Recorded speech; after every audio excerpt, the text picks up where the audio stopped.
G. Marshall. Welcome to the world of your terrifying imagination.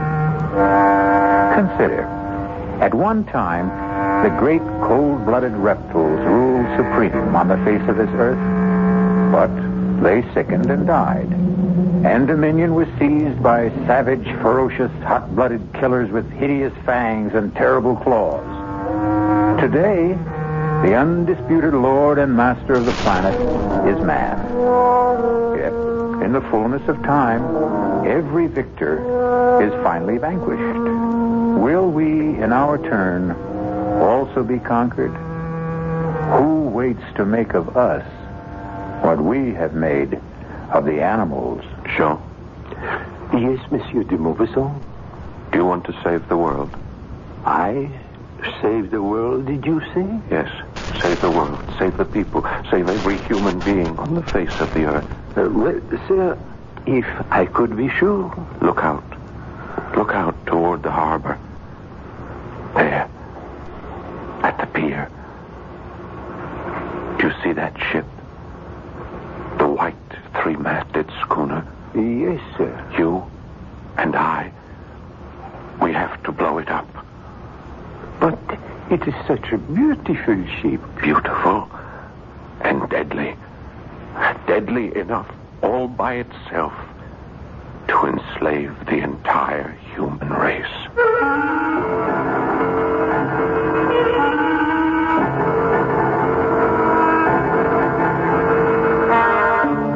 Our mystery drama, The Horla, was especially adapted from a story by Guy de Maupassant for the Mystery Theater by Sam Dan and stars Paul Hecht.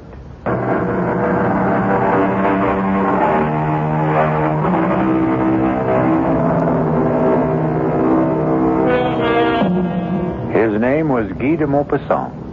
He was probably the greatest writer of short stories who ever lived. He died in the year 1893. He died young. He died insane. And if you read the stories he wrote toward the close of his life, the critics tell us, you can see how his madness slowly destroyed him. That's how they look at it. He himself insisted he was being possessed. His mind and all of his vital forces were being drained from him by a mysterious, supernatural, and superior being. He called it the Horla. And the Horla is one of the last stories he ever wrote. Is the Horla merely the raving of a man going mad, or is it an inspired prophecy of a fate that awaits us all? You decide. Dr. Cartier. Yes? Yes, what is it? I have been pressing the bell signal, Doctor. It means you must pick up the telephone. Oh, that confounded diabolical contraption. Oh, please, Dr. Cartier. It's Monsieur de Maupassant. De Maupassant? Who is he? The nervous one. He was here the other day. Oh, that one. The writer. Tell him I'm busy with a patient. I did, but he insists on talking. The combination of de Maupassant and the telephone. Just speak into it, Doctor. Yeah, the telephone. Hello. This is Dr. Cartier. Doctor, you must come to see me. You must come here at once. Please, monsieur, calm yourself. If I knew how to calm myself, I wouldn't need you. You must come here. Monsieur, be reasonable. I would like to be. I'd give everything I own if I could be reasonable, if I could only be reasonable, but it won't let me leave. What won't let you leave? It. The Horla. The what?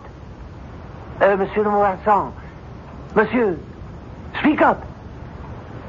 What happened?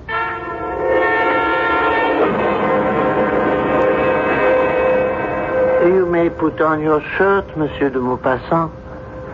Ah, a lovely place you have here. Breathtaking view of the harbor. What's wrong with me, Doctor? Oh, nothing. Then why do I... You see, that's a handsome ship out there, huh?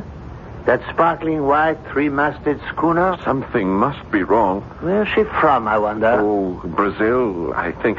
Doctor, why won't you tell me what's wrong with me? I told you, nothing. You have a mild nervous upset. Your nerves are highly strung, your pulse is rapid, your eyes dilated. And what do you advise?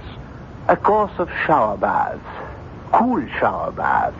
2 in the morning, 2 in the afternoon, 2 in the evening. And send down to the chemist for some bromide of potassium. You haven't listened. I listened. I heard every word. Now, you go to sleep. Yes. You slumber deeply for 2-3 hours, correct? Yes. Then a nightmare lays hold of you, true? Yes, exactly. You feel someone is in the room with you, in the dark room. Someone is in the room. Am I stating the fact? Exactly. This someone or something is staring at you? Yes. I can't see it, but I know it's there. I know it's staring at me.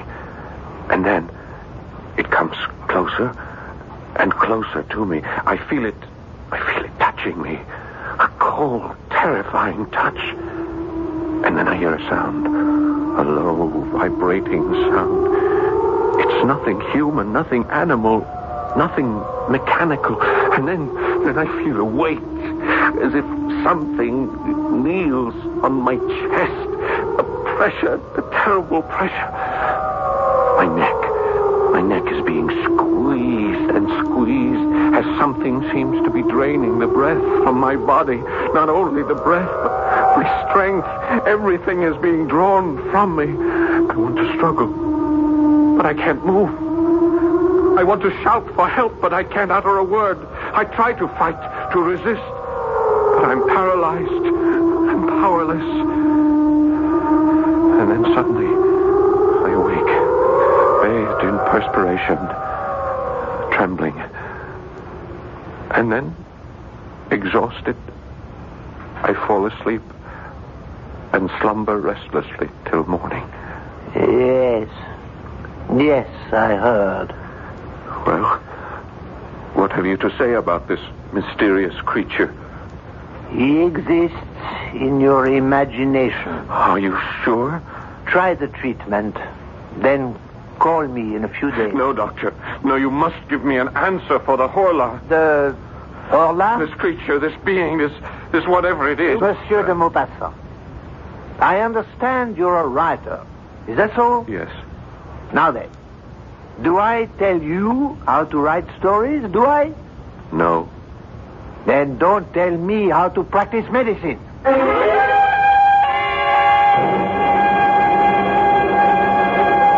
Fish, fresh fish, fresh mullet, mackerel, bass, flounder, fresh and sweet as a faithful wife. Good morning, Madame Bossard. Oh, it's you, Monsieur de Maupassant. I hear you have been ill. It's because you have not been eating enough fish. I instructed my cook to buy some for dinner. Oh, yes. She has been here. Monsieur, you promised to put me in a story. Well, perhaps I will. Oh. Tell me, Madame Bossard, have any interesting new ships come in? Now that is a good question. Yes, it is. And I would say it's not what comes in that's interesting. It's what's not going out. If you get my drift, monsieur. No, I'm afraid I don't understand. The Brazilian. The Brazilian? The white three-master schooner at the end of the pier. Oh, you see? Oh, yes. Well, what about her? Oh, monsieur, she has been tied up here for 3 weeks. So? She hasn't unloaded a stick of cargo. Well, perhaps she's put in for repairs. She has not replaced so much as a rope. Supplies? Food, water? Listen, Monsieur de Maupassant. No one is allowed to go aboard her. Her crew has not been given so much as 10 minutes of liberty. Strange, no? Every few days, her captain comes down to the dock to buy fresh fish, meat, some fruits. And that's all we ever see of them. What does the captain say? Oh, not a word. He's a huge, surly ape of a fellow. He points to what he wants and pays. Comes in without a hello and leaves without a goodbye. Well, we seem to have a mystery. What is the name of the ship? The Horla. The what? The Horla. The Horla? But that's... What is it, monsieur? The Horla. I thought... Yes? I thought I had just made it up. Monsieur, what are you saying? Are you sure? Are you positive that that's the name? The Horla? Well, walk down the pier. You'll see it. It's printed on the bow. Yes. I think I will. Good day, Madame Bossard. Good day, monsieur.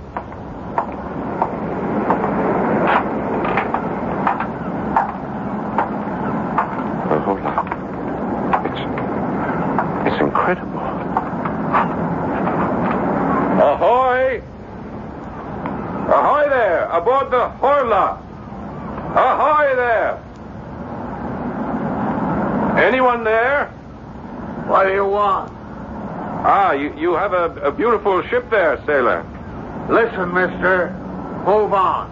All the other ships allow visitors. Captain's orders. Well, why... None of your business. Couldn't I ask you something, sailor? No. Your name, the Horla, what does it mean? It doesn't mean anything. How did you come to choose Go on, move. You got no business here. This is a public pier. I have as much right to be here as you do. Perhaps more. Now, listen, mister. Please, for your own good, get out of here.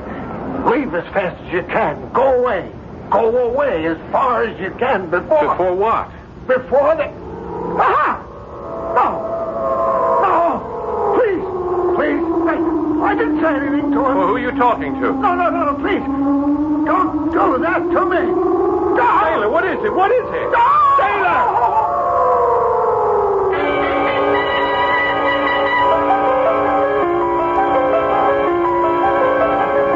Monsieur de Maupassant. Monsieur. What is it? Are you all right? No, I'm not all right. I thought as much. I saw you from my shop. You've just been standing here. Standing still without moving a muscle for... Oh, monsieur, it must be every bit of 3 hours. The ship. What about the ship? My head, I feel so weak. Oh, take my arm, monsieur. Ship. No, I must go aboard that ship. Listen. Do you hear that? What, monsieur? That sound. It comes from the ship. I am sorry, but I hear nothing. Nothing? Oh, I hear seagulls, waves. Oh, and now, come, monsieur, it's thunder, a storm. I must go aboard that ship. But they won't let you. The ship. Oh, come quickly, monsieur. You'll catch your death. The ship. The ship. Oh, hurry, monsieur. How did I know? Answer me that. How did I know? How did you know what? The name of the ship. How did I know that name? The Horla.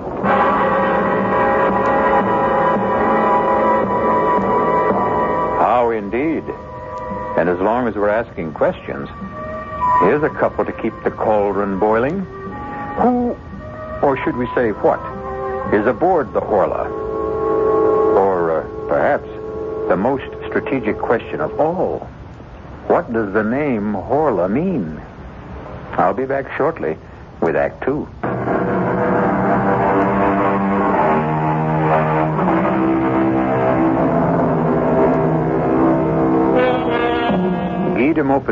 Which he calls the Horla, a force that drains the life and strength from his hero.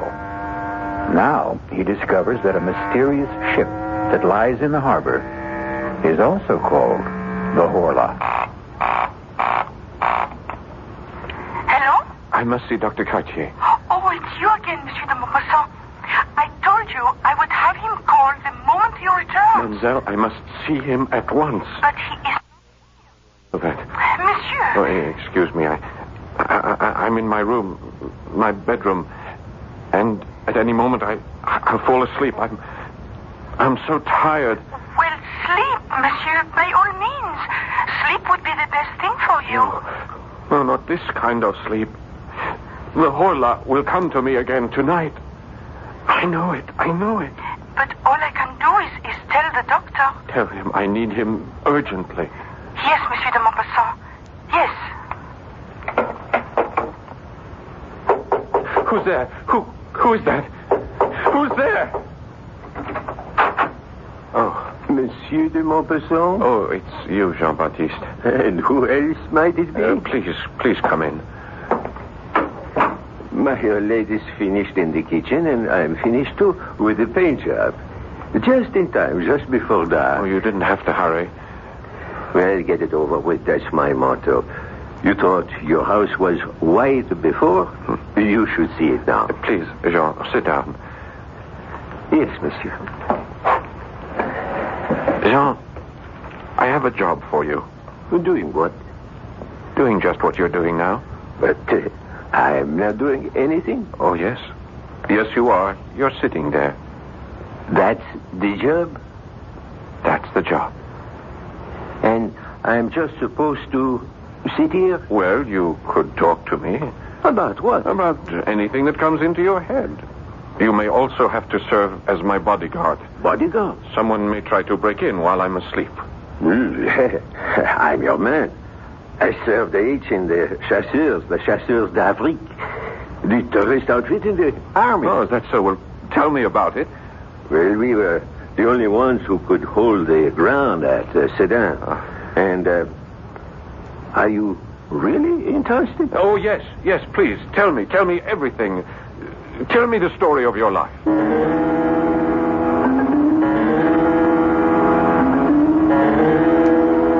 And so we advanced against the Prussian left flank, and we...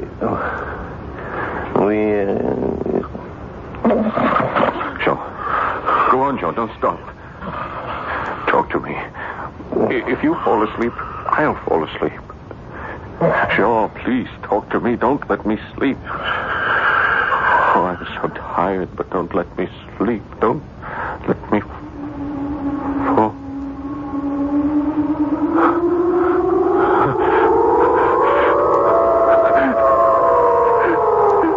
Help! Catch it! Monsieur de... Hold it! What is it? Kill it! Wake up! Get it up, please! Kill it! What? Horla! Wake up, monsieur! Please, wake up! I am awake. Can't you see? I'm awake. Rest, monsieur. Relax. Where is it? Where did it go? There is nothing here. Somebody was in this... There was no one in here except you and me. It was here. It was. Impossible, monsieur. It's impossible. You didn't hear it? That terrible sound? Monsieur de Maupassant, I heard nothing. I saw nothing. There was nothing. Oh, no. No, you're wrong. It was here. The window? As you can see, still locked from the inside. The door still barred. From the inside. Nothing human could have gotten in or out. Who says it's human? Are you saying that something less than human may be coming in and out of here at night? It may be more than human. In that case, monsieur, I resign from the job. No, Jean. I'll raise the pay. You cannot raise it high enough. There isn't that much money in the whole of the world.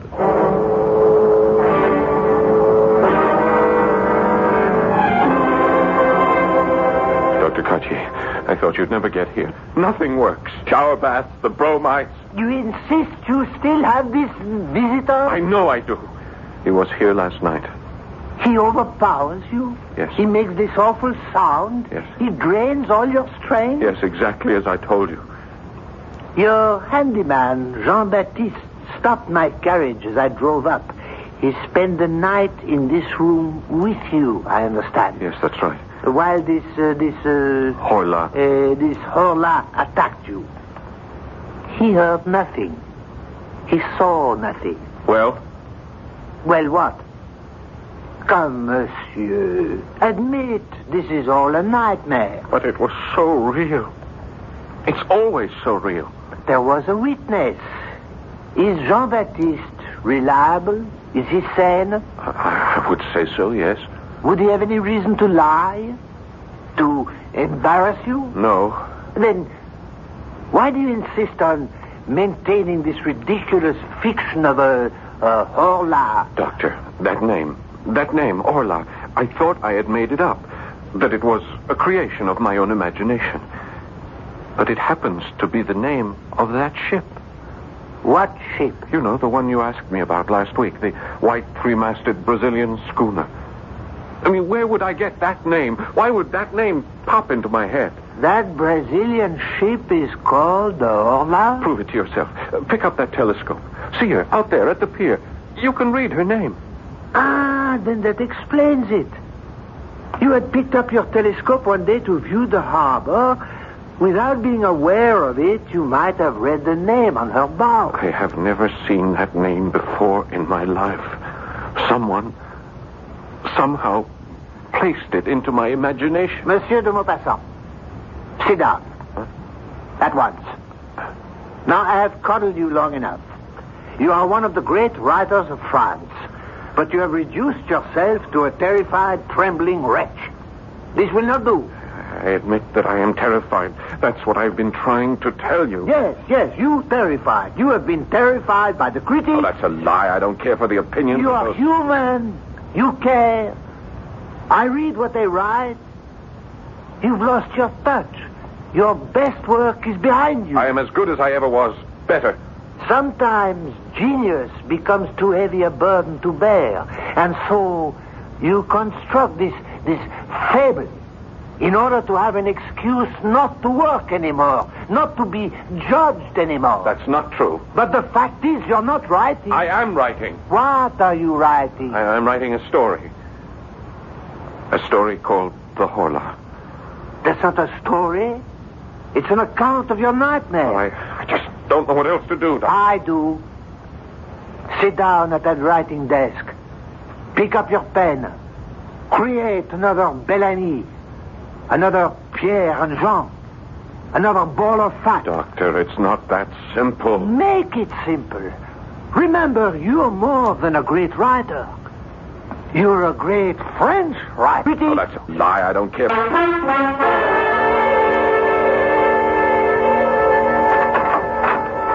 May I come in, monsieur? Oh, Jean-Baptiste, yes, of course. I see your honor is working. That's good. It's good. Yes, I feel wonderful this afternoon. The old lady wants to know if you'd like to come down for tea. Oh, no, I'm in the middle of things here. I'll work through till supper. Well, I didn't mean to interrupt. I just brought you the paper from Paris. Thank you. Well, I'll see you later. I've got to put in the chrysanthemums. The old lady... Jean, listen. What is it, monsieur? You tell me. I can't tell you nothing. You don't hear anything? What? What am I supposed to hear? Just listen, Jean, listen. You're having that problem. The one you had last night. Yes, I'm afraid so. Well, you'd better see the doctor. I've just seen the doctor. Jean, please, would you mind sitting here with me? I don't mind, as long as it's the daytime. I just can't work anymore. I don't think I'll be able to concentrate. Well, why don't you take a little nap? No, I don't want to sleep.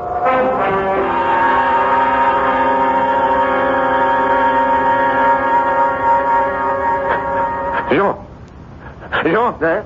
Oh, I must have dozed off. Jean, quickly, take this telescope. Go to the window. What for? Down at the pier. At the end of the pier, the three-masted schooner. Do you see her? Yes, I see. Well, don't you see anyone standing on her deck? No. It's empty. All right, now keep looking. Why? Cover the gangplank. Have you got it in focus? Yes, monsieur. Now, if you see anyone at all, leaving that ship, follow him through the telescope and see where he goes, and let me know. Do you understand? I think so, but why? I don't think you would really want me to tell you. Now, just watch. And watch carefully. Wait, monsieur. Where are you going? I'm going to see Dr. Cartier. But how will I be able to tell you if anybody... Well, just call me on the telephone. The telephone? There's nothing to it. You just pick up the receiver, turn the handle, and ask the operator for Dr. Cartier. See here, de Maupassant.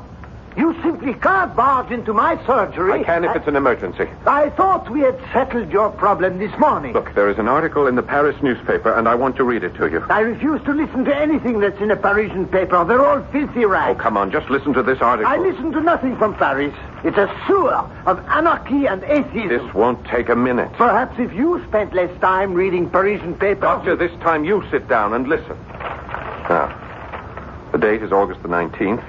A curious piece of news comes to us from Rio de Janeiro. That's in Brazil. Yeah, I know that's in Brazil. Madness, an epidemic of madness, like that contagious madness which attacked Europe in the Middle Ages, is now raging in the province of São Paulo. The terrified inhabitants are leaving their houses. They say they're being pursued and possessed. Now, these are not my words, Doctor. I quote from this article. Typical Parisian exaggeration. They only copied the story that arrived on the wire from Brazil. The people are quoted as saying that they are pursued and possessed, dominated as if they were human cattle by invisible, though tangible beings, like so many vampires which feed on their life while they're asleep. Now, what do you say, Doctor? South Americans are basically Spaniards. Are highly romantic, unstable people.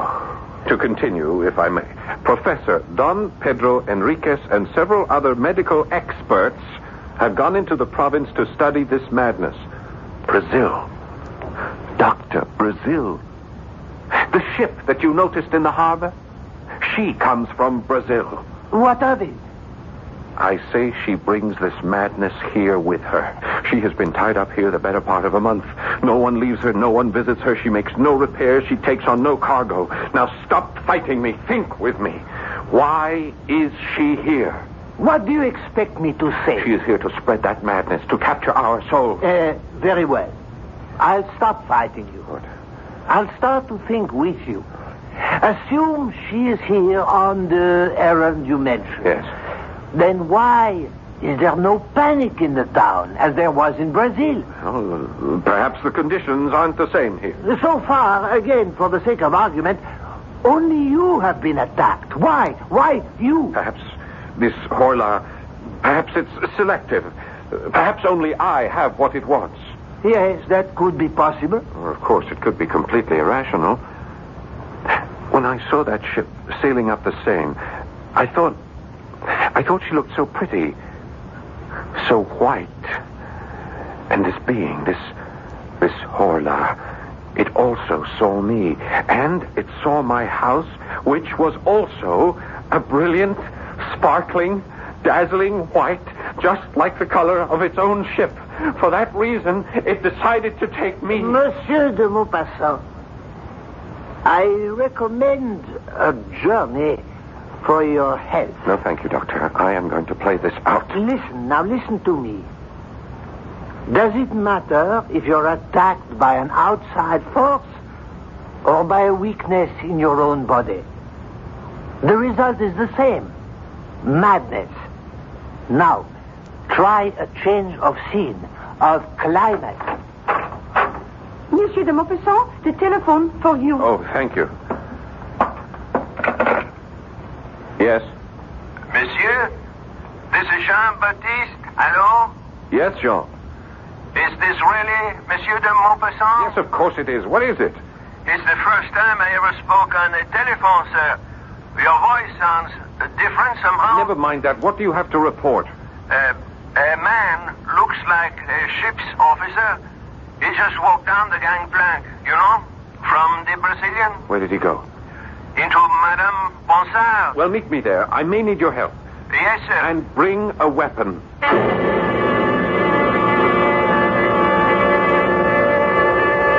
Well, will the man of letters become the man of action? And how ironic it is that the epic struggle for the mind and the soul of not just one man, but perhaps all men, may take place in the small, crowded stall of a provincial fishmonger. I shall return shortly with Act 3. A beautiful white sailing ship is docked in the harbor near the mouth of the Seine River. And a famous French writer claims she carries aboard her a mysterious force that intends to destroy the world. Only He can't be sure, and neither can we. Is this just a story he is writing, or a nightmare he is living? But fancied or real, a confrontation with the ship's captain awaits us. Jean, here I am. Yes, monsieur. Are you armed? Yes, I have my old service revolver loaded and ready. Now keep it out of sight. Your man is inside the store buying fish from the Bonsard. All right, come along. Follow me. Yes, monsieur. And you'll have some mullet. Very good. Oh, good afternoon, Monsieur de Maupassant. I'll be with you as soon as I'm through with this customer. You know this, Jean? Yes. It's the mackerel. Look, he doesn't speak. Renee. Yeah, he points to the fish he wants and holds up his fingers for how many he'll take. He's a hard-looking customer. No, sir. Very well. That will be 27 francs, monsieur. René will bring it out to your ship. Bon appetit. One moment. Captain, I'd like a word with you. Stand aside. My name is Guy de Maupassant. Stand aside. I would like to talk to you about your ship. I said stand aside. Not until we learn what's happening here. Stand aside. Oh, help me with this fellow. Help me.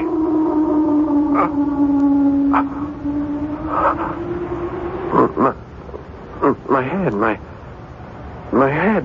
What's the matter, monsieur? René, get Monsieur de Maupassant a glass of wine. Jean, why didn't you help me? Help you to do what, monsieur? To detain that man, to hold him here. But you didn't say anything. I kept waiting. I called on you for help. When? Just now. Madame Bonson, didn't you hear me? Oh, I didn't hear anything. But you saw me struggle with him. No, monsieur. I asked him to stop. I said I wanted to have a word with him, and then he pushed me away. I tried to hold him. I called on you for help. Oh, no. No. All right, according to you, just what happened here? He finished buying whatever it was. He paid Madame Bonson. She gave him his change, and he walked out. Madame, is that true? Yes. I was waiting for you to stop him. But as long as you didn't, I fear, well, it's your concern. Yes, Jean-Baptiste. It is my concern. All mine.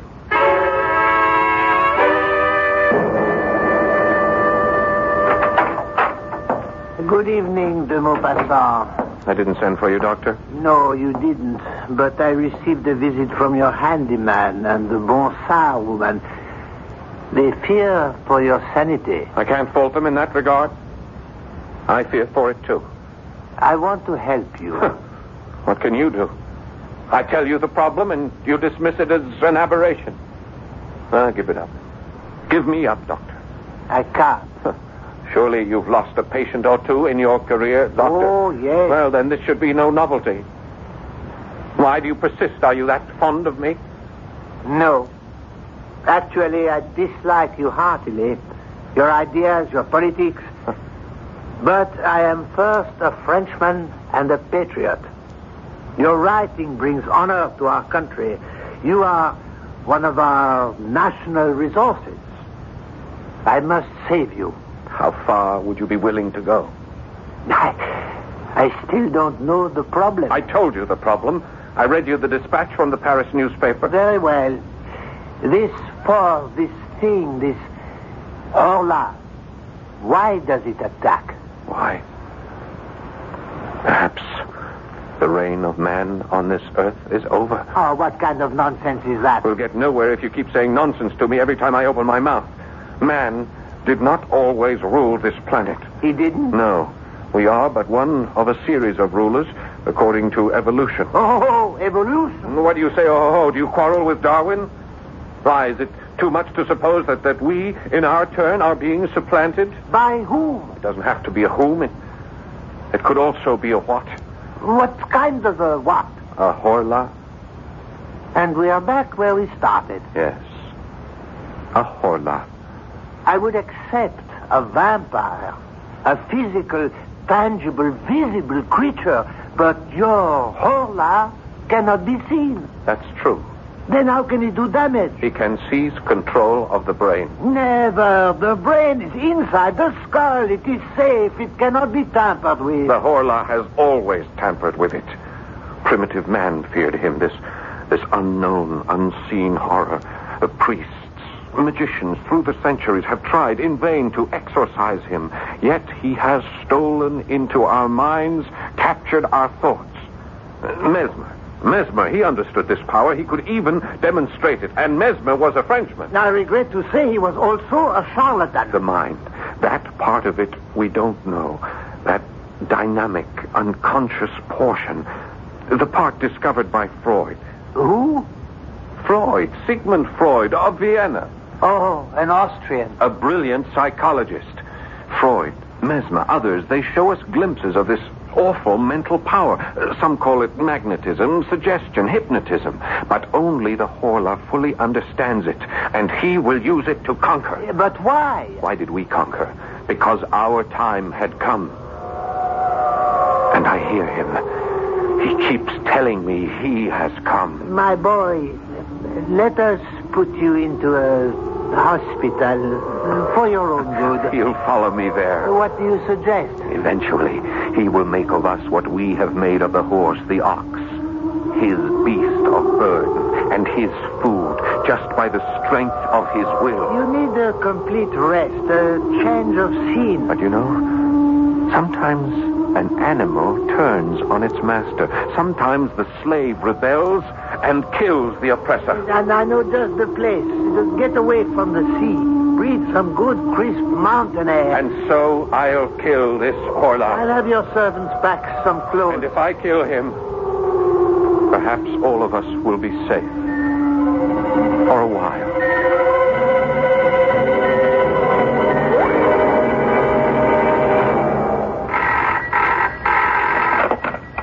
Hello? Hello? Jean-Baptiste here. Hello, this is Dr. Cartier. I called to make sure Monsieur de Maupassant is all right. Oh, he's all right, feeling fine. Ah, is he back for the journey? Yes, we're all set here. You say he's feeling fine. Is he sleeping soundly? No, he's not sleeping at all. He felt so good he went out for a walk. You let him go out? Well, he said he felt so good. Where did he go? I guess he went to the harbor. We have to bring him home. Bring him home at once. Where do you think you're going? I'm coming aboard. What for? I'm delivering a special order of fish to the captain. All right. Go all the way aft.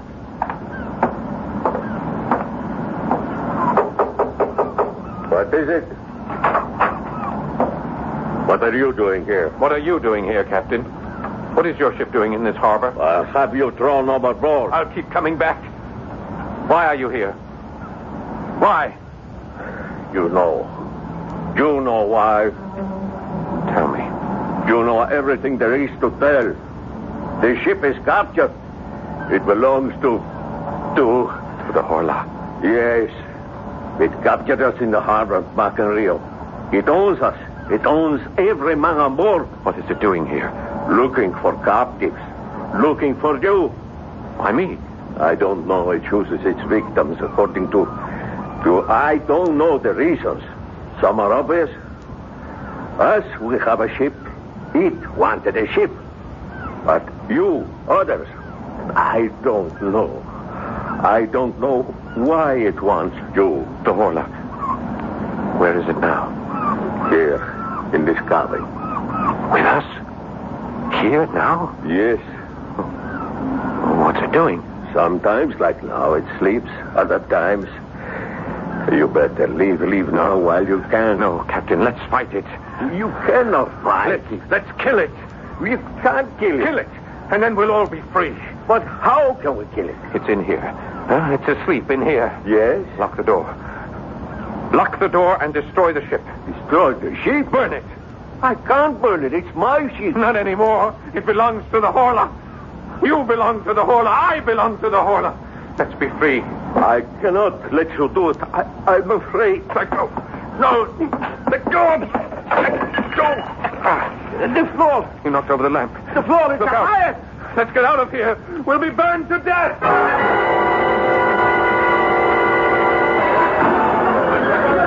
Doctor, look. The ship. It's on fire. Fire. The Maupassant is aboard her. Come on. Guy. Where are you? The She's going to blow up. The whole ship is going up.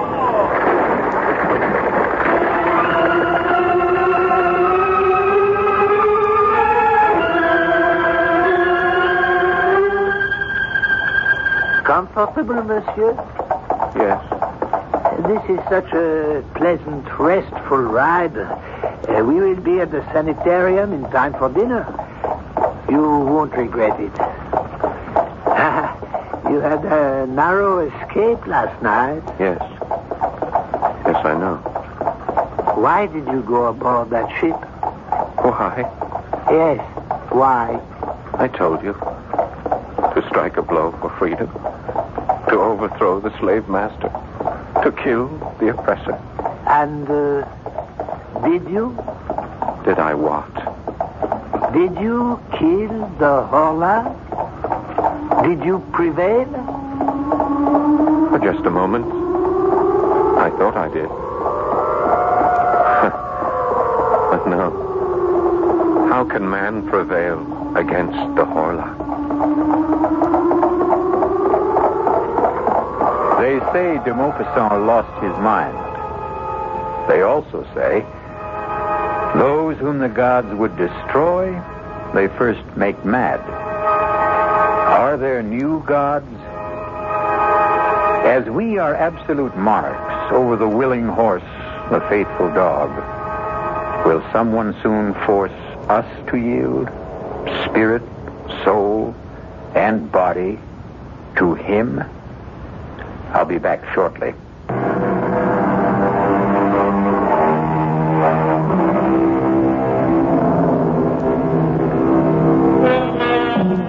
We look down from the top of the evolutionary tree, and we consider ourselves the highest, the noblest, and the best. But there can be someone ready to take over. Someone more perfect. Maybe the only way we can survive is to beat this thing at its own game. Improve ourselves, shape up, and also show up regularly for the next adventure in the macabre. Our cast included Paul Hecht, Bryna Rayburn, Robert Dryden, and Dan Ocko. The entire production was under the direction of Hyman Brown. This is E.G. Marshall inviting you to return to our Mystery Theater for another adventure in the macabre. Until next time, pleasant dreams.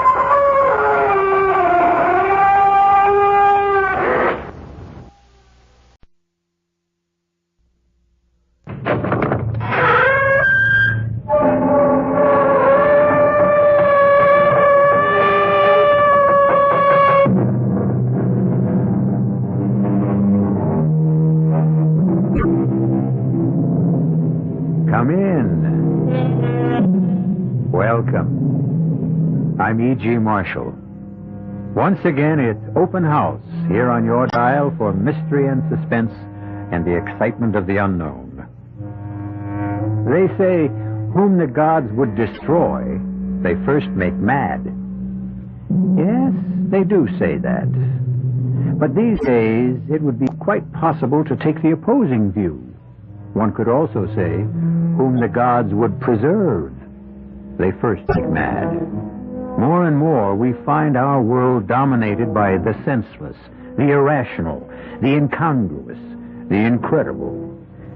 And if this is the way things are truly headed, perhaps a touch of madness may be absolutely necessary for survival. I'm sorry I crashed in on you like this, sir. Oh, I hope you're not injured. No, I'm fine. You're plain?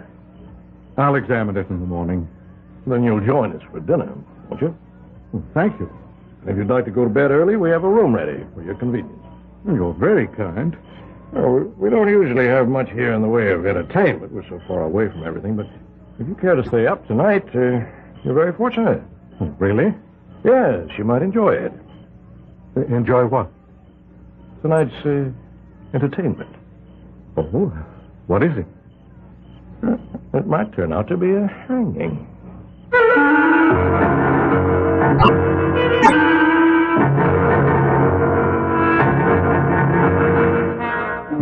mystery drama, A Scaffold for Two, was written especially for the Mystery Theater by Sam Dan and stars John Beale and Brett Morrison.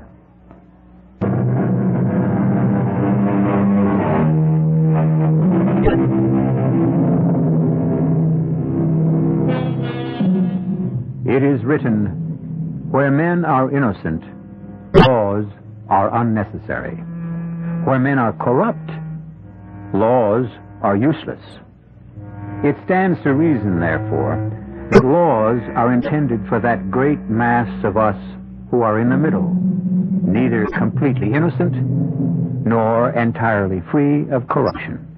It's a subtle philosophical point, and there are times when Charles Farnsworth would enjoy discussing it over a drink and a roaring fire. However, this is not one of those times. For the last 2 hours, Charles Farnsworth has been fighting for his life. His tiny single-engine plane is being buffeted without mercy by a ferocious thunderstorm. His radio has gone dead. His instruments are useless.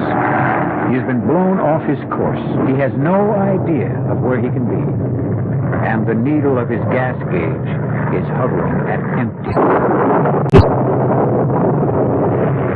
And now, suddenly as it erupted, the storm subsides. There is brilliant moonlight, a bright twinkling star. And just below him, he can make out a long, gently rolling meadow. He has no choice. He directs the faltering plane downward.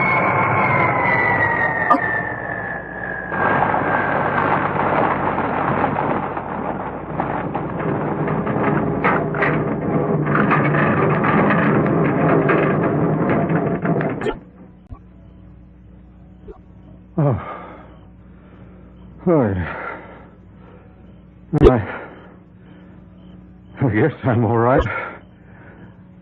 I guess everything's all right, but where am I?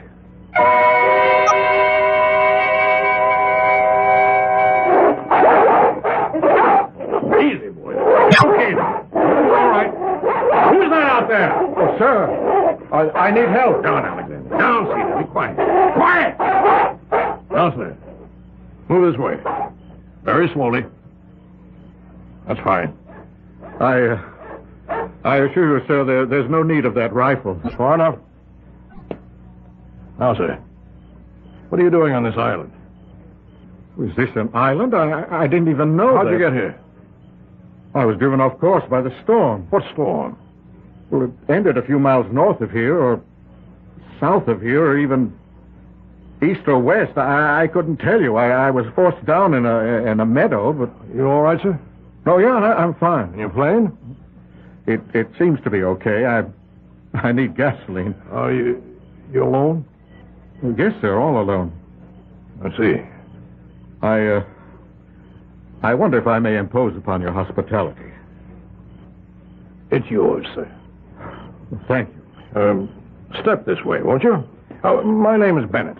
Franklin Bennett. Welcome to Bennett's Island. My name is Charles Farnsworth. Oh, you're just in time for dinner, Mr. Farnsworth.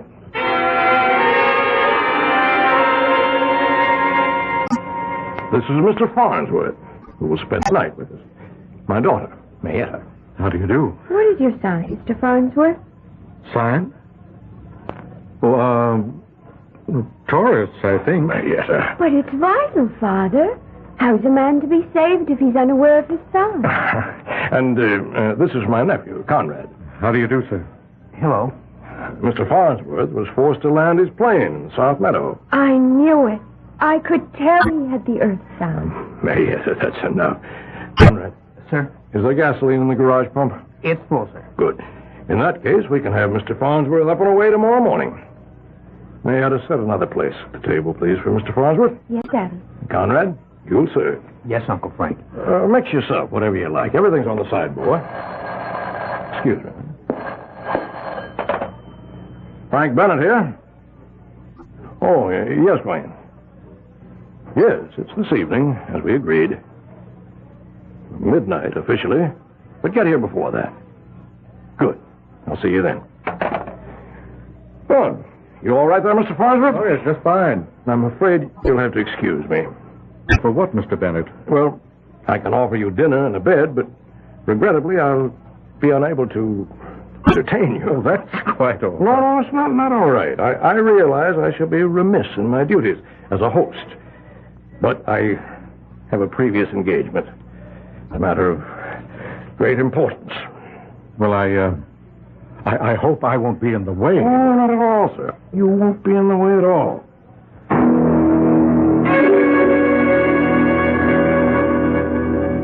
Well, if everyone's had enough, Conrad, Mayetta, clear the table. Charles Farnsworth. Now, where have I heard that name before? Well, I'm an attorney. Oh, yes, you're that Farnsworth.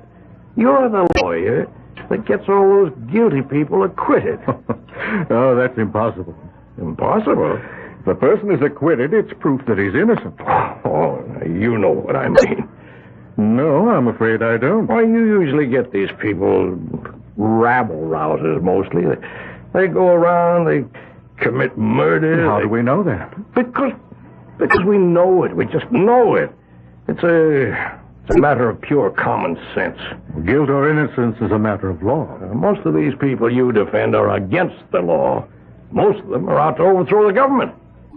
And anyway, they're dirty. They're unkempt. Oh, I wouldn't say that. I would. Mr. Bennett, I defend a great many people. Some of them happen to be associated with unpopular causes, and some of them, I admit, are personally quite unappealing, but what would you have? Everyone's entitled to counsel. I know. It's just that I hate to see people get away with murder. If they don't get away with it, if a judge and a jury acquits them, that means they didn't commit murder. Well, that's what's wrong with the system. Well, you could also say that's what's right with the system. Well, I'm doing something wrong right now. I'm having an argument. A serious argument with a man who's a guest under my roof. I apologize. Oh, please, I don't feel in the least. I'm a deep believer in the law, Mr. Farnsworth. And to me, the most sacred of all laws is hospitality. When a man is your guest, in no way should he be made to feel uncomfortable or under a strain. Forgive me for what I said to you before. Oh, I felt in no way insulted. That's very kind of you. Conrad, Mayetta, come in here, please. Mr. Farnsworth, I'll have to excuse myself for the night. I hope you understand. Yes, of course. Conrad, my guests are beginning to arrive. Show them into the library, will you? Yes, sir. And Mayetta, conduct Mr. Farnsworth to the guest suite. Now, Mr. Farnsworth, you must excuse me. I hope to see you at breakfast in the morning. Good night, sir. Good night. You want some more coffee? Oh, no, thank you. When I asked you your sign, I didn't mean the signs they have in the zodiac, you know? I think so. There are the 4 basic signs, and they're earth, air, fire, water. Oh? Is this some new kind of science? Oh, no. It's an old kind of religion. I see. It's mine. I'm the head priestess. Are you? Yes. I'm maybe the only one. You see, I don't know anyone else who's a member. Oh. No. Most of the folks we have around here are Methodists. We also have some Congregationalists and some Catholics and some Jews. But I can't find anyone who's a member of EWAF. EWAF? Yes. The 4 elements. Earth, water, air, and fire. So far, all we've got is Conrad and me. Well, you can never tell. Maybe there will be more one day. Oh, it's very nice of you to say that. Most people just laugh at me. I'm sure they don't mean any harm. I don't mind. You're a very nice person. You're not at all like most of the people who come to see Daddy. Why do you say that? Because you're a perfect example of the balanced EWAF. I see now. You don't have any sign. You have all 4 of them. Oh, Is that good? Oh, that's perfect. You're in heavenly balance. Your fire and water, your earth and air, they don't fight each other. They work together in harmony. Didn't anyone ever tell you that before? No, not that I can recall. Well, as I was saying, most of the folks who come to see Daddy are unbalanced. They're usually too much of one thing.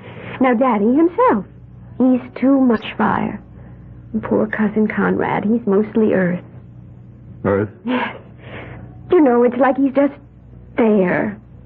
Well, Daddy said to show you to the guest suite. Yes, I believe so. Now? I suppose now's as good a time as any. Your father, as I understand, has other guests. Yes. If we weren't on the island, you could go to a movie in town. I think I'll just turn in. All right. Come with me. Well, this is quite a place you have here. Daddy built it for Mother. Daddy fought in France during the war, and that's where he met Mother. She was French, you know. And he built her this chateau. That's what they called them in France. I can see. It's lovely. This is your suite. I can only say it's magnificent. You'll find everything you need. You have your private bath through there, pajamas and a robe in the closet. Thank you very much, Maida. That's all right. I rarely meet a person who's in full balance. Good night. Look, if you're not sleepy, you could come with me later and watch. That is, if you'll promise to be very quiet. Oh? What is there to watch? Well, I'm not supposed to see it either. I'm not even supposed to know about it. Know about what? Or the hanging. The what? The hanging. You know, when they hang a person. We're going to have one here, tonight.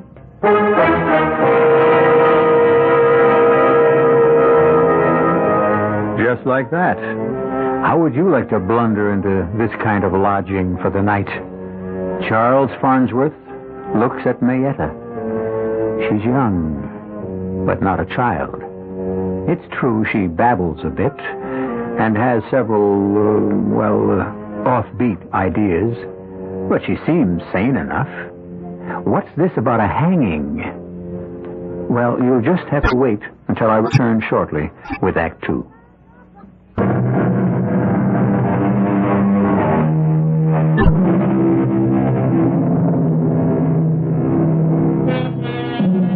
What we consider solid reality is usually, on close examination, a very thin crust. Civilization, rules, laws. We think these are the powerful defenses that protect our lives from anarchy. We rarely consider how quickly, how easily, all the laws and rules can suddenly be suspended. Now, just a minute, Mayetta. Do you mean to tell me somebody's going to be hanged here? Oh, yes. Yes, indeed. But who? How? Why? Well, who, that I don't know yet. But how? Well, they use a rope, you know, and a scaffold. But why? Well, they're holding a trial. Daddy summoned all those people here for a trial. What kind of a trial? I'm not sure I know. But the idea of a trial is to hang someone. No. The idea of a trial is to find out. But they've already got the scaffold built. How do you know? Because I've seen it. You've seen it? Yes. But how can they hold a trial? This isn't a court of law. That's Daddy's business. I would never question him about anything like that. Mayetta, do you realize what you're telling me? What did I tell you?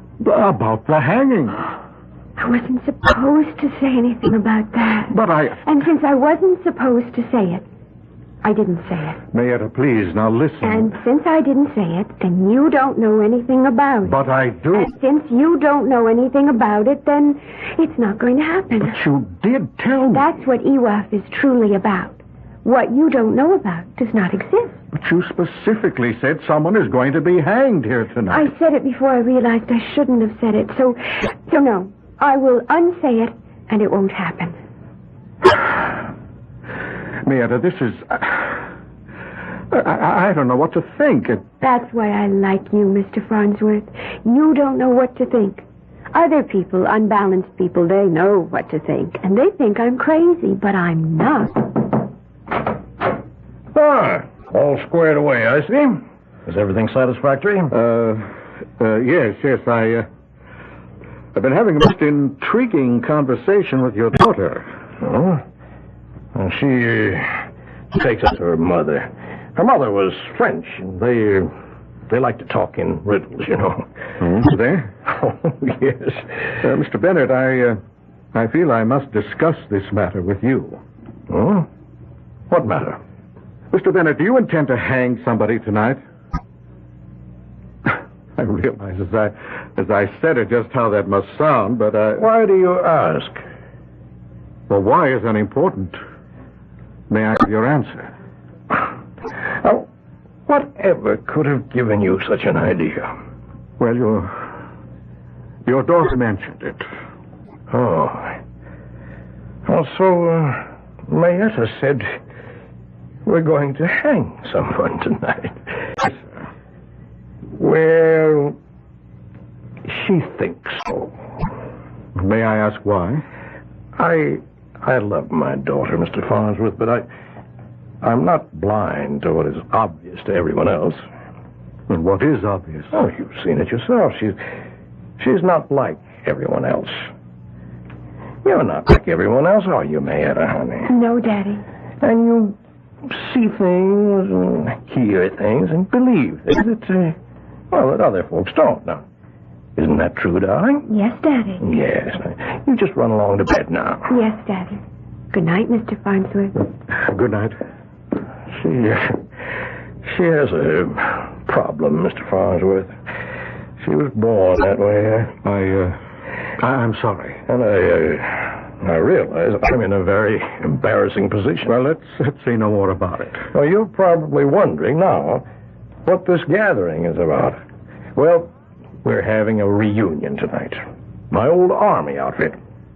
Each year, we become fewer and fewer. Well, I hope you have a good time. Oh, we will. Sir, you spoke of the law of hospitality. All the obligations are not centered on the host.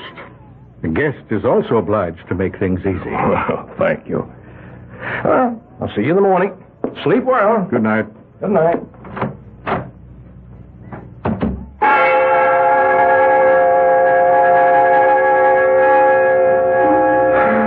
I was exhausted. It had been quite a day. I thought I'd sleep the moment my head touched the pillow, but for some reason I was wide awake. I kept wondering why sleep was eluding me so completely. Of course, I knew. I knew there was something mysterious going on in this house. Something was wrong. Maybe it wasn't as deadly as Mayetta had claimed. But I felt certain it wasn't as innocent as her father had asserted. And I also knew that I wasn't going to rest until I found out. And so I fought it no longer.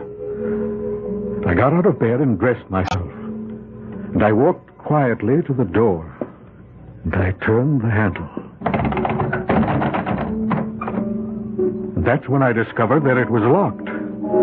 Locked from the outside. I walked to the window. And I discovered that I couldn't open it. It was a large casement window made up of many small panes. And as I examined them closely, I discovered that they were made of very heavy, leaded, apparently unbreakable glass. And now I knew with crystal clarity I was a prisoner. In the distance, I could hear the sound of approaching cars and men's voices. Something was about to happen. But if it were only an army reunion, why was I locked in this room? And then I heard it. A key was being inserted in the lock.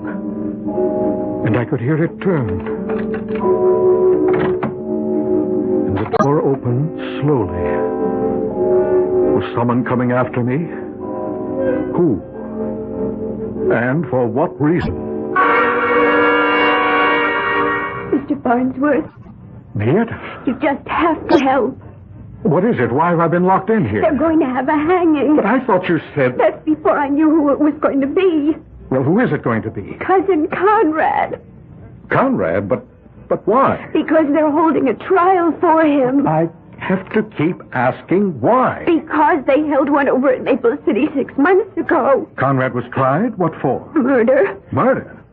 Whom did he kill? Cousin Bertram. And you see, the jury said he was innocent. Well, then what's this trial about? Daddy didn't like the verdict, so he's holding a trial to get a different one.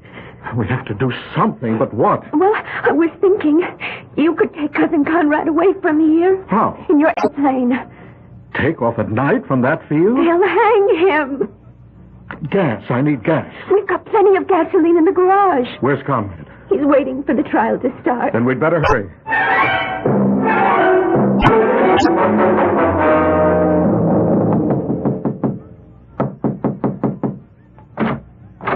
Conrad? Does Uncle Frank want me to come to the library now? He said he'd send for me. No, it's me and Mr. Farnsworth. Conrad, what's supposed to be happening here tonight? I'm to be tried for murder. But I understand you've already stood trial in a court of law. Yes, sir, but Uncle Frank doesn't think it was a fair trial. Well, you were acquitted. I know, sir, but... Well, he doesn't think the people of the state got a fair trial. But There's something to what he says. What are you saying, Conrad? Well, sir, I had a very smart lawyer. But the lawyer for the state, he really wasn't much good. Well, are you innocent? Oh, Well, are you or aren't you? Did you kill him or didn't you? I wanted to kill him. And that's the worst kind of imbalance, but... Well, that's really the worst kind of all. That's right, because that's when all of your signs are just completely out of control. No, but there's a difference between wanting to kill and killing. Is there? I wanted him dead. I wished him dead, and he died. All right. Why did you wish him dead? Well, sir, because Uncle Frank wanted him to marry Cousin Mayetta. Oh, and you were jealous? Oh, no, jealousy. No, that's not it. That's against our religion. Well, what were you?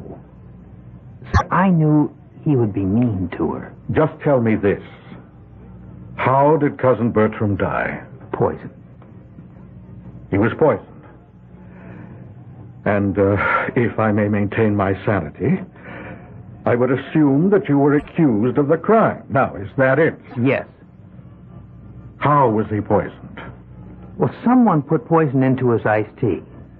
You see, we were all sitting around drinking iced tea. Who is all? See, me, Mayetta, Cousin Bertram, and Uncle Frank. We'd better hurry. They'll be looking for Cousin Conrad soon. I'll go see if the coast is clear. Well, you see, sir, Cousin Bertram was sipping on his drink. And suddenly he fell forward dead. They accused you of putting the poison in the drink. Well, did you? Probably. Please, Conrad, I have to know. Well, you see, sir, I did direct poison thoughts against him. But you can't kill a man with poisoned thoughts. Now, that's not true. You and me, what are we? We better get out of here. But I'll take my punishment. But Cousin Mayetta, well, she says she doesn't like the way people look after they've been hanged, sir. They're still in the library. Come. No, wait. Just 1 minute. What is it, Mr. Farnsworth? Look, you realize what you two have said to me about a hanging. It's unbelievable. But that doesn't mean that it isn't true. Do you want proof? Well, it would help. We're headed that way anyhow. It's just in back of the garage. What is? Proof.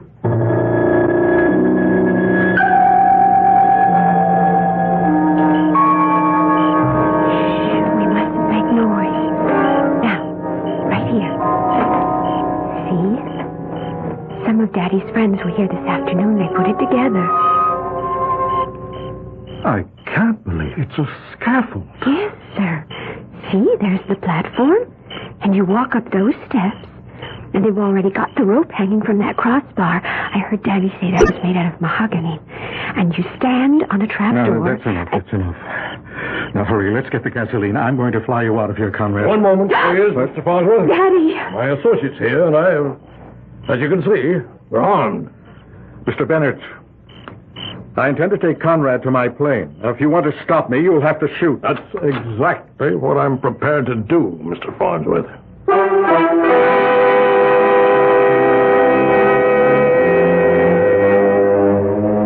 Well, something has got to give. We already know enough about both men to realize that each is a person to be taken seriously. What we have here is the old story about the irresistible force and the immovable object. I shall return shortly with Act 3.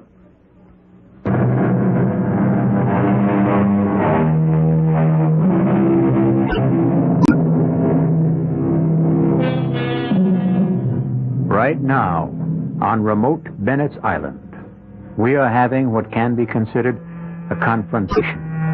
On one side, we have 12 men with guns. On the other, we have 2 men and a young lady who are completely unarmed. At first glance, the advantage would seem to be with the group that has the weapons. And a very grim and determined-looking bunch they are, too. But there are times when you may need more than a gun to win a fight. Mr. Farnsworth, I said I would shoot you down if you took one step toward your airplane. Yes, I heard you. But before you take that first step forward, Mr. Farnsworth, yes, you have to realize that you're committing each of us to a position he doesn't want to be in. Well, what do you suggest? Let's discuss it. You intend to hold a lynching. I don't see what's negotiable. It's a trial. You can't do it. This is to be a real trial. What he had before was just a farce. The law of this country has clear procedures for trials.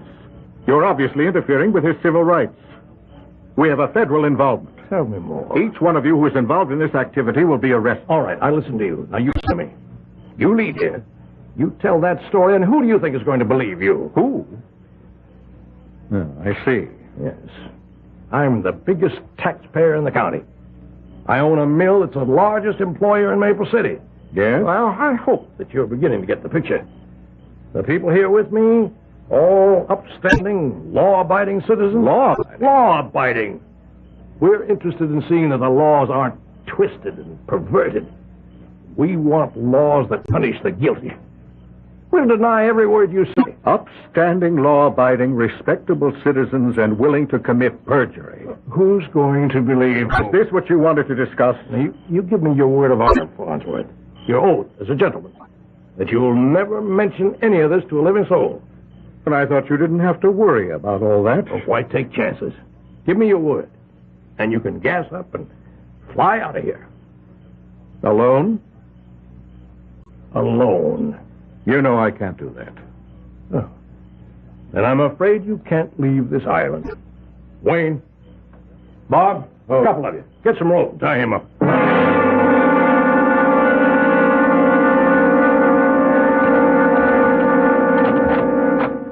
Mr. Farnsworth. Well? I want you to understand my position. Yes, I understand it. I just don't agree. Well, it's a little complicated. This whole business has become more complicated than I guess most of us bargained for. What business? The redressers of injustice. The redressers of injustice? Yes, that's the name of our organization. We felt, a group of us felt, that there were people who were getting away with murder, and so we decided... You decided to take the law into your own hands? Yes. Where it would be safe. Where it would be honored. Mr. Bennett, we really have nothing to discuss. No, just a minute. Tell me why you want to lynch your nephew, Conrad. I said you didn't understand, and obviously you don't. I love that boy. Huh. And you have a remarkable way of showing it. Listen up. We formed this organization, as I said. And this is the second time we've met. Oh. So that scaffold has been used before. Yes, it has. You remember reading about a man who murdered a farmer and his wife and their 4 children? Just murdered them for no reason. You remember that, don't you? Yes, I think so. Well, everybody knew he did it. He was seen then. He even bragged about it later on. And he was tried. And he was freed, finally. And you know why?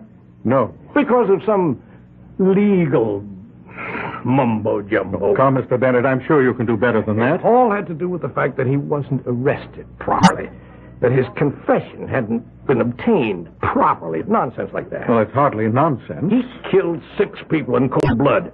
And a court of law said, go free. And therefore you took the law into your own hands. Yes, we did. And before you say another word, let me ask you if you remember that man's name. No. It was Wayne. George Wayne. And his cousin, Gordon Wayne, is a member of this committee. That should prove something. Well, it proves that some of the greatest crimes can be committed in the name of sincerity. Mr. Farnsworth, I need your help. My help? Yes. Let me tell you the situation here. You see, we started something that looked very good in the beginning. You know. Yes, I know. But now, some of the gentlemen, well, I guess it's like everything else. People lose interest, change their minds, and then there's you. Me? Yes, what to do about you? Unless we kill you. And there's not an awful lot of stomach for that. We're not just murderers, you know. Well, you do have a good opinion of yourselves. We're law-abiding citizens, and we want to protect... Yes, I know. You said it so often. You actually believe it. Now, the reason we're trying my nephew, Conrad... Yes? Well, I admit that there was no love lost between Conrad and Bertram. And Conrad could have done it. Actually, he had the motive. They were both in love with my daughter, Mayetta. And Conrad was going to lose out. You're sure of this? She seems quite fond of him. Well, I had decided in Bertram's favor, and that was the end of that. Oh, why had you favored Bertram? You mean it's not obvious? How could Conrad take care of her? He's I may just as well say it. He's as crazy as she is. But Bertram was sane, practical. True, he did have a heart condition, but with care you can live with those things forever. Well, Conrad may have had a motive, but that doesn't mean he was guilty. Well, what happened was, he was acquitted at the trial. And a lot of people kicked up a fuss. They Yes? Well, they said it was my wealth, my influence that got him off. Pardon me if I enjoy this irony. Well, was your wealth and influence a factor? Never. But you know how it is. When a rich man's relative gets a murder charge, people talk. There's discontent. Yes, I see. And I had helped organize this organization. Oh, yes, the redressers of injustice. Yes, the redressers held a meeting and demanded action. Now, what could I say? It would look as if I were trying to make an exception out of Conrad. And Gordon Wayne, he said that if the redressers could try his cousin, they could try my nephew. Well, you're in quite a position there. I tell you, I wish I were out of it. Finished and done with the whole thing. And so do most of the others. But Gordon Wayne demands that if we... Well, I can see his point. And so you will sacrifice Conrad? Oh, no. He's going to get a fair trial. Why do you say that? Because you're going to represent him. But I can't. I can't legitimize a lynching session. Please, Mr. Farnsworth, don't give me all that law. Just find us a way out.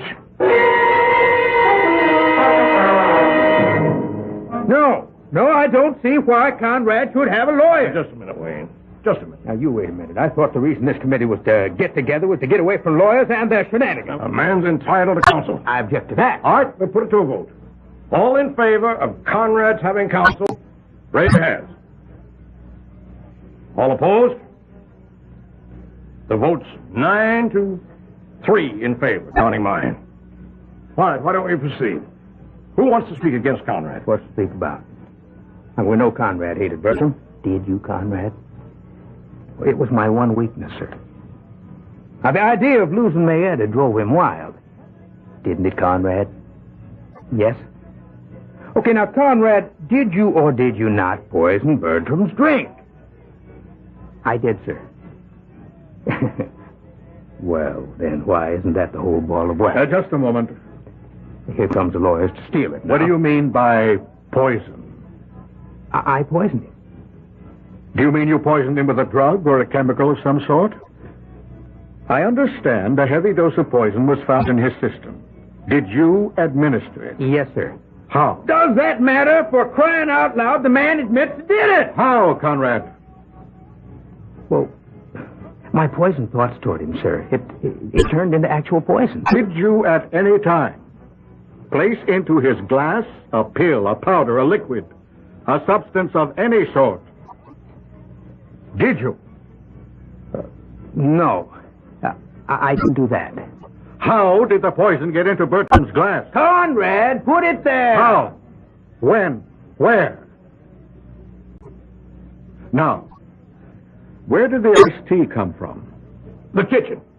Bertram said, I'd like some iced tea. We were all sitting out on the patio. Yes, and I said, I'll tell the cook to make some. And Bertram said, nobody makes better iced tea than I do. And he went inside. And a couple of minutes later, he called for Mayetta to come in and help him serve. We heard all this at the trial. But it is important, Mr. Lynn. So Mayetta went inside and came back carrying the tray. She set it down, and Bertram set a glass in front of everyone's place. And then what happened? Well, there was a sound of an explosion from the rear of the house. So we ran back to see what it was. Who ran back? All of us. In any particular order? I remember. Uncle Frank first. Yes, and then Conrad, and then Bertram and Mayetta. And what was the explosion? Oh, the cook's little boy. He'd found a firecracker left over from the 4th of July. I see. And then what did everybody do? Well, we all went back to the patio. And everyone picked up his glass and started to drink. And then, in a few minutes, Bertram just keeled over. Then how did the poison get into Bertram's glass? Conrad, put it there. He admitted it. But when? And how did he have a chance? He couldn't do it in the kitchen. Only Bertram and Mayetta were there. He couldn't have done it on the patio because someone would have seen him. He did it when they went out to investigate the noise. How? He was second man out. Bertram and Mayetta were still on the patio. When they came back. Did you all come back together? Yes, we did. This is the same kind of hocus-pocus the lawyer pulled at the trial. Now, Conrad admitted it. He can admit anything he pleases. It doesn't work unless and until we can show he put the poison in the glass. The thing was put into the drink after the glasses were set out. No, it wasn't. Mayetta, what are you saying? Yes, Mayetta? Well, you all should have asked me. Nobody ever asked me before. As I came into the kitchen, I saw Cousin Bertram place a pill into one of the glasses. A pill? Well, he always took pills for his heart. I didn't think anything of it. But then we set the glasses down. I saw him put the one with the pill in it in front of Cousin Conrad. Uh-oh, I thought. He made a mistake. So I just put the glass with the pill in it back in front of his chair. You changed the glasses? Oh, yes. I was going to call it to his attention, but everybody started to run to the back of the house, so I just changed them myself. But, Mayetta, that was not a pill. That was the poison that killed him. Oh, no. No, Conrad is right. The poison that killed him was Conrad's mean and unbalanced thoughts. But Conrad has atoned. He's balanced now. Mayetta, why would Bertram want to kill Conrad? Oh, Bertram. Bertram was unbalanced. Everyone knew that. He was so angry because I told him I could never marry him as long as Conrad was alive. What? We love each other so much. Gentlemen, the defense rests.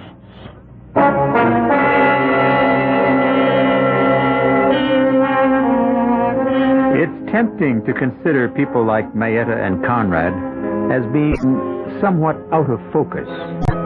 But how clear, how sharp are your motivations and mine? I may tell you that the redressers of injustice have been disbanded.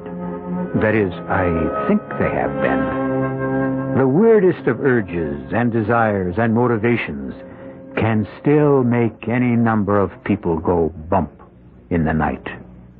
Be sure of nothing, except that I shall be back in a few moments.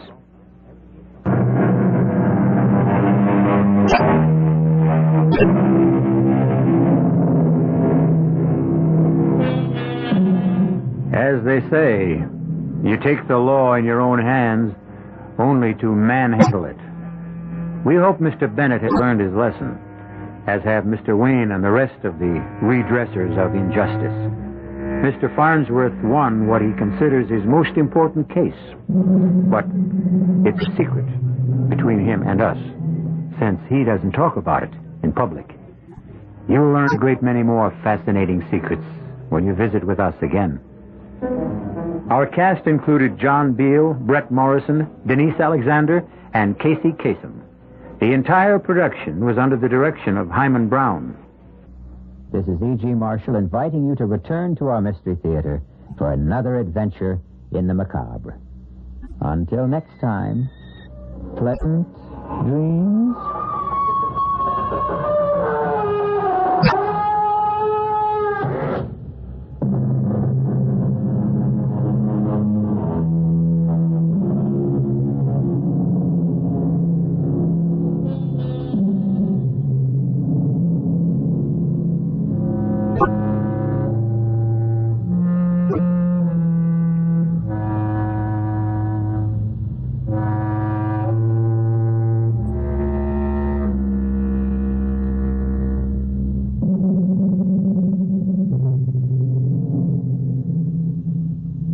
Are drastically altered, and two people become lost in... Well, you'll hear. It'll all come out as we go along. Norma and Hal, he's Harold Glenford III, have inherited an ancient brownstone on New York's East 58th Street. Hal hasn't seen the house or the uncle who left it to him since he was a little boy. He doesn't know what to expect any more than Norma does, as they inspect the old house now for the first time since it became their own. Yeah, you need a machete to get through these cobwebs. Well, nobody's lived here in 10 or 15 years, you said. But it's going to be beautiful. A little belt tightening, maybe, but we can make it. I don't advise tightening your belt. No kidding, Norma. The baby's due in April. You're going to have to stop working pretty soon. It's not going to be easy on my salary alone. Oh, nobody said it was going to be easy. And there are the ghosts, of course. Cut it out. Well, now, according to Uncle George, that's the reason nobody's been living here. The ghosts drove Uncle George himself out. That's what he said. And he couldn't keep the place rented, so he just gave up. Okay. A house like this needs a ghost.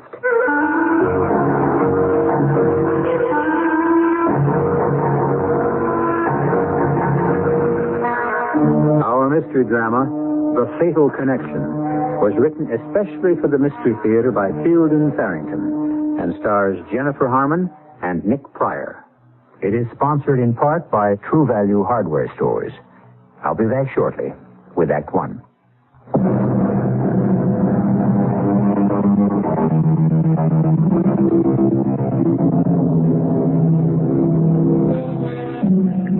Many scientists and philosophers see time as a road along which we pass, or a river along which we drift, the future waiting for us just around the bend ahead, the past obscured but not obliterated by the turn we just made. The rest of us, ordinary mortals that we are, find the moment in which we are currently trapped just about all we can handle. Norma and Hal Glenford have moved into their old house on East 58th Street. The furniture from their former 3-room apartment only half fills the first floor. The second floor and the attic-like third floor will have to wait. Except how we'll have to have a nursery. You know, our baby's bedroom. You stand there, the living proof of it. And there's no place for it on the first floor, so we'll have to find a place on the second floor, right? Logical. Then our bedroom will have to be on the second floor, too, don't you see? I mean, we have to sleep on the same floor with the baby. Hey, you're right. I hadn't thought of it before. The back room on this floor makes a very small bedroom anyway. We could use it as a sort of, I don't know, music room, a study or whatever. You make us sound very prosperous. We will be. Lawyers are always rich when they get a little older. I like the sound of that, Norma. Doesn't make any sense, but I find the simplicity of it comforting. So shall we go upstairs and see what's there for a bedroom and a nursery? Okay. I'll go first and clear away the cobwebs. Oh, we'll carpet the stairway. Later, of course. When we're rich. Now, that's an old bedroom, as I recall. One of the doors is a linen closet.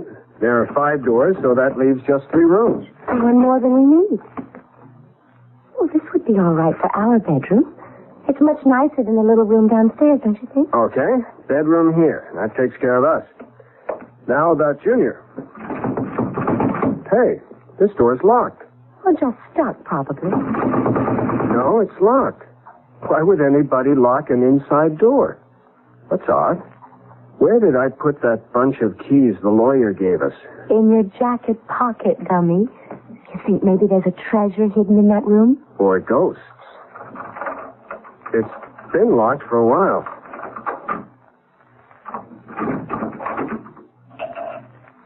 It's all furnished. Son of a gun. Right out of the 19th century. It looks like what used to be an upstairs sitting room or something of the kind.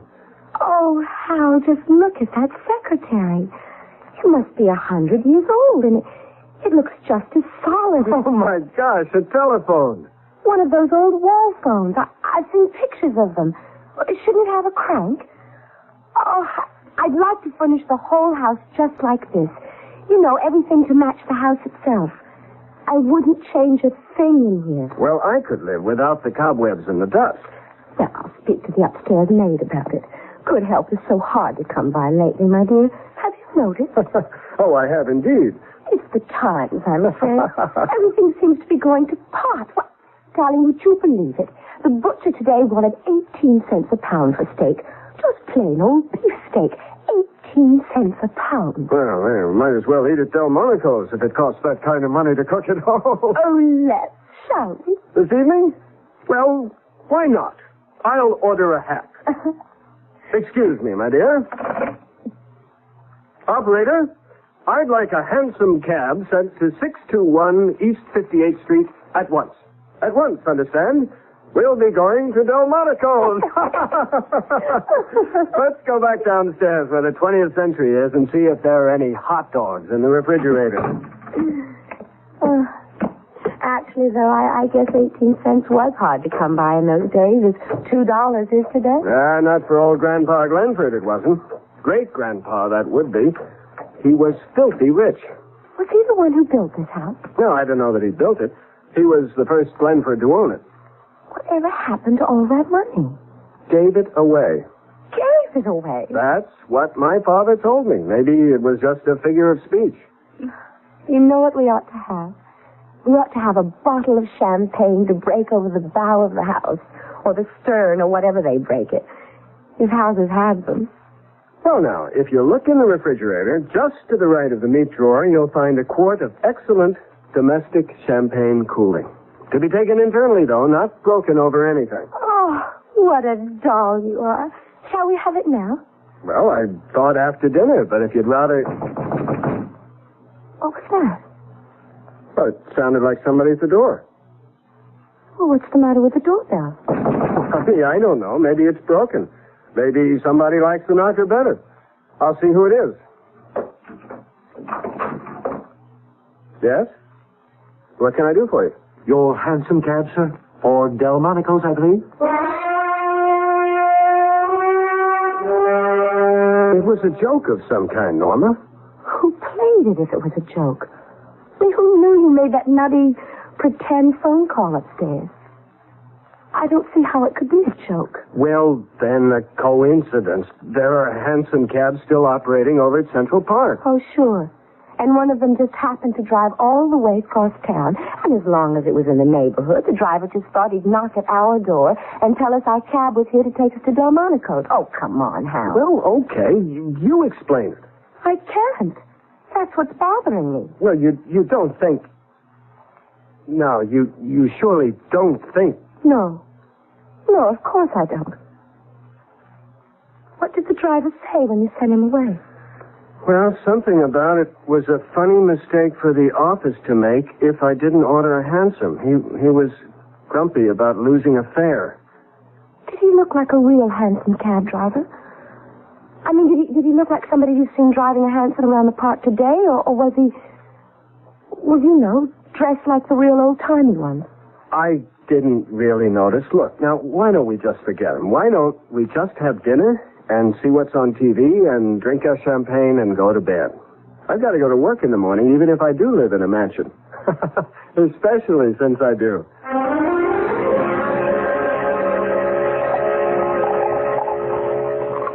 Here's to great-grandfather Glenford. Look, take it easy with that stuff, will you? The bottle's half gone already.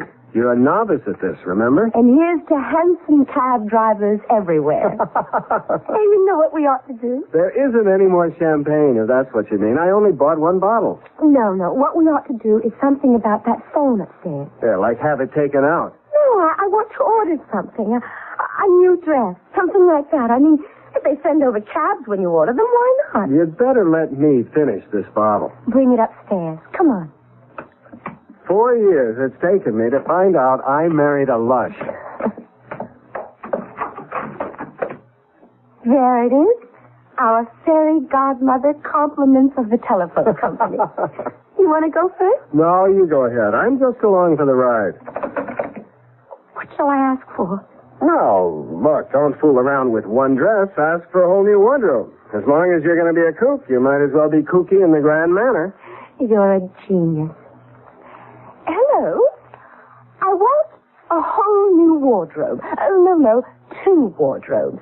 One for myself and one for my husband. Everything in the latest style and everything must fit perfectly. Oh, and have everything finished and delivered by the time I get home from work tomorrow afternoon. That's, I guess, it for now.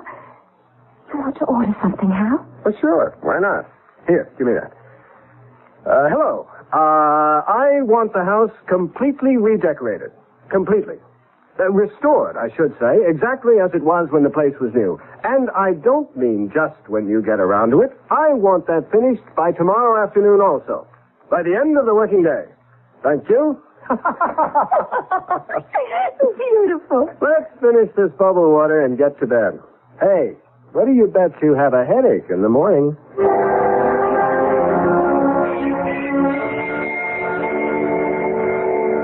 You'd have lost that bet. No headache. All I want is a cup of coffee, though. Me too. That's all we have time for anyway. Well, pick me up after work this afternoon. Sure. I may be a little late, though. That's okay. A secretary's work is never done.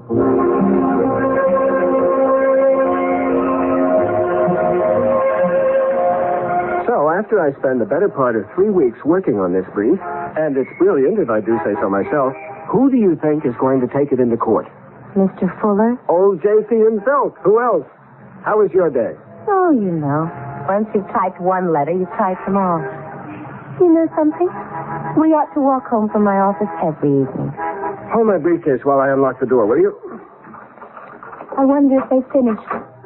Who finished what? The decorators, you know. You told them it had to be finished by the end of the working day. How? Now, this is too much. I mean, what kind of a joke? It is, Hal. It's all been redecorated, restored.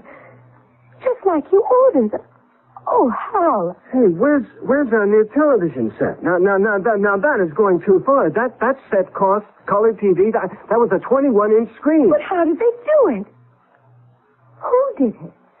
I mean, I can't figure. How? What? The refrigerator's gone. Look at this thing. What is it? It's an old ice box. It's full of ice. I don't think you can get ice like this anymore. There's something. This is all wrong, Norma. It's not a joke, is it, Hal? Nobody makes this kind of a joke. A coal range. An old coal range. My grandmother Scott had one of those out in her summer kitchen. Nobody used the things even then. The toaster, the blender, everything, Hal, it's all gone. That telephone. That damn telephone. It's real, isn't it? It really is real. You tell the telephone you want something and you get it. It's like a genie in a bottle. You just order it and I think I'm scared. All right. If it'll work one way, it ought to work the other too. In reverse. What are you going to do, Hal? Come on. I'm going up there and I'm going to tell that lousy telephone to put our own stuff back in this house and then leave us alone. That's what I'm going to do. Now listen, you, whoever you are, I want you to stop. Please. Number, please. Oh, Norma. Norma, let's get out of this place.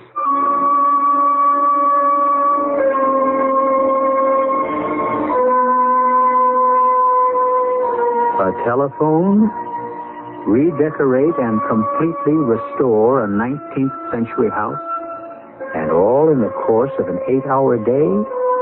It seems impossible, doesn't it? And yet there it is. And somebody did it. Or something. We'll look into it further when I return shortly with Act 2. Time. One of the many things we still don't understand about our universe. Now here, in an old house on New York's East Side, Hal and Norma Glenford have found an antiquated telephone that seems to constitute some kind of flaw in what we consider the natural passage of time. At least in the incredibly short objective space of 8 hours, the house has somehow become its original 19th century self. The past, if Hal and Norma can believe what they see and hear, has been trapped within its walls. The eeriness of it has sent the two of them frightened out onto 58th Street. It's so quiet out here. And so dark. I don't remember it being this dark before. Well, we haven't been around this neighborhood much at night.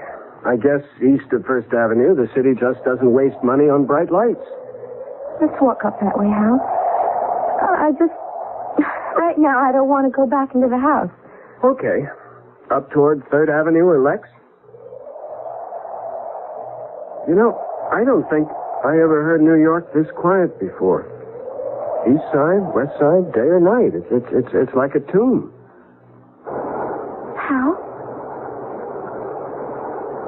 How do you hear it? I don't hear anything, just... Now do you hear it?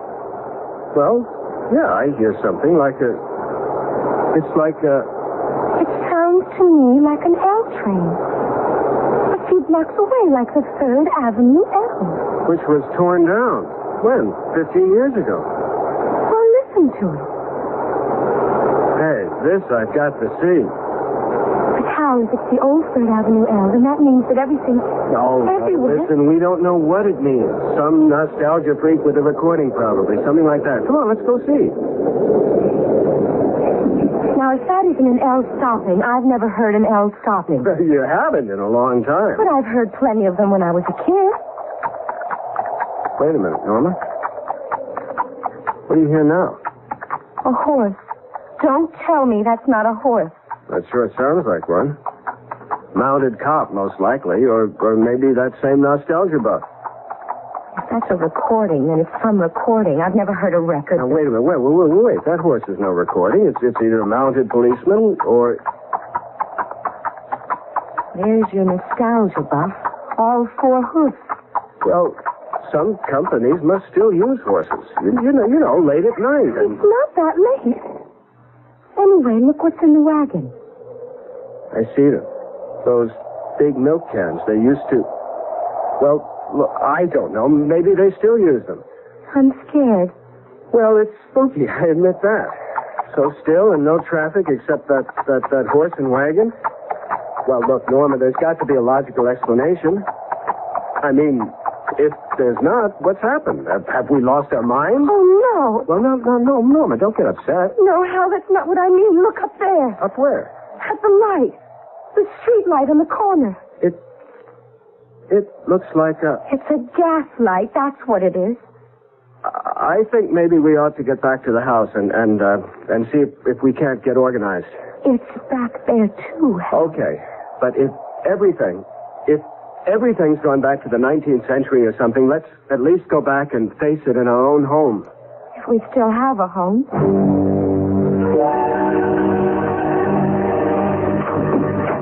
The key seems to turn easier. What if there's somebody in there? I mean, we didn't live here, and... Oh, what year do you think it is, Hal? It's... Oh, Lord, I'm so mixed up. How can it be anything but 1974? That's what it is. Or was, or will be. Now, we've got to stop this foolishness. The first thing we need is some dinner. Maybe with some good solid food inside us, we can take a more reasonable view of this mess. I don't know how to cook on a coal range. I don't even know how to make it burn, do you?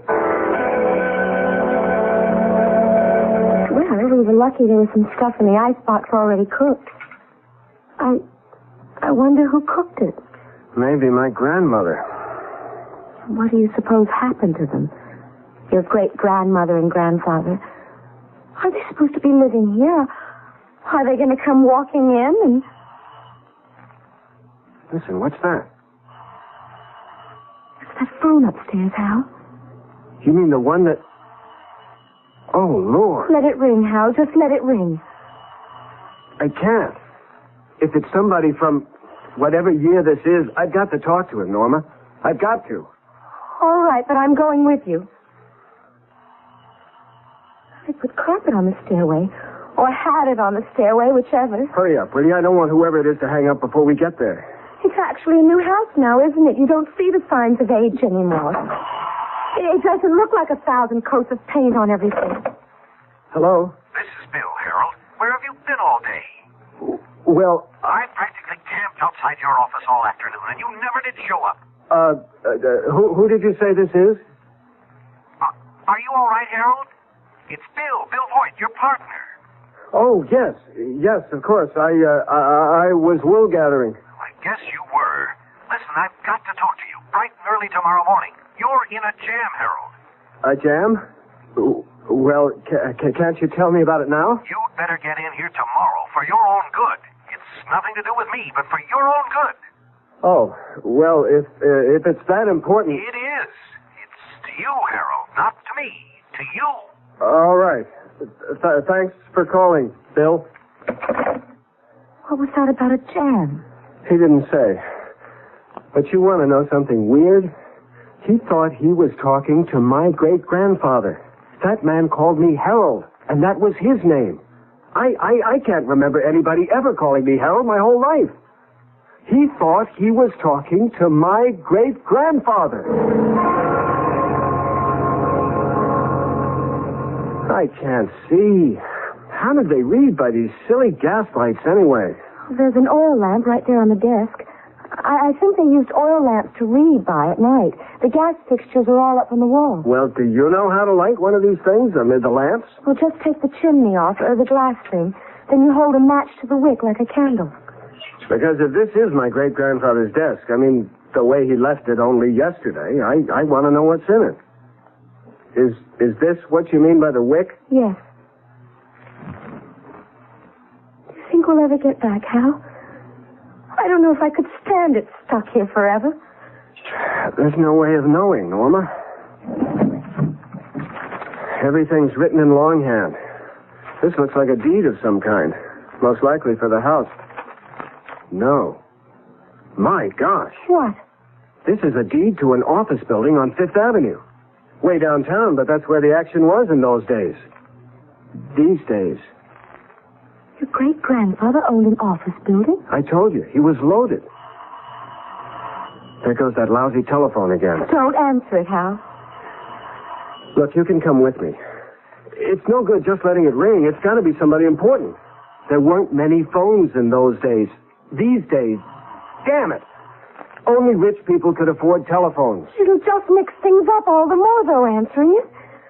Look, it's our only contact the way things are. I wish.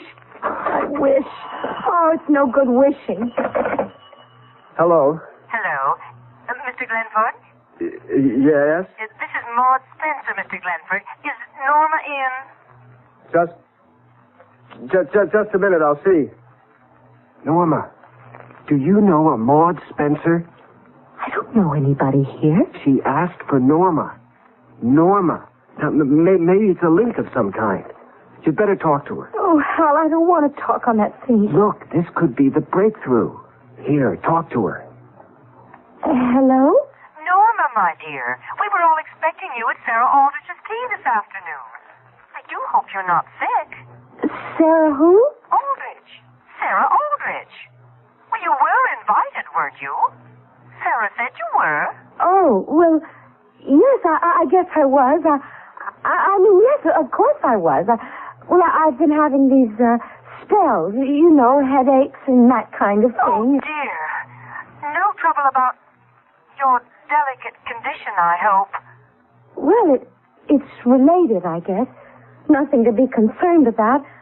I'm just supposed to get a lot of rest, you know, stay at home and take it easy. Oh, dear. Is there anything I can do? I'll come and see you tomorrow afternoon.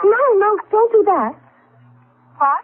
I mean, oh, I'm sorry. I didn't mean it the way it sounded. All I meant was I'm perfectly all right. I really don't need a fuss made over me or anything like that.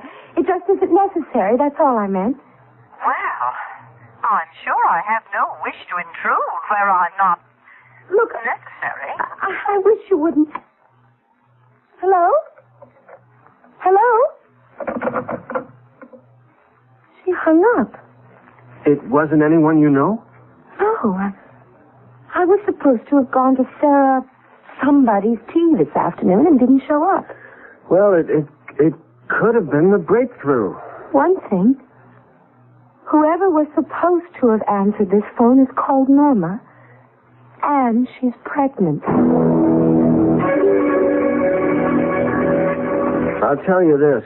My great-grandfather was not a very popular man. How do you mean? Well, if he had any friends, they sure didn't write to him. These letters are all from people who hated his guts. Claim he stole them blind. Stole? Do you think it's true? I'm beginning to believe that old Harold Glenford Esquire was mixed up in some pretty shady enterprises. What kind of shady? Kickbacks, near extortion, character assassination, embezzlement, or something very like it. If a third of these letters are right, you name it, and old great-granddaddy Glenford was into it. Oh, that's shocking. Listen, you want to hear one? I'm not sure I do. Glenford. This guy signs himself James Blakely. Glenford, you are unfit to breathe God's pure air. The ways of God are beyond understanding, but justice is inevitable either in this world, which you befoul, or in the next where, never fear, the punishment you deserve has been prepared for you. To hasten you into that world would be an act of the highest nobility. If I do not do the deed myself, rest assured that another will in good time. Wow. A sample. Only a sample. How? Well, what is it? Look at this. It's This is a picture of you and me. That sure is what it looks like. But in those clothes? Well, where did you get this? In this desk drawer. Look on the back. Mr. and Mrs. Harold W. Glenford on the occasion of their wedding, June 18, 1894. And look at those signatures. Except for a couple of curlicues, they're yours and mine. I can't help it, Hal. I'm scared. I don't see how it's possible, but it must be. I have somehow become my own great-grandfather. Not only that, but you're my great-grandmother, and that child you're carrying, due to be born next April, is my grandfather. Paradoxical? Well, yes, of course. You presuppose paradox the moment you start moving about in time. How do you know you aren't your own great-grandfather or grandmother? If tomorrow you found an old telephone in your attic, well, how do you know? I'll return shortly with Act 3.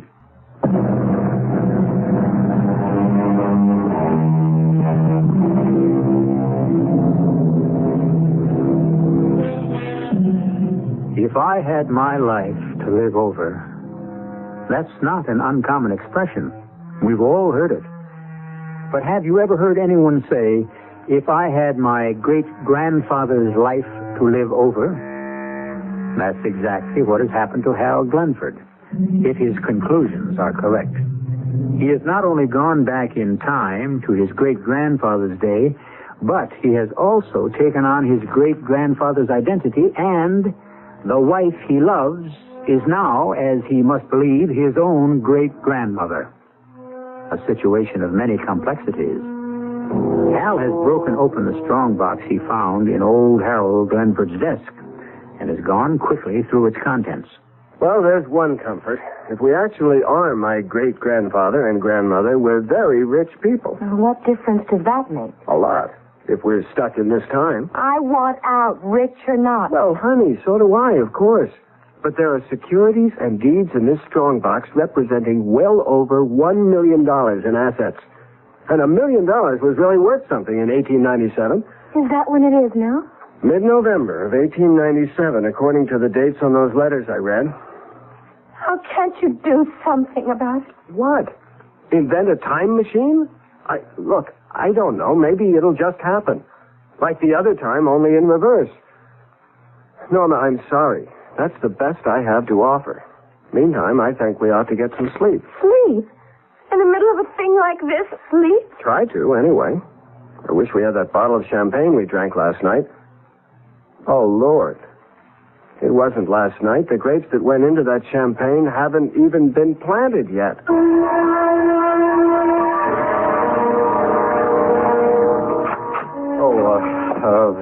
Hello there. I'm sorry. I didn't realize you had someone in your office with you. Never mind. I was just leaving. Sit down, Harold. You were wise to shave off your beard. Oh, yes. Well, my wife never really liked it, and I thought... Well, it served you well. Blakely didn't recognize you. Was that James Blakely? What are you talking about? You know perfectly well it was James Blakely. No, I mean, I had a letter from him yesterday. I could have... you know I could have him in court for some of the things he said? Yeah, that's rather funny, you know.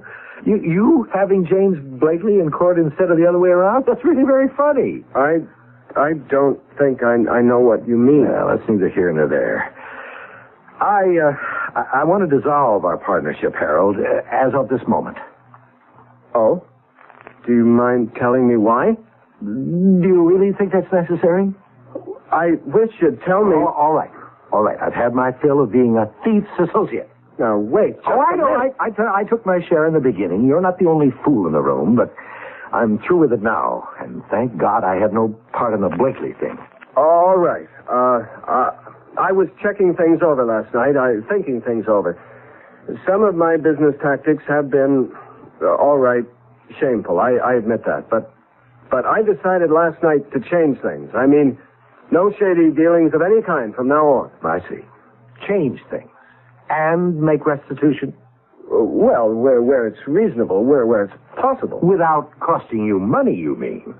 I don't believe you, Harold. Not for a minute I don't.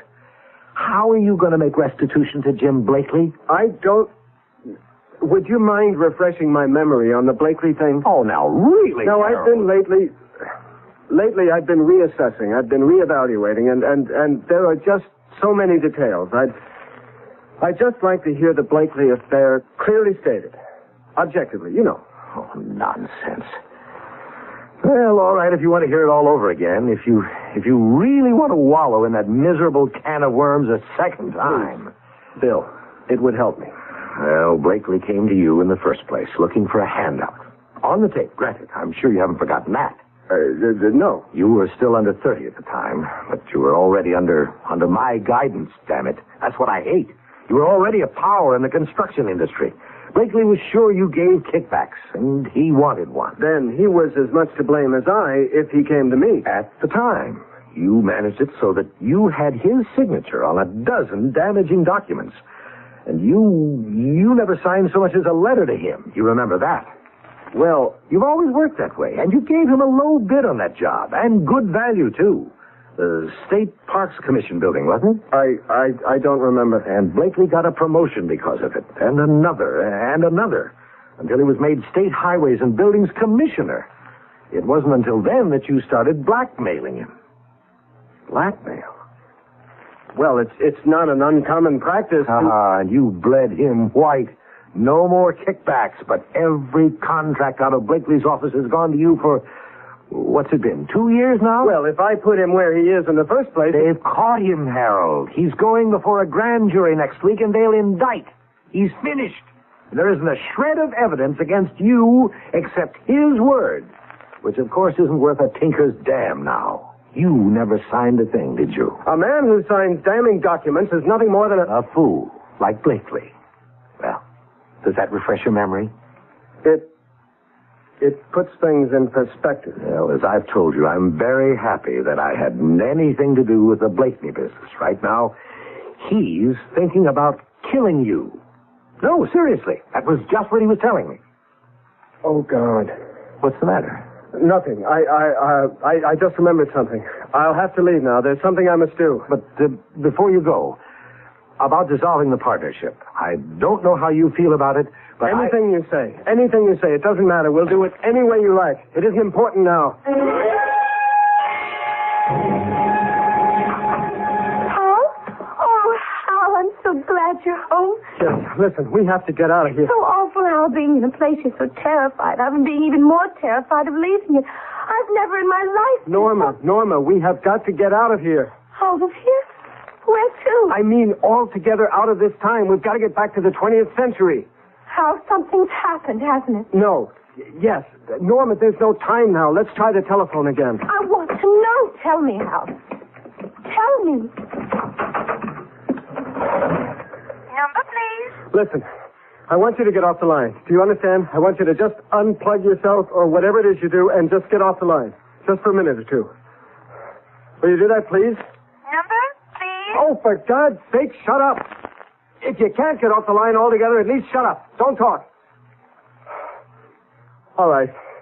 Listen, you, whoever you are, we have had enough of this nonsense. We want to go back to the 20th century, and we want to go back now. You're the one who got us into this mess. Now get us out of it. Do you hear me? Number, please.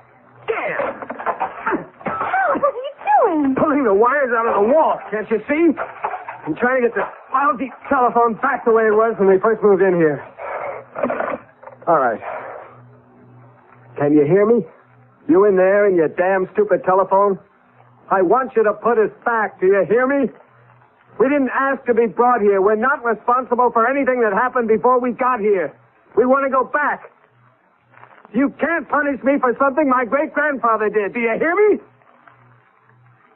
All right, don't answer. You don't have to answer. Just do it. I don't know what else I can do.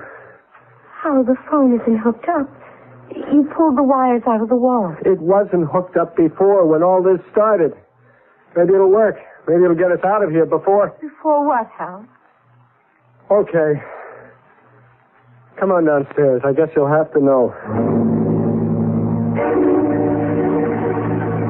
And he's threatening to kill me. Blakely is. That's what my great-grandfather's esteemed partner told me this morning. Well, then what are we sitting here for? We have to get out of this house. It won't do any good, Norma. It will. There must be 1,000 places to hide. You're just a sitting duck here. No, there's no hiding place but the 20th century. Back where we're really Hal and Norma Glenford. There's no hiding place at all in this century. I just don't know what you're talking about. The thing is, I remember now. I remembered while I was sitting there in Boyd's office. Remember what? I remembered hearing my grandfather... Was he my grandfather or my son? I remember when I was just a little boy hearing my grandfather telling my father about it. About what, Hal? My great-grandfather was shot to death by a business associate. By a man he'd cheated, ruined. That's what my grandfather told my father. All right. That was your great-grandfather. But it's already happened. To whichever one of us was here, it's already happened. It can't be changed. I don't believe any of that. I don't. I want you to do something. I've done all I can do. It's up to that telephone upstairs.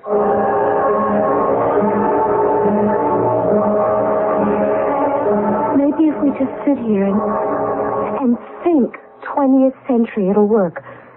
Close our eyes and just know we're in the 20th century. Listen for auto horns. Think about the Pan Am building. Try to decide what we'll watch on TV later. Breathe the polluted air. Mightn't it work, Hal? It couldn't hurt. Close your eyes. That'll be Blakely. Don't answer it. Do you think I'm crazy? Now listen to me. If he's got a gun, he can get at us through the front window. I want you to head for the coat closet as fast as you can and get in there and stay in there until I tell you to come out. Have you got that? Yes. Norma, get in the closet. No. Not as long as you... Get down, Norma. Get down on the...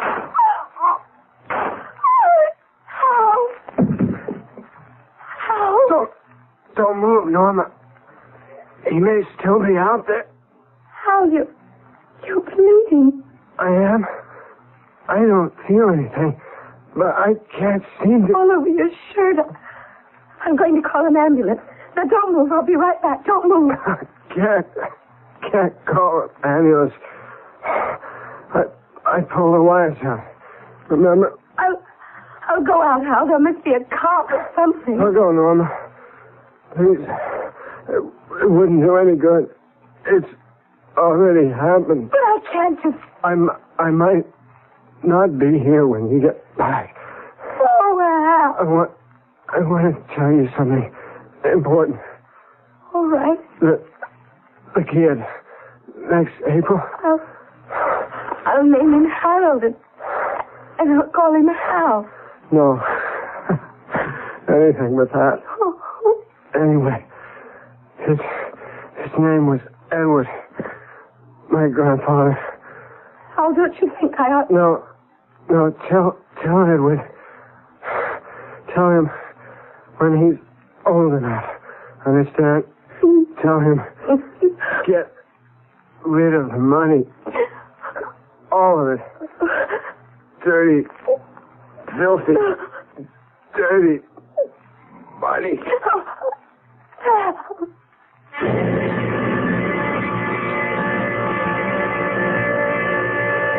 Justice must be served. That goes without saying. But how many times? It's unlikely, of course, that anyone listening to me at this moment will ever find himself unexpectedly living in the 19th century. But just in case, how much do you really know about your great-grandfather? I'll be with you again in a few minutes.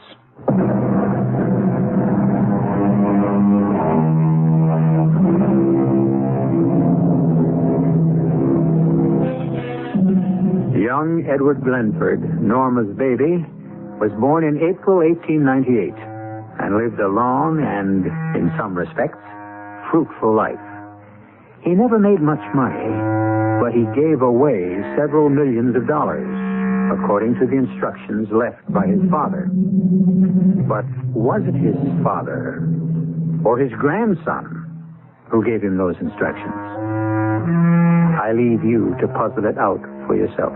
Our cast included Jennifer Harmon, Nick Pryor, Robert Maxwell, and Joan Shea. The entire production was under the direction of Hyman Brown. And now, a preview of our next tale. Well, that's exactly what I've come to talk with you about, Arthur. Your niece. Oh?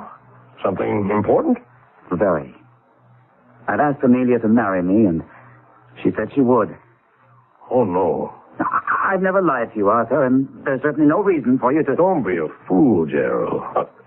I didn't mean that Amelia had turned you down. Of course, she accepted you. I don't understand. I know, and I'm reluctantly forced to explain. When you hear why, you won't want to marry Amelia. Impossible. There's nothing you can say about Amelia that would make me love her any less. She's the perfect woman. She's not a woman. What did you say? I said Amelia is not a woman. She's a robot. This is E.G. Marshall inviting you to return to our Mystery Theater for another adventure in the macabre. Until next time, pleasant dreams.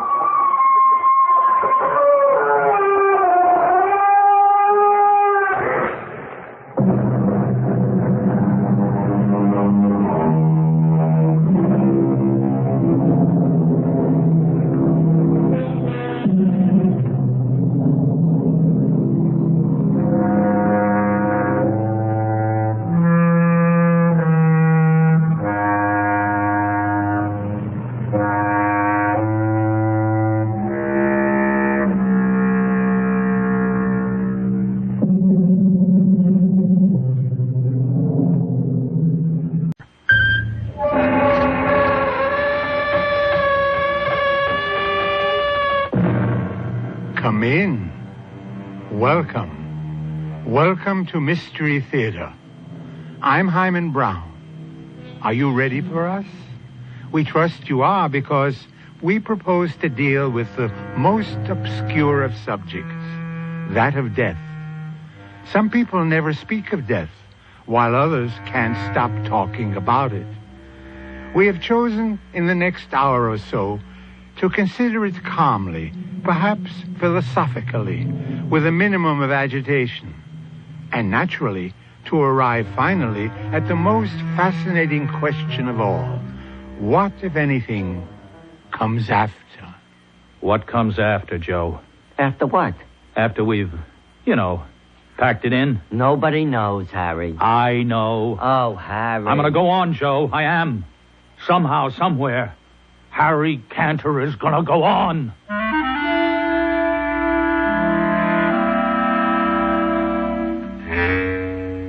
Our mystery drama, Appointment in Uganda, was written especially for the Mystery Theater by Elspeth Eric and stars William Redfield. I'll be back shortly with Act One.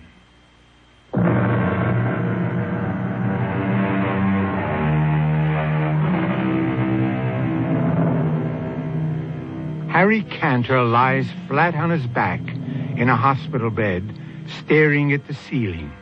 Across the room, a sturdy middle-aged nurse sits in an armchair. It's very quiet.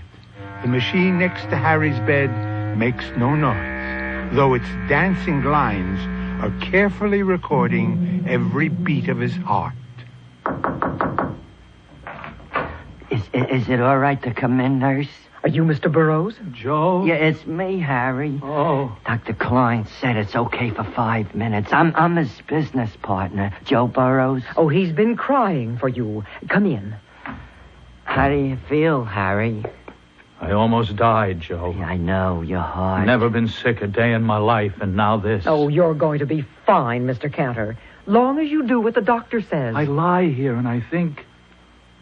Joe, do you believe in reincarnation? You mean coming back as somebody else? Yeah. Yeah, I've been thinking about that.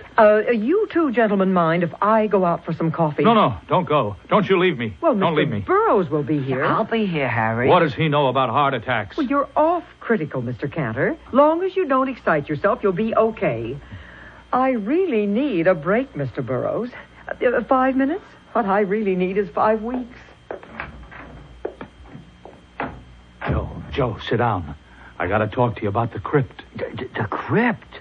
You're going to get well, Harry. I got to have it ready. Harry, lots of guys have had heart attacks and go on to a ripe old age. I got to be ready. Now, write this down. I wanted marble. Marble from Italy, that good kind. Carrara, that's the best. Okay, then that's what I want. Write it down. Okay, now, how big a crypt did you plan on? Big.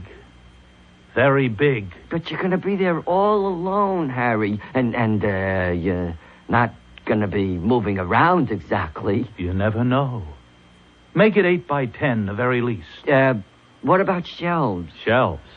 Shelves for what? Well, it's my understanding people do have shelves put in crypts, you know, for loved ones who, later on when the time comes. It's a nice idea. Who would I put on the shelves? Who? Oh, unless you want to No, not me. Well, you're my friend? You're my partner? No, I was thinking your mother, maybe. Oh, my mother. She hasn't even been to see me. Why should I give her a shelf? Well, Bernice. Bernice hasn't even sent me a get-well card. Well, she's called up every day, Harry. I happen to know that. So, what's the phone call? She's at work all day, you know. She's through by 5. Harry, this is the first day you've been off the critical list. I'm the first person who's been let to see you. Well, she could have tried. Look, when they let you out of here, why don't you take a nice trip? You could take Bernice with you. I already did that, Joe, 15 years ago. You could go to Europe. That's where I took Bernice. 6 countries in 6 weeks. Terrible. And no cottage cheese. California. How about California? They have cottage cheese. Joe, while I was lying here, I had an idea. For the business.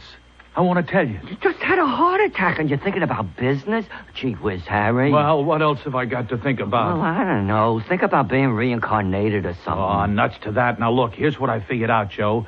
Lots of people are turning to natural sponges, you know? And I know where we can get our hands on some very cheap. Very cheap. Labor costs are practically nothing. These peasants, they dive for him, see? They dive. Harry, my time is just about up. I really got to get going. I'll call the nurse. I'll get in touch with your mother. Don't go, Joe. I'll tell Bernice that you're coming along. Joe, I just thought of something. What? For the crypt. Yeah? I want music. Perpetual music. Oh, yeah, well, what kind of music, Harry? All the good old songs. Stardust. The moon comes over the mountain. Dardanella. Harry, I don't know. Oh, are you my friend? Well, are you my partner? I want music. Well, I'll look into it, Harry. You'll see to it? I gotta go. I'll One be night back. of love. Yeah, Barney Google. Oh, there you are. Well, everything all right, Mr. Burroughs? Well, I tried not to upset him about anything. He seems to be fine. Good. I had a telegram from his mother, but I didn't show it to him. It wasn't exactly a telegram for him. She sent it to me. He never mentioned having a mother. Oh. Matter of fact, he never mentioned anybody but you. Yeah, well, see, I wired his mother right after the attack. Yes? And, well, here, I've been carrying her reply around with me in my pocket ever since. See, here it is. I didn't know whether to show it to him. You know, he might take it the wrong way. You want me to read it? Yeah, please.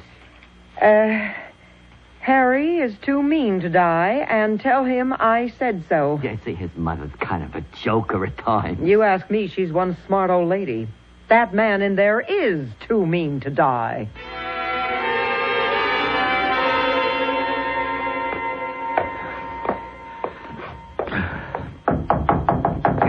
Mrs. Canner? Hold your horses. I'll be right there. It's Joe Burroughs, Mrs. Canner. Oh, how are you, Joe? It takes me a little time to maneuver the old wheelchair.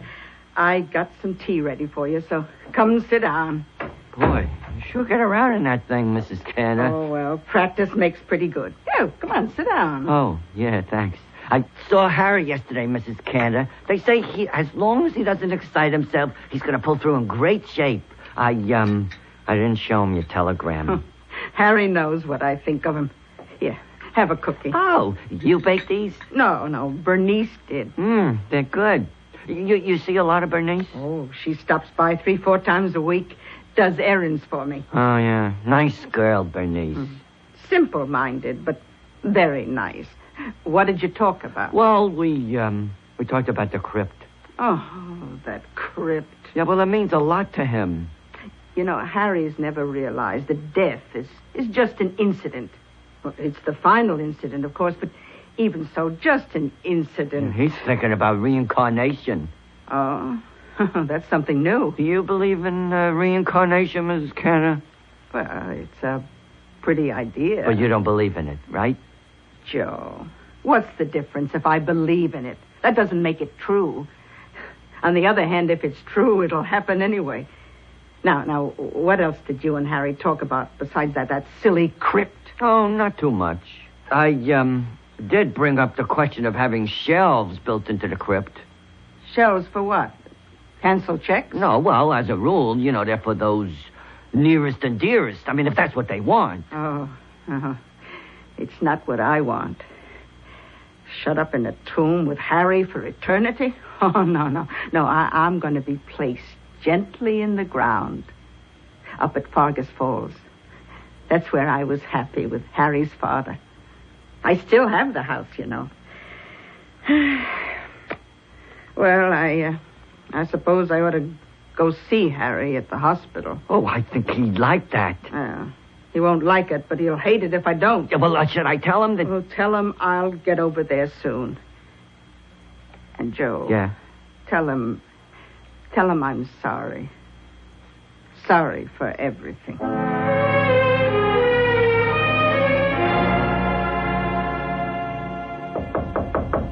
Oh, that's probably Joe. Hello, Mr. Burroughs. How is he? Oh, he's coming along fine. Come on in. So, how are you, Harry? As well as can be expected. That's what they all say around here. Yeah, well, I saw your mother. She said she'll be in to see you real soon. How soon is real soon? Well, today, maybe. What about the crypt? Harry, what are we going to talk about, the crypt? What about the crypt, Joe? How many times have I got to ask you? What about it? Your mother doesn't want to be put in the crypt. Why not? She doesn't like the idea of the shelf.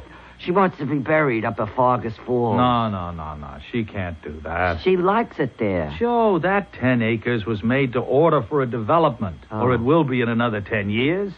Right now it's a little too far out, but in another 10 years, I got it all worked out in my head. Shopping center, parking lot, the whole schmear. Yeah, Harry, I talked to the cemetery about the crypt. They said it's okay about the size. Well, of course it's okay. And the Italian marble, I think I know where I can get that. Joe, what are you holding out on me? The cemetery plays music regularly. There's always some kind of nice, soft music on. No, I want my own music. That's one of the main reasons for a crypt, so I can have everything my own way. Take it easy, Mr. Cantor. Now, Joe, you go back and tell them I gotta have it my way, or the whole deal's off. You'd better leave, Mr. Burroughs. Yeah, You tell them I got the money, and I gotta have I gotta have it. Out of my way. Is he Yes, he is. Push that emergency button. Dr. Klein, 407 on the double, heart emergency. I better leave. Hand me that tray with the hypodermic needles. Harry? Clear the way, lady. The emergency heart unit is coming in.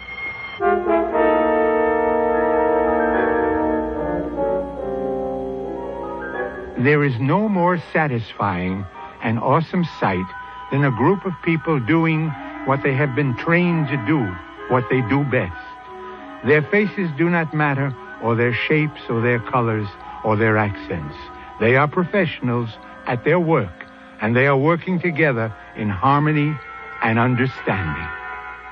Mystery Theater will be back with Act 2.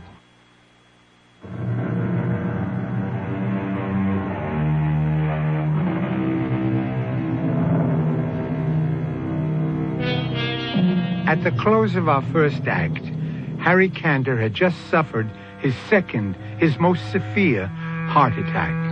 Actually, his heart had stopped completely. He had no pulse, he had no breath, he had no life. Where, you may ask, was the soul of Harry Cantor? Where had it gone? Where is it now?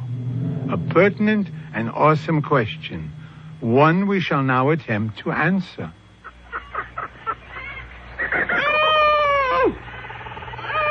All right now, Kaylin. All right. That's it. Good. Oh, it's your baby. A male. Oh, well, at least he looks healthy. Come on, little one. Up on your feet. Come on now. Up.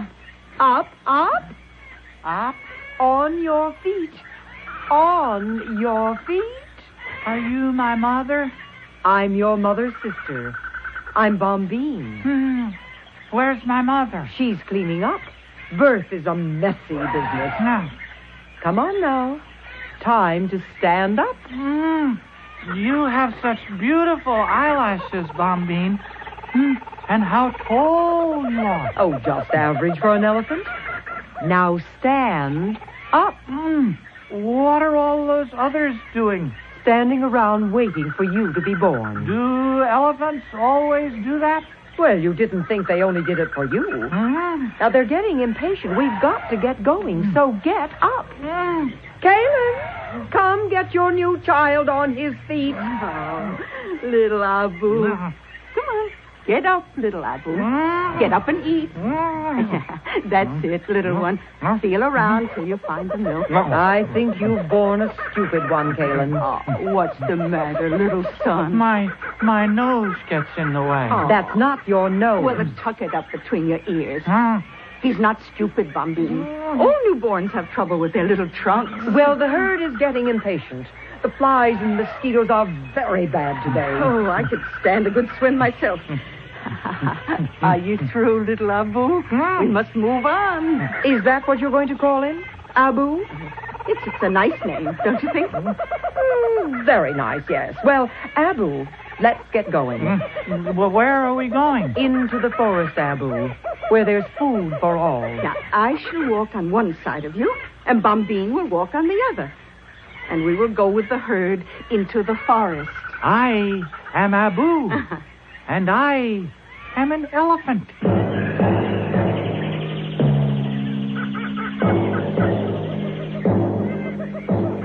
What are we looking for, Mother? Food, silly. And water. Well, why are we all going in the same direction? Why don't you and I and Bombine go off on our own? Now, what would be the point of that? Well, we might find something good, and we could keep it for ourselves. What would be the point of that? Why, then we'd have it. Well, I repeat. I told you he was stupid, Kayleen. Oh, well, maybe he's just odd, Bombine. No, I mean, Mother, if, say, we found water, if we didn't tell the others, then they would have to come to us to find out where it is, and we wouldn't tell them unless... Unless what? Well, unless they did something for us. Like what? Oh, worked for us or gave us something or, well, at the very least, they'd respect us. They'd think we were very superior and wonderful. We are all very superior and wonderful, Abu. But the three of us would be more superior and more wonderful, don't you see? Oh, what I see is that you have a lot to learn, Abu. And a lot to unlearn. Where do you get these peculiar ideas, Abu? They sort of pop into my mind. Abu, you must understand that elephants have the marvelous gift of finding water. Mm-hmm. And we find it not just for ourselves, but for all the other animals, too. All of them? All. It is our responsibility. Why is it our responsibility? Because we are so good at it. I don't follow that at all. Bombine, I'm going to bring down this tree. Now, I can't quite reach the leaves at the top, and they look so delicious. Bombine, are we friends with all the animals? What do you mean by friends? Well, it's not possible, is it? To love them all? Oh, you talk very strangely for an elephant. We have due and proper respect for all the animals, as they have for us. Does that answer your question? Oh, are they afraid of us? Well, I don't think so. Are we afraid of them? Of course not. Not any of them? Well, there's one you should look out for until you have grown larger. The one with the stripes. The tiger. When the tiger is very hungry, he sometimes attacks a very young elephant for food. Oh, that's terrible. Just you stay close to your mother and me. Well, what will you do if a tiger tries to hurt me? Your mother will pick the tiger up and dash him against a tree. Then I shall sit on him. Understand? Ooh, what a good arrangement.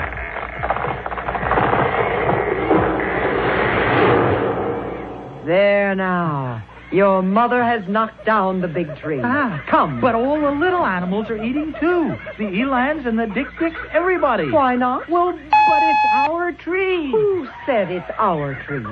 It's part of the forest. Come on now. I'm hungry.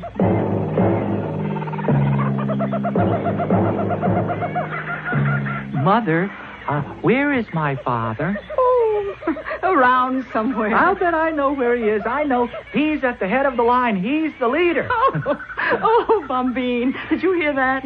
Abu says his father is leading the herd. I told you he's a strange child. Well, why shouldn't he be leading the herd? I'll bet my father is the strongest, the wisest, the cleverest, the most handsome. Do shut up, Abu. I won't shut up. Mother, Bombine hit me with her trunk. She had every right. And it won't be the last time. Every elephant in the herd has the right and the duty to punish you when you get too impudent and talk of things you know nothing about. Well, all I said was my father is probably our leader. Our leader, my dear little stupid, is a female. Is it female? The oldest, the wisest female of us all. But that's wrong.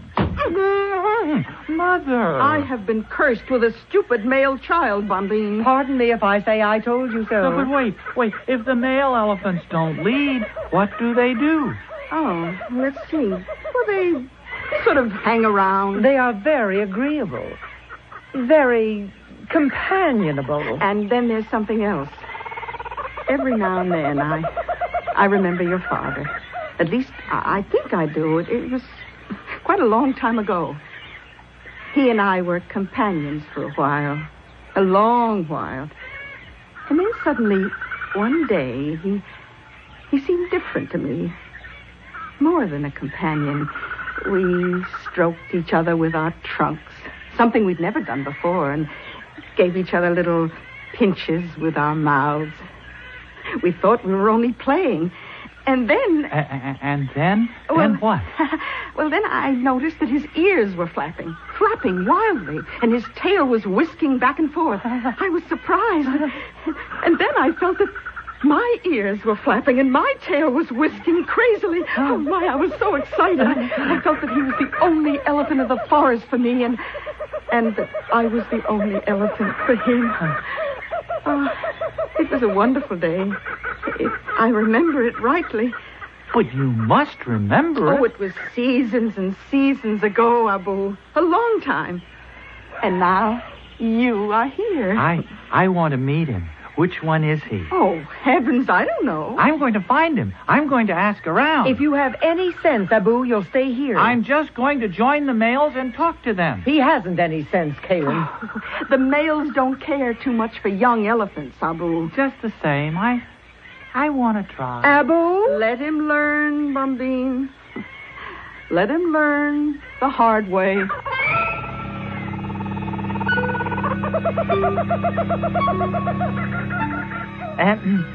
Sir?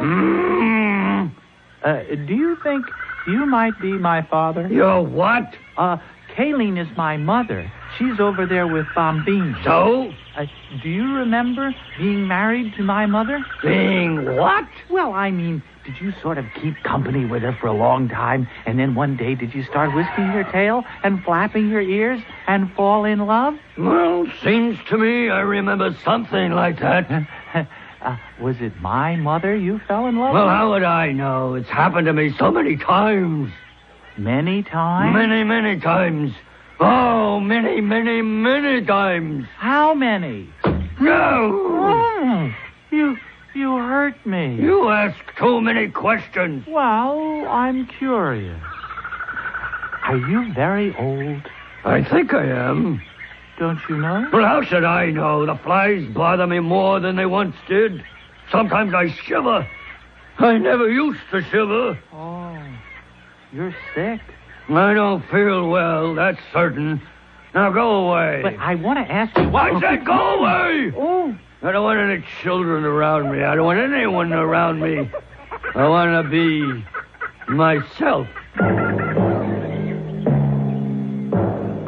Mother, Bombine? Who are you talking to back there? Oh, a very old one. He didn't know how old, but he said he'd lived through many things, many, many times. And now he doesn't feel very well. He shivers, he said. That's old Noor. Yes, that's Noor. Very soon now. Yes, very soon. Very soon what? Very soon what, Mother? Very soon, old Noor will wander off into the deepest part of the forest. By himself? All by himself. Well, then what? Then we shall never see him again.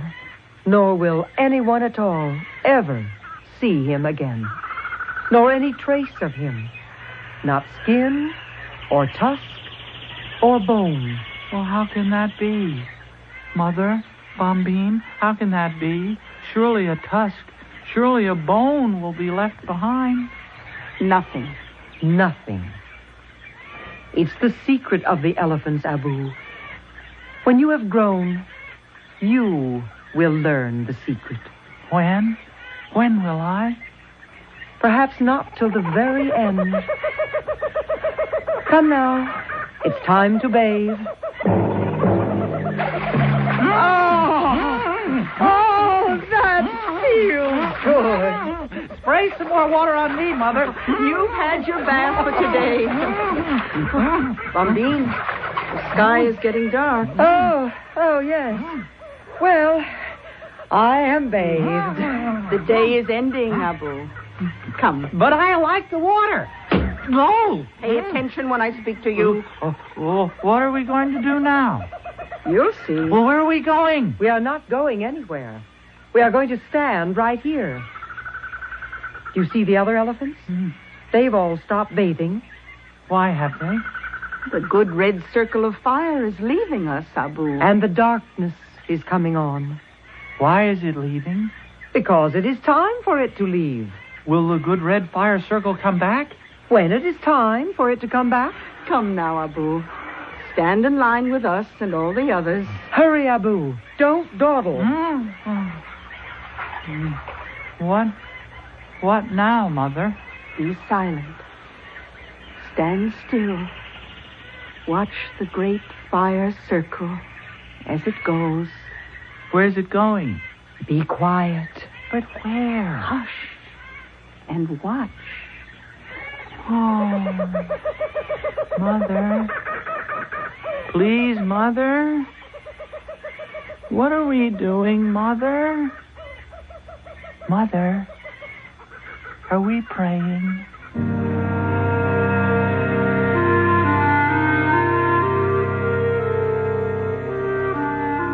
It's quite true, according to those who have watched and studied the great elephant herds, that they stand silent and motionless, facing the sun, not only in the evening when it sets, but again each morning when it rises. We're too ignorant or too far removed from our natural heritage to know just why it is that they do this. There's no obvious reason, no apparent advantage, no material gain. So perhaps the answer to Abu's question is, yes, the elephants are praying. Mystery Theater will be back shortly with Act 3 of our strange tale.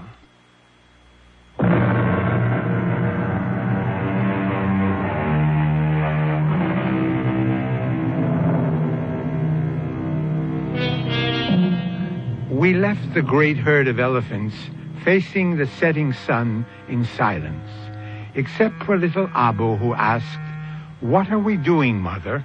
Are we praying?" It may very well have been. How do we know that it wasn't, that the elephants were praying for the return to life of one Harry Cantor? At least it looks that way as we return to Act 3. Back in your own little Betty Boo, Mr. Cantor? Does it feel good? Bombine? I'm your nurse, Mr. Cantor. You remember me?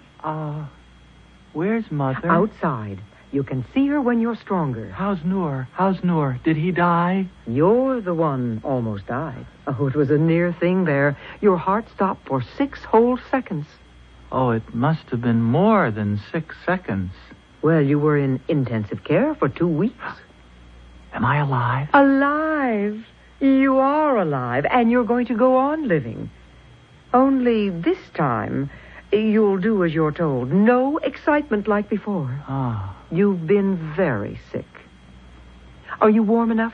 I'm going to put this extra blanket over you. What happened to your eyelashes? My eyelashes? You used to have such beautiful long eyelashes. Were they false?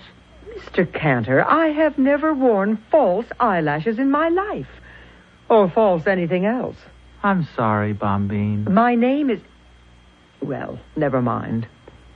You just rest. Are we going to take a bath? You want a bath? Well, I'll ask Dr. Klein. You don't have to ask anybody. We'll just wander down to the river when it gets cool. Mr. Cantor. Just before the sun goes down. That's the beautiful time. Yes. And then the big, good red circle goes away for a while. It does? Mm-hmm. And we pray. You pray? I don't know exactly what we pray for. Maybe for it to come back, or maybe we just say... Thank you? I never knew you were religious, Mr. Cantor. I'm not. I never have been. I don't know anything about religion. Well, now, do you think you could go to sleep now? I think so. Do you want me to pull the blinds? No. I want to watch the sun go down. Then I'll go to sleep.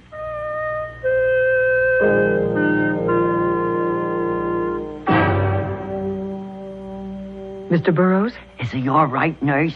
Yes. Can we see him? Well, he's sleeping right now. When he wakes up? Yes. But I think I ought to tell you he may seem a little strange. Strange? What do you mean by strange? Well, different. He talks sort of funny. His speech is impaired. Brain damage. No, nothing like that. Well, then what? Well, he asked me what happened to my eyelashes. Did anything happen to your eyelashes? Of course not. Then he called me Bombine and talked about going down to the river to take a bath and praying to the big red circle. Oh, Joe, you think maybe... Maybe we should call in a psychiatrist. Well, not yet. Anyway, he's not strong enough. But later? Mrs. Cantor, remember your son did have cardiac arrest. For 6-8 seconds, his heart was not beating at all. He was dead? Well, yes. But he's very much alive now. Oh, when I walked into that room, my son was dead. Now, Mrs. Cantor. I'll never forgive myself. Nurse, listen, when he wakes up, will you call me? Maybe I better go in and see him first. Yes, I think maybe you had. Yeah. Then you can sort of, you know, prepare his mother for what to expect.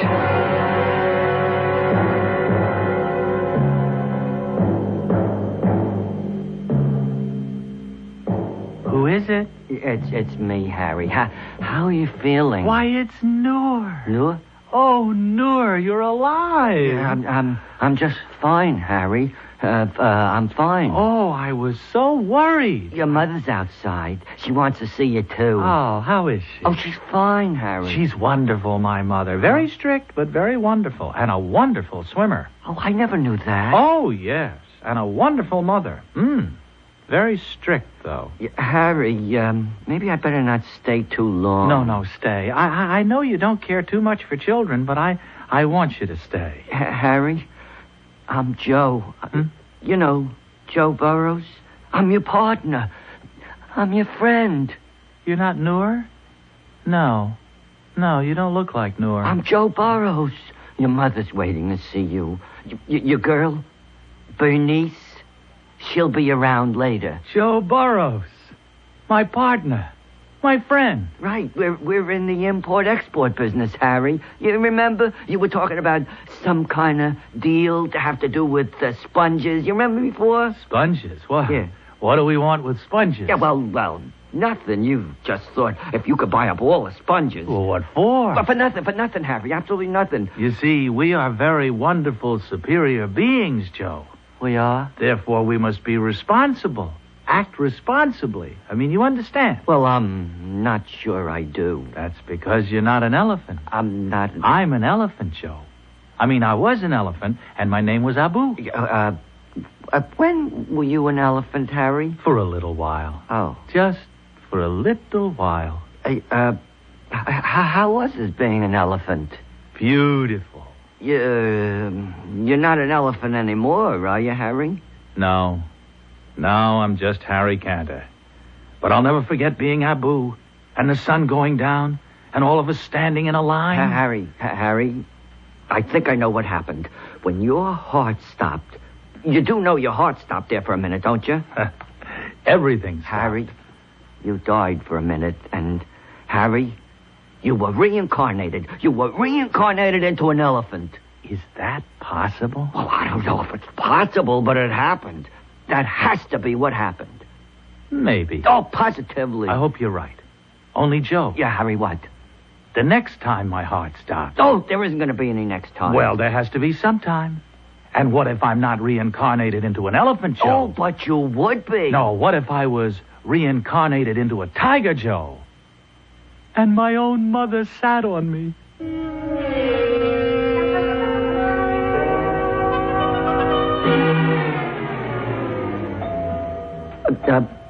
Mrs. Cantor, sit down here, Mrs. Cantor. I'll try to explain if I can. Oh, I'm sitting. Explain. Yeah, Mrs. Cantor, when Harry's heart stopped, he was what you might call deceased. Dead? Yeah, well, in a way, yes. He was departed. But the emergency unit, see, they came rushing in. Oh, they knocked me down almost. I never saw such a hurry. Yeah, well, with all that, they brought Harry back to life. Oh, so he's all right again. He's all right, but...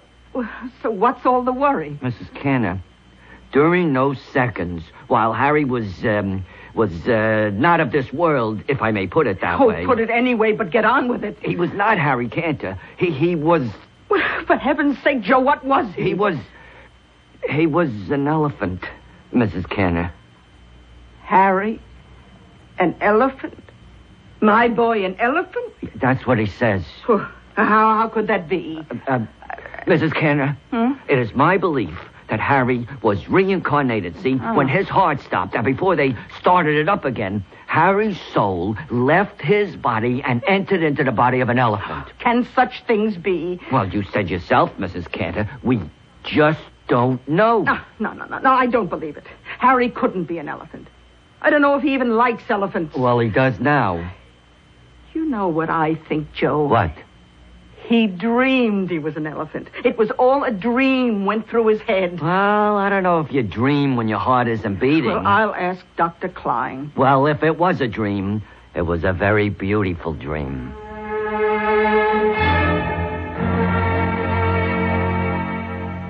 So you see, Ma... Oh, I love you to call me Ma.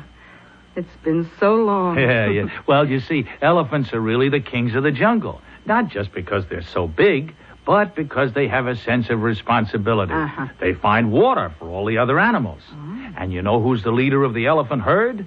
A woman. The oldest and the wisest woman elephant. Would you believe it? Oh, that's the best thing of all. And the men elephants, you know, they sort of hang around together, except every so often they get excited and flap their ears and whip their tails around. And the female elephants do, too. And that means they're in love. You know, you learned a lot in your dream, didn't you? Wasn't a dream, Mother. Wasn't a dream. I was there. I was one of them. If you say so. I was Abu, the elephant. Whatever you say, Harry. I mean, I don't mean to contradict you, Mother. Oh, that's all right. Well, you see, you don't understand because you've never been an elephant. Well, I'm looking forward to it. Ma, I just thought of something. What happened to Abu? Did he die? Oh, no, I hope he didn't die. But if I was Abu, and now I'm Harry, what happened to Abu? Now, son, I think... let me see. I think that in a dream, a person can be all kinds of things. No, Ma, that isn't it. No, because you see, it wasn't a dream. I was Abu. My soul, Harry Cantor's soul, entered into Abu the second he was born. And it stayed there a little while, and now it's come back into me, Harry Cantor. But it's still Abu's soul, too. And as long as I live, I'll have the soul of Abu inside me. Not a bad thing. Mother, the big red fire circle is leaving now. Oh, you mean the sun is going down? Yeah, so, let's be very quiet, Mother, very quiet. Let's not talk at all.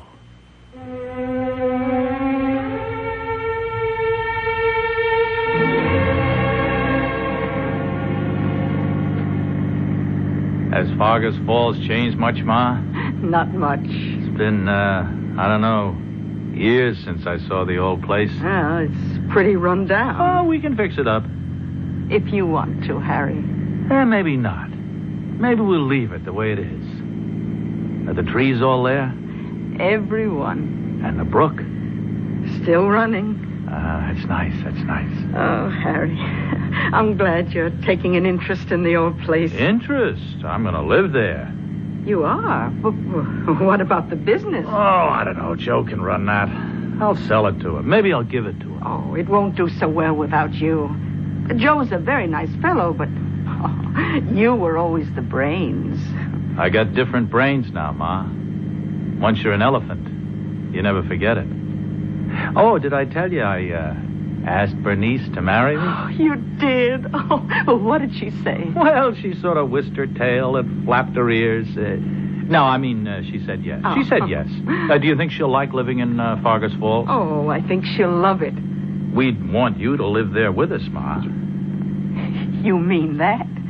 Well, you're the oldest and the wisest, aren't you? Oh, if you say so. Hey, we're almost there, aren't we? Turn left, up ahead, down that little road. Oh, I can smell the woods, Ma.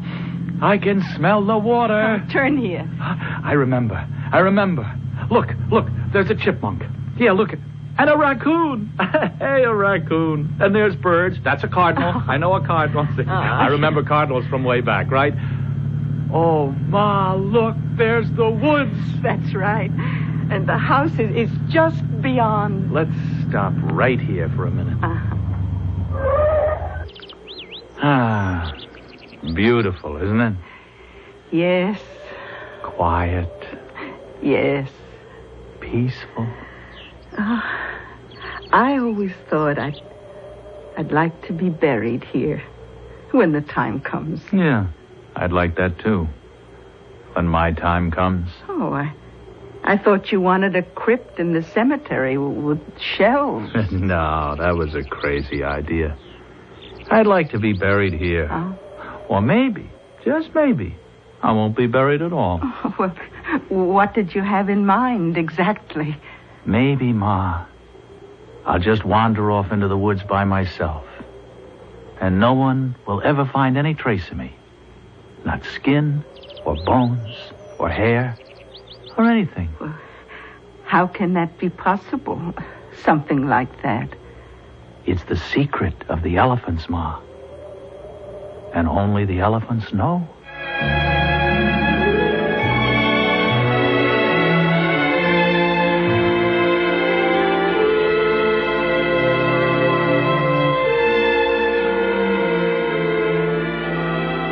I'll be back shortly with a final thought.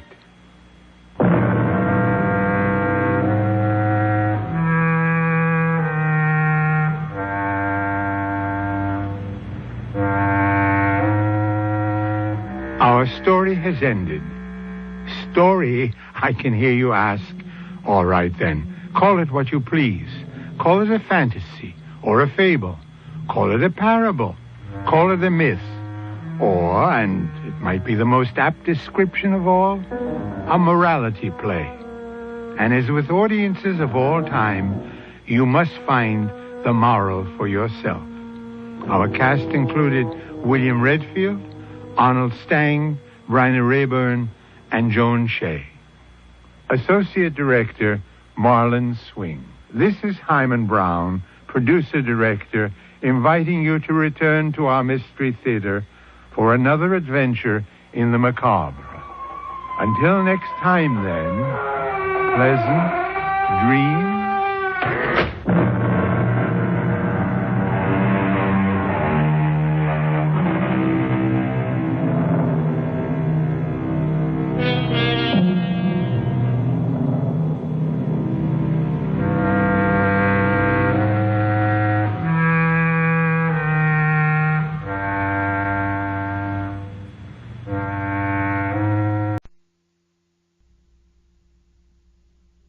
Mystery Theater.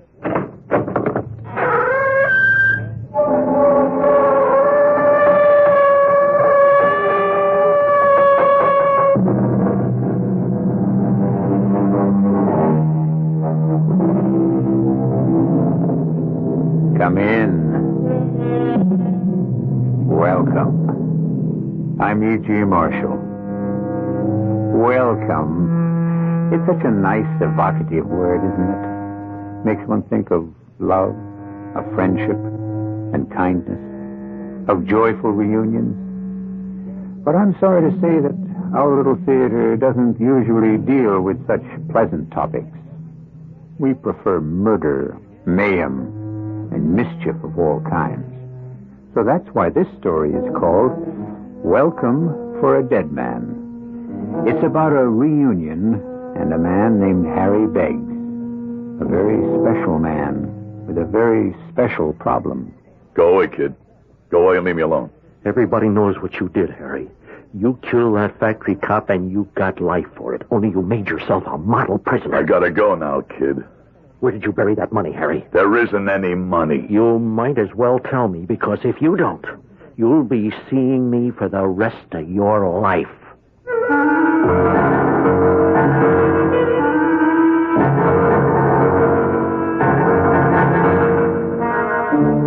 Our mystery drama, Welcome for a Dead Man, was written especially for the Mystery Theater by Henry Slessor and stars Howard Da Silva.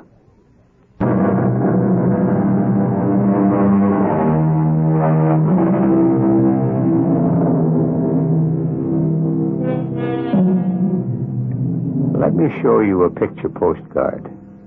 It's an idyllic country setting. The trees are tall and green, and the surrounding hills are gently curved. In the distance, you can see the turrets of some gray stone building that might be somebody's ancestral home. But if you were to come closer and recognize that structure for what it is, you would probably shudder silently and move on. Because prisons affect people that way. And this place is one of them. But for at least one of the long-time residents, this is a very important day. Come on in, Harry. Sit down, sit down. Yes, sir. Didn't you hear me? I said sit down. Yeah, sure. There is no part of my job I like better than this. Seeing you men leave this place.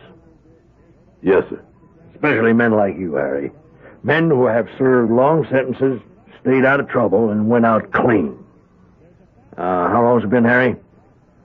You got the record right there. Well, I'm sure you know the exact time a lot better than I do. Yes, sir, I know the exact time. 21 years, 1 month, 3 days.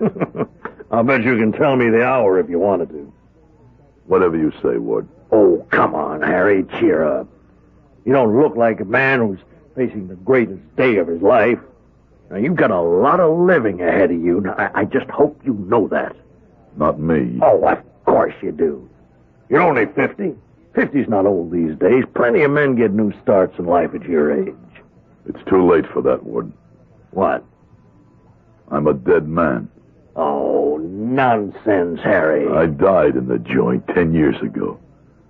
You just forgot to bury me. I don't like that kind of talk. Yeah, but it's the truth. I'm dead. I'm a corpse. In a brand new suit and $20 in my pocket. Just enough for a cheap coffin, maybe. I don't like that. I don't like it at all. Whatever you say, Ward. You've got a family, haven't you? No. Oh, don't talk bull to me, my friend. Now, I've got the records right here. Just as you said, you've got a wife and a child. You're wrong. Oh, all right. All right, now, I know she wasn't much on visiting. But she will be out there now waiting for you. No, nobody's waiting for me. Except maybe the elephants. The what? Nothing. You said something about elephants. What did you mean? Nothing, Ward. Just a little joke. Well, I've got a joke for you, Biggs. Now, you walk out of this place feeling the way you do, acting this way, and you know what's going to happen to you? No, sir. You will be right back here. And you wouldn't be the first I've said goodbye to one day and hello to the next. Now, do you understand me? Whatever you say, Ward. Oh, all right, I'll get the hell out of here. Yes, sir. Oh, Beggs. One more thing. Yes, sir. If you are going to pull another robbery, steal something smaller the next time, and don't shoot anybody doing it. I'll remember that, Ward.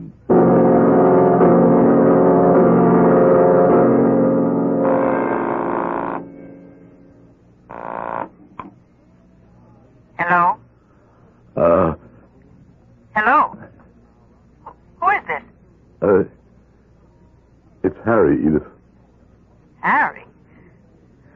Well, what do you know? What is this? They're letting you people make phone calls now? I'm out, Edith. Out? How do you mean, out? That's it. Out of prison, paroled. Oh, you've got to be kidding. I'm in a phone booth at the bus station right now. I had to break the 20 they gave me to make this call. I didn't even know if you'd be at the same number. I'm at the same everything. Nothing ever changes for me. Harriet, how could you be out serving life? I told you. Parole. They reviewed my case again. They decided it was time. Not because you told them anything. I had nothing to tell nobody. You know what I mean. About the money. They stopped asking me about that 10 years ago, Edith. If you had come to visit me, I would have told you that. I can't believe it. never thought I'd live to see the day. The day's here, Edith. Only now what? How should I know?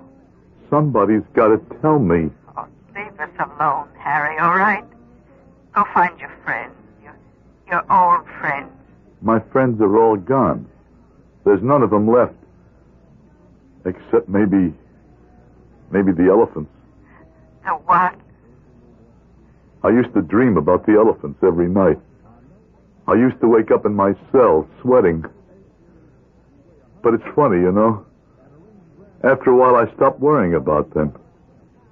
Maybe it's better that they find me and finish the whole thing. What thing? What are you talking about? Well, somebody's got to do it. You can't let a corpse walk around. It isn't decent. You've got to bury them. Harry, have you gone crazy?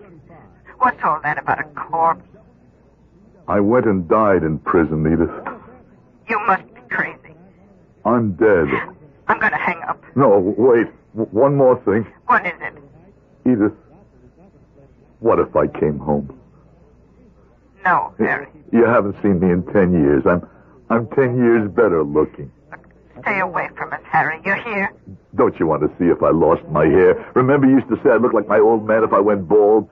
Well, don't you want to see? No. Oh, for heaven's sake, why didn't you stay out of my life? Why did you have to call me? I want to see you, Edith. No. You can't. You can't look at me. I don't want to see what I look like in your eyes. Why not? Because I'm an old woman now. No, not you. Yes, I'm old. Older than I ought to be, thanks to you. I look older than my mother does. That's what my last 10 years were about, Harry. Working like a dog. No money, just getting poor and old. Let me come up, Edith, just for a while. We could talk. No, stay away from here. You understand me? You say you're a dead man? Fine. Stay dead, Harry.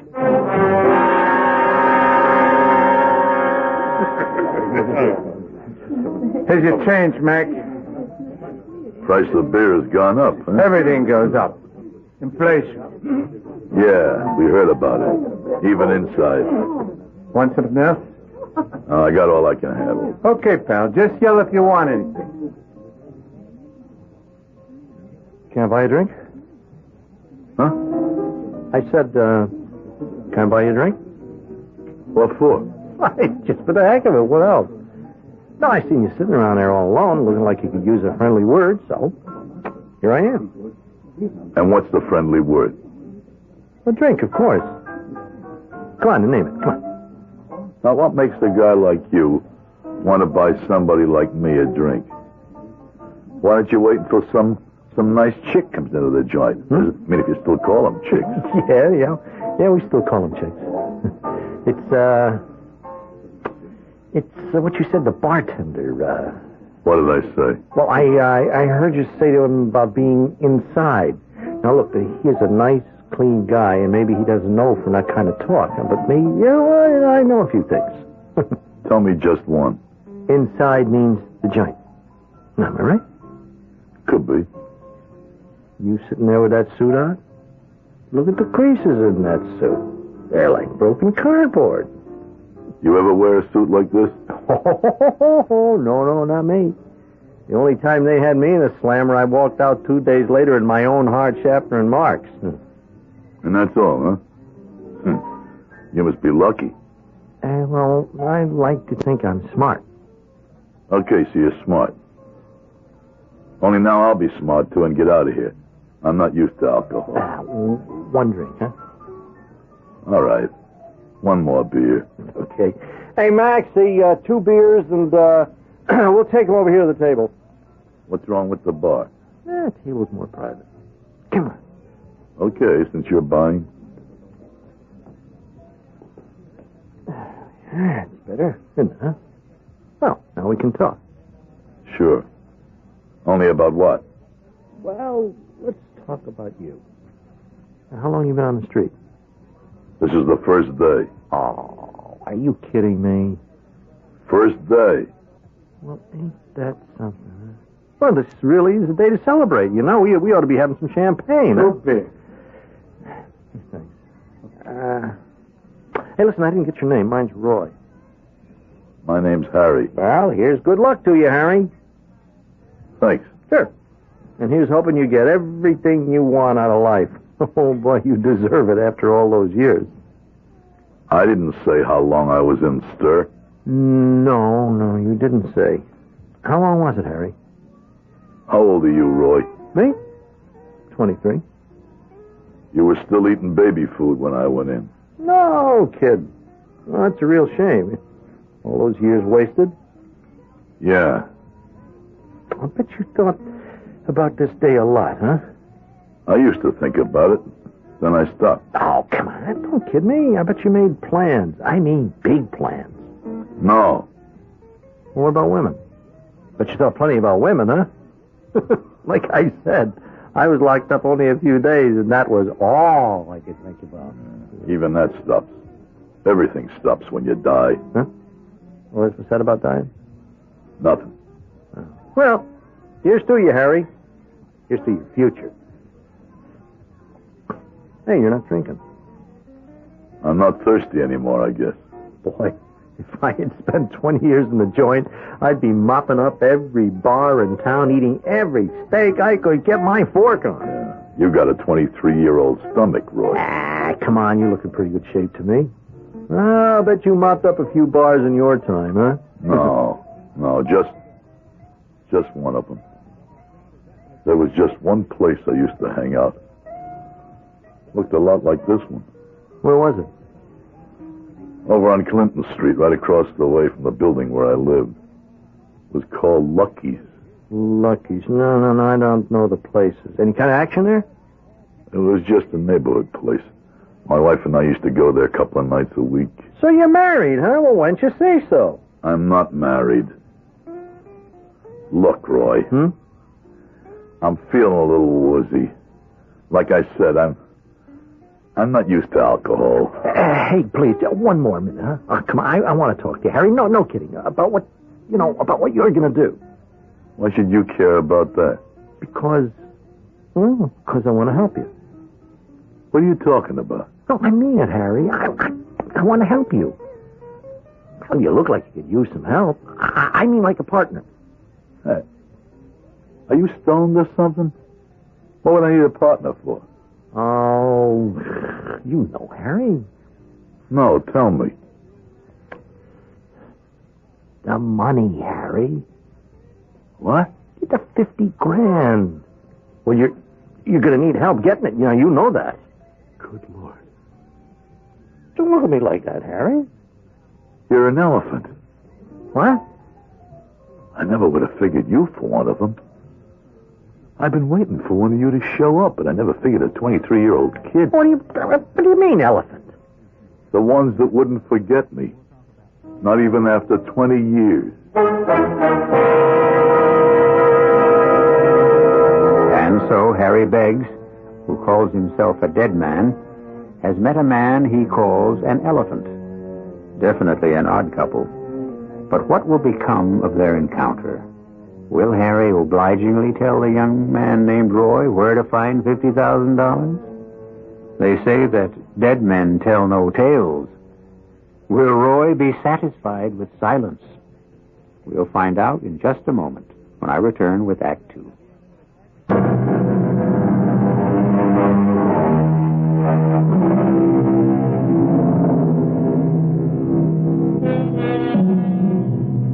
Harry Beggs is a free man. He has just put 21 years behind him and walked out into the future.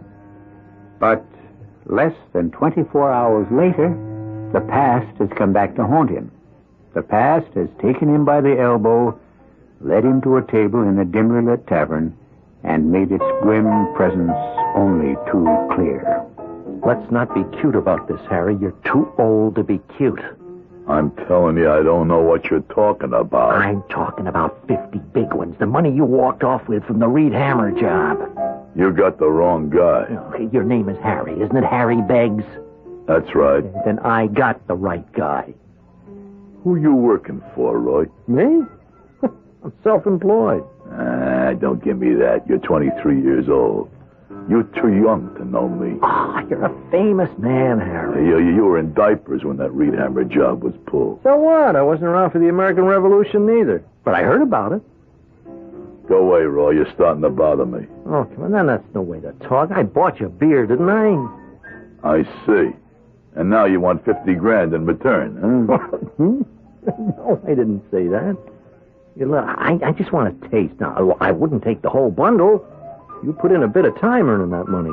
There isn't any money. Oh, everybody knows it wasn't recovered. Now, you must have hidden it someplace, right?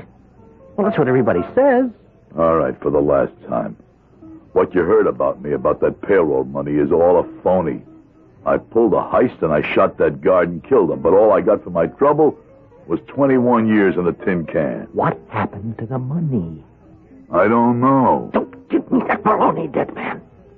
Now, you had it in your hand. Now, what did you do with it? I had to dump it. Where? I don't know. I just dumped it.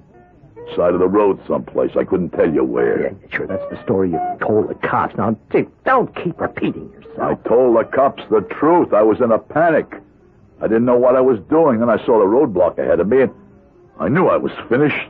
You're kidding me, Harry. I'm telling you the truth. You make it sound like the cops grabbed you 10 minutes after the heist. Now, it was a good 6 hours before you were arrested. You really did your homework, Roy, huh? Uh-huh. Okay. I was driving a long time. I was almost at the state border before the cops threw up that blockade, and then... The money, where was it? I told you. When I knew that I was going to be caught with a meat in my mouth, I did the only smart thing. I tossed it out of the car window. Oh, the hell you did. It's the truth. You buried it someplace. Everybody knows you buried it. People like to think that. They like to think there's buried treasure all over the place, just waiting to be picked up by any guy with a lucky shovel. Come on, you buried that money. Now, you figured you might get out of stir and come back for it one day. Oh, forget it, kid, huh? I'm telling you, the money's gone. It's gone for as long as you've been alive. The cops searched that whole road for the money bag, and so did 9 million other people. Only it never turned up. I'll tell you why it never turned up. Some smart farmer boy found it and stashed it in the barn. He's been living high off it ever since. You're a good liar, Harry.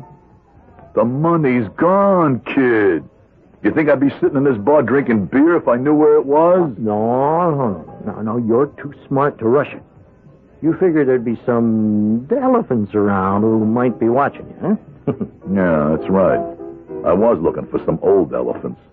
Instead, I get a kid. Okay, mister. You stick to your story.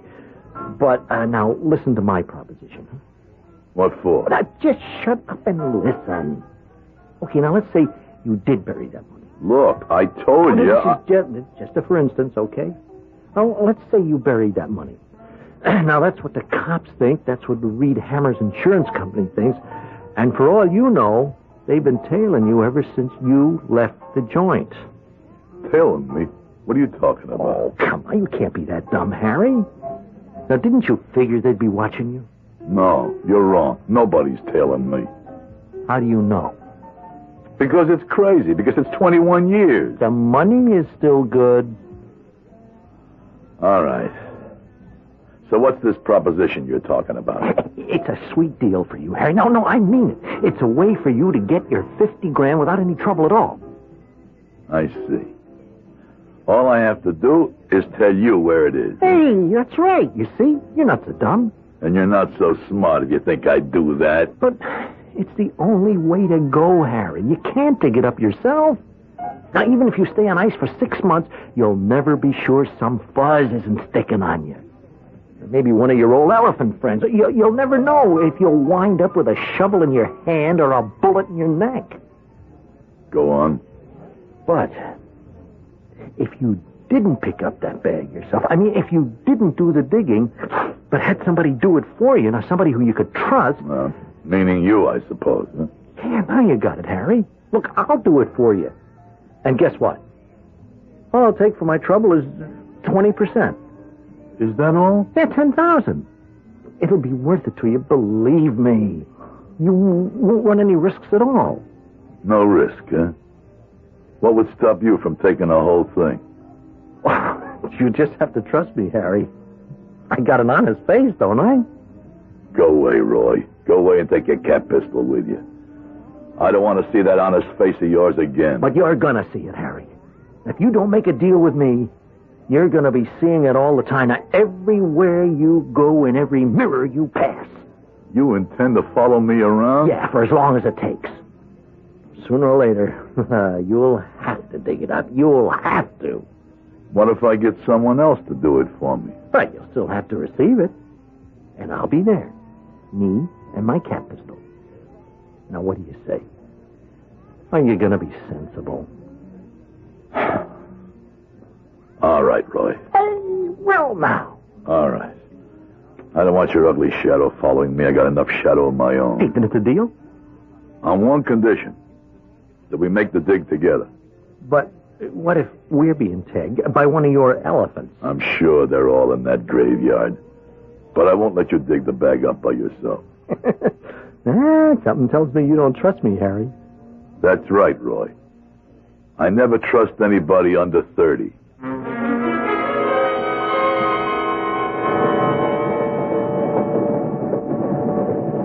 Hey, where is this place, anyway? I've never been so far out of the city. Called Purdy's Landing. Real country stuff, huh? Well, I didn't know you were a country boy, Harry. When I was a kid. Is that what gave you the idea? I mean, the stash, you know what, out here? You talk too much, Roy. I know where the bag is, but it's 21 years ago. Someone else might know, too. Well, how do we get to this place? We get off the train, then we get a taxi.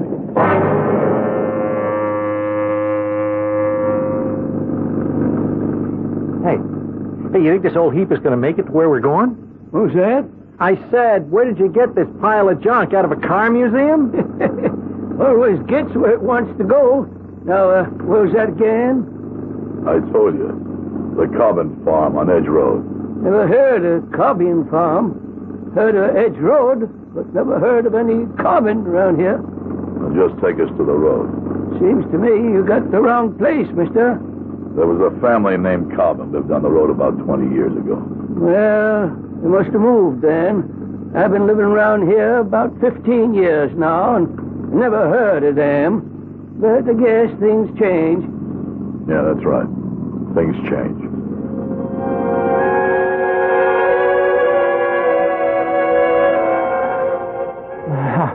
How much further? Not much. Well, you said that 20 minutes ago. When we first got into these dumb woods. We'll come to the clearing soon. How do you know we're in the right place, huh? You think I could forget it? You think I could put a suitcase with 50 grand in the ground and forget where? Well, let's go then. Let's go. There. There's the embankment. I remember that. I remember I could see the top of the silo from this spot. It was painted red then. Yeah, I guess the color got worn off. Yeah, and I'm getting worn out, so come on, hurry up. Keep looking for the stone I told you about. Okay. The big black stone. If the sun was shining, you'd see it all sparkle like diamonds. I don't see anything like that. No, it's here someplace. Even 20 years wouldn't touch that old stone. Looked like a fist coming out of the earth. Hey, is that it? Over there. Yeah, that's it. That's the stone. Where's the money? 3 paces from it. 3 paces to the nearest tree. Damn. What is it? The tree's gone. What? The tree, I remember. It must have fallen or something. Yeah, but this is the spot. It has to be the one. What do we have to do? Dig up the whole clearing? No. We won't have to dig it all because there's the other rock, the one I put over the payroll bag. Where? By that stump. That must have been the old tree. Yeah, I remember rubbing my hand on that old tree and telling it I'd be back. I didn't know it would take me 21 years. Let's go. All we gotta do is move that smaller rock, Roy. If she's still there, that's where she is. Stuck in the ground. I'll help you. Come on.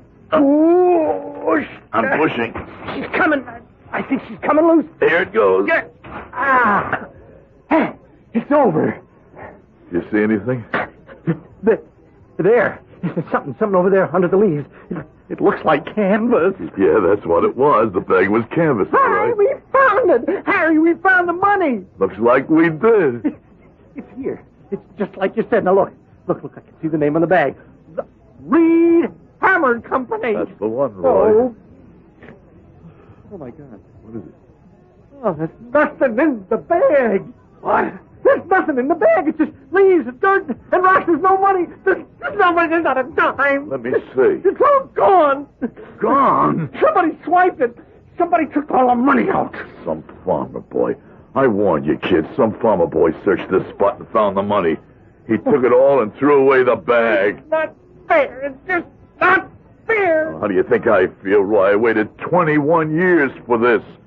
For this handful of dirt.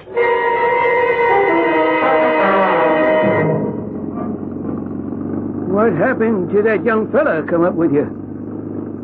He's not with me anymore. He decided to take the train back to the city. And you really want to go to the old country graveyard, huh? That's right. Now, what do you want with that place? If you don't mind my asking. I want to find something there. Tombstone? That's right. Someone in your family? Someone who used to be very close to me. I see.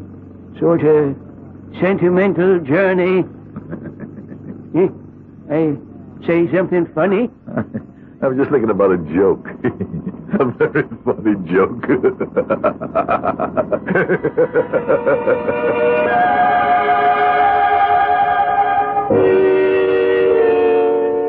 So Harry Beggs, the dead man, is going to pay a visit to the home of the dead. But obviously he has something more in mind than a sentimental journey. Obviously, Harry Beggs is interested in the old county graveyard for reasons that have to do with the living. 50,000 reasons. I'll be back shortly with Act 3. Monsieur.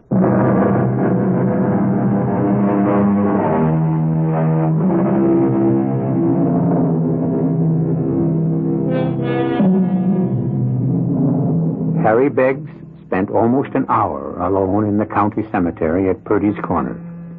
His taxi driver waited patiently at the foot of the hill, gently dozing in rehearsal for the night that was rapidly approaching.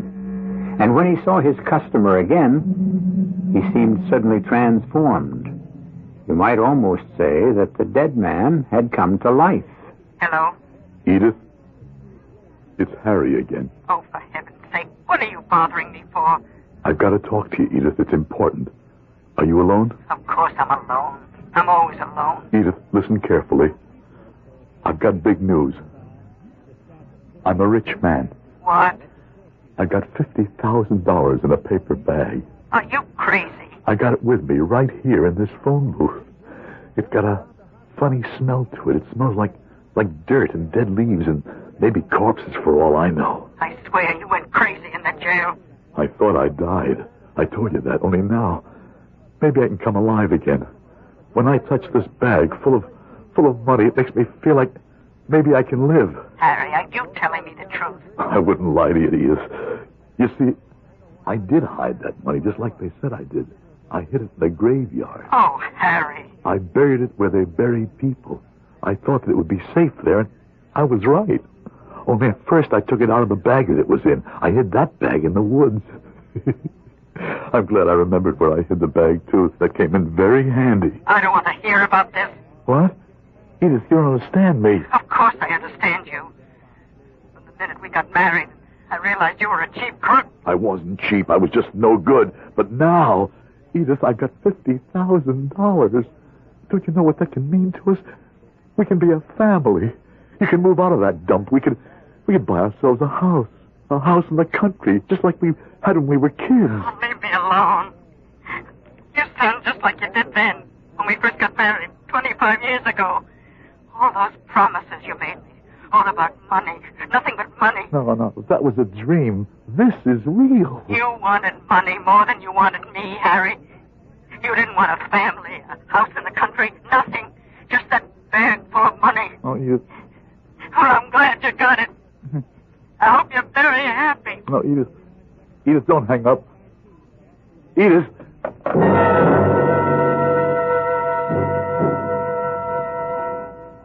What can I get you, mister? I'll have a beer. One beer coming up. No. Wait a minute. Make it whiskey. Okay. One whiskey. How do you want it? Neat with a soda on the side. Here you go. Thanks. Hey, can I ask you something? Sure. I used to know this bar. I mean, I used to live right across the street. No kidding. Yeah. What I wanted to ask you was, whatever happened to Lucky Rossiter? Rossiter? 6 feet down. No kid. 12 years ago. His wife gave him a set of golf clubs. Goes out on the course, drops dead on the first tee. You wonder why they called him Lucky? And what do they call you? They call me Lucky, too. For me, I don't play golf. Hey, take it easy. Sorry. Maybe you should have stuck to beer. I'm just not used to whiskey. It's been a long time. You been sick or something? Yeah, something. Give me another one. I'll mix it with soda this time. Suits yourself. Hey, this place looks different now. Yeah, I spiffed it up. Yeah, used to be just plain.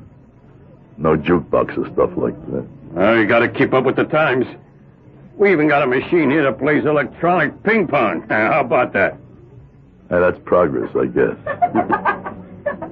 And women. You hardly ever saw women in the old Luckies. You said you came in with your wife. No, I mean women like that. You're looking at her like you never saw any kind of woman before. Well, enjoy the drink. I got things to do. Yeah. What's the matter, Pop? What? You got a cold or something? Oh, it's the drink. I'm not used to this stuff anymore. Oh, well, you need practice, that's all. No, maybe I better just quit while I'm ahead. Oh, you can't fly on one wing. This is my second wing. Yeah, but you're still not flying, are you? Oh, why don't you have one more? No, I don't think so. I tell you what, you buy one more and try it. If you don't like it, I'll finish it for you. It's like a money-back guarantee, only you don't get your money back. Yeah. Okay, I'll try one more.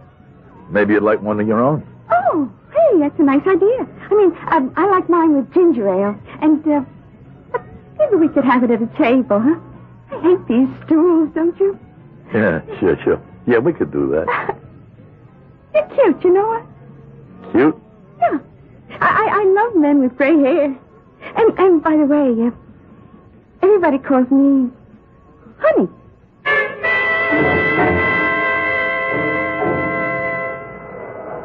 Hey, Mac. What? Wake up. The machine is still on. It's a vacuum cleaner. Huh?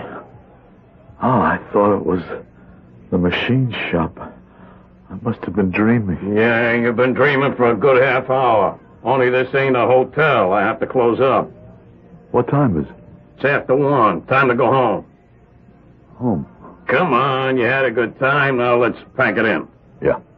Yeah, I'm going. Where's my bag? What? The paper bag I had with me. What bag? I had it with me on my lap at the bar. I took it with me to the table. Don't look at me, mister. It's gone. It's gone. I didn't see any bag. If you're accusing me... That girl I was with, the one who works here. No girl works here, fella. You got the wrong idea of the kind of place I run. Please don't fool around. What did you do with it? Where's that girl? She called herself Honey. Mister, I'll tell you this once more. I didn't see your lousy paper bag. And no girl works here. And if you got rolled by somebody, that's your business, not mine. No, you're lying on me. You're lying. Huh? That does it. That really does it. I don't care if you knew old Lucky Rossiter. You're getting out of here, pal. Please. You're either getting out on your feet or on your tail. Now you take your choice. All right, I'm going.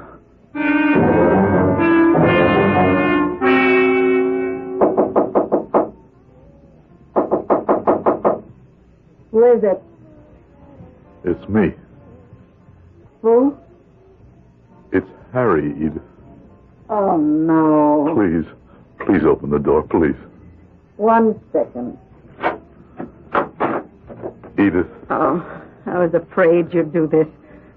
I was afraid you'd just Show up. Let me come in, please. Oh, you look terrible. You look sick, Harry.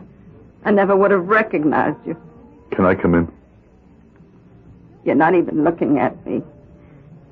Why don't you, Harry? Why don't you see the mess I am? Oh, all right. Come inside. Oh, so you didn't go bald. No, just gray. Edith, I'm in trouble. Trouble? You? A rich man like you? Something happened to the money. The cops weren't following you. Harry, you didn't let the cops know you were digging it up. No, nobody followed me. There was this one kid I told you about, but I got rid of him. I fooled him. He won't bother me again. But the money, the $50,000, it's gone. What do you mean, gone? I got drunk. 21 years I was sober, Edith. Sober and dead. And then I go to Lucky's, and I get drunk, and now the money's all gone. Well, how did it happen? Doesn't matter. Doesn't matter, Edith. I should have realized it wouldn't matter. A dead man can't spend money. Oh, please stop saying that. Stop talking that way about you being dead. No, but I am. And you know what killed me, Edith? It wasn't the prison. It was you. Me? When you gave up on me 10 years ago, when you decided to think of me as dead, that's when I died. Oh, Harry. You were the only thing keeping me alive. You and our kid. The thought of you. But when I knew you stopped thinking about me, that was it. Oh, don't you? You're hurting me so much, Harry. I just wanted to see you one last time, Edith, and you know something? You don't look as bad as you said. You still look beautiful to me. Harry? Yeah? Where are you going? I don't know. Anywhere. It's late. Where will you sleep? Park bench, bus station. What does it matter? You could stay here. What? I couldn't turn you out without a place to go. I couldn't do that to a dog. You could sleep on the couch if you wanted to. Do you want to do that? This couch? I'd rather sleep on this couch than in the palace. Oh, Harry. Edith, I missed you so much. It wasn't the money I thought about all the time in prison. Oh, hush, don't talk now. It was you, Edith. You and all the things I could do for you with that money. Oh, don't. It's all right now. Everything's all right. We're together again. That's all that matters. You mean it? You mean that together? Oh, I felt dead too, Harry. Maybe together we'll be alive. Alive, Edith. Harry, you know how old I am. I don't care. I'm a woman with a grown daughter. Oh, Harry, you never even saw your own daughter. You never saw Angela. She was only a baby when... Angela, wake up! She's here? In the bedroom. Angela, come out and meet somebody. What the heck's going on? What's all the yelling about? My God! What's he doing here? Just wait till you hear who he is, honey. Honey? Harry, tell her who you are. I'm nobody, honey. Just a dead man.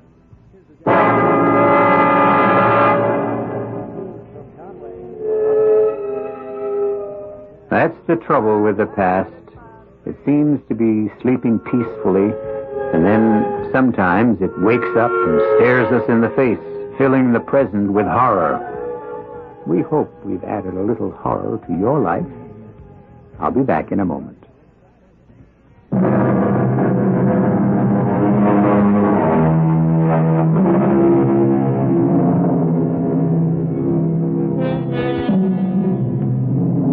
It's been said that the past is history, but isn't it also true that the future is mystery? It's the unknown that lies ahead of us that gives life its excitement, its novelty. And It's terror, which describes exactly what the future has in store for you at Mystery Theater. Excitement, novelty, and terror. We hope you'll be back for another helping of all three.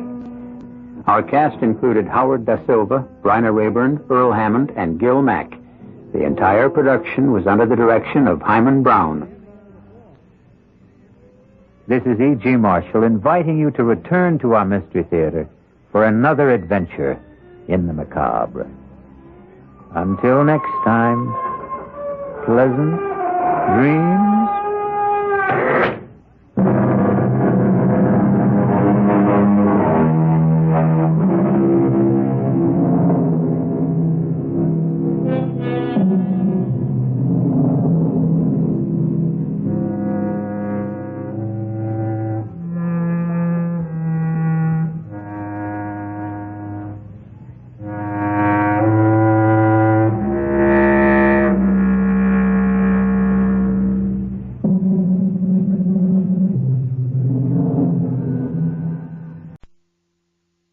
Mystery Theater.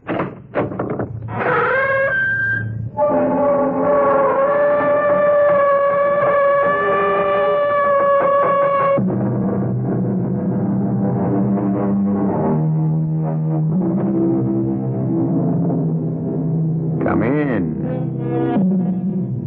Welcome. I'm E.G. Marshall. I have an unusual story for you about two young people kept in seclusion from the world. Their minds stunted, their thinking warped, their fantasies soaring into the supernatural. What is real and what is unreal seem to be melting into each other in a weird and frightening dream. When Mary began to ask questions, Frida Kurtz, the housekeeper, told her, "It's to test you, to tease you. And they did that to Carol when she first came. She got to love them. We were all sad when she left. On a Friday. Unlucky Friday. How did you know? I've heard all the gossip. I've heard about Gareth, too. They told you about him? Why are you trembling, Frida? You have seen him? No. He used to work here, I understand. But you asked me if I'd seen him. I thought you and I were the only employees in this house. Why, did I? I don't know what I meant by that. I must go. I must take care of the children. Don't ask me any more.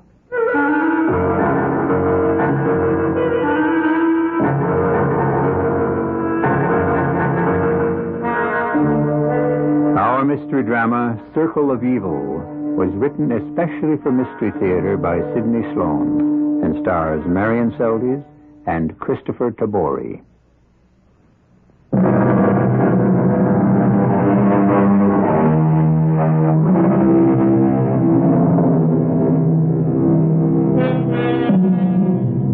When the rickety old taxi had deposited her in front of Greystone Manor that dark, cold, rainy day in late autumn, Mary Richards almost changed her mind and called the taxi back to return her to the station.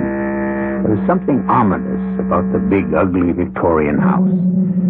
It was too much like the illustrations she remembered from the gruesome fairy tales of her childhood.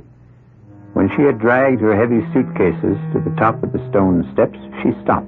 She was suddenly gripped by a nameless fear, a crippling fear of the unknown. However, after a moment, she made her way to the large oak door and rang the bell.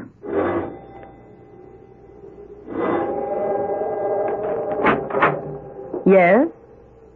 I'm Mary Richards. Oh, yes, of course. You must be the new governess. I'm Frida Kurtz. I'm the housekeeper. Oh, come in out of the rain. Here, let me take your suitcase. Oh, thank you. I can manage. Now, follow me. Your room is back here, down this hall. See, the children's quarters are on the second floor.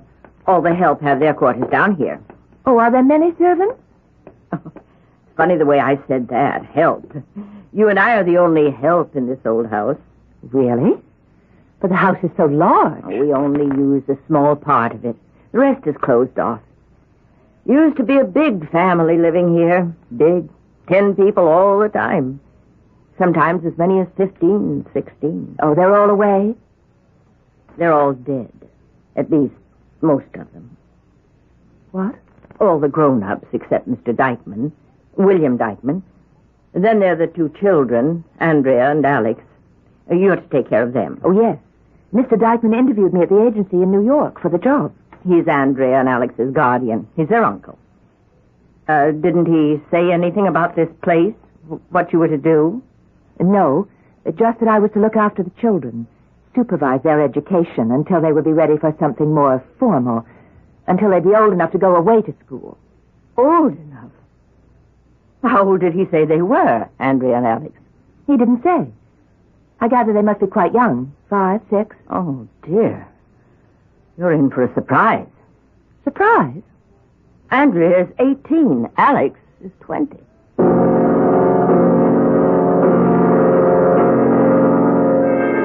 So you're the new nanny, are you? I wonder if you're going to like it here. Oh, shut up, Alex. You mustn't mind him, Miss Richards. He's always like this at first. I like to play games. Don't you, Nanny? Hide and seek, that's my favorite. In this house, there are so many good places to hide. You'd never be found till it was too late. Alex, stop it. Now, stop it, please. I'll stop. I'll stop it for good. That'll make you happy. Bye, Andrea. Bye, Nanny. Oh, please forgive him. He's not always rude, Miss Richards. You'll get to like him in time. In time? Well, Carol Wicker did. At first she hated him. Carol Wicker? Well, she was the governess before you. She left? You might say that, Miss Richards. Look, may I call you Mary? It sounds so formal to call you Miss Richards. Oh, of course. Now, this Miss Wicker, how long did she stay? Oh, nearly 2 years. 1 year and 11 months. She left on a Friday. I always feel Fridays are unlucky, don't you, Mary?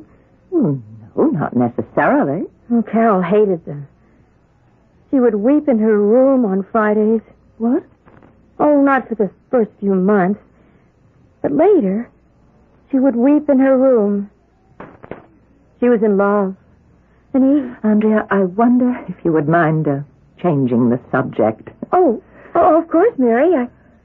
I didn't know. I didn't think that... Didn't think what? That you had met him. I don't know what you're talking about. Gareth Nordway. Oh, he's very handsome. And she was very much in love with him. He has a way with the ladies. Andrea, I do not wish to continue this. Oh? So you've met him, too? No, I haven't met him, and I don't wish to discuss this further. You'll meet him, Mary. You'll meet him.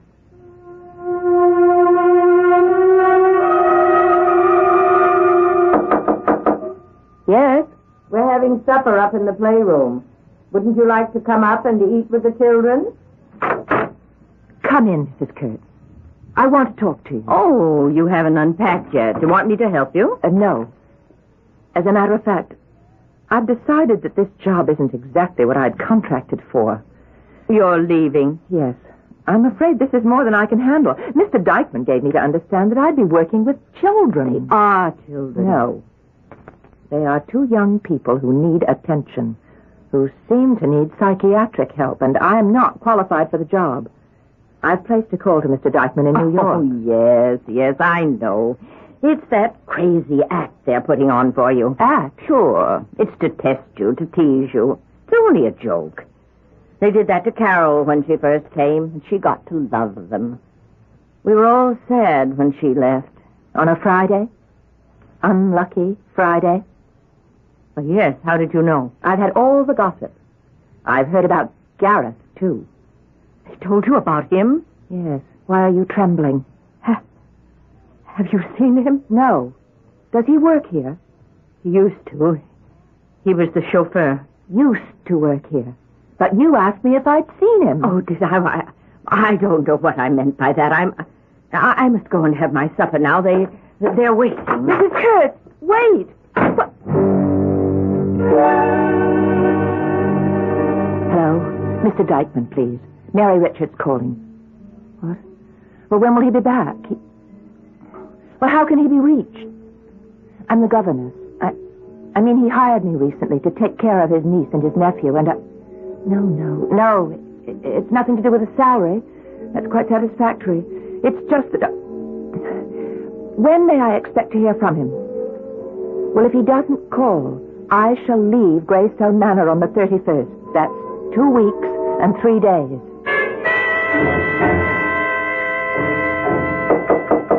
Who's there? It's Alex Merritt. Yes, Alex? May I come in? Come in. You've locked yourself away from us here in your room. We haven't seen you for the last 2 days. Yes. Haven't you been well? Nothing wrong with my health. Well, I hate to bring this up, but aren't you our governess? Shouldn't you be teaching us something? Something useful? That's what you're being paid for. Alex, if we're going to speak to each other at all, you'll have to drop this snide manner. Snide? Whatever do you mean? You're not a child. Neither is your sister, so stop this childish teasing. I shall only be here till the end of the month. You're leaving us? I accepted this job as a governess to take care of and teach young children. That's what I'm qualified to do. I'm not qualified to... Say it. Go on, Mary, say it. You think I'm mad, don't you? You think Andrew is, too, don't you? I think... My uncle does, too. That's why he keeps us here, away from the world. Why he hires governesses for us to take care of us. Why does he? Because he can't let the story come out. Too unsettling. Impossible. Scandalous. He's ashamed of us. I don't understand. Perhaps it's better that you don't. Alex? Alex, where are you? Oh, that's Frida. She's looking for me. Well, open the door and tell her where you are. No. Well, I will then. Mrs. Curtsey's here, and here with me. Oh, there you are, you naughty boy, hiding from Frida. Now come, we're having tea upstairs in the nursery, and I've baked your favorite, apple kuchen. No, I don't want any. I want to stay and talk with Mary. I've got things to explain to her. No, you come. I won't come. Don't force him if he doesn't want to. You stay out of this, miss. When I tell him to do something, he must do it. But And you are nothing here. I know all about your calling Mr. Dykeman. Wanting to quit your job here, I know. I told you I was going to call. I wasn't concealing it. But he didn't speak with you, did he? Mr. Dykeman called me. Told me what to do. Well, why didn't he answer my call to him? Because he wanted to talk to you in person. He's coming here to talk. And you will stay here until he comes.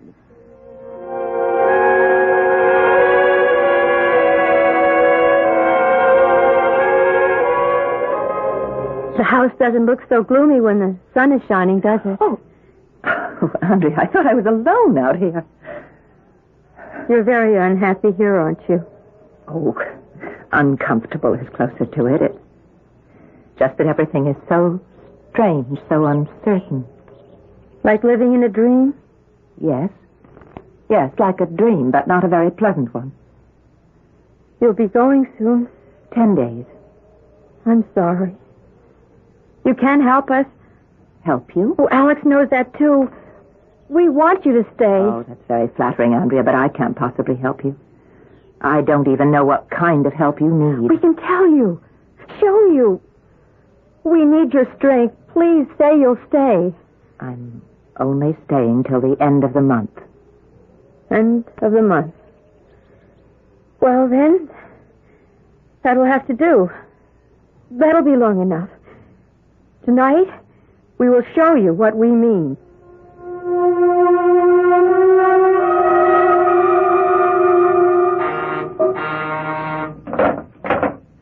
Hello? Yes? Did I wake you, Mary? No, I was reading. I wasn't asleep. Please come to the large drawing room on the 3rd floor as soon as you can. What is it? I can't tell you over the house phone, please. Very well. It'll take me a few minutes to dress. No, just put on your robe. Come now, please. I'll come right up.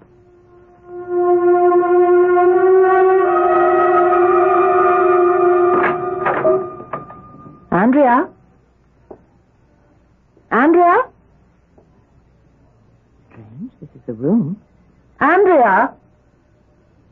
Perhaps she meant the room at the end of the hall. No, Mary.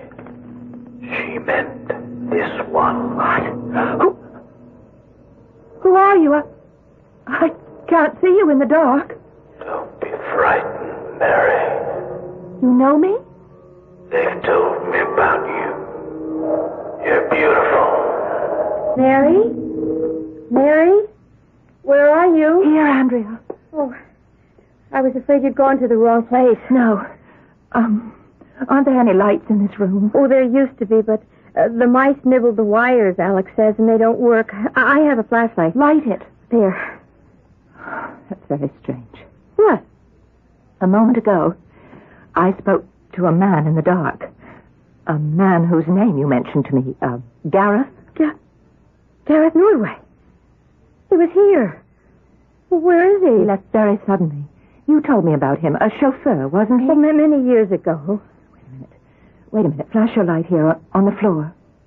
There are no footprints. No. The dust is heavy on the floor, and your footprints are plainly marked, as are mine. But none for Gareth. None. The dead do not leave footprints, Mary. I want an answer. I must have an answer. Just accept what you see, what you hear. Dead. He's been dead for nearly 15 years. Dead, and yet not dead. Well, what sort of nonsense is this? It is not nonsense. You spoke with him. What are you trying to do to me? I don't believe in spirits and ghosts and the supernatural. It was some sort of trick, wasn't it? Tell me the truth. Believe this. Gareth is here. Possibly right in this room. No, I don't believe you. It's all in your mind. It's some morbid story that somebody told you when you were children. If this house frightens you and depresses you, why don't you run away from it? You don't have to stay. But we do. What? We cannot leave. He won't let us leave. He holds us. He keeps us here. It's part of his revenge. Revenge? Do you expect me to believe... Revenge for his murder. He says he was murdered. And he will not stop until all of us, all of our blood, are dead.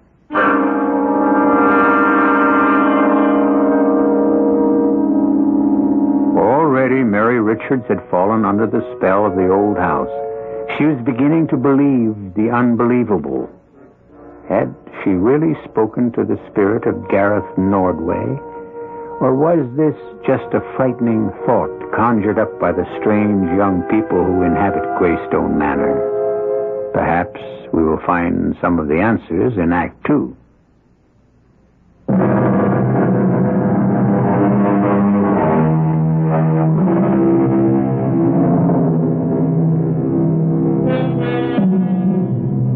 Mary Richards searched for an explanation of the events which had occurred, but which she, with her logical mind, could not accept. She waited impatiently for the arrival of William Dykeman, hoping that he could answer the questions to which she could find no answers. His first words were very reassuring. I've come out here for one reason, Miss Richards, and one reason only, and that is to put these stupid superstitions to rest once and for all. You don't believe them, Mr. Dykeman? Definitely not. They're rubbish. The product of idle minds. Childish nonsense. But I have seen him. Seen Gareth Nordway. You have been made to believe that you have seen him. Miss Richards, it must have occurred to you that Andrea and Alex are, well, how shall I say, not quite normal. Well, their behavior is somewhat bizarre. Strange, Just but... pranks, childish pranks. Nothing serious, however, wouldn't you say? But I'm not competent to judge. I'd say that it was more than childish pranks. Frida told me that almost the entire family died in a rather mysterious fashion. Almost all at the same time. She seemed to hint there was something supernatural behind it all. Oh, that? Well, one can hardly call a serious epidemic of flu supernatural. We lost 9 members of our family. It was a terrible tragedy. Altogether in this house, we must have passed the virus to each other. Terrible thing to happen to a family. Alex and Andrea were little more than infants at the time. It very definitely affected them. I see. By your tone, I can see you don't believe me. If the two children were affected by this tragedy, if indeed it twisted their minds, why wasn't something more constructive done for them? Miss Richards, why weren't they given the psychiatric help? Why were they kept here, virtually prisoners, instead of being taken to a more healthful place? I find it difficult to answer that. Why? Because you are responsible for keeping them here? In a way, yes. Well, what do you have to gain from all of this? Well, now, really, Miss Richards, I cannot tolerate this interrogation from a hired servant. Don't let that disturb you, Mr. Dykeman. I'm quitting this job as of the 31st. There is nothing that could induce me to stay on any longer. Good day. Wait. I have nothing more to say to you, Mr. Dykeman. But you do intend to speak to others? Yes. There's something hidden here that's festering like an infected wound. Something that needs the light of day. If you mean that you intend to go to the police or force some sort of investigation... I shall certainly do something of that sort. Well, then let me warn you, you can be stopped very effectively. Are you threatening me? Threatening? Oh, no, I wouldn't think of it. But I must, in your own interest, prevent you from causing yourself hardship. Yes, and perhaps even injury.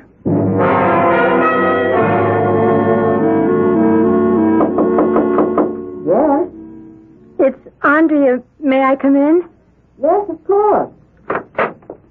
I don't want to bother you. Come in. I was just reading. There's something troubling you. You look upset. I am. My uncle called earlier and spoke to Frida. He's hired another governor. That was to be expected since I am leaving at the end of the month. No. You are leaving Friday. You haven't been told yet. That's the day she's arriving. Well, if only Alex and I could go with you. Well, why can't you? You know why. No, I don't. Andrea, who does all this belong to? You mean this house? All, the house, the grounds, the money, the entire estate. Well, to Alex and me. And your uncle? Well, he's our guardian. Oh, he manages the estate. Until we're of age. 21 specifically. Alex will be 21 in 7 months, and I've got nearly 2.5 years to go. And when that time comes, when you and Alex finally come into your money, Uncle will find himself in somewhat reduced circumstances. But it never was his money. He controlled it. He used it for us. I wonder.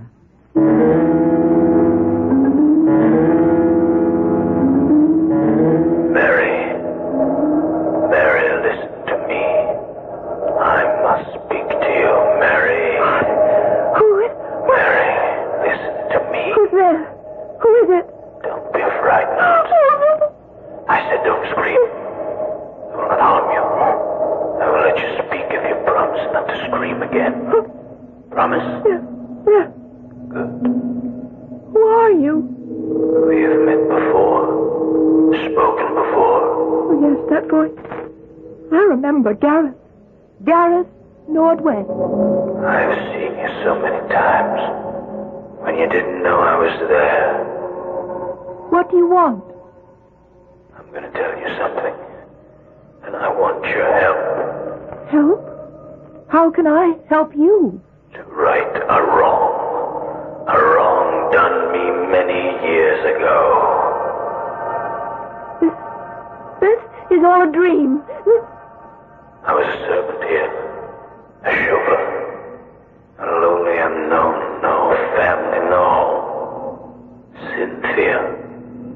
Was 18. Beautiful. A member of the rich and snobbish Dykeman clan. But she didn't see me as the dirty stable boy. That's what Uncle William called me when he found out she loved me. And I loved her. Well, we ran away. And we were married for one ecstatic month. We hid while they searched for us. When they found us, Cynthia was dragged back here. A note was planned. Then I came back.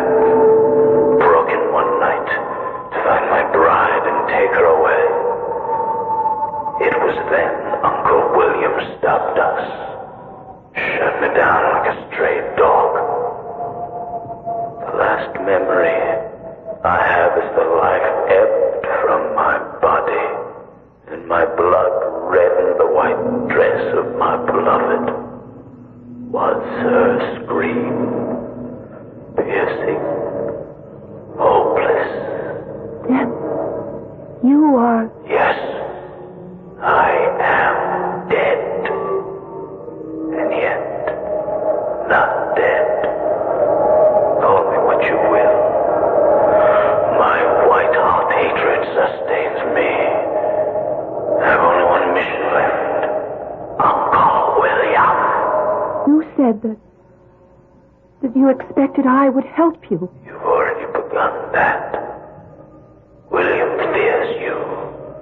He's afraid you'll search until you brought the truth out. Well, I suspected that something was being concealed. You will search it out. Now you know. And you will. No. This is a dream. It's a dream. It's not happening. I'm asleep, and it's only a dream.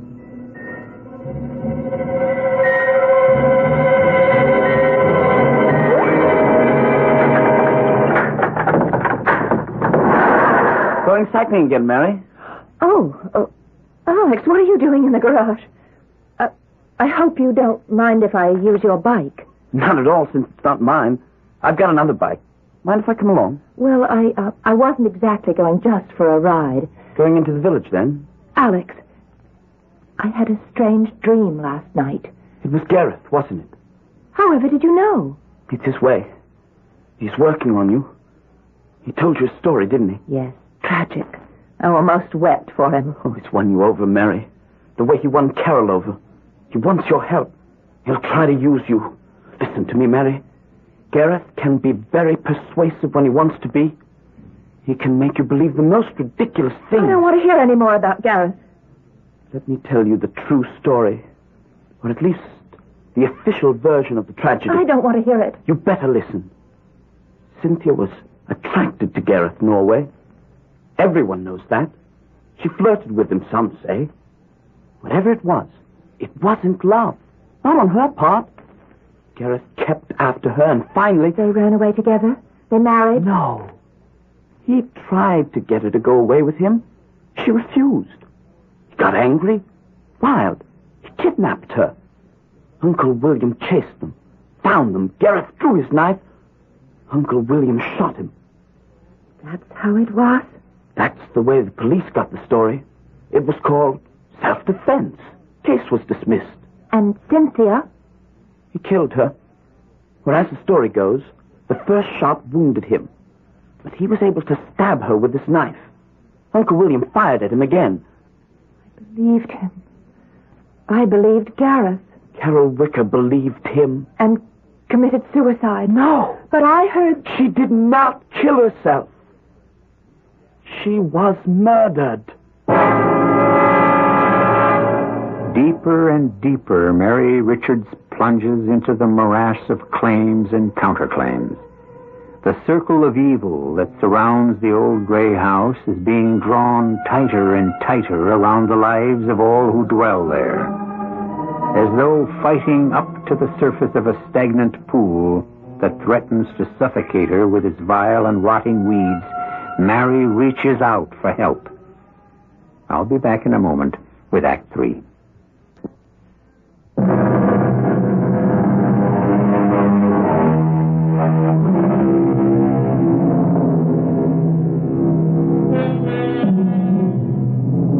Mary Richards' sleep that night was filled with frightening dreams. Dreams of frustration in which she could not fight or defend herself from unknown and unnamed forces. She found herself slipping into a deep abyss, the sides of which afforded not the slightest foothold. Her fingers, clutching at the slimy walls, could grasp nothing. The next morning, clear and sunny, brought with it the resolution to take positive action, to reach out to the sane world outside for help. Hello. County Coroner's Office? Mr. Lascombe? Oh, my name is Mary Richards. I'm inquiring about the late Carol Wicker. No, I'm not a relative. Let's say that I'm a friend. Was a friend. Yes. Now, I've read your report on her death. I got the transcript from the Bureau of Records. Well, I'm just a bit confused. Your original opinion was that she might have been struck with a club or some other blunt instrument. But your final opinion was that her death was caused by an overdose of sleeping pills. Well, I was just wondering why you changed your mind. New evidence. What new evidence? That she had been upset, melancholy, despondent. Well, who gave you that evidence? Oh, I see. Well, the reason for this call is to ask, how does one go about getting permission to exhume a body? I'm not so sure you're doing the right thing, Mary. After all, Carol was in a bad state of mind, unhappy, depressed. And she knew something. Something which might prove embarrassing. It was your Uncle William who supplied the information that changed the coroner's opinion. Don't you find that interesting? I do. You're jumping to conclusions, Mary. Am I? All you know has been told to you, and you believe what you've been told. Mary, we don't know what we believe anymore. Well, where did you get your version of what happened to Carol Wicker? Frida told us. And who does Frida work for? Frida works for me, Miss Richards. Mr. Dykeman. Well, children. Now, are you going to greet Uncle William? Good afternoon, Uncle William. Uncle William. That's nice. Now, would you mind leaving the room? I should like to speak to Miss Richards in private. Anything you have to say had better be said in the presence of witnesses. Witnesses? The children? And I think you better stop referring to them as children. Oh, well, very well. They may stay. Now, may I ask the purpose of your call to the county coroner? I see the news of my call was relayed to you very quickly. Well, do you think it's strange that Mr. Lascombe would call me? No, not strange at all. I rather expected that he would.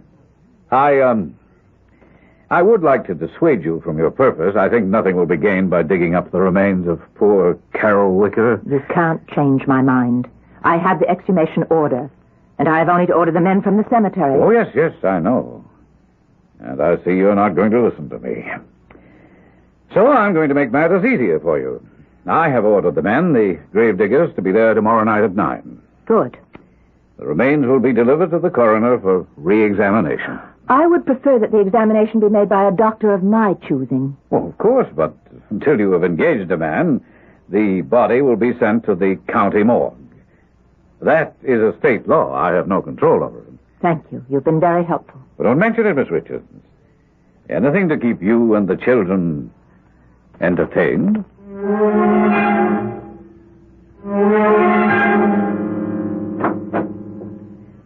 Is that you, Alex? Yes, Andrea. Where have you been?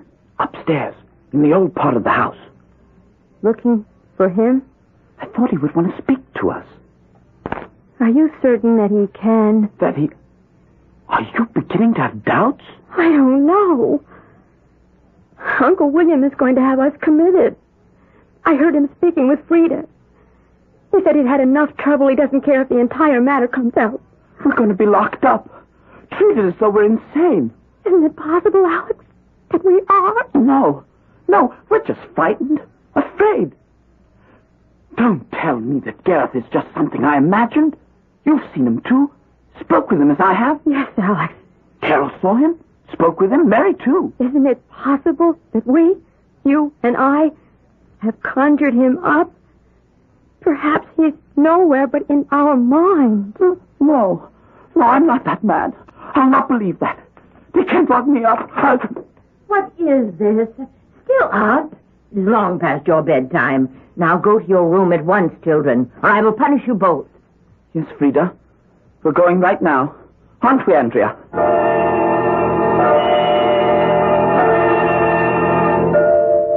You rang for me, Mr. Dykeman. Oh, yes, Mrs. Coates. I just wanted to tell you what my plans are as they concern you and your future. Future? Well, you'll be well taken care of. I'm settling a substantial sum on you, a sort of a annuity. You're letting me go? Well, let us say that I'm retiring you. Oh, But this is so unexpected, so sudden. Mrs. Coates, as you know, the welfare of the children has been my prime consideration for many years. But I can take care of them. I can watch them. Of course, I'm not criticizing you. It's just that I have decided we can't do it any longer on this level. They're grown people now, no longer children. When am I to leave? Well, there's my car waiting in the driveway. If you hurry, we'll be able to have you catch the 11:20 train at the station. Yes, tonight. So soon. Yes, I will go. I will be ready. But first I say goodbye to my children. No. Under no circumstances are you to let them know that you're going. It would be very bad for them. Oh, yes. Yes, I will do as you say.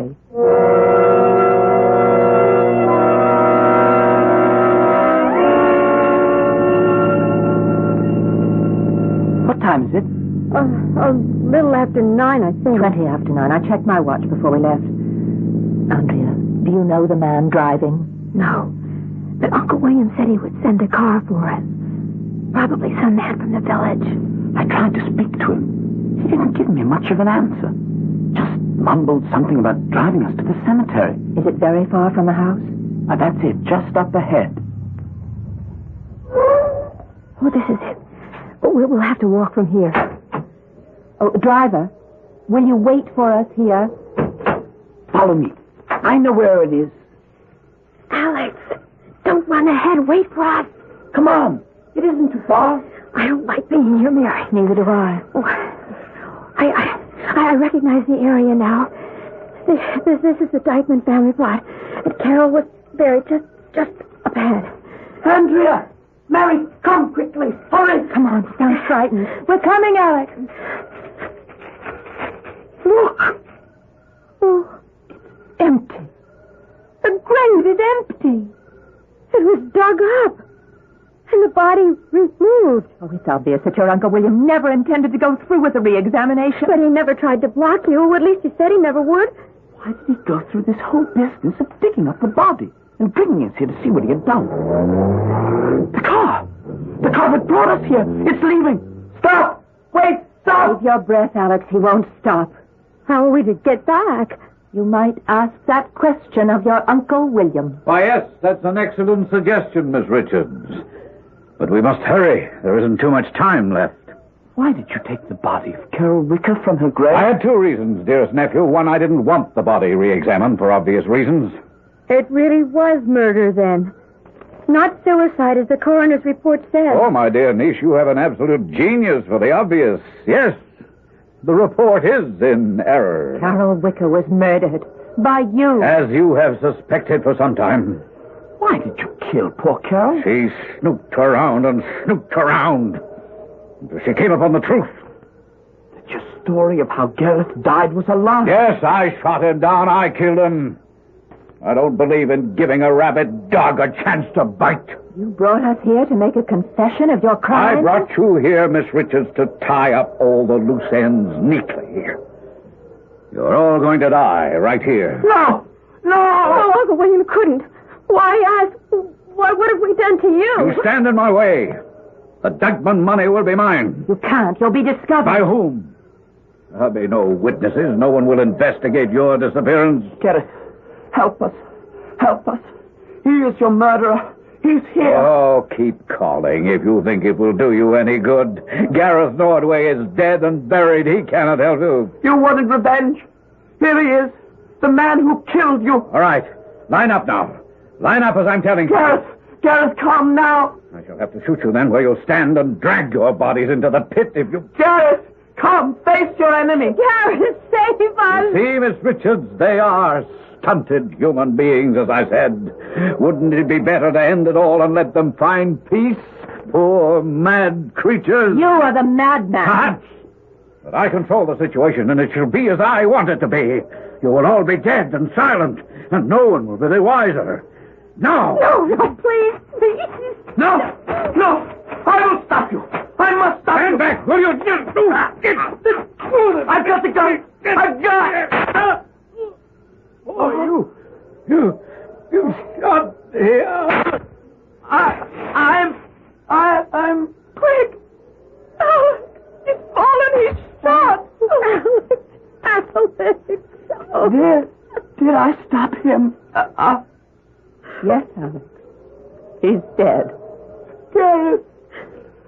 Gareth, why didn't you help me? I did it. I was able to do it. I had to let you become a man, Alex. And have I, Gareth? Have I become a man? Why doesn't he answer me? He doesn't have to. You've proven yourself, Alex. You know the answer.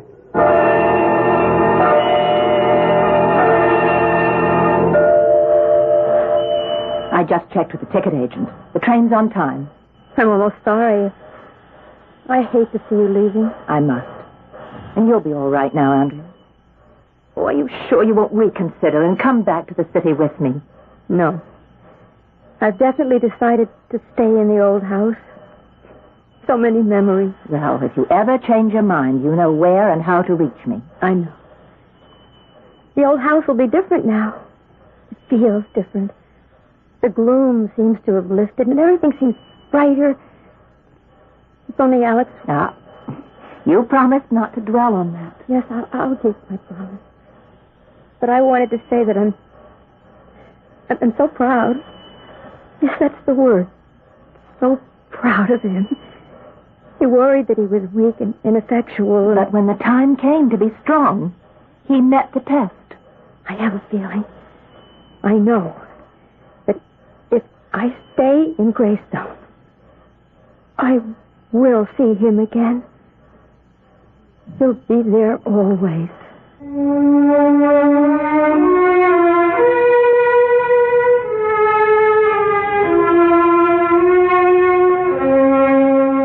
As the train began slowly pulling out of the station, Mary Richards could see the lonely figure of a young girl standing wistfully looking after the departing train. Then she saw Andrea turn and make her way back to the old station taxi, get in, and start to Greystone Manor, empty now of all but its ghosts. I'll be back shortly.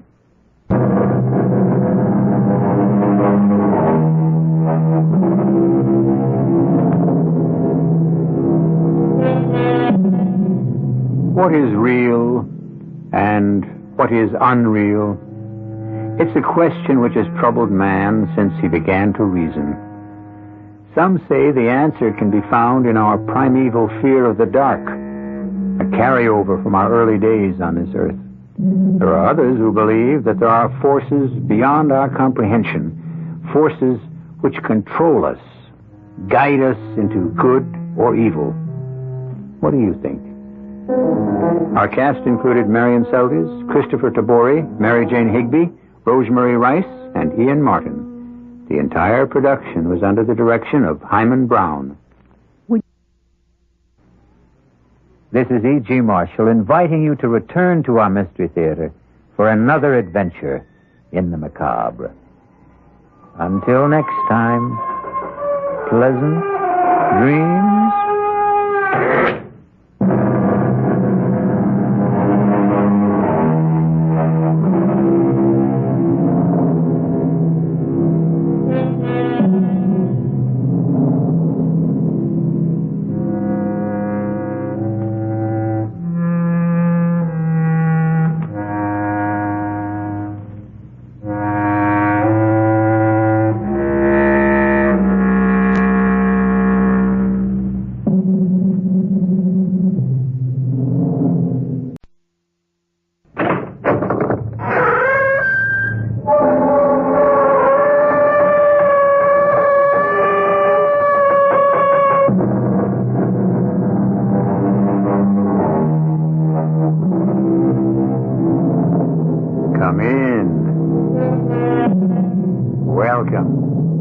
I'm E.G. Marshall, Dean of this College of Macabre Knowledge.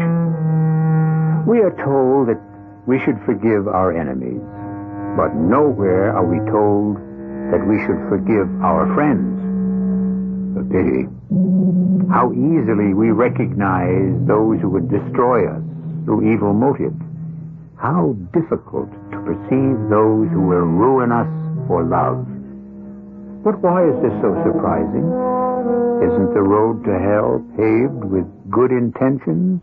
So you see, my dear, we're talking about at least $3 million. And that's why you hired me. So I could cheat Mr. Gillespie. Oh, no, cheat is a harsh word. But it's true. And what will you do with me afterwards? Why, we shall give you your share.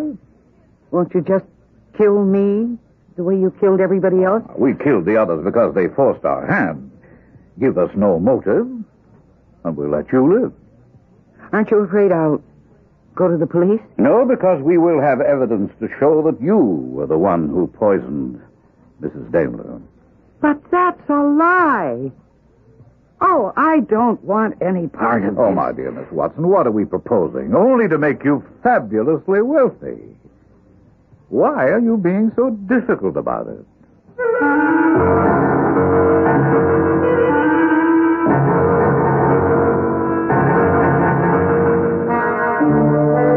Our mystery drama, Person to be Notified, was written especially for the Mystery Theater by Sam Dan and stars Mercedes McCambridge.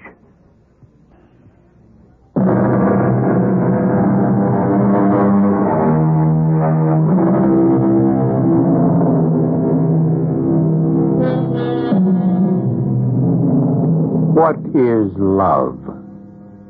That's the oldest question in the world. And why? Because no one has ever been able to answer it to the universal satisfaction. Therefore, we keep asking and asking. There is a young man named James Morton. There is a young lady named Sarah Watson. They have nothing in common. They meet by chance. And if they will fall in love in our story, they will be completely unaware of it until, well, we're still almost an hour away from the answer, so let us begin at the beginning. James Morton is the manager of an employment agency. Please sit down. Have you filled out the application, Miss... Miss Watson. Yes, I see. Sarah Watson. You were previously a secretary for Starrett Valentine, Inc. Oh, why'd you leave? Oh, the company went bankrupt. Oh, yeah, well, that's, 2 years of college. That's all to the good. Well, unfortunately, there's very little stirring at this particular time. Are you saying that you have nothing for me? Well, not at the moment. Perhaps, well, you know how things are job-wise. We'll hold your application on file, and if... Thank you. Goodbye. One moment. You didn't fill out the application completely. I'm sure I did. Well, no. You see the last line where it says person to be notified? Yes. Yeah, you left that blank. I know. We have a rule at this agency. All forms must be fully filled in. Fully filled in? Almost sounds like a song. There's a state regulation to that effect. So would you mind putting down the name of someone? I can't. Why not? Because I don't have anybody. Oh, well, that's... That's what? Well, everybody has somebody to notify. Well, I don't. Are you saying you have no family? No friends? I'm saying there's no one I would care to notify in the event that something happened to me. I find that difficult to believe. I am all alone in the world. Well, no one is that alone. I am. Goodbye. But you must fill out the form. All right. What is your name? James Morton. All right, James Morton. There you are. But you can't put my name down. Why not? Well, because it has to be someone who knows you. Right now, you know more about me than anybody else. You know my name, my age, my address. But it has to be someone you know. I know you as well as I know anyone. Miss, it has to be someone who means something to you. No one means more to me than you do. Well, I really need a job, Mr. Morton. I'll take anything. I'll go anywhere. So, if anything at all comes up, please call me, huh? Goodbye. Miss Watson, just a minute. Did you say you'd go anywhere? Anywhere at all. There may be a job. Okay. But the reason I didn't think to mention it before is you you appear, to be a very attractive young lady. Yes. And so, therefore, I'd naturally assumed that you'd be unwilling to, I guess the word is, bury yourself on a small private island off the coast of northern Maine. And why did you make that assumption? Well, looking at you, I would assume that you would have a very active, busy social life here in the city. And... I could leave today. One of the qualifications for this job is that the lady must have no ties or connections. I'm qualified. As I understand it, an elderly gentleman is writing a book. He requires a secretary. It would be rather dull. Most jobs are. And he wouldn't want a young lady who would be bored after a while and quit. Well, I couldn't afford to quit. Mm-hmm. Well, aren't you going to ask how much the job would pay? I would expect it to pay as much as my last one. Mm-hmm. The gentleman's attorney is here in town interviewing applicants. I must say he's having difficulty finding someone. His name is Mr. Carberry. May I ask if your hair is naturally red, Miss Watson? And may I ask what business it is of yours, Mr. Carberry? Well, your prospective employer, Mr. Gillespie, is a rather conservative gentleman who becomes upset at changes. Well? And you, young ladies of today, you're constantly altering your appearance, and Mr. Gillespie would find that disconcerting. Well, I shall do nothing to disconcert Mr. Gillespie. I notice you're wearing a dress, Miss Watson. Yes. I believe it's the prescribed female attire. No, only at dinner in the evening. In the daytime at Rotherwood, young ladies are expected to wear... Oh, are there other young ladies? Oh, no, you'll be the young lady. And Mr. Gillespie is accustomed to seeing young ladies attired in shirtwaists and skirts. Shirtwaists? Well, I believe you would call them blouses. Yeah, well, I don't think I have any. Well, then you'll be supplied with some. You see, Miss Watson, Mr. Gillespie lives in the past. He chooses to isolate himself on his estate and create an ambience of a bygone era. When young ladies wore shirtwaists. Precisely. Now, if you're afraid that might prove dull... Oh, no, really, I have no objection. I'm not looking for excitement. One other question. I asked the agency, of course, to screen out applicants, but one should always double-check for oneself. Have you any relatives? No. They're alone in the world? Completely. Now, the salary, you will admit, is rather generous. We will pay you $15,000 a year plus room, board, and expenses. I will require you to sign a 2-year contract. Do you object? Not at all. Well, then, it's settled. Can you leave on the 15th? I can leave sooner. No, well, you'll need the time. Now, here's a check for $1,000. You'll have to purchase a suitable wardrobe. What are all those papers? Well, this is a list of the clothes you should buy to guide you on color and style. And, here are some photographs. Oh, I don't think any of this is, my taste. But then again, none of it is to be bought with your money. I see. Well, we shall all get along just splendidly. Now, 9 o'clock the morning of the 15th, you'll go to the airport to gate 116. Mr. Gillespie's private plane will be waiting for you. How does that square with his old-fashioned attitude? It's the only concession he makes to reality.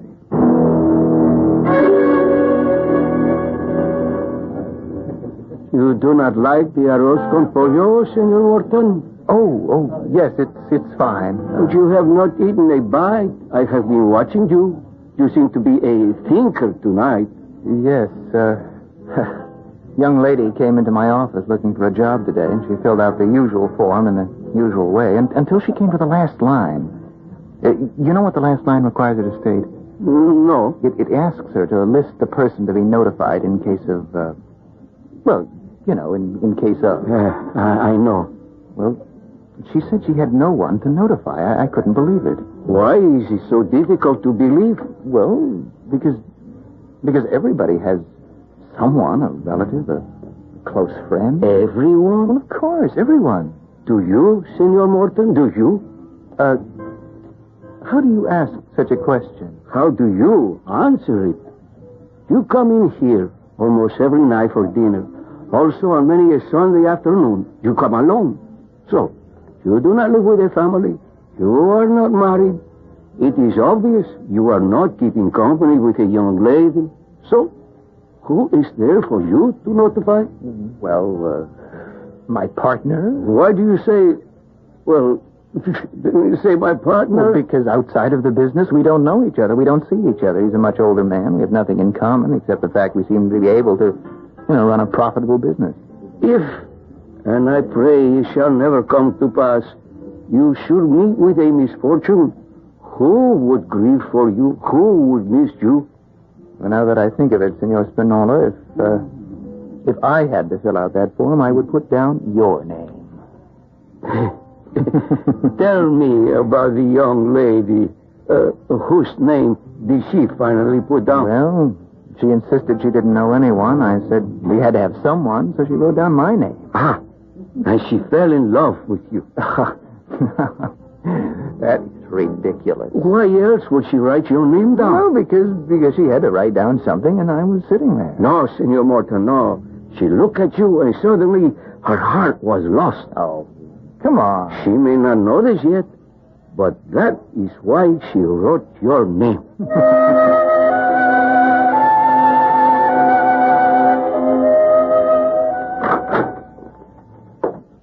These are to be your quarters.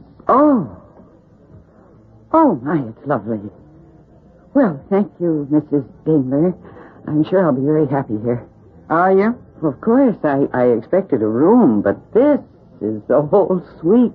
Don't let it go to your head. Well, I did they say you were to have dinner in the main hall tonight? Well, frankly, No, don't be frank with me, because I'm not going to be frank with you. Well, what do you... I don't understand. I'm telling you right off. I'm not on your side. Side? I don't know anything about sides. I just got here. Yeah, and you've got big eyes, and they can get very round.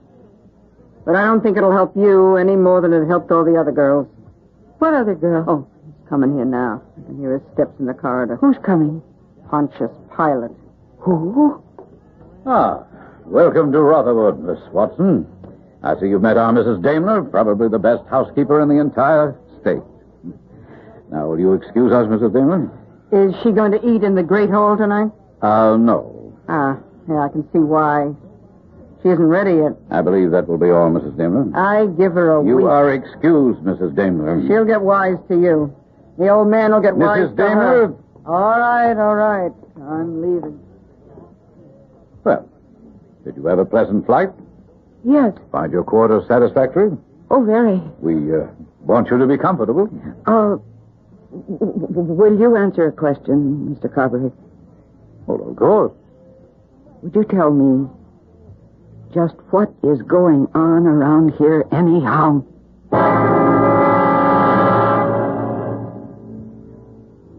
What indeed? Now, you must admit we've given you several basic facts to chew on. For instance, why would they want a girl who has no ties at all? Why are they offering such an attractive salary? Who is Mrs. Daimler? Who's the old man? What sides are there in conflict here? Well, in the first act, you present. In the second, you unfold. And I shall take you into my confidence after your announcer takes you into his.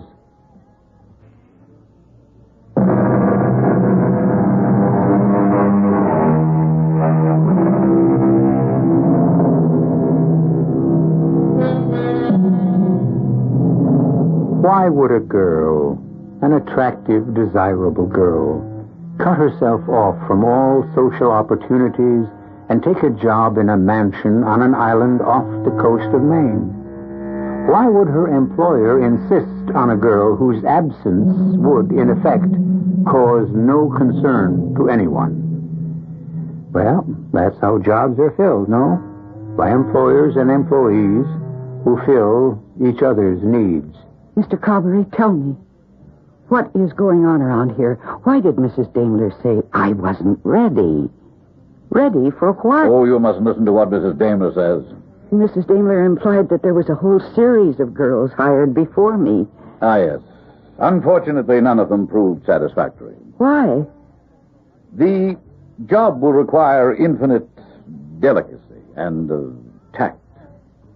Describe the job. You're to help Mr. Gillespie with his book. When do I meet Mr. Gillespie? Miss Watson, Mr. Gillespie must be humored at all times. Well, I'm not sure I'm willing to. It's part of your job.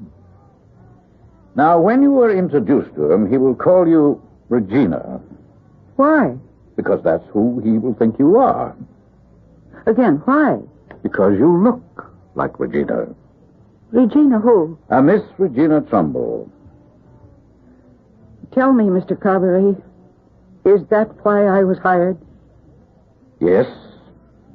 Well, I think I should like to leave at once. You signed a contract. I can't be held to that contract. I wasn't aware of all the facts. You signed a contract to be Mr. Gillespie's secretary. That's the only fact. Then why must I pose as Miss Regina Trumbull? To make it possible to perform your duties. You see, Mr. Gillespie could only feel comfortable with Miss Regina Trumbull. Well, then why not hire Miss Trumbull?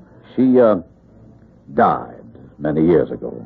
Then how can you make Mr. Gillespie Mr. Gillespie has never been able to accept the fact of her death. You're not up to anything illegal here, are you? Oh, I assure you. Everything is completely above board. You got a minute, Frank? Yeah, sure. You remember that girl we sent up to Maine? Huh? Oh, yeah, that was a good commission. A lot of dough for just a secretary. Yeah, that's what bothers me. Well, why should it bother you? Now, why should they want to pay so high? Well, it is way up at the end of nowhere. Well, even so, throw in room, board, expenses, it's worth another $5,000. $20,000 for a secretary? Well, why is that our business? Yeah, and why did they insist on a girl who's all alone in the world? A man's got a right to set up the requirements if he's willing to pay the prices. Frank, if that girl were to disappear, who would know about it? Why would she disappear? I'm only speculating. Well, why? The girl's gone, isn't she? We're through with her. That's hardly the way to put it. Oh, what other way is there? Look, you and me, we've been partners close to 10 years. Now, we've been pretty successful. Why? We have nothing to do with each other outside of the office. But for the first time, I'm going to say something personal to you. Get married. Get married? You don't have anything against women, do you? No. Well, then get married. It's economical. It's practical. And you won't have to make up fantasy stories about every good-looking dame who walks in here.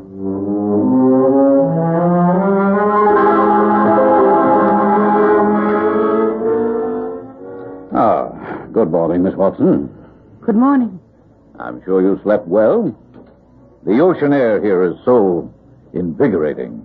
As a matter of fact, I slept poorly. Oh, no, I'm sorry. Why? This morning, before breakfast, I went for a walk. Now, that's an excellent practice. We're on an island, completely out of sight of the coast. Of course. Privacy is essential for Mr. Gillespie. And the only way off is by boat. There are several boats tied up to a dock, and a man is there, and he has a gun. Oh, yes, that's our Mr. Spencer. And I told him that I wanted to take a boat out for a while. Why did he refuse me? Those are his orders. Why? You'll understand them in time. And then, when I returned to the house, I picked up the telephone. Did you? Yes. I wanted to call the sheriff and tell him that I'm being held here. But I couldn't get an outside line. I know. There's only one outside line, and it's locked. Am I a prisoner? Oh, of course not. Then why do you refuse to let me leave? You will leave at the proper time. And when will that be? When the job is finished.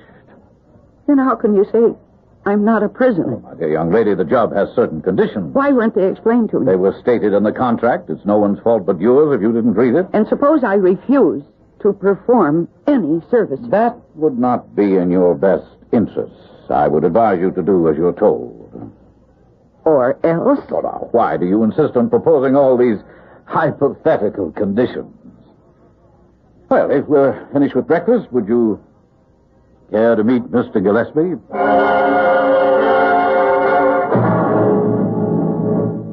says here on your application that you worked for Starrett Valentine, Miss Collins. Until they went busted. I should have seen the handwriting on the wall, but, they offer this profit sharing and pension plan. What's the difference? It's all down the drain now. Would you, did you know a Miss Sarah Watson? Sarah? Oh, sure. What type of person was she? I don't know. I mean, she worked the next desk to mine for 5 years, but I never got to know her. Why not? Well, the rest of the girls and I, we figured it out finally. She was a loner. A loner? Well, there are some people in this world, they're just loners. They won't or they can't make friends, you know? Yeah, I know. Well, I had to bring her form over to personnel. And you know that place where it says person to be notified? Yeah. Well, she left it blank. So I reminded her, and she said she had no family. Was it true? Well, yeah, I guess. And she had no friends that anybody knew. I don't know, some people just can't seem to reach out and connect with other people. Maybe it's the way they were brought up, or weren't brought up. You know what I mean? Yeah. I know exactly what you mean.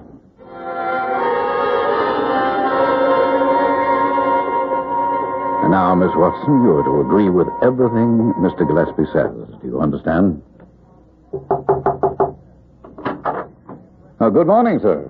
Good morning. Look who's here. Regina.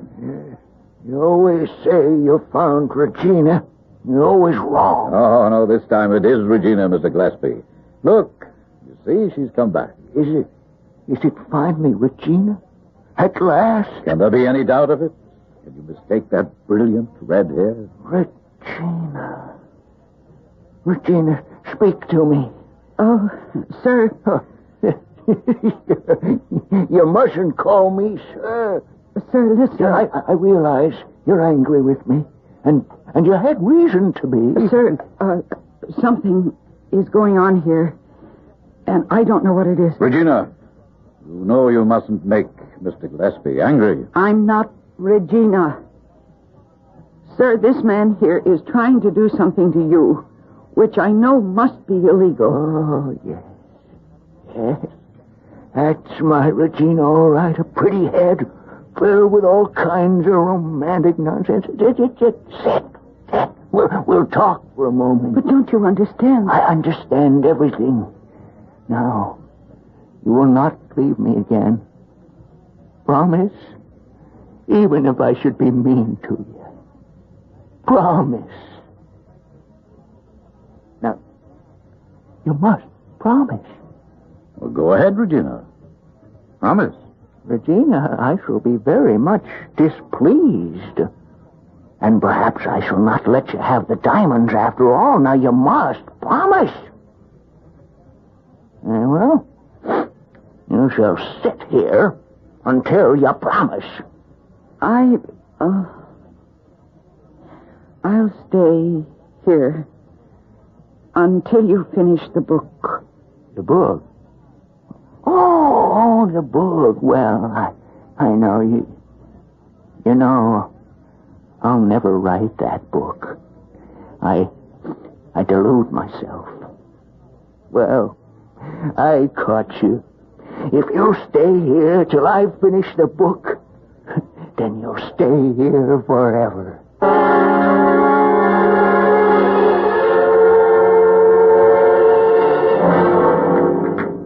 Where is everybody this evening, Mrs. Dingley? Do you miss them? No. Mr. Carberry's got some business to tend to, and the old man's tired, so we aren't going to have a big formal dinner. Listen, I was wrong about you. Oh? I heard how you spoke to the old man this afternoon. I didn't notice you. Oh, I get to hear everything. You're all right. You aren't in on it. In on what? Whatever it is, Carberry's got in mind.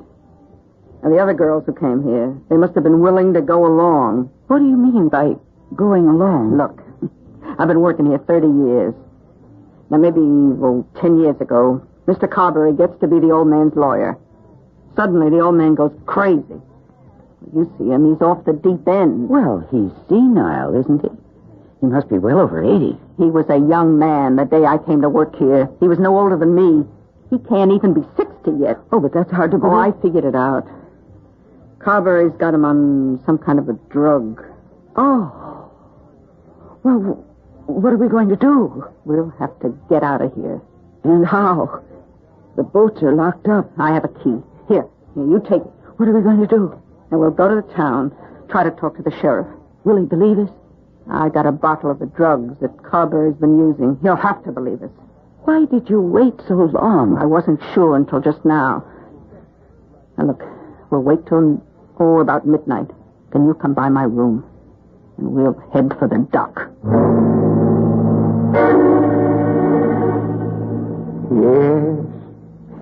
Yes, you're Regina.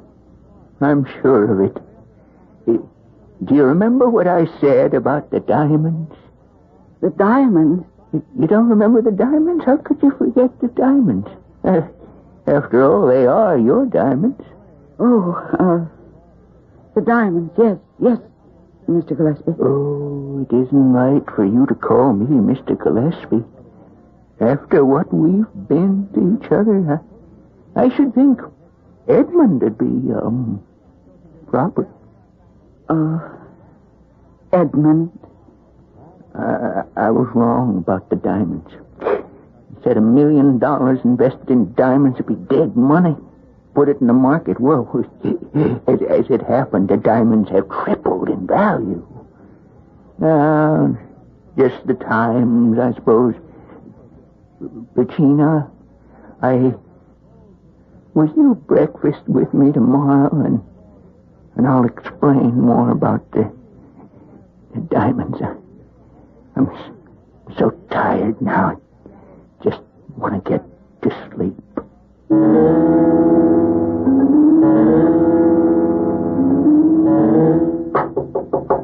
Mrs. Daimler.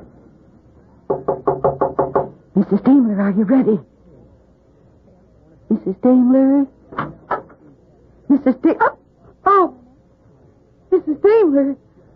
Are you all right? Obviously, my dear. Why- She is not all right. What are you doing here? I think poor Mrs. Daimler is dead.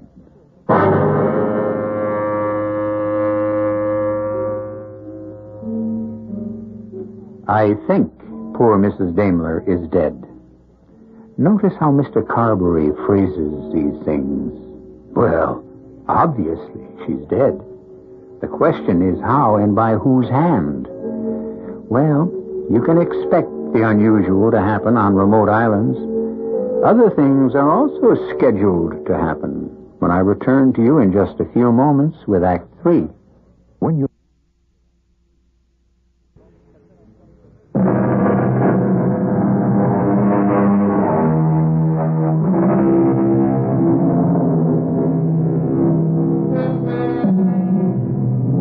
Our Miss Sarah Watson finds herself virtually alone on a small island off the lonely coast of northern Maine. And the truth, she feels like an island, isolated and alone. But wait, isn't it written that no man is an island? That there is a tie that binds all of us together? Yes, it's written. However, how about those people like Sarah Watson, who have no ties at all, no bonds to anyone? Well, that's what she thinks. But you never know. She's dead. Mrs. Daimler is dead. I was talking to her earlier this evening. How could she... It must have been the heart attack. How could a woman with a cardiac condition perform all her duties as a housekeeper? Ah, then, she didn't die of a heart attack. Well, what did she die of? Well, perhaps she died of a very dangerous disease, which I hope is not contagious. What disease? Indiscretion.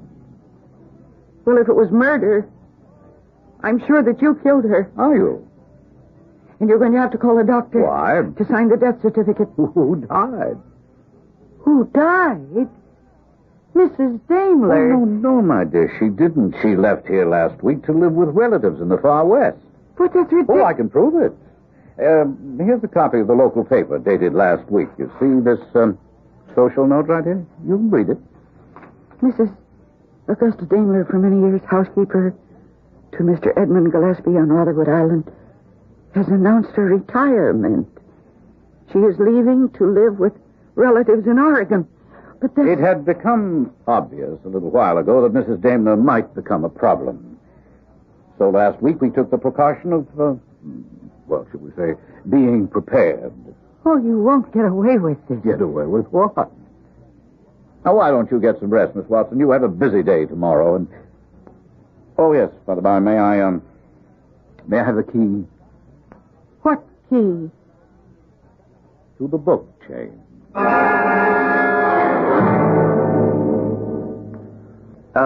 Let me see. I think I'll have, what do you suggest this evening? Nothing. Nothing? It is a sin to waste good food. For the past weeks, you order. I serve. You do not touch. You are in love.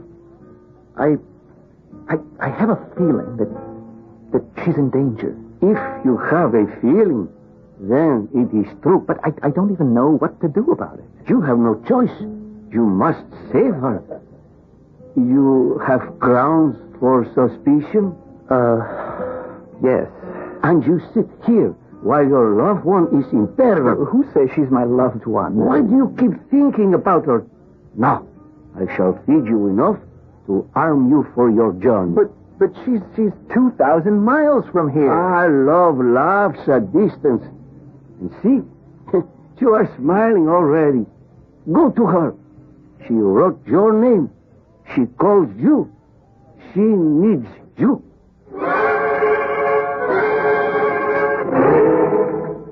A dazzling morning, isn't it, Miss Watson? I watched you and Mr. Spencer and those other men. And I saw you bury Mrs. Daimler. At the risk of telling an old joke at a serious moment, we had to. Dead, you know. Now, what are your plans for me? Oh, that depends on you. What am I supposed to do? Just have Mr. Gillespie go on thinking you're Regina. And what about the diamonds? The diamonds. Well, you see, Mr. Gillespie was Regina Trumbull's guardian. Her father had entrusted him with $1 million worth of diamonds to be held for her until her 25th birthday. He fell in love with her, but she died in an accident. He went to pieces after that. He shut himself up on this island and, well, as you can see, he lost his mind. Yes. And I'll tell you what else I see. I see that after a while, he started to get his mind back. But then you came into the picture.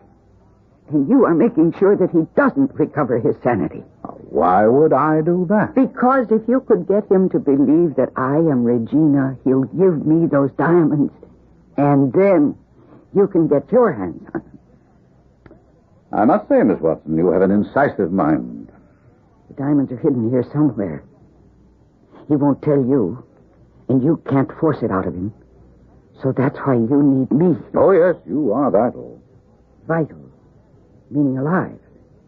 How do you know you can trust me? We would make it worth your while. We would give you a considerable sum of money. Why should you do that? Why not just kill me? Miss Watson, I am not in the murder business. I only will commit a crime when I have absolutely no alternative. And how do I know that I can trust you? You have no other route to travel.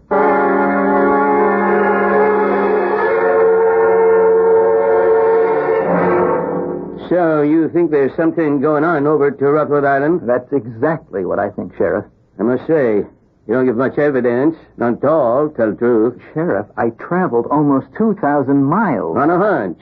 Well, what do you want me to do? Find out if she's all right. How? Well, search the place. Son, you've been watching too many movies.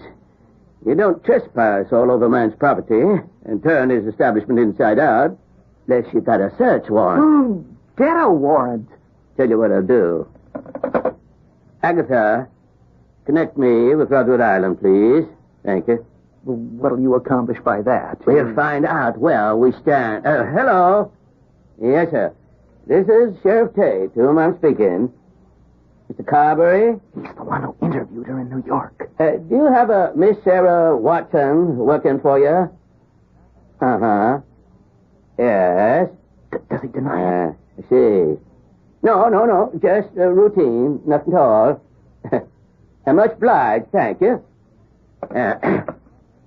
She ain't there. Well, she has to be there. She left. How could she leave? She had a 2-year contract. She decided she didn't like the place. Too lonely. When does he say she left?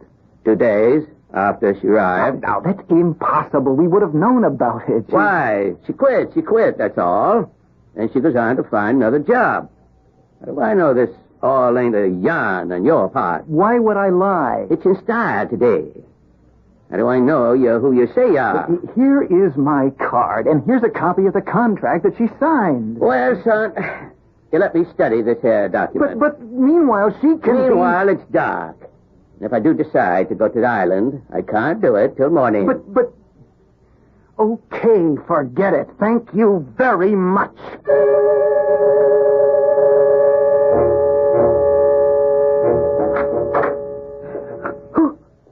Who is it? Shh. No, don't turn on the light.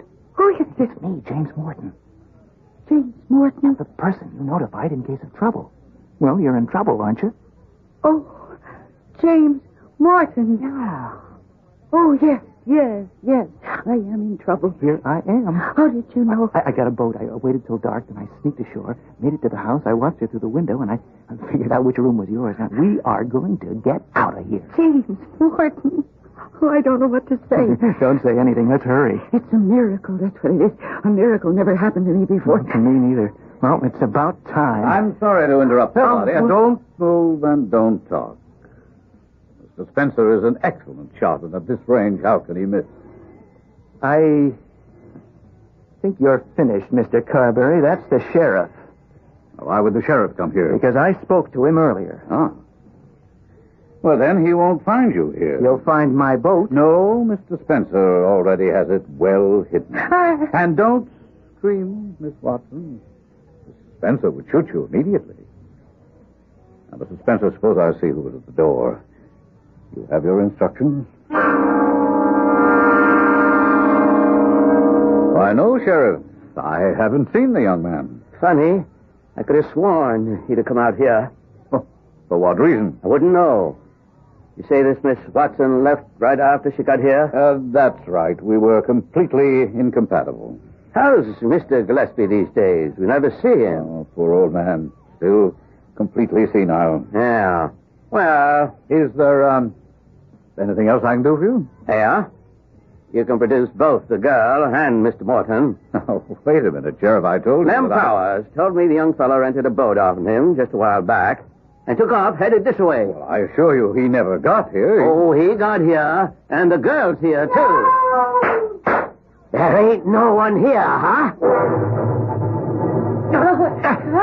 Okay, break it up now, break it up. That man, he tried to shoot me. Well, looks like Mr. Spencer won't be able to say anything for a while. I jumped at him. He fired. They were going to kill us. I know, but it's all going to be fine. Mr. Carberry, where's Mr. He's probably figuring he can make a run for it, but he's got nowhere to go. I left a deputy on the dock. Why did you? What made you come here, Sheriff? Well, sounded like a wild yarn. Then I read that contract you left me, the one your agency signed with Mr. Carberry. Well, the contract, all it defined was what Mr. Carberry owed us in the event we filled his job. It's a standard agreement. According to the agreement, he had to pay you 6% of $15,000. That's $900. If, for any reason, the applicant lasts less than a week, you have to refund him 2/3 of that amount. Now, if Miss Watson left what he claimed after a couple of days, you'd have owed him $600. Well, that's right. You never mentioned he claimed the money, and since you didn't, you assumed she was still here. Now, I don't know how it is down your part of the country, but there ain't one single solitary living soul up in these parts that'll let $600 sit there whistling. Well, I'll clear things up downstairs and give you a chance to talk to your girl. My girl? Belongs to you, don't she? Well, Of course I do. Why else would I have named him as the person to be notified?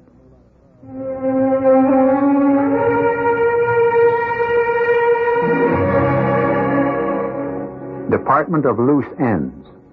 An autopsy was performed on Mrs. Daimler. It was established that she was poisoned. Mr. Carberry and Company will stand trial for that one. Mr. Gillespie was placed in a hospital where, with good care and treatment, he has a chance to recover all his faculties. At this writing, he still cannot remember where the diamonds are hidden. If I have to tell you what happened to Sarah and James, then you don't have an ounce of romance in your soul, and I give up. But only for a few moments.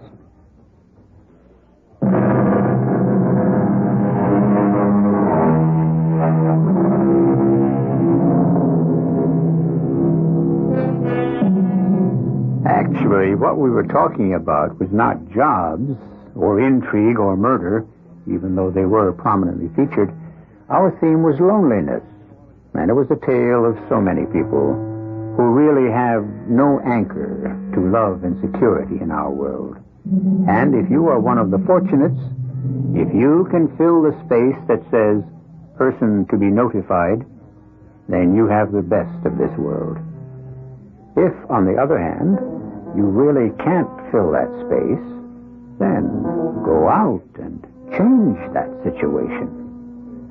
Our cast included Mercedes McCambridge, Russell Horton, Bryna Rayburn, Ian Martin, and Gilbert Mack. The entire production was under the direction of Hyman Brown.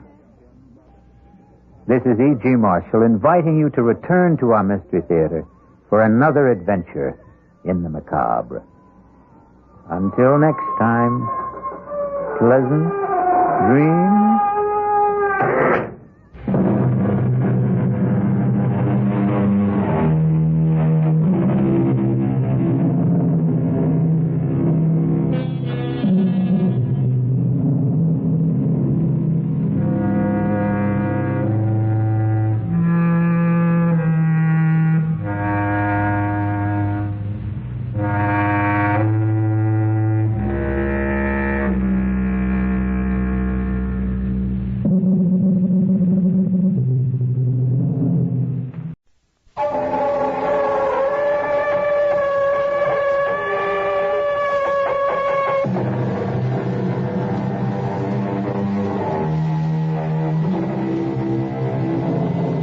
Come in. Welcome. I'm E.G. Marshall. None of us is immune to that old game about people once in the public eye. I suppose you could call it the whatever happened to game. In this case, the woman generally considered the most beautiful and desirable in the world, Marcy Herrick. The first accident, of course, was a 10-day wonder. But the second didn't get as much publicity, though it took Marcy into a coma and eventually forever out of sight and out of mind. All right, clear the area. How do they always know, nurse? Disaster hounds, I don't know, Sergeant. They always sniff it out, chase the ambulance if it's anyone in the news. Who is it this time? Marcy Herrick. Same old problem. Barbiturate poison? What else? Check the intern. She's in coma. They'll butt over tea kettle all the way downstairs for good measure. Yeah. Know what I thought when I got the call? Let the lady be. I mean, considering that what she's got is a hell of a lot more than any one of us have. That Never Land she keeps trying to get back to sure must be something special.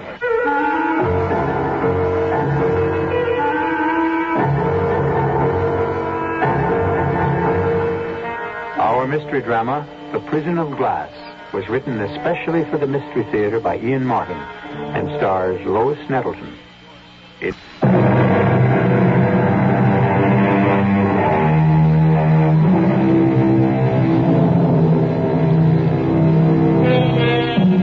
Marcy Herrick, an American symbol. Blend of Judy Garland and Marilyn Monroe, adored by countless millions, picked by fortune to be the brightest of stars, but confined by the smothering adulation of her fans to life in a goldfish bowl.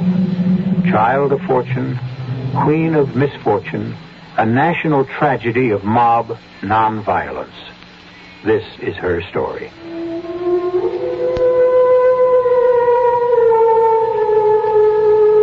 All my life, I dreamed of being here, inside this glass paperweight, with the feathery snow under my feet, and the dark little house with the bright red door beckoning to me to enter it and discover its secrets at last.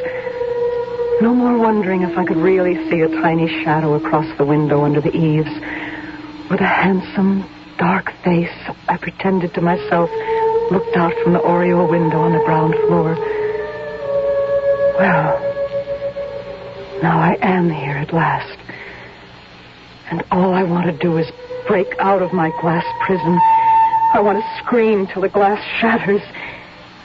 So terrible to look out, seeing everything magnified, and knowing that the one possession I love the best has ended up being a prison I may be shut away in forever.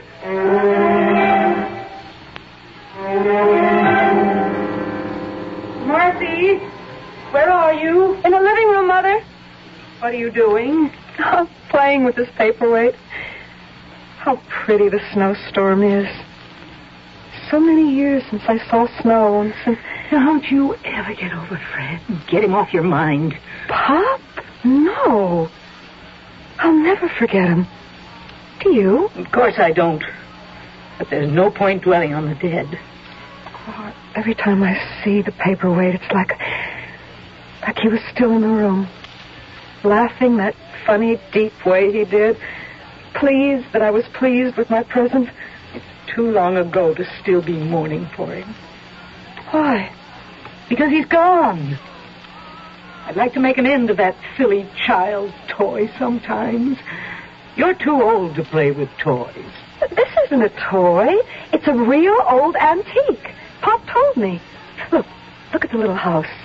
And the trees planted round, and the path leading over the little hill to the door. And turn it upside down and then right side up and watch the snowflakes fall. Look, Mother, wouldn't you love to be small enough and to be able to somehow get inside there and walk up that path and knock on the door? Who do you suppose would open it? Oh, Marcy, that's enough nonsense. You know who I keep being sure it would be? Who? Pop. That's who it would be. Pop. Now, that is all. You put the paperweight down and come and get dressed. You've got a million things to do to get ready for the contest. Come on. Mother, do I have to go? To the finals? But you're going to win. So what? Well, first of all, it means money.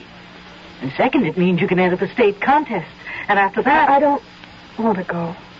Why not? I hate being stared at and walked around and examined as though I was a prize heifer or an animal in the zoo. Something even worse. What are you talking about? You should see how the men look at you in the bathing suit parade and where their eyes go. It's humiliating, degrading. You mean you'd let me down? After I've devoted every minute of my life to you, working as a cleaning woman, doing other people's dirty work just so I could give you a decent home and a chance in life. I know, Mom. I want to pay you back, but not this way. Well, how else? You know I haven't got much time left to me with my heart condition. How are you going to make enough money to pay off the debts I've had to run up? Oh, no, sir. You want to pay me back, Marcy Gerstenberg? You follow the path I set for you. You'll see. One day, you're going to be a star. I don't want to be a star. Well, you can decide that when you get there. Because I'm going to keep pushing you till you get to the top. Even if it kills the both of us. Well, it killed Mom, all right, within a few years. And it killed me, a little bit at a time. The paperweight became a kind of symbol for me. Inside it, I might be safe and private. If the faces were peering in at me there, I could always hide in the soft snow. But there was never a chance to hide. Because even when Mom stopped pushing me and got really sick, there was always someone else. First of all, the man who changed my name, my agent. You know, what is it? Marcy Herrick, you're damn right, sent her in. Little Miss Sunday School, what you think she's trying to do to me? Good morning, Dave. Come in and shut the door. What's good about it? Well, we're both alive. Well, if I didn't invest so much time and bread in you already, you wouldn't be for long, sister. I'd break that alabaster neck of yours with my bare hands. Don't be mad. Mad? I'm on my 6th alpha pill this morning. Why'd you stand up Nicholas Sagat for yesterday? The guy's an octopus. I just couldn't take it again. Well, you're not a teenager anymore. You know he's got a part in his picture that can make you. You land this part, do it the way you're told, and we're at the start of the payoff at last. I got an investment in you I want back. Is that all I am to you? A warm body you can peddle? Oh, cut the sarcasm, baby. It's not your style. You got a mother in the hospital who's expensive to maintain. You want to keep her there? Sergey'll never see me now that I stood him up. I fixed it. I had him on the phone 15 minutes this morning. I'd eat plenty crow, but I fixed it. How? Now, wait a minute. If you have any idea now, look, I'm a louse, a hard-nosed son of a gun, but I have some standards. I pulled the little hearts and flowers. I told him you had to go see your mother in the hospital. That's where I was. And I figured. With all you got going for you and a mother who needs you, I don't know what it is that you keep running from. I think you still ought to be seeing a good shrink. No. Well, it's your business, I guess, but do you make the appointment I set up with Sergey today at 2? I guess so. You'd better, because this time, for one reason or another, I'm going to be with you. Meet me at his office 1:45, and wear some lipstick and a dress that fits tight. Ah, Miss Herrick, I'm delighted to meet you again, at last. And Mr. Morgan. Hi, Nick. It really wasn't necessary for you to escort your charming client. She is perfectly safe with me. Marcy has a back-to-back appointment with Multinational for the ingenue lead in the new feature. I'm playing chauffeur for her because her own car's laid up. Oh, I see. Well, then I won't keep you long. Just sit down, everyone, please. Thank you. Well, I had forgotten how beautiful you are. What a pity. You mean the part is cast? No. I mean only that your time is so short today. I would have liked to go over the shooting script with you personally. Well, if I can get a copy of the script, I'd be happy to come back and read for you. No. I don't work that way. I mean, I must learn to know the actor. I'd have him or her learn to know me. We must establish a rapprochement. No? I mean, it is, as we say, a one-to-one situation, no? However, I'm sure we can let Miss Herrick have a scene, a few pages, to give her the feeling of the part. How soon can we meet again? Well, if you're under any pressure, Mr. Sergey... When are we not? When are we not, all of us? Name the time and the place. I'll have my client there. All right, my bungalow, on the set. Day after tomorrow at, say, 5:30. We'll be there. She. A one-to-one situation, as I said.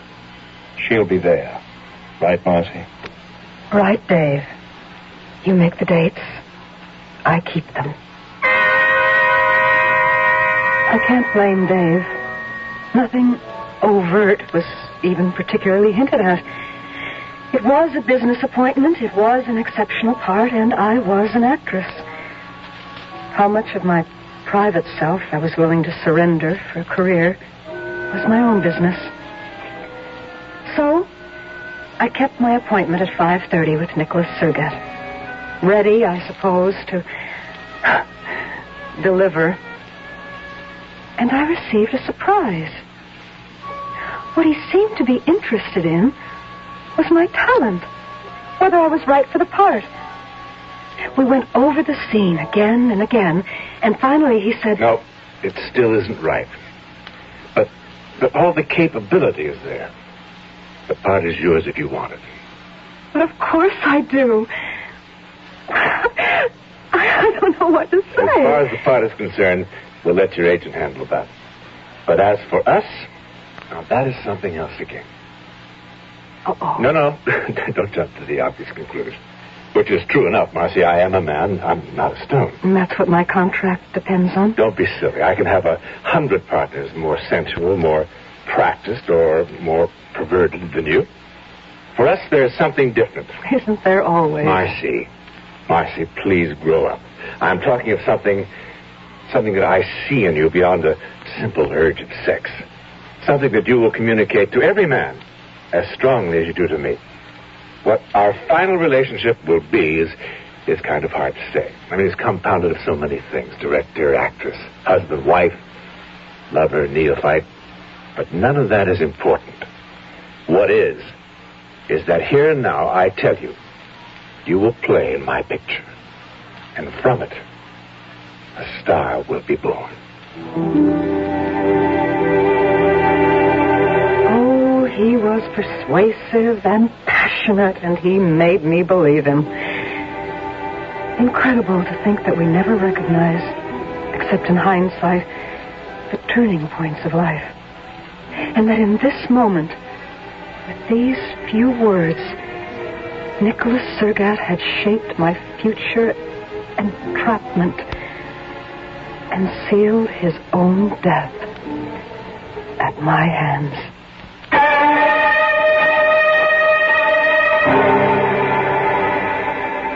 Murder from someone as gentle and dependent as Marcy? And by what means? And to what end? And if indeed there was murder, by what instrument that leads to the strange imprisonment we first found Marcy immersed in at the beginning of our story? I'll return in a moment with Act 2.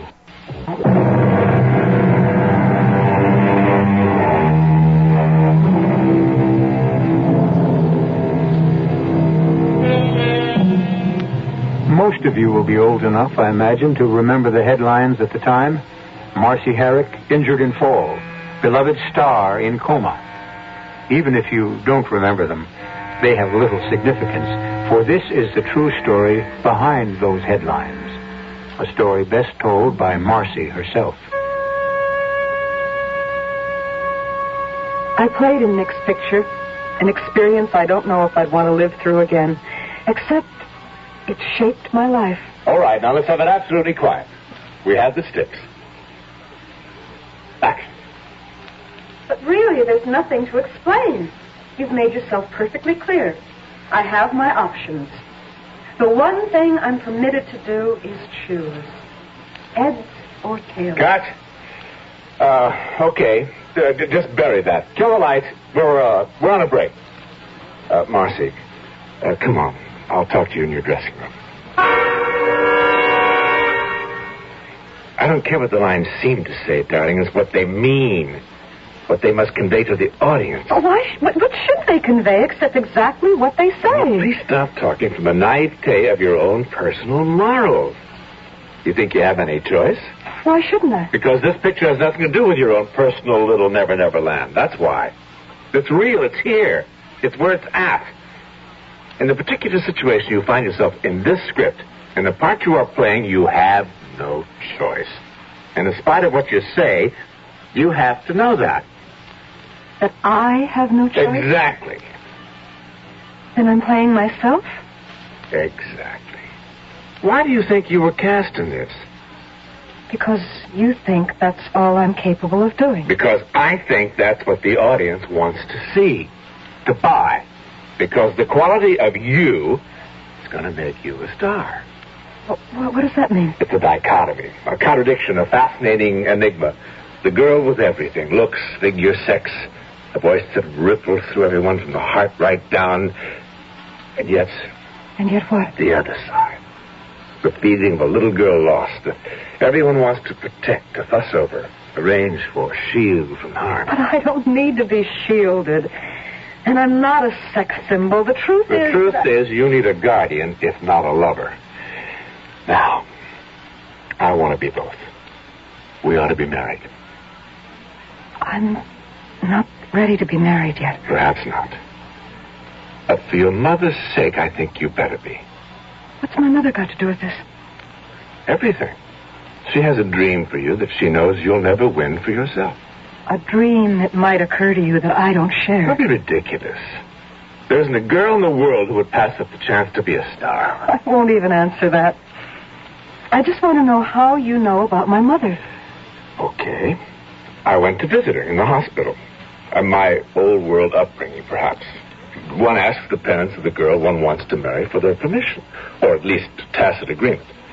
Since the father is dead, one goes to the mother. Oh, good Lord, it's happening all over again. I'm not a person, I'm a commodity. Oh, why can't you all just leave me alone? To be what? To be I don't know what. I never even seem to have a chance to find out for myself. To be Marcy Gerstenberg, first off, After I guess. this picture, Marcy Gerstenberg will no longer exist. There will only be Marcy Herrick. And if I don't want to be Marcy Herrick? Pretty hard to escape.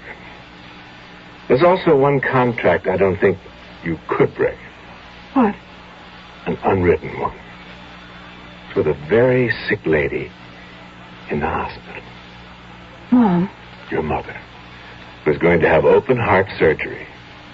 Very expensive surgery. Don't. Listen, Marcy. Darling, what is it you're afraid of? I mean, most girls would give their eye teeth for the career that beckons you. Why in the world don't you want it? I don't know. Because I want simpler things. A man to love, children, never to ask anything more from them than they want to give.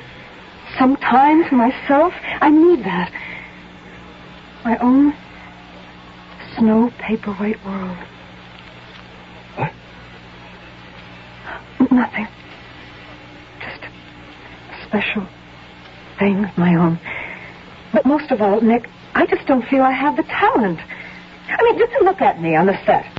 I can't get things the way a real actress should. Baby, who wants you to be an actress? I want you to be you. No one else. If I can achieve that, if you can, you'll be one of the greatest. I know you're going to be. But you need help. I think I can offer it. And best as your husband. But I don't want to be married. But it's what you need. You have to be guided, shaped, protected. And if I refuse? Well, I might have to make a change in casting. Unfortunately for you, on the production end, there is an escape clause.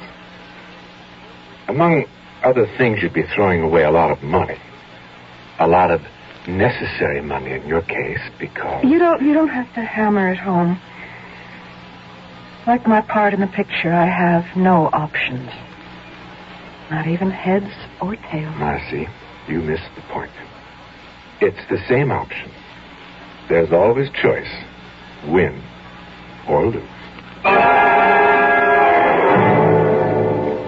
Before I went to the hospital that night, I sat idly tilting my snowstorm paperweight in my hands, watching the snow, trying to let it calm me as it used to.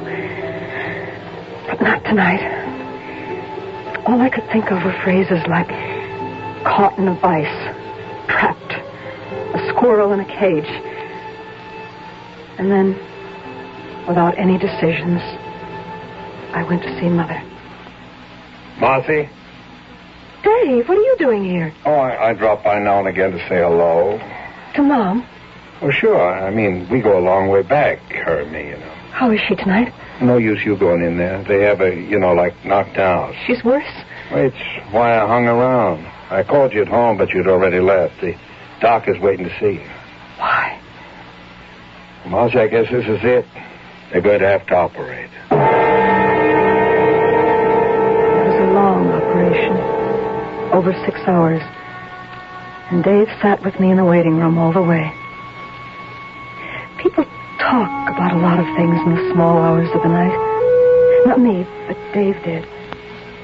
And as he talked, I was suddenly seeing him through different eyes, realizing that once in the past, before Dad came along, Mom and he had been quite close.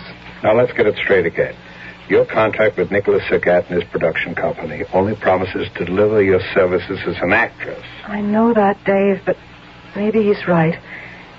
If this is what I'm to do, I need someone like him to play Tringale to your Trilby? It doesn't have to be that melodramatic. It doesn't have to be at all. I need money for Mom. Especially if, please, God, she comes through. If it's money, I got it. Well, even if I did borrow from you, Dave, and that's all it could be, it isn't the answer. First off, I'd have no guarantee that I could pay it back, but more important, I need success for Mom. To make up to her for all she never had. You still don't have to marry him. I'm sort of an old-fashioned girl. So Nick and I were married, and Tales You Win became a colossal hit, and suddenly it seemed, although it took 2 or 3 years, I was miraculously everything Mom had wanted to be. Damn it, what are you sitting on your rear end there for? Come on, we've got a party to go to. Big deals, big connections. I'm beat tonight, Nick. I can't go anywhere. Well, you're going to go somewhere. The speech is up for grabs. I want it. I need it. Then go alone, darling. What do you need me for? I suppose the curse of my life is naivete. It took Dave to explain that to me later. He was on the way out when he married him. He latched onto you as a meal ticket. He wanted you with him because he needed you. You're all that keeps him alive. What? Oh, baby, he knew he had it in you from the beginning. Sure, he gave you your first chance, but almost from that day on, he's been writing your skirt tales. What are you trying to say? I'm not trying. I'm laying on the line. Marcy Herrick is alive and living well in Hollywood. Nicholas Circuit is dead and owes his existence to you not only now, but pretty near from the first day he met you. You mean that all these years he's been using me? About the size of it, sweetie. Oh, what a fool I've been. Oh, no, wait a minute. You were caught in a nut crack. No, not anymore. Now that Mama's gone. Okay, Dave. I'll take care of the rest of it. But it wasn't all that simple. Ever since my mother's death, working the heavy schedule I had to face, trying to be a decent wife to a man I thought I owed so much to, other habits had developed. The blessed uppers. Those nice little pills that gave you enough energy to fight through the long days of shooting. And the even more welcome, the lovely pills that let you sleep. And while that sleep was coming, allowed you to slip back to childhood with the snowstorm paperweight in hand, searching for someone going up the path, or for that face that you never could quite see in the window, but which somehow spelled love and all the answers. What are you doing just sitting here, Marcy? Nothing, Nick. Just playing with my favorite toy. That damn paperweight is about the measure of your brain. Let's have a drink. Come on, we should celebrate. What for? I just set you up for a nice new picture. How nice.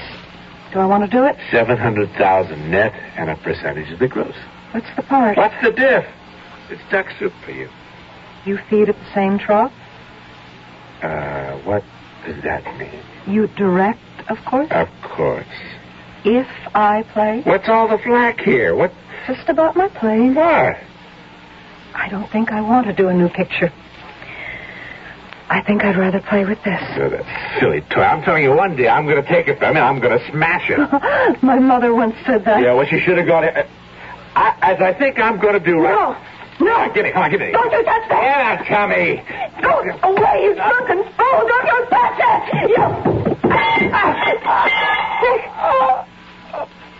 Nick, are you all right? Blood.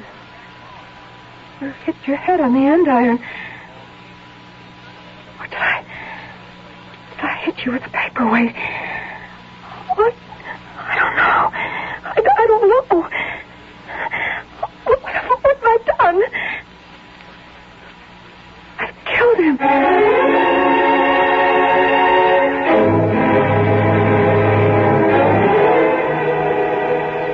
Appalled, Marcy shifts her gaze from the man, prone and unmoving on the floor, to the beloved paperweight in her hand, somehow tinged with blood.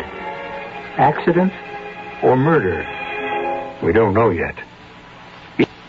Even in the mildest of people, the force is unleashed when their privacy is invaded, or something they treasure threatened, are as primeval as the tiger that lives in all of us. I'll return shortly with Act 3.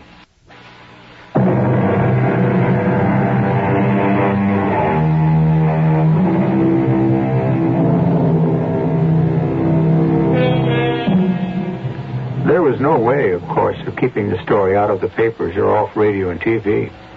You'll remember what headlines it made for 10 days, until the investigation was over and Marcy was completely exonerated. Officially, that is. Unofficially, the self-declared insiders, the wise and the worldly, the Hollywood rumor factory that never shuts down, knew better. Nick was an anchor around her neck she couldn't get rid of any other way. Good for her. More power to her for having the nerve and for getting away with it. And then there was Marcy herself. I knew all about the talk behind my back. It destroyed me, like the Chinese water torture. Because of all people, I least of all exonerated myself in Nick's death.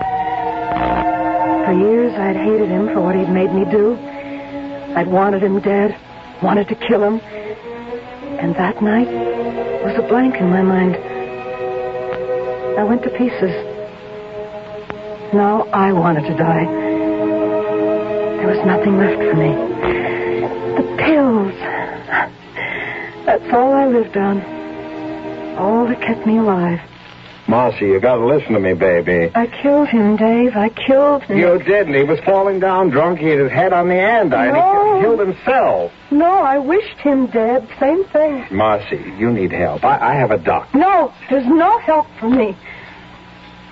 We struggled, Dave, because he wanted to break my paperweight. I pushed him, and that's how he fell. It was still an accident. Maybe? I don't know. I don't remember. Oh, Dave. Oh, Dave, I don't want to go on living. There's nothing left. Oh, now, knock that off. I've got 3 major features lined up for you as soon as you pull yourself together. But you've got to get some help There's first. no help for me anywhere.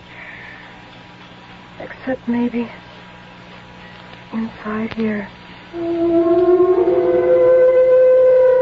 I could just walk through the powdery snow and up the little path and over the hill to the house, then maybe there'd be help.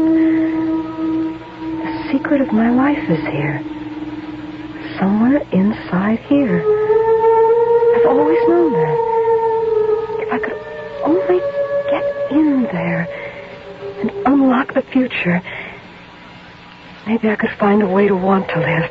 Why do you believe that so strongly? Who are you? Paul Barkley. Dr. Paul Barkley. Who? Don't you remember? Dave Morgan recommended me to you and brought you to me. I don't remember coming here. I should think that's quite possible under the circumstances.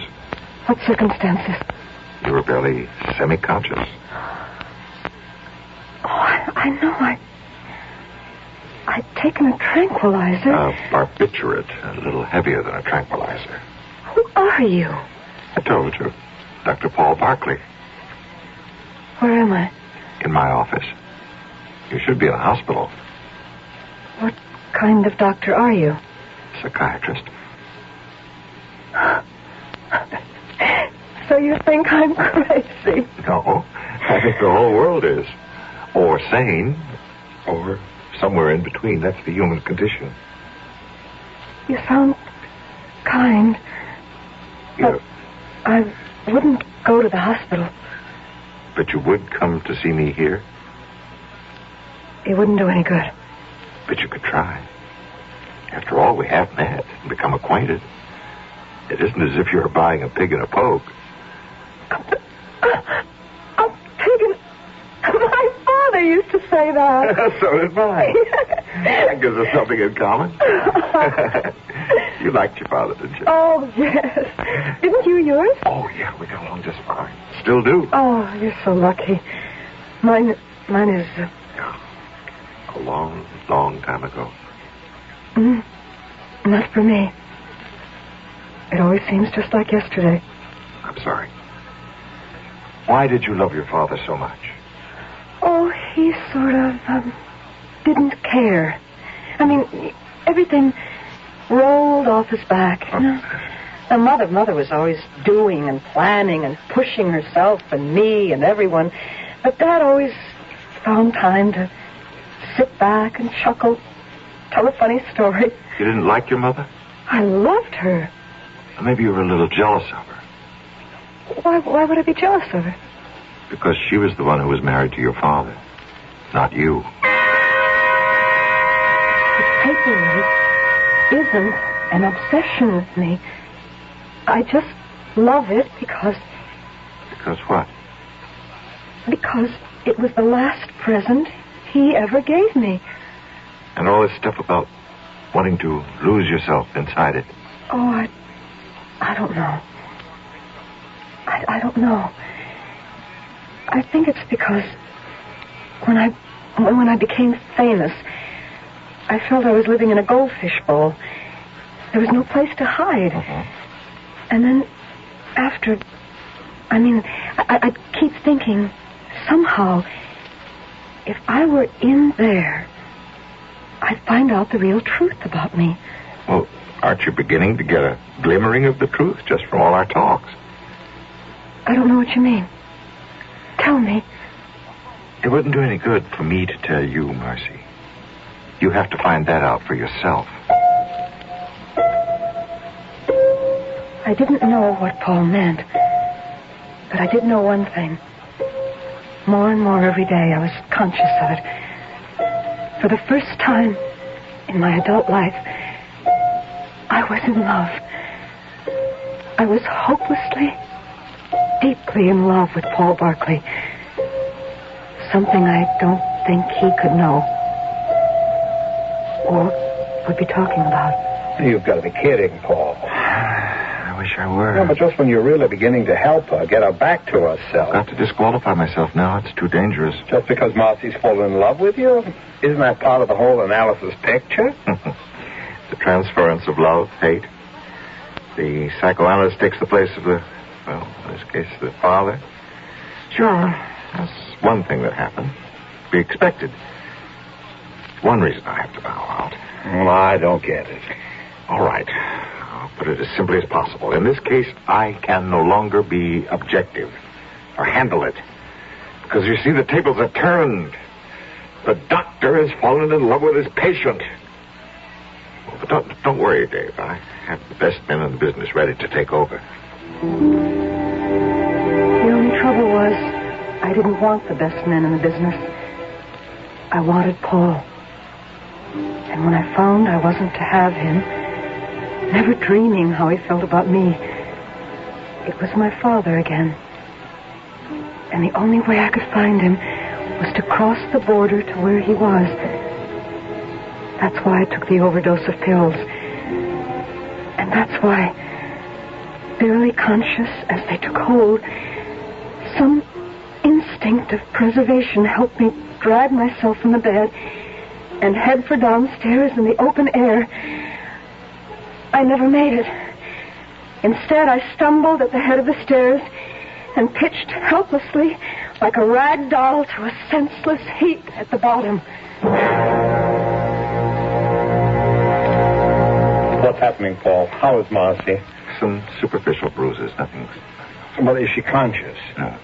Well, she's still in coma. From the pills? No, that's impossible. The hospital is taking care of to get them completely out of her system. Then it's the fall. No. There's no indication that that's the cause. But why is she in a coma? One of the aspects of the problem, catatonia. Fortunately, one of the easiest in its early stages to correct. I don't care what medical name it is.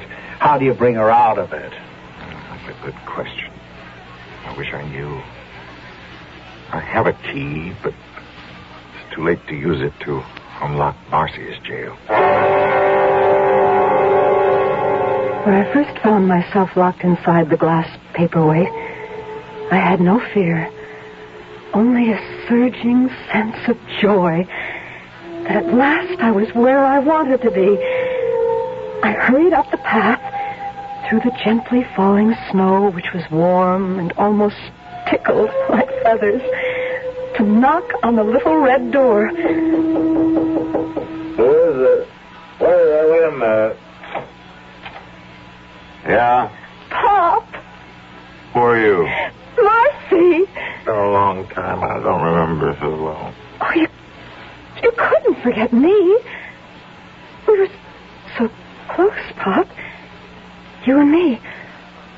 So close. The only thing close to me, Bright Eyes, is this little model. Or the next one. Or the next one after that. You mean I just made you up? The way I wanted you to be? Not the way you were at all. Maybe. What's the difference? That's your problem. Thanks. For what? For telling me. For waking me up.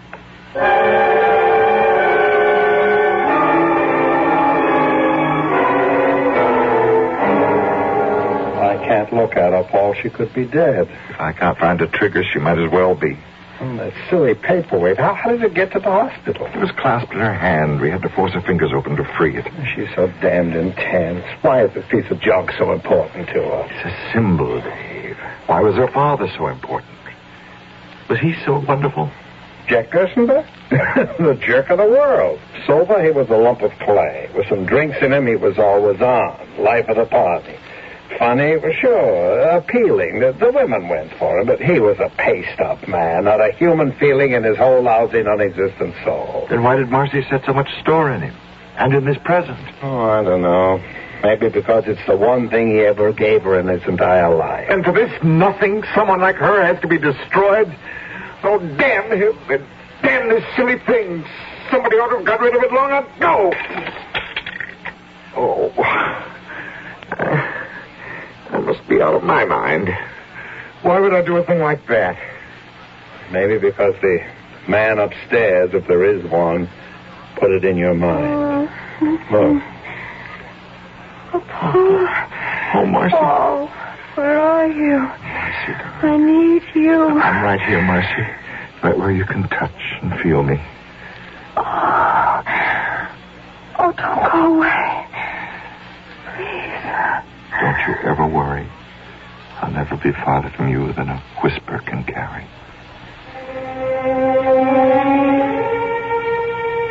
That's how I escaped from my glass prison. And how I became Mrs. Paul Barkley in a private world with 3 children and happiness and no need to look further. So, to the press and all the media, I am no longer news or interesting, even to you who are listening. The story is finished.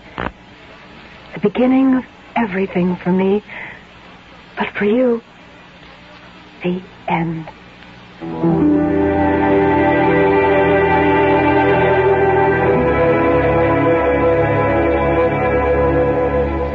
There's your answer to whatever happened to Marcy Herrick.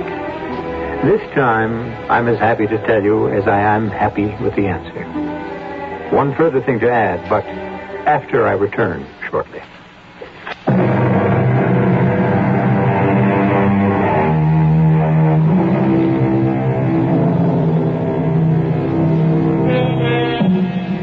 A very brief postscript, but an important one. Neither I, nor Marcy, nor Dr. Paul Barkley would like to leave the impression that she was miraculously cured overnight. The ravages of the mind must be mended as carefully as those of the body. But with time, care, and equal devotion from patient and doctor, more and more of them, as we advance, even in adversity, can be and are. It isn't always one, but there is still hope for the human race.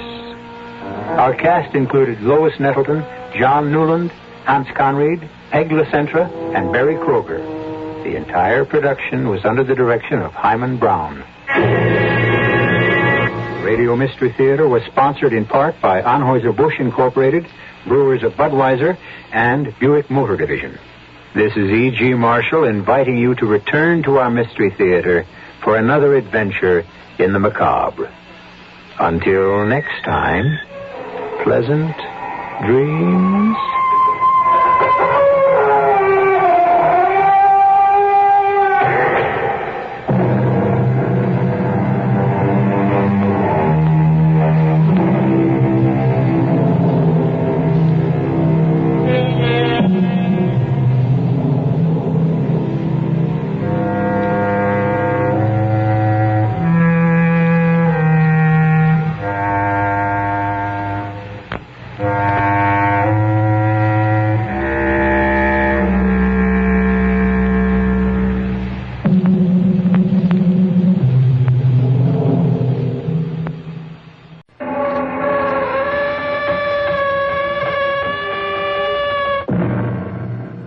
Come in. Welcome. Welcome to the Mystery Theater.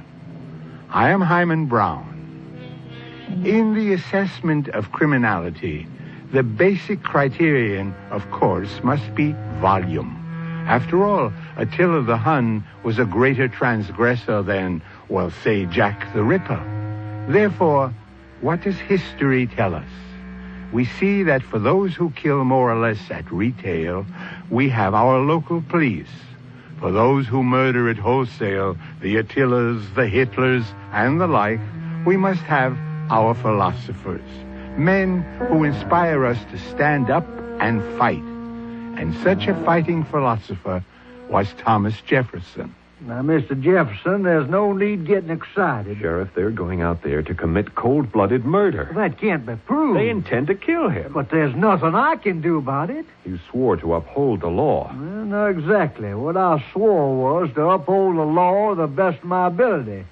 And this just happens to be the very best I can do. Well, someone has to stop them. I don't have the authority to keep men from riding through the woods. Even if their purpose is to kill an innocent man? But I don't know that. I do. And if you won't stop them, I will. Now, Mr. Jefferson, it could be dangerous. Somebody has to enforce the law, Sheriff. And it looks as if it'll have to be me. Me alone.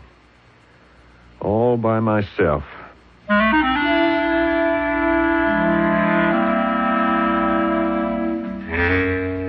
Our mystery drama, The Thomas Jefferson Defense, was written especially for the Mystery Theater by Sam Dan and stars Paul Hecht.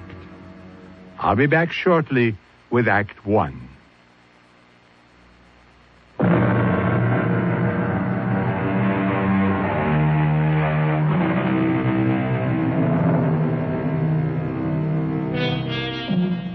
The year 1775. The fuse of defiance has already been lighted. It is now hissing and sputtering towards the powder keg of rebellion. Thomas Jefferson has feelings of uneasiness and guilt all around him. He hears outcries for freedom, justice, equality, and yet he knows these fervent demands are not being made for everybody. There are those human beings who have neither equality nor equity in this brave new world that is soon to be born. As a matter of fact, because of their skin color, they are not considered to be human beings at all.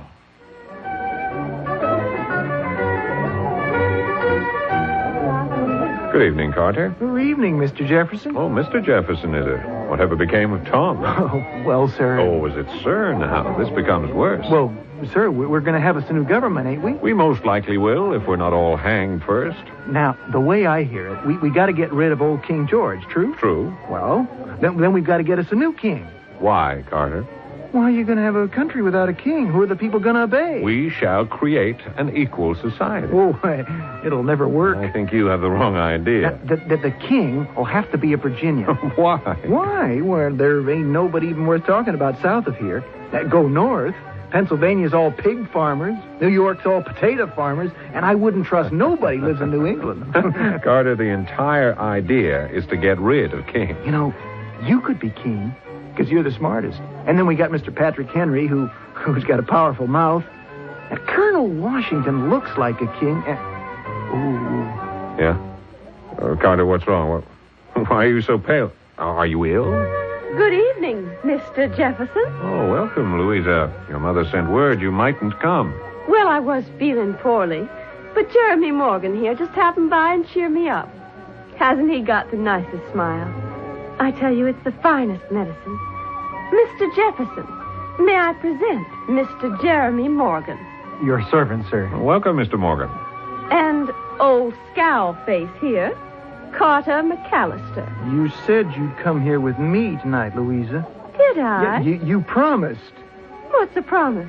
It's only something you make when you won't give your word of honor. I won't have it. What won't you have, I Carter? won't have you seen around with every common Tom, Dick, and Harry. Tread lightly, sir. I caution you. Who are you to caution and me? And now, gentlemen, you're both under my roof, and I will not permit things to get out of hand. Louisa, I'm taking you home. You just let go of my arm, Carter McAllister. I believe you heard what the lady said. You say one more word and I shall horsewhip you. Like you horsewhip your slaves? You impertinent ruffian. Gentlemen, stop right here, or I may have to thrash the both of you. Mr. McAllister, you will give me satisfaction. Satisfaction? You overstep your bounds. Satisfaction is something that only can be exchanged among gentlemen. And do you pretend to be a gentleman, Mr. McAllister? Your father's a thief who cheats his tenants. How dare you look down on me? My father traces his lineage back to King Henry II. And your mother, no doubt, traces hers back to Pocahontas. Why, you're... That's enough. Mr. Morgan, stop that. Now, don't strike him again. I'm sorry, sir. I should not have lost my temper. I'll kill you. I'll kill Shut you. up, Carter. Now, you begged for it. I'll kill you. I am going to kill you, Jeremy Morgan. Nobody's going to kill anybody. Walter, Fred, help him to the sofa. Get some cloths. Get some vinegar. Jeremy Morgan, I shall shoot you down like the mongrel dog you are. Oh, do be quiet, both of you. Mr. Jefferson, may I retire to your sitting room? Mr. Jefferson, I'm sorry. I had no right to abuse your hospitality. Therefore, if you'll excuse me... Mr. Morgan. Jeremy, wait. Now, son, there's no need for you to run off. I know I'm not welcome. Oh, that's nonsense. This is my house. I should never have come. How can you say that? You're Lord Arthur Morgan's son.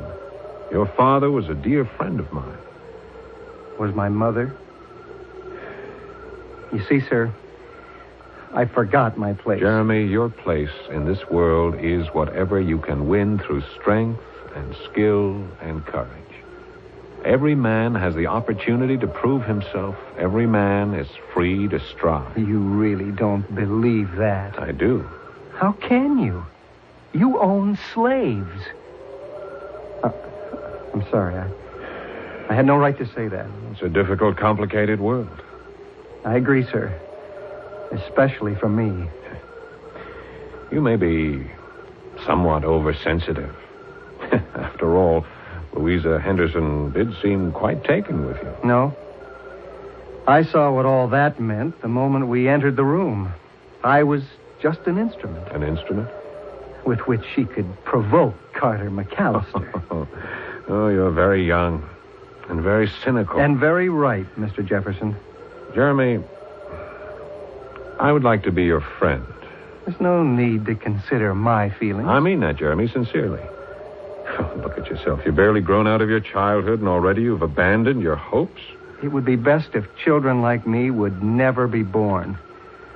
A consolation is, we die young. Oh, now, come on. Come on back in with me, and we shall have some wine. Usually we die by violence. I offer you my hand in friendship. I'm grateful. But there will be violence. Come back inside. You and Carter McAllister will shake hands. No. You, Jeremy, are also to blame. You insulted him, too. Both of you must forgive each other. That cannot happen. Now, why do you say that? Aren't you willing to forgive him? Yes. I am willing to forgive him for his insult. But he will be unable to forgive me for my mother. Oh, I cannot believe that men of goodwill cannot reconcile their quarrels. Will you let me mediate between you? If it pleases you, Mr. Jefferson. However, I have decided to leave this part of the country. But why? Carter is determined to kill me. I have no wish to kill him first, therefore I must go. But where will you go? Back to my own people.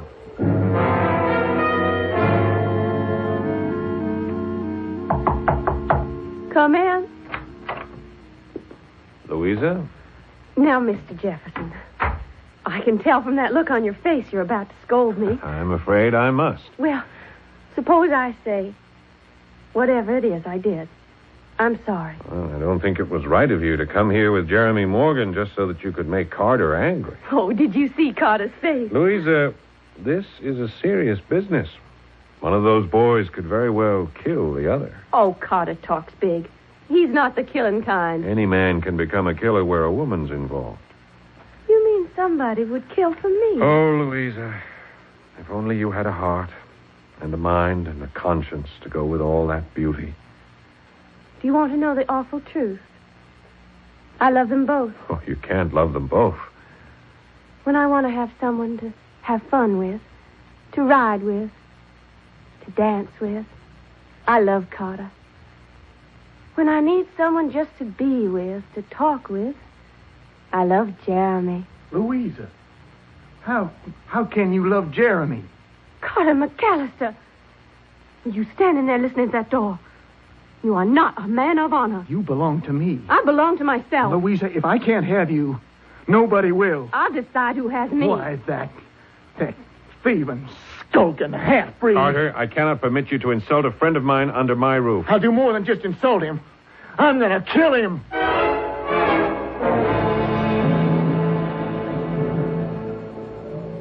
Welcome, my nephew. Welcome. I have brought you a gift, Blue Cloud. Ah, a robe, a rich robe. It comes from England, across the seas. It is a robe of great value. Such color. One may not fully realize the color by firelight. When the sun rises tomorrow, one's eyes will behold a robe of brilliant scarlet. The color of blood. You wonder why I come here, Uncle? I wait for you to speak. I have come back. Back? To my people.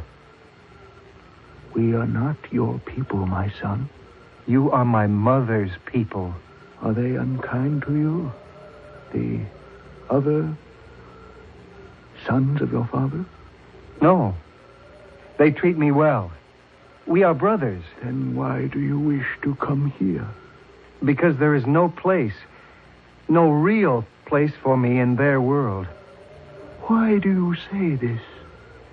The women mock me, the men make sport of me. Only one sees me as a true friend. Tom Jefferson. Jefferson? You have called him Red Hair. Yes, I know him. So you wish to live with your mother's people? Yes. Because you are afraid. I want peace. There is no peace. There can be no peace for your mother's people. There is no peace for me in my father's village. You must go back. Why? Soon we shall be driven from here. They want to turn our woods into fields to raise their tobacco. Your mother's people shall be destroyed. No. You can lose yourself in the forest and live out your life in peace and safety. But there shall only be misery for your children and death for your children's children. What is there that I must do? Your father's voice was strong in the councils for our people. Your voice must be heard there, too. You must make them listen. Why would they listen to me? By some, I am called a half-breed. You are strong, young, wise. You were born to make a new understanding between people. It is your destiny. If I go back, I will surely die. The day, the hour, the moment of your death has already been cast. And it shall find you wherever you are. Yes, Blue Cloud, I see now. I must go back.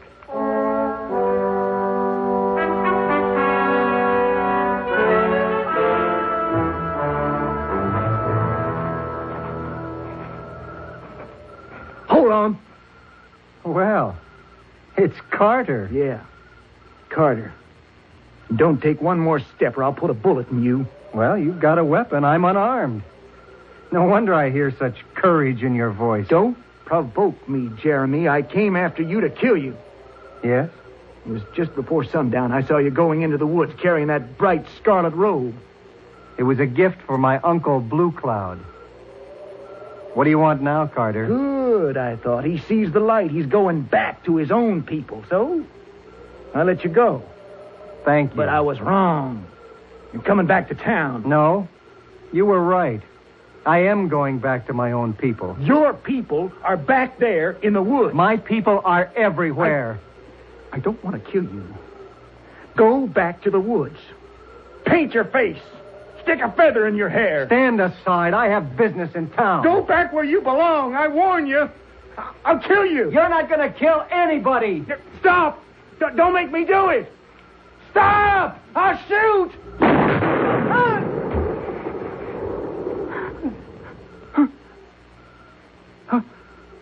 I told you I'd shoot. I told you.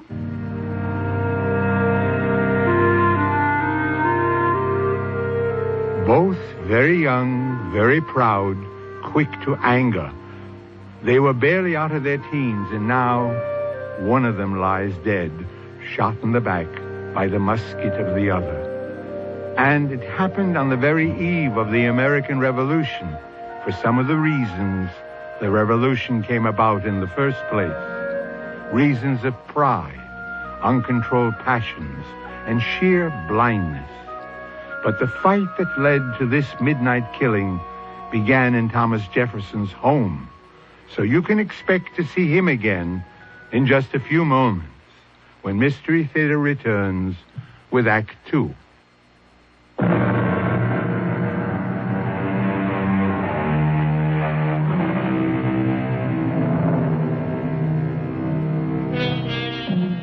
Two is company, three is a crowd, and anytime you have a crowd, look for trouble. When a beautiful girl cannot make up her mind between two handsome young men, something has to give. And in this case, what has been given is the life of Jeremy Morgan. And naturally, the prime suspect is Carter McAllister. Come in. You wish to see me, Father? Shut the door and sit down. Yeah. Yes, sir. I understand Jeremy Morgan has been shot to death. Oh? I'll thank you not to play the innocent with me. You know he's been murdered. Well, how would I know? Because enough people have told me they heard you swear you would shoot him. Because at any minute the sheriff can knock on my door with a warrant for your arrest.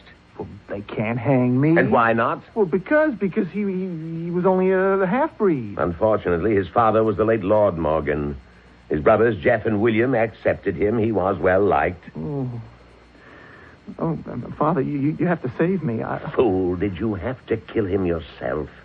With all the riffraff hereabouts, couldn't you have hired a man? Please, Father, please get me out of it. I don't want to hang. You should have thought of that all long before. I never wanted Louisa Henderson. The match was your idea. You're the one who needs your father's money. Yes, I killed him, but you also had a hand in it. Be quiet. Now tell me everything. The truth now. Well, I waited for him near the woods. He came along, and he was carrying a red robe, like Indians like to wear. A red robe? Yeah, brilliant scarlet. Well, I thought he intends to go back to his own people. Therefore? Well, I followed him. He headed toward Blue Cloud's village. Fool! If he had decided to return to the Indians, why did you have to kill him? But he didn't return. I saw him go into Blue Cloud's tent. I heard him talk. About what? I don't know. I don't understand their stupid language, but they were angry with each other. How do you know? Well, I think their voices sounded angry. Well, then, I watched him as he came out of the tent. He wasn't going to stay. He was headed back, so I... Yes, speak up. Well, I moved ahead of him and stopped a few miles away, and I said to him, I said, go back to your own people. Stay with them, or I'll kill you. And he didn't believe me, and now everybody knows I killed him. What everybody knows is a lie. But now you listen to me. You are innocent. You did not shoot Jeremy Morgan. But, Father... You are a fool. All you can do is get yourself into trouble and then come whimpering to me. You're my son, and I must save you. Yes, Father. First off, Who saw you heading for the woods? I passed by Pearson's farm. Noah Pearson owes me money. I passed by Louisa Henderson and her mother. She was going out riding. Very well. You went into the woods. And then I'll hang. No, because you didn't shoot Jeremy Morgan. What? Now, let me tell you what happened. You wanted to shoot him. You followed him into the woods. You saw him go into Blue Cloud's tent. You heard them fight. Yeah, but I'm not sure this is what they were actually doing. Oh, yes, you are. Your anger had meanwhile cooled, and you knew deep in your heart that you could never kill another human being. You do know that, don't you? Yes. And so you headed back for home. Suddenly you heard a shot. You turned around. The angry Blue Cloud had followed Jeremy Morgan and put a bullet into his back. When he saw you, he fled. Do you understand me? Yeah. Yes. Now, how do you know it was Blue Cloud? How? It had to be Blue Cloud. He was wearing that robe, that brilliant scarlet robe. Yeah. Father, will they believe me? It's your word against that of an Indian. But it's Tell the story calmly and look every man in the eye as you say it. And, of course, they'll believe you. And that's what happened. It's the Indian Blue Cloud. Just a minute, Edmund McAllister. Now, Tom, everybody knows how you feel about Indians. And everybody knows how you feel about him, too, Edmund. This is surely a crime. That Jeremy Morgan was a fine, upstanding young man. And that skulking savage shot him in the back. Why? Why? Who can figure what goes on in the mind of a redskin? It isn't as if they were fully human. Blue Cloud loved his nephew. He had no reason to shoot him. My son, Carter, heard the whole thing and saw the whole thing. Your son, Carter, stated clearly in front of witnesses that he had every intention of shooting Jeremy Morgan. Sir, are you calling my boy a liar? I'm saying it's a matter of his word against Blue Cloud's. I warn you, Tom Jefferson. You're getting mighty big around here as a politician. But you can't go around insulting people. You are a bigoted, ignorant man, and that's the truth. You're too old for me to whip, and that son of yours is the product of your upbringing. And you accuse Blue Cloud of murder? He was seen to do it. By whom? By my son, that's by whom. Why don't you let him speak for himself? Carter, did you actually see Blue Cloud shoot Jeremy Morgan? Well, did you? Would you be willing to place your hand on the Bible and swear in the name of God that you saw Blue Cloud murder Jeremy? Would you? Of course he would. I'm asking him. Would you swear, Carter? Yes. Yes, I would. All right. Then come with me to the sheriff and swear out a warrant for his arrest. What arrest? You don't arrest an Indian. He commits a crime. You go out and shoot him. Hold on, Edmund McAllister. Oh, you can surely talk, Tom Jefferson. But we have had enough talk. Any of you folk who agree with me, let's go home and get our rifles.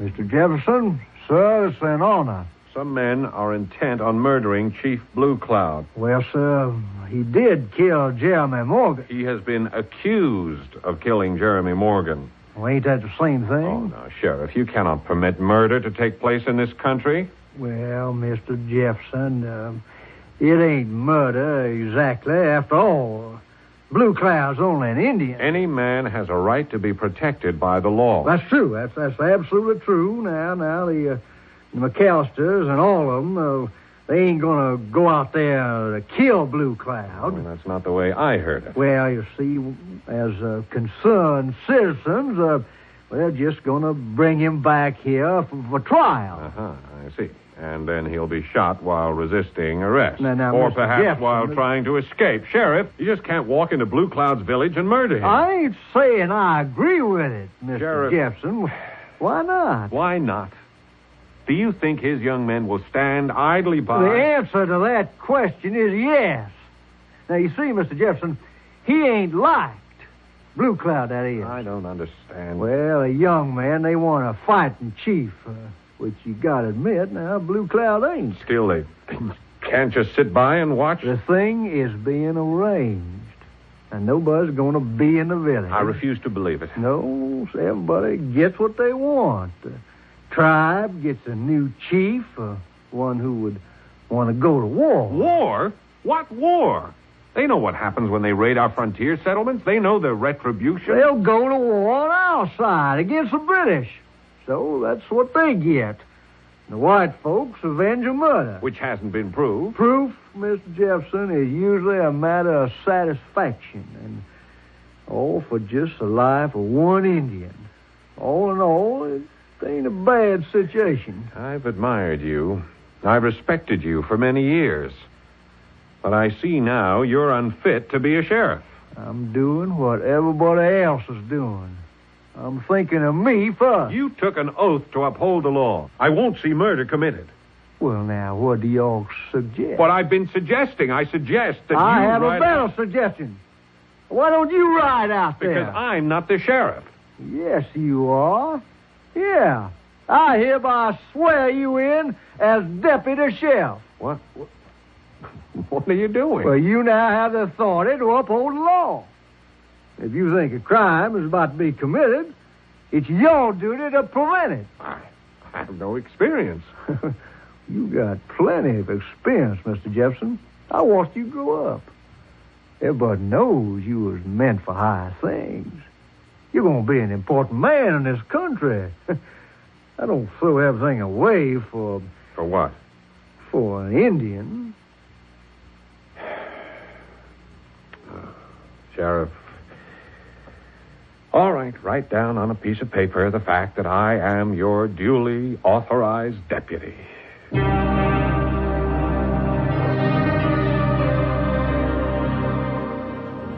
We think in terms of intellect and action. We rarely see both qualities combined in one man. How few are the philosopher warriors in history, and yet, for the most part, the great men of 1776 could think and fight. Well, Thomas Jefferson has thought it over and decided it's worth the battle. Therefore, you should stay exactly where you are until Mystery Theater returns in just a few moments.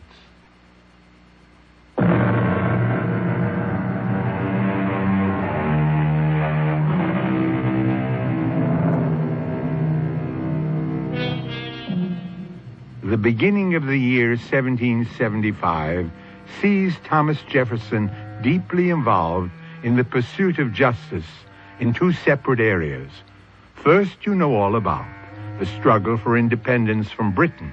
This is the big picture, the historical picture. But second, there is a small picture, indeed a tiny, almost invisible picture. This is the pursuit of justice, not as an ideal, but as a practical matter for a single human being. Those are always the toughest. Welcome to my lodge, Red Hair. Chief Blue Cloud, there is no time for ceremonies. You must leave here at once. For what reason? Men are coming to kill you. Why? For the murder of your sister's son. It is well known that he was murdered in a cowardly manner by a young man who insulted him. Yes. Well, that is not the way many people will have it. They accuse you. He was as a son to me. Blue, there is no time for the right and wrong of it. Men are coming here to do murder. Run from them. Am I a coward?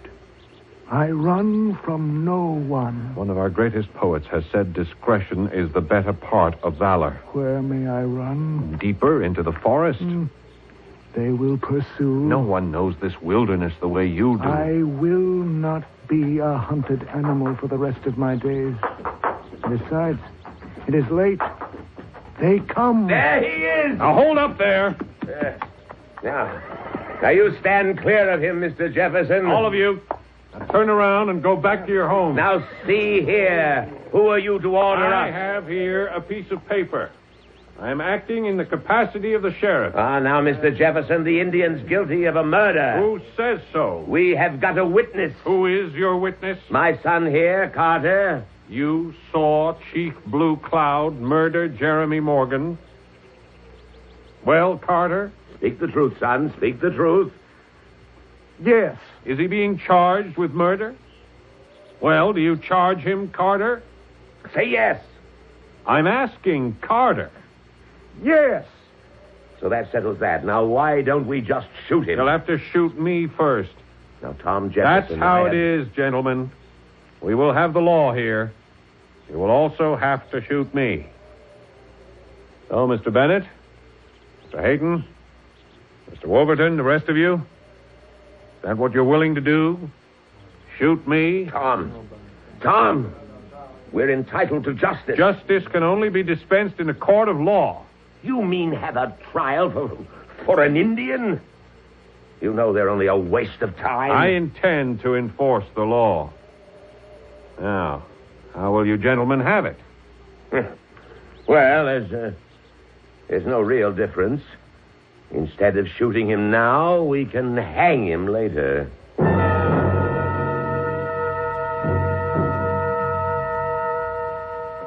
And so, you say, you followed Mr. Morgan all the way to the Shawnee village? Yes, sir. And you saw him enter Blue Cloud's lodge? Yes, sir. You heard them quarrel? Yes, sir. And then you saw Mr. Morgan leave the tent, move into the forest, and then you heard a shot. I did.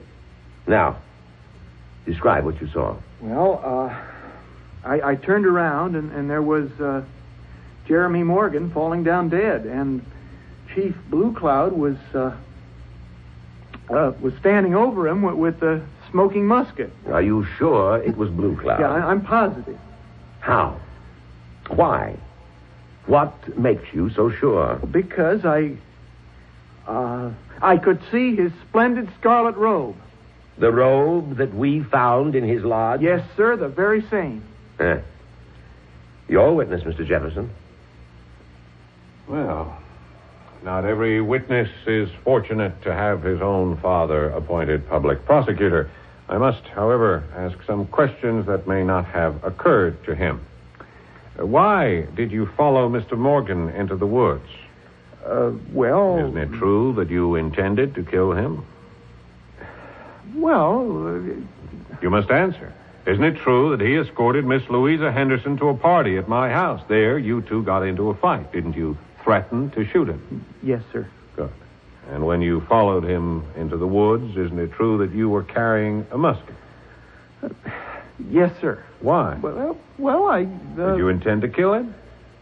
You armed yourself for that purpose, and now, when the deed is done, isn't it true that you are trying to place the blame on Chief Blue Cloud's shoulders? I object. Your Honor, let him answer the question. Go ahead, son. Answer him. Tell him it isn't so. Without prompting. Isn't it true you want Blue Cloud to hang for your crime? I didn't kill him. I didn't kill him!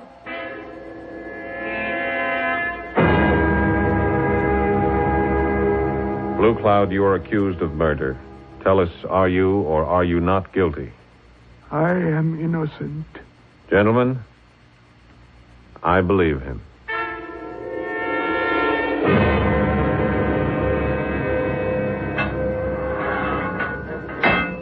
Don't lose courage, Blue Cloud.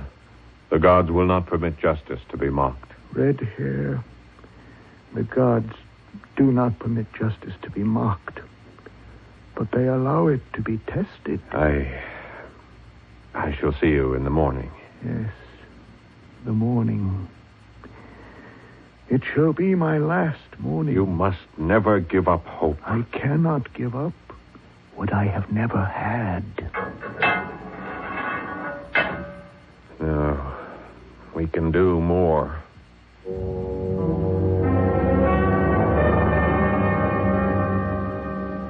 Oh, come in, Mr. Jefferson. My father isn't home. Has he left for the courthouse? Yes, sir. He likes to go early. I thought perhaps you might like to walk down there with me. Well, Sir, should we be seen together? Why not? Oh, we're on opposite sides. I'm still your friend, Carter. Well, shall we have our stroll? Yes, sir. I was just leaving. So, you insist you didn't kill Jeremy? Please, sir, we've already been through all that. I know. I also know it's a lie. Mr. Jefferson, I must ask you to let me alone. Oh, I'll let you alone. And I'm even sure your conscience will let you alone. I am not listening to any more you're saying. Yes, your conscience died a long time ago. And do you know who killed it? You did. You, Carter.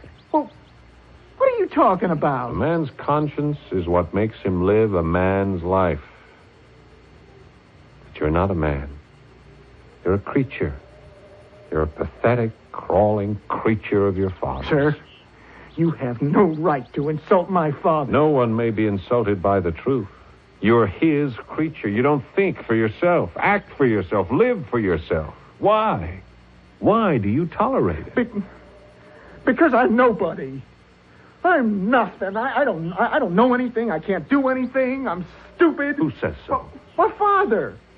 And all I have is the prospect of inheriting his estate when he dies. You'll have worked for it. Everybody knows I'm a fool. That's not true. Louisa, why do you think she even looked at me? She knows I'll be rich one day. It's not true. There's nothing wrong with you. Oh, please, Mr. Jefferson. Now, look, you have to stand up to your father. You have to let him know you're a man. I will. From now on, I will. No. You have to stand up to him now. Tell the truth. But I'll die. Possibly, but if you don't tell the truth, you'll surely die. What life can be left you, huh? You'll spend the rest of your days even deeper within your father's shadow. Mr. Jefferson, what do you want me to do? Take the stand. Tell the truth. No. I can't do it. I just can't do it. Well, Mr. Jefferson, you may as well go home and get a good night's sleep. Yeah. Tomorrow, for sure, the trial has to end. Tomorrow, for sure. People keep wondering how you managed to keep it going even this long.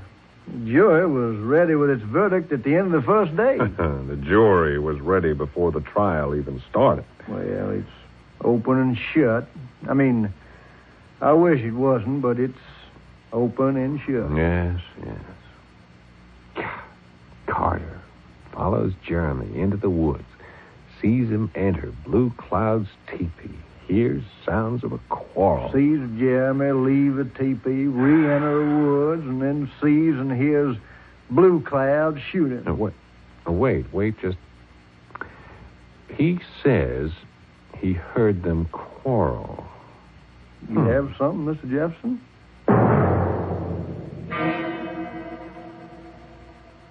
You say they quarreled. Yes, sir. In which language? Well, must have been Shawnee. Do you speak Shawnee? No, sir. Do you understand it? No, sir. Well, then how do you know they quarreled?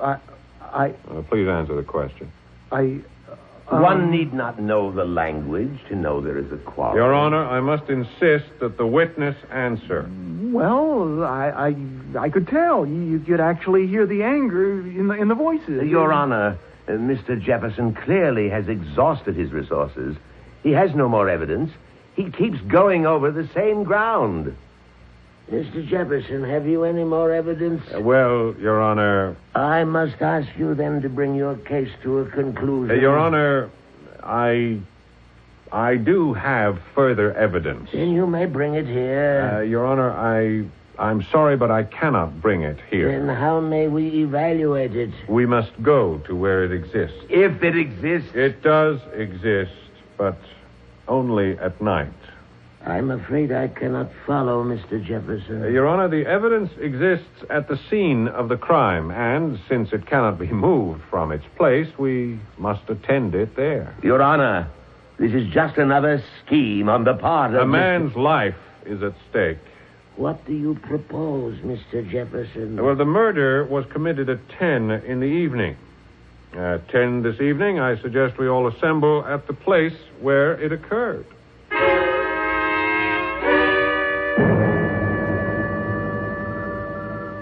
Where were you standing, Carter? Behind this tree. Well, would you place yourself there, if you please? This is absolutely ridiculous. Carter, how far down the path was Jeremy? About 25 yards. Sheriff, would you pace off 25 yards? Take the prisoner with you. Go on, Mr. Jefferson. Very well. Your Honor, gentlemen, here is the scene as it existed on the night of the murder. We are all standing in a line with Carter. We all hear a shot. Fire in the air, Sheriff. Yes, sir. We all turn to look. We see Jeremy fall to the ground. Sheriff, fall to the ground, please. Now, we all see a figure standing there in the darkness. It is not easy to make out the face. He didn't have to see the face. He recognized the red cloak. Your Honor, gentlemen of the jury, which one of you has supernatural eyesight? Which one of you would swear on the Holy Bible that the cloak is brilliant scarlet, as Carter testified? Which one of you is possessed of the ability to distinguish color in the dark? It's a trick, Your Honor. Carter McAllister lied about the cloak. Therefore, he did not identify Blue Cloud. Therefore, we must now consider his motive. Don't you ever say a word, boy. No, I will. I'm tired of lying. Be quiet. I killed him. I killed Jeremy Morgan. May God have mercy on my soul. Your Honor, the defense rests.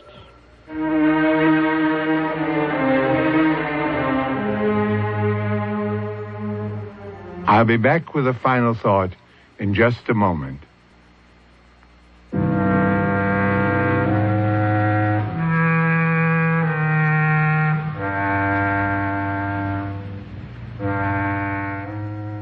Well, they didn't hang him. It was a crime of passion, and our forefathers were men who understood passion. He was sentenced to hard labor and later paroled to join a regiment of Virginia cavalry, and the people never forgot him, or Blue Cloud, or the Thomas Jefferson defense. Our cast included Paul Hecht, Leon Janney, Russell Horton, Jada Rowland, and Bob Caliban. Associate Director, Marlon Swing. This is Hyman Brown, Producer-Director, inviting you to return to our Mystery Theater for another adventure in the macabre. Until next time, then, pleasant dreams.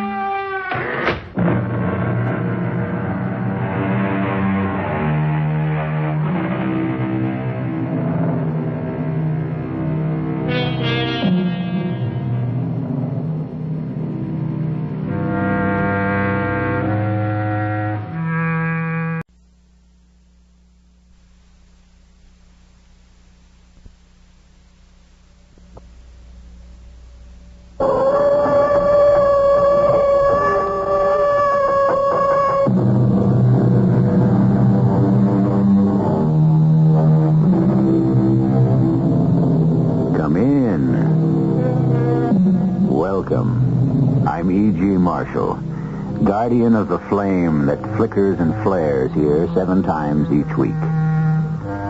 The incredibly sophisticated jet crashes. The absolutely safe luxury liner founders. The beautifully engineered bridge collapses. The reason can be picayune, almost paltry. The malfunction of a part that might cost all of 22 cents could destroy a machine worth millions. A simple but undetected mathematical error might insidiously multiply itself to a point where a magnificent structure suddenly becomes a heap of ruin and rubble. Or perhaps what we're talking about is beyond science. Our mystery drama, Fireball, was written especially for the Mystery Theater by Sam Dan and stars Kim Hunter. It is sponsored in part by Buick Motor Division. I'll be back shortly with Act 1.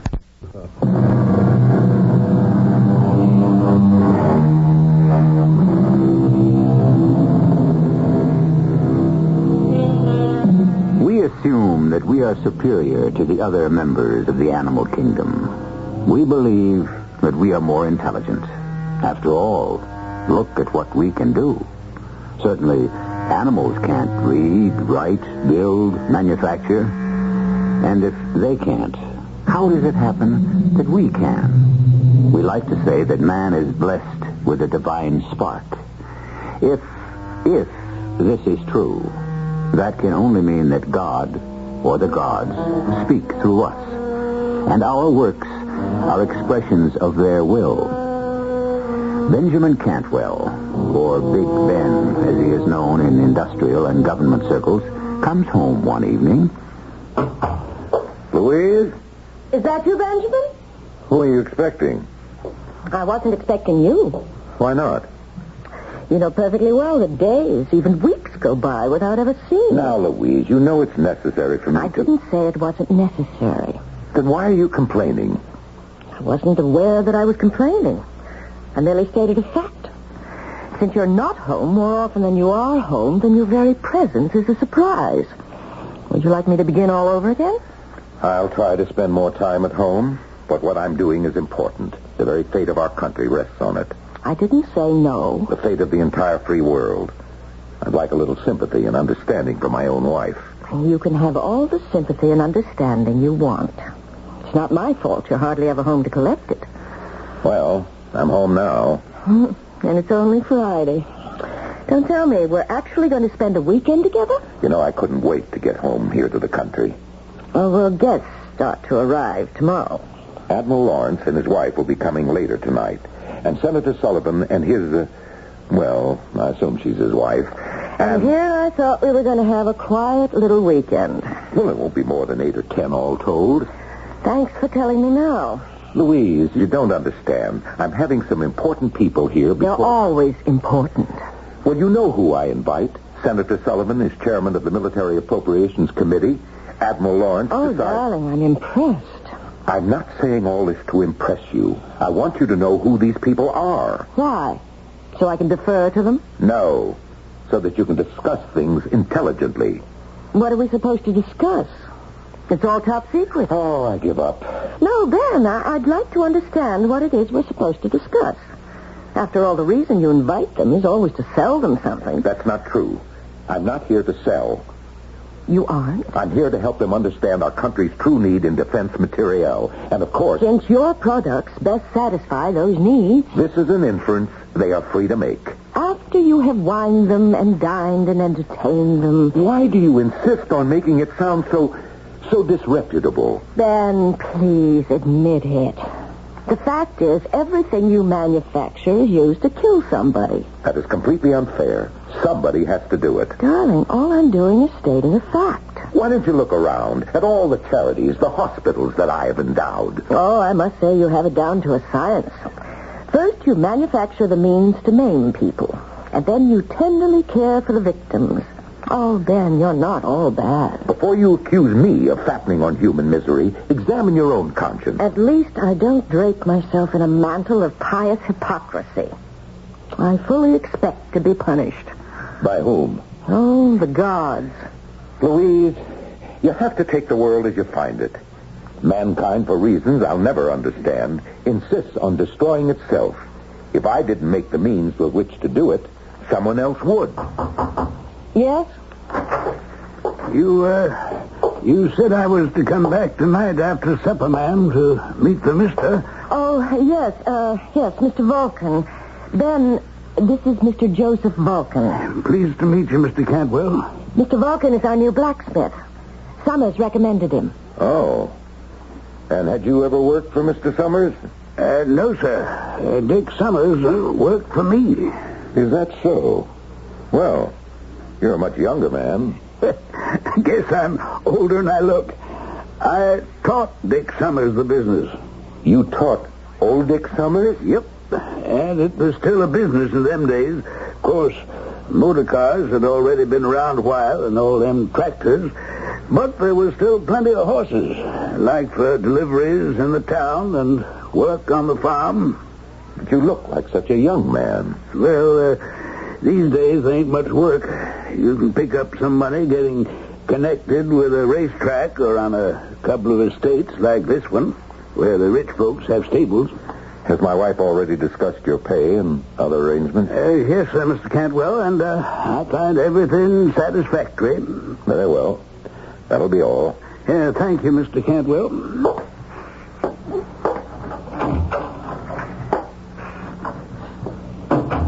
Louise, Yes? I want you to fire him. Ben, why? I want you to fire him. Well, not unless you tell me why. I can't. Oh, yes, you can. I know you. You have sudden automatic responses. You're a creature of violent first impressions. What have you got against that man? I said I don't know.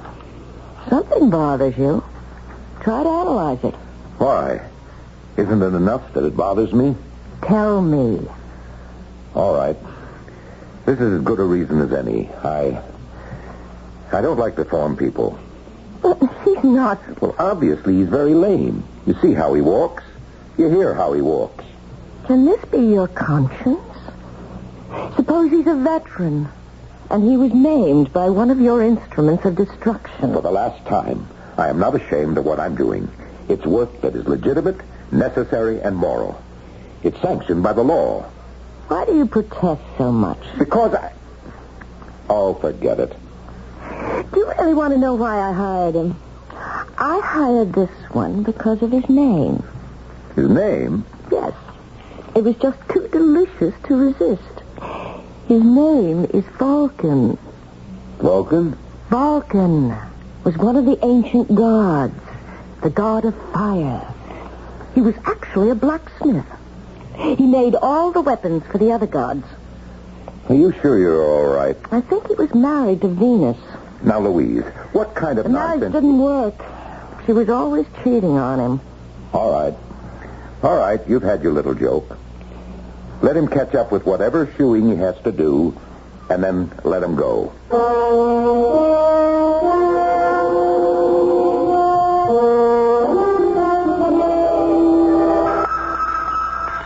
Good morning, Mr. Vulcan. Oh, morning, Miss Cantwell. How long have you been doing this, Mr. Vulcan? Oh, a long, long time. They've always been smiths. Did you know the ancient god Vulcan was a blacksmith? No, ma'am. I never was much on all them heathen gods. And you never heard of Vulcan? I thought there might be a relationship. No, ma'am. I can't say that I know of any. Mr. Vulcan, may I ask you a question? Well, you go right ahead, ma'am. How did you happen to become lame? Oh, I don't know. You don't? No, ma'am. Oh, I'm sorry. I didn't mean to pry. It's all right, ma'am. I understand my father dropped me when I was a small baby or something like that. Mr. Cantwell, as you may know, has endowed a great many hospitals and medical research centers. Oh, I've made the rounds of all of them, ma'am, and the verdict is this is how I have to be for the rest of my life. Well, if there's a breakthrough somehow, then you will be able to benefit. We'll see to that. Oh, thank you. I must say, you and Mr. Cantwell are the best folks I ever worked for.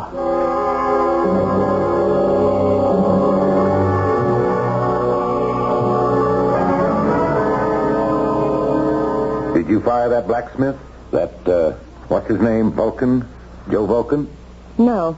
No? But I thought we agreed. We didn't agree. You merely suggested it. But he intrigues me. Why? I told you. He's a blacksmith named Vulcan. So is the ancient god, Vulcan. He's lame. So is the ancient god. Oh, please. Oh, this gets better. I asked him why he was lame. Do you know what he answered? How would I know? Oh, you really are touchy. He said when he was an infant, his father had dropped him. Oh, for crying out loud. No, you must listen to this. Vulcan's father, or at least his mother's husband, I'm trying to be delicate about this, was Jupiter. Oh, who cares? His mother gave birth to Vulcan, And Jupiter was so angry that he seized the child and hurled him from Olympus down to the earth below. And that's why Vulcan became lame. Do you see the similarities? What I don't see is what you're really driving at. Well, they say the ancient gods would, from time to time, visit the earth, disguised as mortals. Are you trying to tell me that this silly-looking oaf that is employed in our stables is actually an ancient Greek god called Vulcan? His Roman name was Vulcan. His Greek name was Hephaestus. All right. Quit trying to prove how smart you are. Just answer one question. If it's true, what is he doing here working for us, this god of yours? With very few exceptions. A visit from the gods usually meant a great deal of trouble for the people he called on. What kind of trouble? I just hope we never find out. The hard way. Coincidence. And what is Louise's rationale for saying that their latest employee is actually Vulcan, the ancient god of the blacksmiths? Well, you heard it. And it's all circumstantial evidence. And you know what the philosopher said about that, don't you? Some circumstantial evidence is very strong, like when you find a trout in the milk. What will we find in Act 2?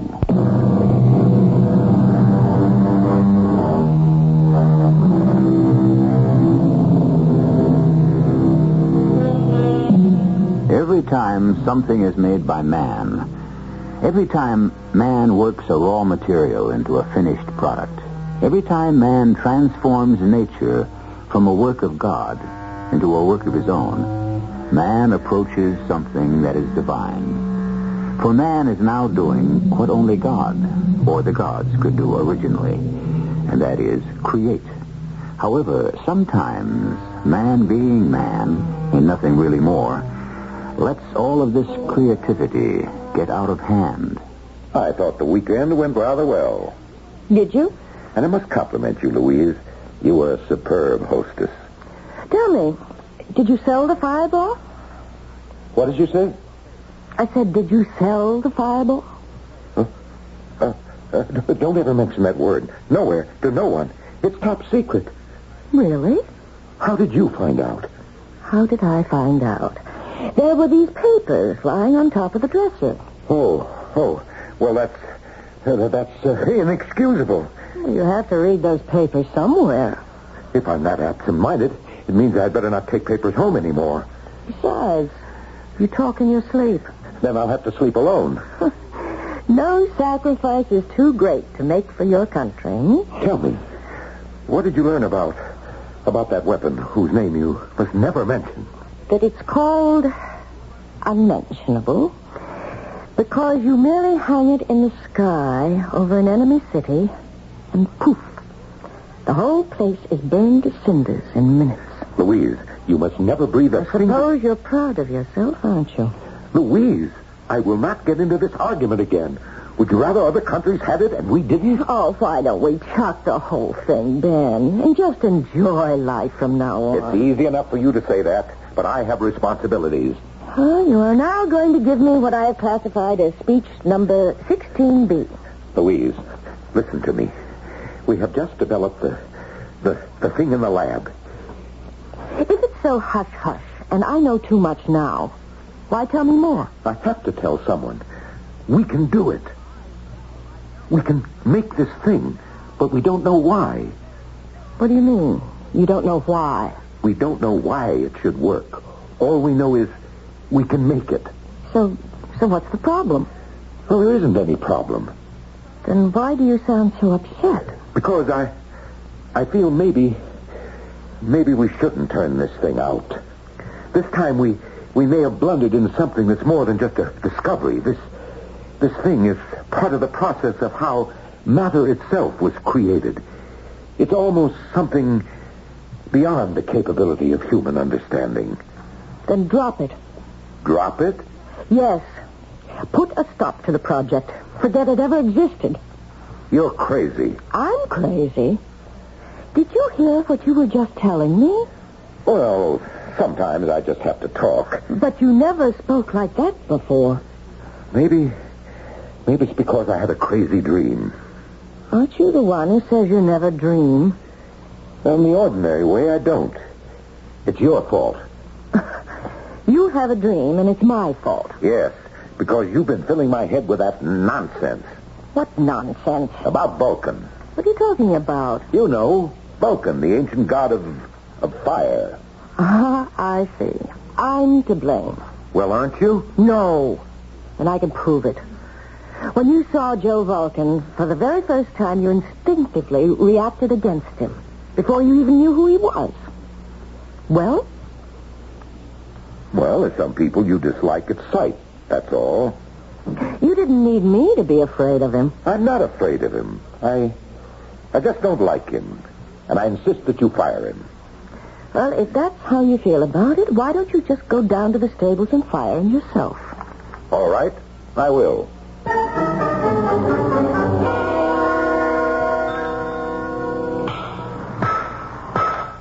Oh, morning, Mr. Cantwell. Vulcan, I'm going to have to let you go. Yes, sir, Mr. Cantwell. When do you want me to leave? Well, I want you to finish up around here. Take 2 or 3 weeks. Yes, sir. Vulcan, I don't want you to feel badly. No, sir. It's nothing personal. You can see that for yourself. We don't require a full-time blacksmith. That's true. And if you need references for your next job...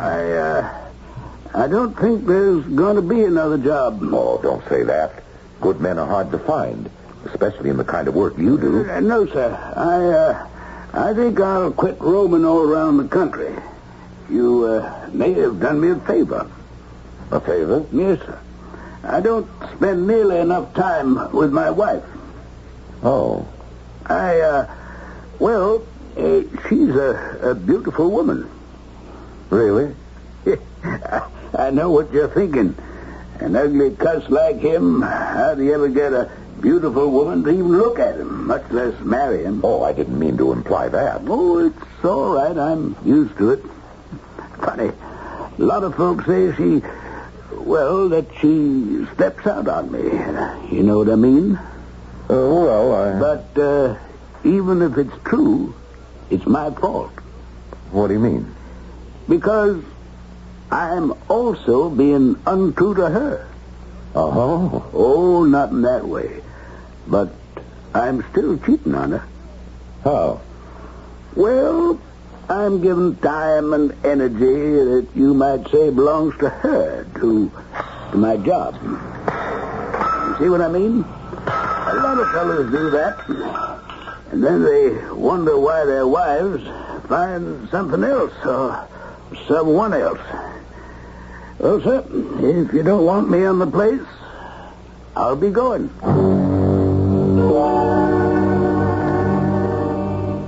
So you did it. It's economically unfeasible to have a full-time blacksmith. The real reason you fired him is because you're afraid of him. Afraid? Louise, have you ever had a conversation with this man? Of course. I've spoken to him. I mean a sustained conversation. Well, This is the most frightened, timid milquetoast. He's quiet. I'll admit that. And you thought he was one of the ancient gods? I said it was possible. Never. They were men. I mean, beings of strength. He's so ineffectual. I'll tell you what would amuse you.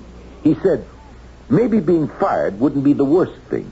It would give him more time to spend with his wife. Why, isn't that a sensible statement? And it turns out he has a beautiful wife. Just like Vulcan. And maybe it would cure her from, as he put it, stepping out on him. Vulcan's wife was Venus. She certainly had her affairs. Maybe she still does. Who can say that these gods are dead? Or that they even existed? Dan, you can say what you like. I still believe he is the ancient god Vulcan. And that he chose to visit our house. Why? To get you to do something. Like what? I don't know. Then why didn't he come out with it? Maybe he did. Maybe you just didn't want to understand. If he's a god, why does he have to beat about the bush? Why not just hurl a thunderbolt or something and say, do it my way or else? Because a god wants things to happen not by threats, but through enlightenment. The thunderbolts are only a last resort. What am I supposed to be enlightened about? I don't know. What's bothering you?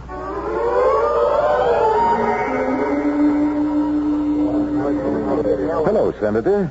Sit down. Morning, Ben. I'm sorry to be late. Oh, it's all right. Our starting time is whenever we decide to show up at the first tee. Well, shall we order? No, I'm on the diet. Say, that's a pretty big spread on you in the Post. I was afraid of that. They go all the way back to the 30s to find a phrase to describe me. Merchant of death. Actually, it's a rather philosophical article. Philosophy?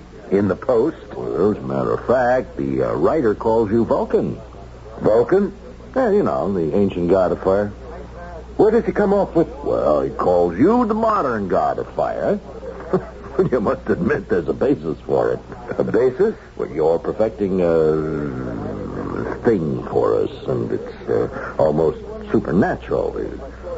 Is this Senator Sullivan talking? Oh, come on, Ben. Whatever happened to your sense of humor? I'm too busy to have one.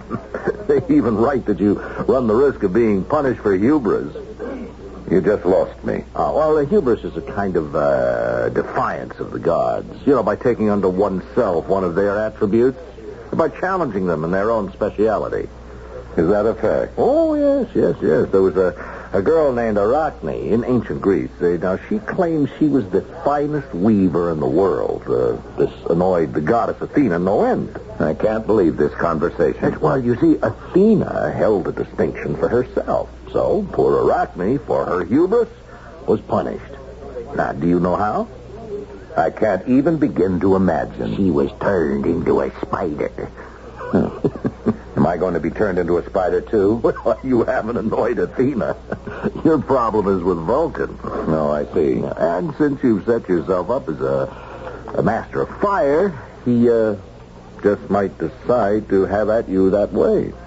Need I tell you, I am terrified. Oh, and also on personal level, you may have affronted him. What did I do now? Well, he was married to the most beautiful of all women, Venus, and your wife... Oh, come on. She's a good-looking woman, but... No, don't say that. Louise is beautiful. You know what I think? You're trying to psych me. You have to have an edge, but it won't do any good, Senator. I'll still beat you on the course today.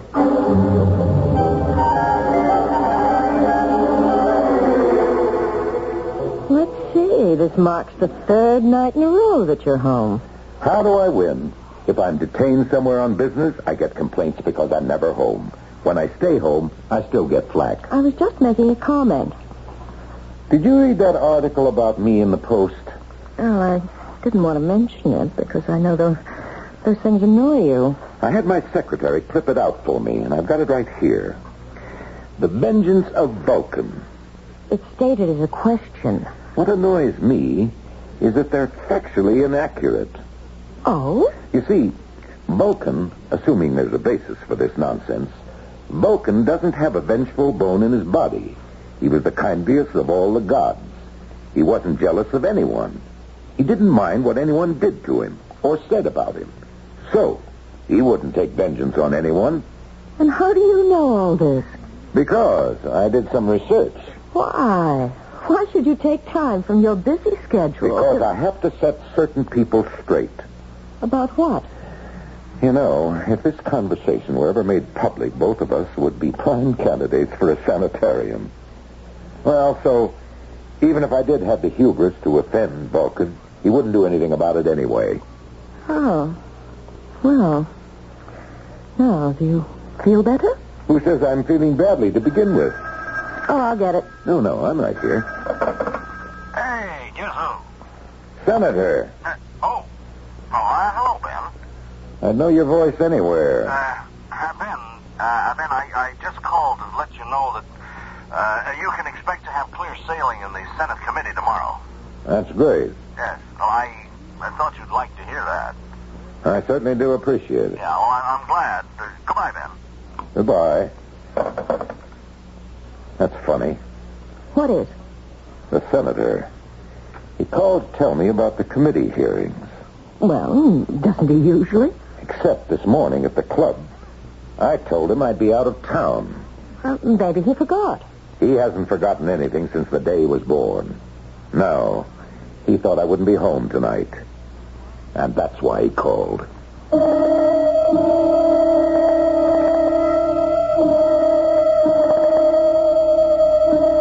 Well, a kind of light begins to dawn in the eyes of Big Ben Cantwell, tycoon extraordinary. And he looks at his beautiful, desirable wife, and all of a sudden it occurs to him that perhaps the phone call from the fun-loving senator was not really for him after all. This little cloud will assume larger proportions when I return shortly with Act 3.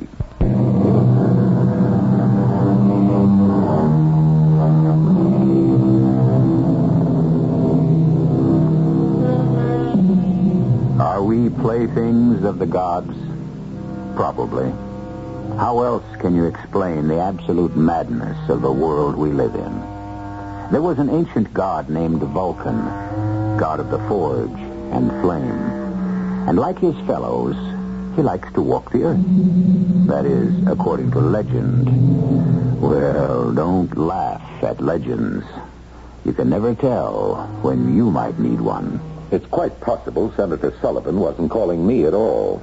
Oh, really? He may have been calling you. Me? Whatever for? What reason does he have to call any woman?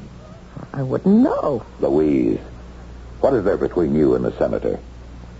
I consider that question an insult. Are you part of the senator's collection? Another scalp that hangs from his belt? Another notch on his gun? I'm afraid you'll have to remain forever in suspense. Is this why I get such favorable treatment from the committee? Now, you listen to me, Louise. You listen to me, Ben. For 15 years, we've been little more than strangers. That's not true. How often have we seen each other? I've been busy. And I've been busy, too. With what? With whom? I don't think that's your business. You're my wife, and I'm your husband. It's been a long time since we took those roles seriously. What is there between you and Senator Sullivan? Why don't you ask him? I will.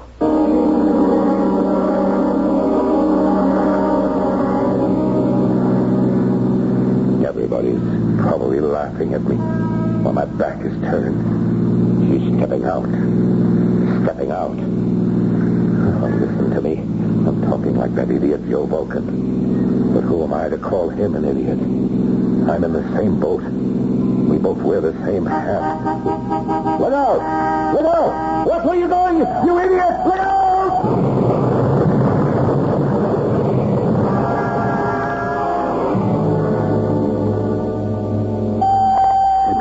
Louise, a miracle.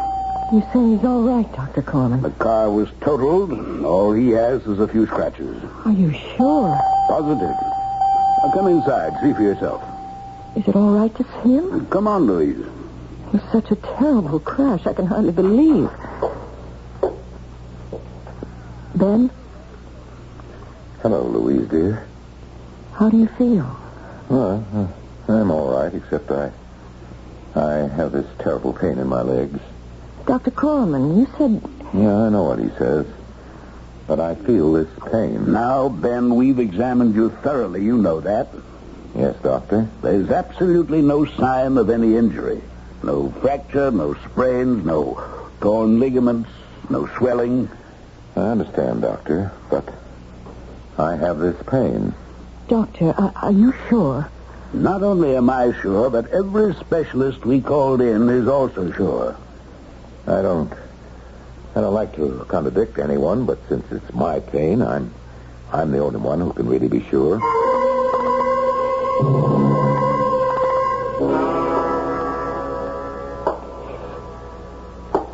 Louise. Ben. I'm home.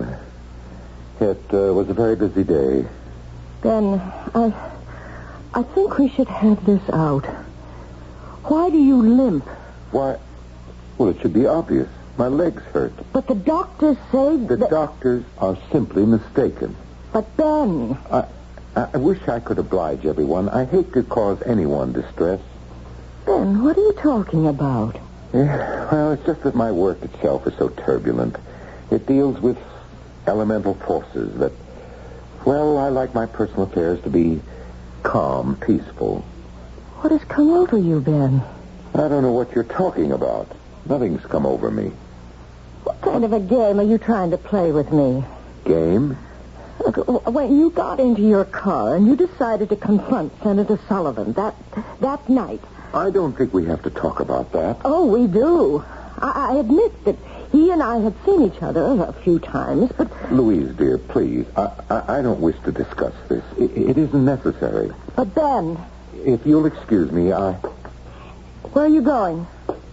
To the forge. The forge? Yes, you know, the factory. Don't go. What is it? You called it the forge. Of course. Why? I'll tell you why. Because that's what Vulcan called his workshop. Vulcan? Yes, Vulcan. Now I know what's happened. You actually believe you're Vulcan. Now, why would I want to do a thing like that? You've affected his limp. My feet hurt ever since that accident. And you can even accept the fact that your wife might be having an affair. Is that who you want to be? Is that what you want to be, Vulcan? Louise, darling, maybe you'd better see Dr. Corman. If you want to be a god, be a Jupiter, an Apollo. You're not well, and I wish I knew what was making you so unhappy. Look, I don't want to be married to Vulcan. Vulcan? Whatever makes you think that? You're married to me. You're married to Ben Cantwell. But you're not Ben Cantwell any longer.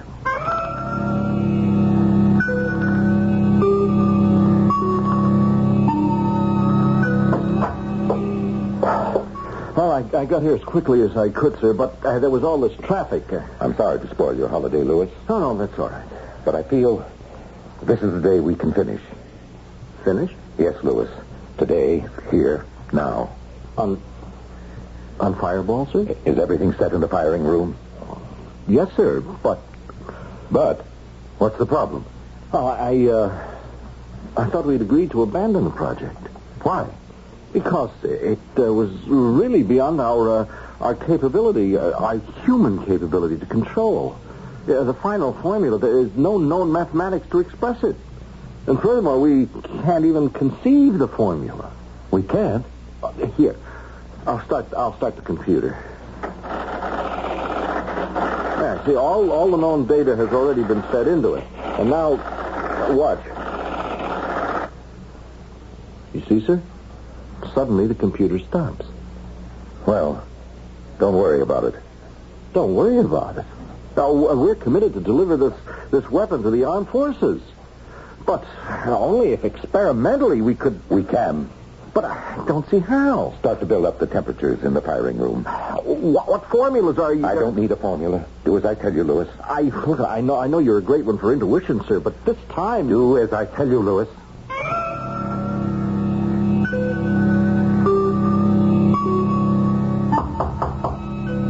Come in. Afternoon, Miss Cantwell. Oh, it's you, Mr. Vulcan. Yes, ma'am. Mr. Cantwell said to take a couple of 3 weeks to get all the work done around the stables. Well, it's finished. You're leaving us, are you? Yes, ma'am. Come to say goodbye. Well, good luck, Mr. Vulcan. I wish you the best. Thank you, ma'am. Same to you. Goodbye. Wait. Well, what is it, ma'am? Who are you? Well, I'm just Joe Vulcan. That's not true. You are the god, Vulcan. Who? That just ain't true. That's right. It's not true anymore. But it was true, and I can prove it. Prove what, Miss Cantwell? I can prove it by something you just did. What did I do? Come with me. Please, come with me.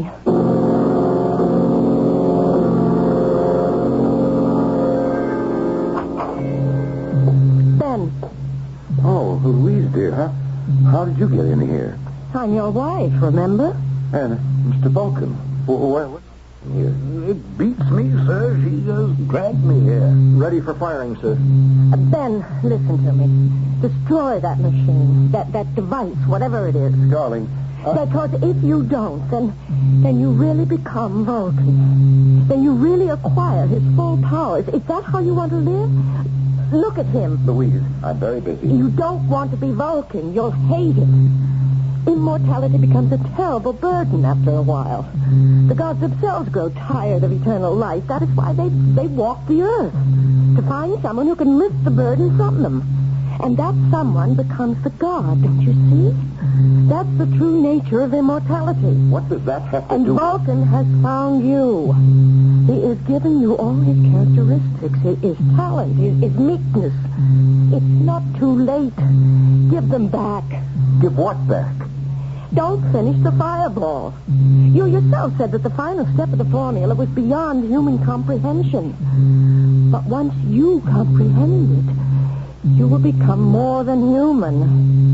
Mr. Vulcan, you know I'm speaking the truth. Well, I'm sorry, ma'am. I don't know nothing of the kind. I said he gave you everything, Ben. Mr. Vulcan, please walk to the door. But why? Walk to the door, please. Stop. See, Ben? See? What do you want me to see? He doesn't limp anymore. His walk is normal. How do you account for that, Mr. Vulcan? Oh, I guess it's a miracle, huh? I said he gave you everything, Ben. He even gave you his limp. Ready for firing, sir. Throw on the A switch. The B switch. No, don't. You don't want to be Vulcan. Now, my dear. If you're to live like Vulcan, I'll have to live like Venus. I don't want that. Will you want me to flaunt other men in your face? The senator, the admiral, even your assistant here. Louise. I'll do it. Because I won't be able to help myself. And you won't be able to stand it. You'll prowl the earth to find someone to take your place. Sir, if we don't fire now. Ready. Don't, Ben. Then you'll know too much. You'll become the god who knows too much. Vulcan. And that's why he limps and staggers. It's not the injury to his feet. It's the weight of knowledge he must carry. He knows more than any of them. He knows how to make and build. Oh, turn off that switch. Turn it off, Ben. You heard her, Louis. Turn off the switches. Ben. I turned them off, but nothing happened. The reaction could have gone too far. We can be destroyed in here, sir. The whole world can be destroyed. What are we going to do? I don't know. As I said, it's beyond human comprehension. Maybe it'll just stop itself. Mr. Vulcan, please, stop it. What are you talking to him for? You know why. Mr. Vulcan. What's the matter? My legs, I can hardly stand straight. My legs hit me again. Listen, it stopped. I guess you were right, Mr. Cantwell. It just stopped by itself. We could never understand it. Thank you, Mr. Vulcan. And I think I'd best be leaving. Ben, look. He's limping again. And look at you. You're standing straight.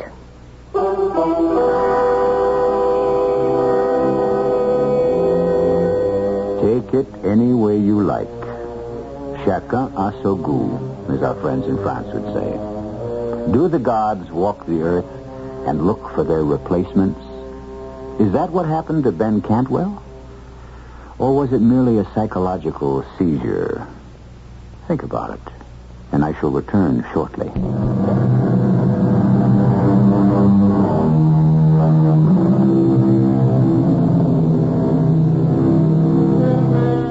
The gap narrows. Our ancestors looked upon the gods as supernatural beings who knew everything. But now, we are starting to do what only the gods themselves could do. Little by little, we seem to be stripping the veil away from all the mysteries of life and death.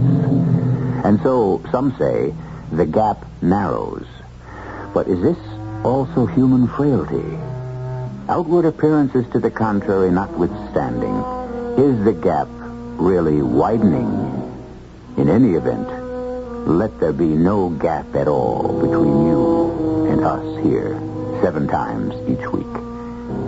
Our cast included Kim Hunter, Hugh Marlowe, Earl Hammond, and Guy Sorrell.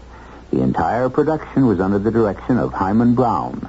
This is E.G. Marshall inviting you to return to our Mystery Theater for another adventure in the macabre.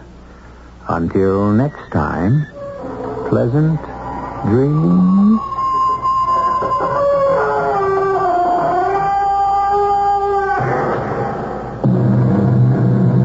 Tonight's Mystery Theater was also brought to you in part by ShopRite Supermarkets, where you get a lot more for a little less.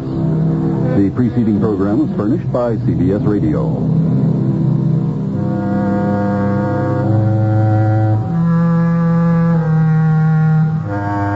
Your dial is set for news with John Scott reporting at 8 o'clock. I'm Barry Farber. Right after the news, Walter Kerr not only treats silent movies, he brings them roaring back to a brand new life. Right here on the Barry Farber Show, WOR, New York.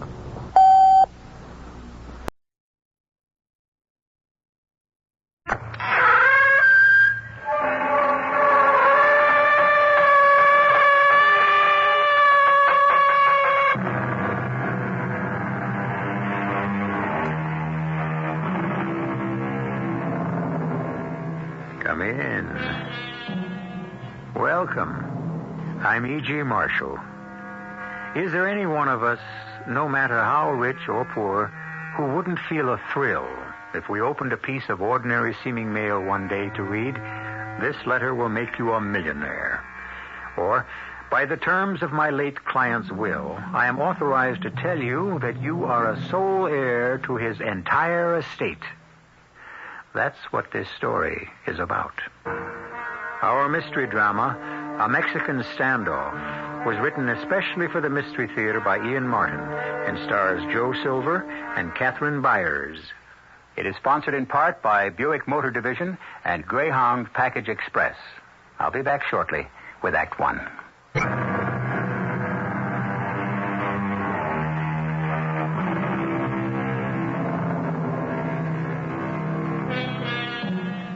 Of course, all of us receive this kind of mail constantly. "Dear Mr. or Mrs. Blank, your retirement estate is waiting if you only solve the puzzle on page 7. Well, I won't belabor the point. Come on, trash. Even more unpleasant terms have been applied to this approach to human greed and human need, and none of us are total proof against its lure. But this is the story of something else, of a letter that might have fooled you or me or any of us listening. Something begun sheerly accidentally by an ambitious young reporter on the Nebraska Daily Journal. Danoff here. Ed Grandy, City Desk. Tanya, I got your idea for the series. You want to have lunch at the Spare Rib and kick it around? Sure thing, Mr. Grady. Where better for an enterprising young lady reporter than the Spare Rib? That's where you chauvinistic pigs figure us girls began.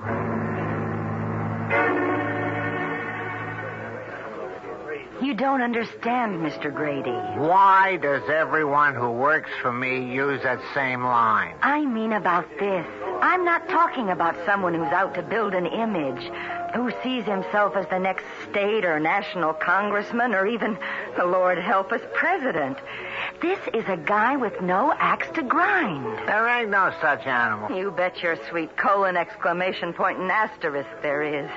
Not only one, but millions of them. You know what the trouble with you is, Tana? I'm Polish. Hey, let's not get ethnical. What I was going to say... My interest is ethics, but I interrupted you. Maybe it's why I put up with you. You're the only one who does. What I was going to say is that just because you're second generation, third, whatever the W you are, you're always ready to wave the flag. So you came over on the Mayflower Watch it. I'm maybe 7th generation American, but who said I came over on the Mayflower? I take it back. If you had, you'd have had to be the captain. So I was 3 ships back. What's that got to do with it? Like this. Since Watergate, we've kind of lost our image. We'll get it back. We're still a world power. Oh, I didn't mean so much for the rest of the world. Maybe I was just thinking small, like here at home. What here at home? How we look to our own eyes, ourselves. Look, we're smack in the middle of a big bicentennial celebration, remembering how we were, what our forefathers did, how they brought us here. I think somewhere we ought to be taking a look at the best of what we are today, like George Adams. Who? I don't remember him. Maybe no one will, except the Daily Journal. But he's worth at least one day in the sun. Like how? Like he's 45. He's in the post office department, and he's a verger at his church. He's got 4 grown-up kids, 2 of each kind, a wife he's been married to since he was 21. He doesn't owe a nickel. He's a Boy Scout leader, member of the town council, drives the Freetown ambulance every Thursday afternoon and Saturday. He's on the PTA, the Good Neighbors Committee, works for ecology supervision, and heads up the Keep Our Town Clean and Bright Committee. Good Lord. What does he take for headaches? Headaches? Doesn't his halo fit just a little tight? You see, Mr. Grady, that's just the kind of cynical attitude that's destroying the country. People don't want to feel like you. They don't? No. People are just crying to believe in simple, ordinary things again. Like good neighbors. And the Adams are perfect for this. Well, you can't knock the name. Adams. And what's so bad about George? Father of our country. What's the wife's name? Martha. You gotta be kidding. You haven't heard a thing yet. What do you figure her name was before she married? If you tell me Washington, I just may be the first man to throw up a chef's salad. Oh, calm yourself. But how does this grab you for substitutes? Martha Jefferson. I tell you, this whole story is a natural. All right, what'll it cost us? Mr. Grady, can't you get it through your head that these are 2 simple, happy people who are not looking for a thing out of life except the satisfaction of living it the way they do? Which in my book is something very special, even if they don't know it. I just wish we were a national publication, because I think George and Martha Adams would bring a breath of fresh, clean life into the whole rotten, uneasy world America has slipped into being. Okay. Take it easy before you knock the coffee over. I won't take it easy, because I know I'm onto something good and productive and right. The Adams aren't the only people in this country like they are. I just think they're 2 damn good representatives of what most of our people are really all about. You know something, kid? You're so smoking hot about this, you're getting me all steamed up. Maybe I'll go for it.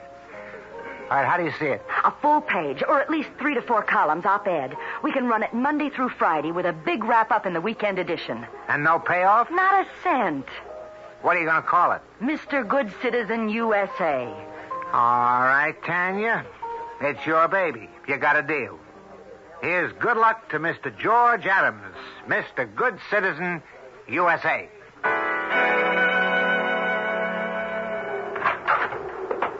Phew, boy. Whew. Did you get the mail, George? Oh, I sure did. Well, there's so much stuffed in the box, a couple of them froze right to the metal. Oh, I guess Hiram didn't feel like lugging it on up to the house. You gonna bring it into the kitchen? Oh, you betcha. I want to warm up. Whew. I'm sure glad I don't have to walk my route today, Martha. Oh, my, that is a load. Oh, I knew I never should open my mouth to that reporter. Oh, no, you don't. You thought she was real cute, and you couldn't wait to open up and tell her all about yourself. Now, Ma, you know you were the one who really talked me into it. I thought it was about time you got some recognition. Recognition? Now, what are we going to do with all these letters? We can't even read them all, let alone answer. Well, I have to admit, I just thought it was going to be in the local papers. I didn't figure it to get spread all over the country. Not only the U.S. of A. Seems like it's got the foreign countries, too. Now, look at this big fat one here. Why, that's special delivery. You better open it. Me being in the post office, you should know special delivery don't mean much since the same old carrier has to deliver it, same as he does the regular mail. You always call the people up. Well, that's because when I'm not off, there's just 2 of us. Hiram's all alone my day off. You got any coffee there? Sure. I'll get you some. Well, I could use it. Cold, clear to my bones. Now, let's see here what this one's all about. Maybe I should put the thermostat up, but the oil bill this month's so high. Oh, George, I don't mean to question the good Lord, but every so often I wish you and me could get away from these cold winters and just lay in the sun somewheres, like you see in those advertisements in the papers. Here's your coffee. Go on now. Drink it while it's hot. Mm-hmm. George, what's the matter? Well, maybe the good Lord heard what you said. Listen to this, Martha. Dear Mr. Good Citizen USA, I have just read your story reprinted in the overseas edition of the New York Press. As an expatriate, it restored all my pride and joy in our country, as long as it can produce men of integrity like you. Our country has done a good deal for me. I would like to repay it by doing something for a man who has done so much for it. Enclosed, you will find 2 round-trip tickets for you and your wife to Mexico City, plus reservations at the Casa Cantina Hotel for 1 month.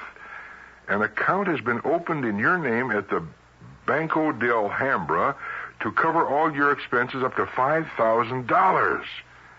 God bless you, and let me assure you I do this only out of the goodness of your heart.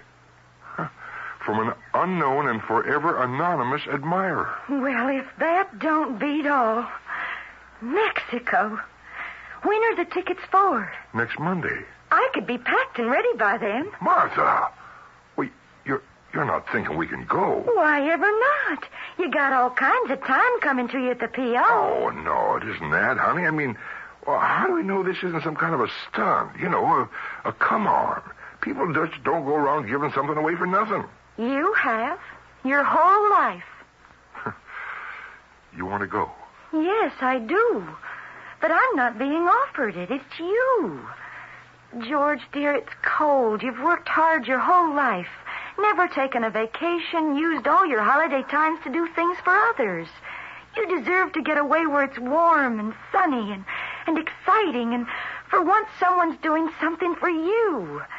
It's not what I want to. I just think you ought to. Oh.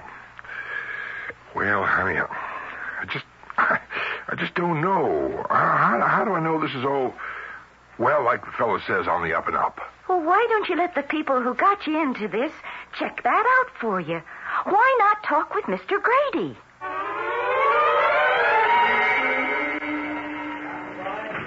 Well, it all checks out, Mr. Adams. Tickets okay. Mexico City reservations are paid in advance, guaranteed. An account has been opened in your name at the bank, so I guess you're on your way. I don't know. Somehow I don't like to accept something for nothing. Isn't that what this is? You know, George, this is nice. Yeah, beats walking a mail route for sure. I thought I'd be scared, but I wasn't a bit. Even taking off. Oh, my, that was beautiful. Yeah, and so are you. Oh, just think. My first time ever in a plane, and I had to wait till I was a middle-aged old lady. Oh, hush up now. You don't look a day older than when I married you. That's so long ago. You just can't remember. Oh, I remember. I won't ever forget. I was the luckiest guy in the world. Still am, Martha. Just one person luckier. Me. Can't you just hardly wait to get to Mexico? You're darn right. I wonder... What, dear? I wonder if that old anonymous admirer might just turn up there and make himself anonymous. Make himself what? Well, make himself known who he is. Maybe what he really wants.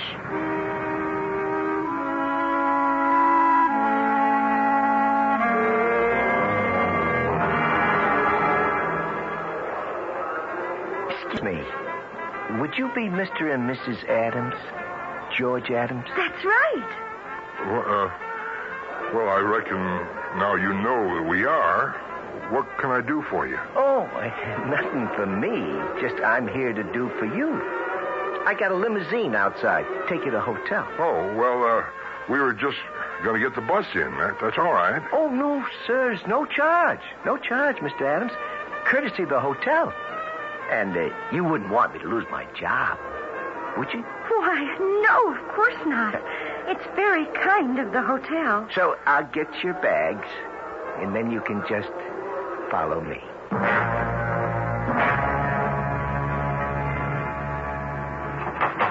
There, you just climb right in, ma'am. Why, thank you.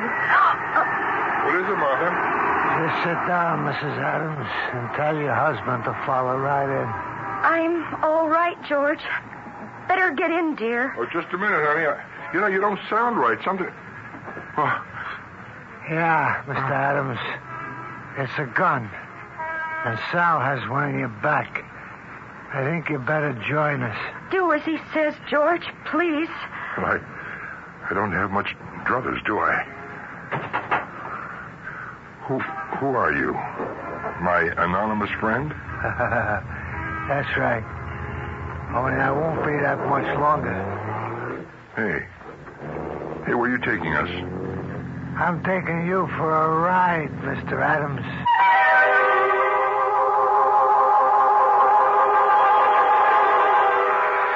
It was all too easy, wasn't it? In this cynical world of ours, I'm afraid nobody gets anything for nothing. Free, no strings attached. But what are the strings? And what could Mr. Good Citizen USA possibly have in common with an obvious gangster? I'll return shortly with Act 2.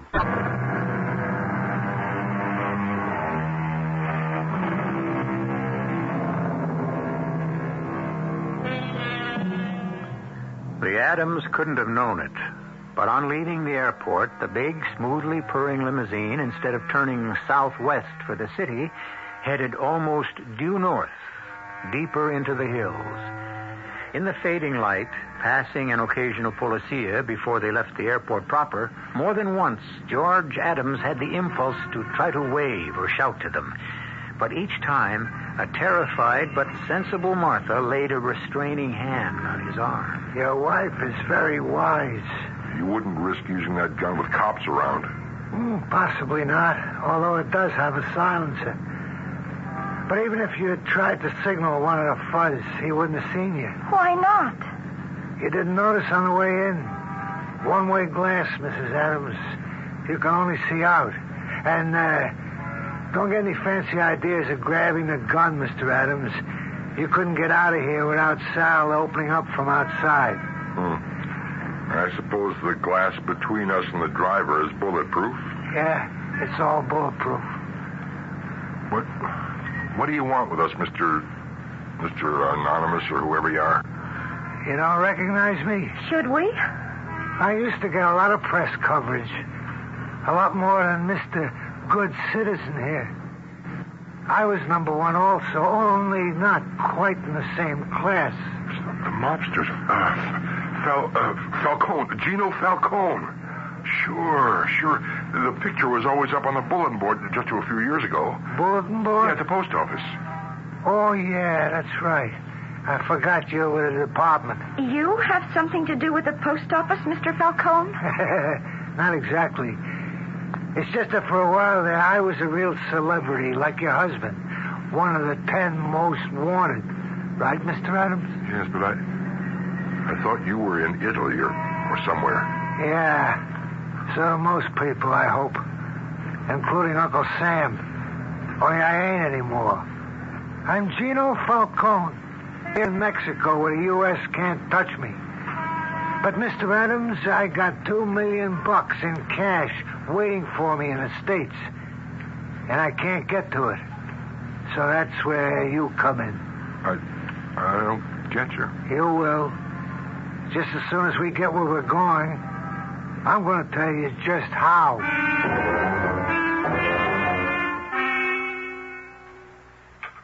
Sure you won't join me? No, thanks. We don't drink. Oh, yeah, that's right. I forgot. He's a Boy Scout. Well, here's looking at you. Okay, let's get down to cases. I want you to run a little errand for me. I'm not getting mixed up in anything criminal. No, who said it was? Well, it has to do with you. It figures that way. Listen, mister, don't make it hard on yourself or me. You're going to do just what I tell you, and I'm going to tell you why. Because either you run my little errand, or you and the missus here run out of time. I'll have the both of you dropped in Lake Takaco for a little scuba diving party. Only you won't have no tanks or masks, just a couple of cement fins. George, why don't you let Mr. Falcone tell us what he wants? That's very sensible, lady. You just listen to your missus, George. All right. Go ahead. I'm listening. It ain't much, George. Just think of it as another mail route. Only this time, you ride first class all the way. Where? New York City. What for? You'll be given an address. You'll go to that address by yourself without getting in touch with no one. And you let yourself in with these keys. Only first of all, you're going to buy a crowbar. Crowbar? What for if I have the keys? That'll be for after you get in. Well, how can I walk into a building carrying a crowbar without anybody... You'll shove it down your trouser leg. Hook it over your belt. You'll be a little stiff-legged, but you're only going up one flight of stairs now, anyway. Look, this is all crazy. Shut up and listen, punk. Please, dear, let him finish. Hey, better. Now, once you get in, you go in the living room. The wall on your right-hand side, in the middle, is a place that sticks out a couple feet from floor to ceiling, like it used to be a fireplace, which it was. Only it's been closed up and plastered shut for years like it was just a wall, right? If you say so. There's one of them false fireplaces and mantles standing in front of it. Now take all the junk off the mantle and move the fireplace. It ain't all that heavy. Then you take the crowbar, and from about 2.5 feet above the floor down, you knock all the plaster out till you get to the wire lath. Rip that out, and you find 2 dark blue suitcases with combination locks. Bring them back to me. That's all there is to it. Well, where's Martha going to be all this time? Why, she and Sal going to be at the hotel. Sal will be with her to see that room service is sending up 2 meals 3 times a day. And we know you're doing what you're supposed to do and keeping your mouth shut. Otherwise... Why, you... Take it easy, cousin. Bring those bags back safe and sound, and you and the old lady can get started on the Mexican holiday just like you planned. Well, what's in those 2 suitcases? Why, George, you're not thinking. The money, of course. Why can't you get it yourself, Mr. Falcone? Because a joker that used to be my best friend got me framed on a lousy income tax rap. The only way to beat it was to get out of the country, and fast. Now, even Italy was getting too hot for me. It looked like they might be able to extradite me, and besides, something else came up. Well, that don't matter now. Are you really serious about all this? Baby, I don't kid around. Never. No, I mean, this apartment. What about whoever lives there? She don't anymore. She? Your wife? No. My mother. She died. Oh, I'm sorry. So am I. The day I read the obituary, that was the same day I read about you. I knew I had to move fast, and I figured you was the answer, so I sent the letter. Well, why me? Cousin, you got any notion what most guys could do to get their hands on $2 million cash that can't be traced? Why, they'd slit their own mother's throats to get their hands on it. You're kind of guy, sure. Oh, don't kid yourself. Almost any Joe Blow. He'd run out on his wife, his kids, anything to be that rich. So when I found out my ma had died, knowing I couldn't take the chance on going there myself, I started figuring who I could send. And what it boiled down to was the one guy I knew I could trust all the way was Mr. Good Citizen USA. Well, what about coming back through customs? Suppose they want those bags opened. I'm going to tell you how much I trust you. I want to give you the combination. But they got false bottoms, and you're going to have clothes on top. Only, They ain't gonna open your bags. Well, there's no way you can be sure of that. Ooh, but the best. You think anyone's gonna fuss over John Wayne's luggage or Hubert Humphrey or Billy Graham? Same way they ain't gonna have a worry in the world about you as long as they know who you are. Well, how would they know that? Trust me to get that to the press. #1 citizen off for Mexico vacation. They think it kind of strange. I mean, not even knowing us real well, that George would be going alone without me. You left ahead of time from Nebraska, Mrs. Adams, so your husband could fly to New York for a secret conference on a new high position for the elections. Everything can be covered. You better believe it. Now, look, I'm playing for all the marbles here. I need that dough bad enough to risk anything. All right. That's enough talk. Let's get moving. Martha? You just do what has to be done, George. The Lord will provide like he always does. Well, it just doesn't seem right, mister. Where'd all that money come from? What do you care? I mean, next to your missus there. Yeah, I guess you're right. Okay, let's get it over with. Let's get those suitcases. All right, Mr. Adams. You'll go down the back staircase and out to the rear. Your driver will be waiting for you. But get going. Well, are you going down with me? You kidding? Me and the missus will be here. Nice and cozy. Waiting for you to get back. What's to worry? It's a suite with 2 bedrooms. Look, if you so much as... Come on, Crumb. The lady should excuse me, but she ain't my type. Don't worry about me, George. I'll be all right. Just get back as soon as you can. Well, I have to be back on the flight they booked, honey. I'll see you then. Bye, darling. Don't worry about me. God's with us. Same as he was when he gave you to me. He won't take you away. Okay, Adams, you got company to make sure you get on that plane. So don't break it up, man. You got as much writing on this as the rest of us.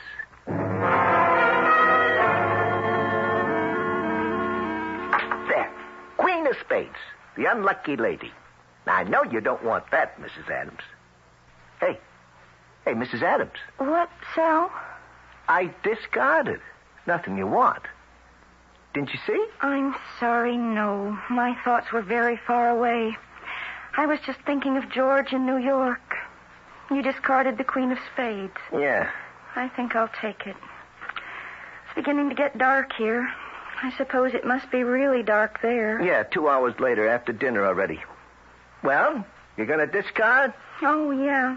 Well, I have gin. Oh, no. Again? Oh, boy, what luck. It's a good thing we're playing for pennies. I wish that was the game George was in. He must be at that apartment now.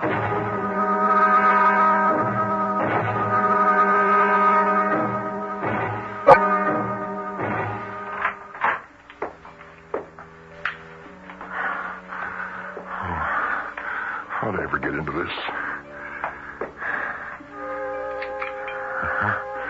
Just like he said. I get this crowbar out of here. Get these things off the mantle. Now get a fireplace here. That's it. Now the crowbar. I hope this doesn't make too much noise. Okay, just hold it right there. Don't even breathe. I've been waiting for someone like you.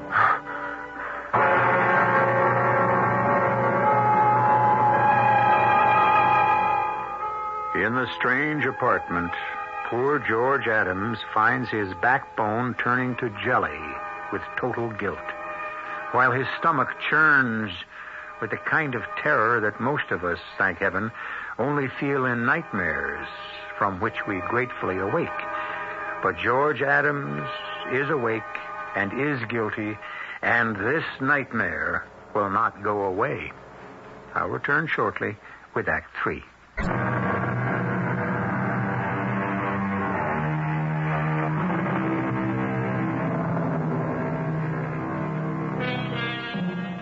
The crowbar in George's hands has already made 2 deep and devastating bites into the plaster wall. He stands, his arms raised for the 3rd blow, the bar balanced in his hands, his eyes blinking against the powdered particles. Behind him is a presence, still only a voice, but in George's mind a voice as chilling as the voice of conscience, or the voice of doom. You heard me, buddy. I got you covered. Now you just keep your hands over your head like they are and drop that crowbar. All right, now just lean forward and put your hands high on the wall. Now, come on. Come on, move. Like that? What are you, a joker? You never been frisked before? All right, okay. Okay, you're clean. You can put your arms down now and turn around. Who are you? Who are you? I'm asking the questions. This isn't your apartment. How'd you get in here? Well, how did you? I had a key. So did I. Where did you get your key? Oh, I could ask you the same question. Only you're not in the spot to force any answers. I am. This is my enforcer. Now, come on. Who are you?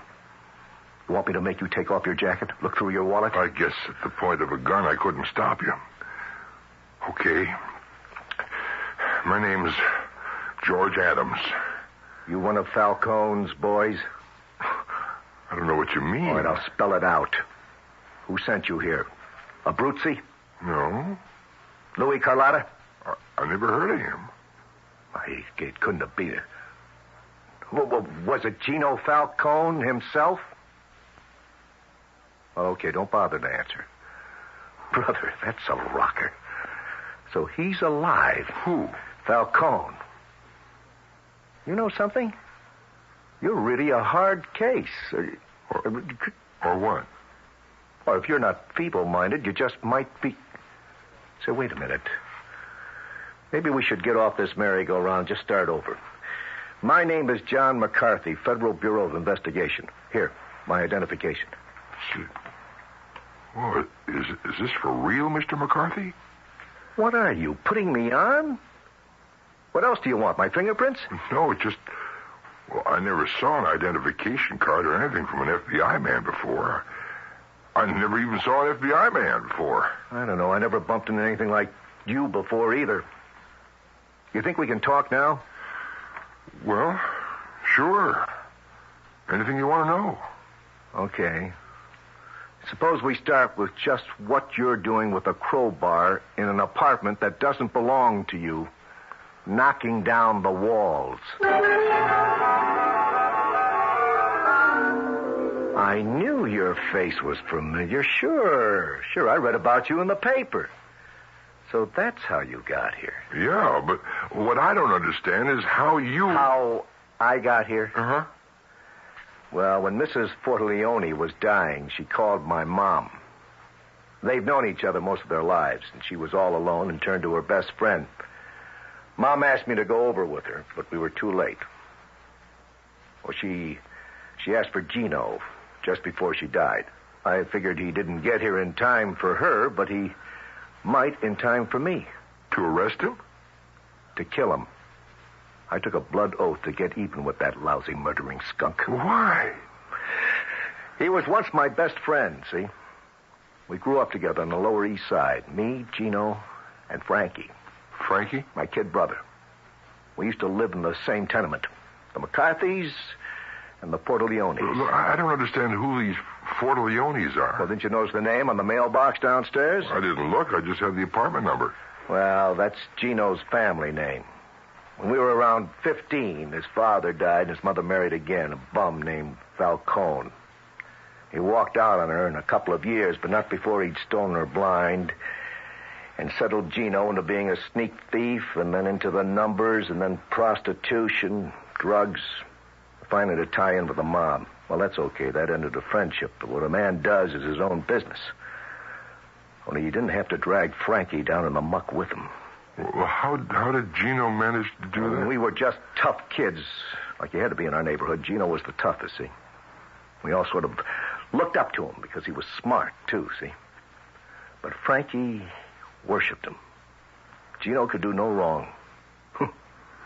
Yeah, he steered Frankie wrong, all right. It's too bad he isn't still around to see it. He died?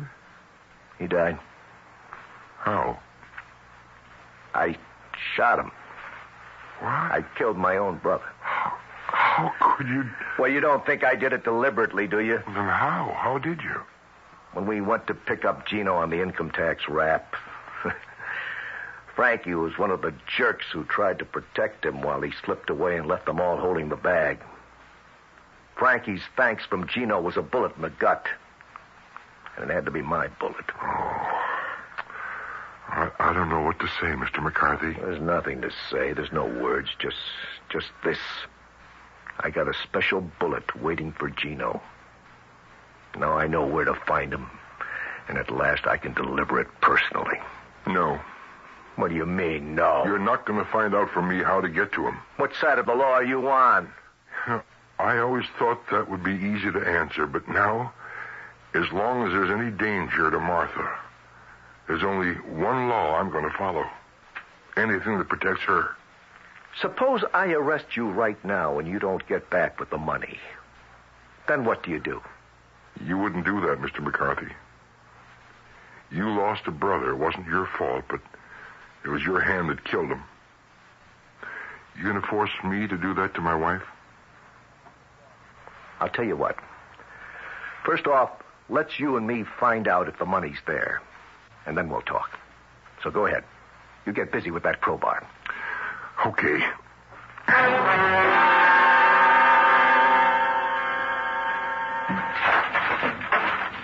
So, the suitcases were there, all right. Yeah. All right, now let's see what's in them, huh?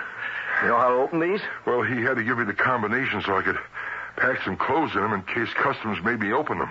Well, let's get them open. Just give me a minute here.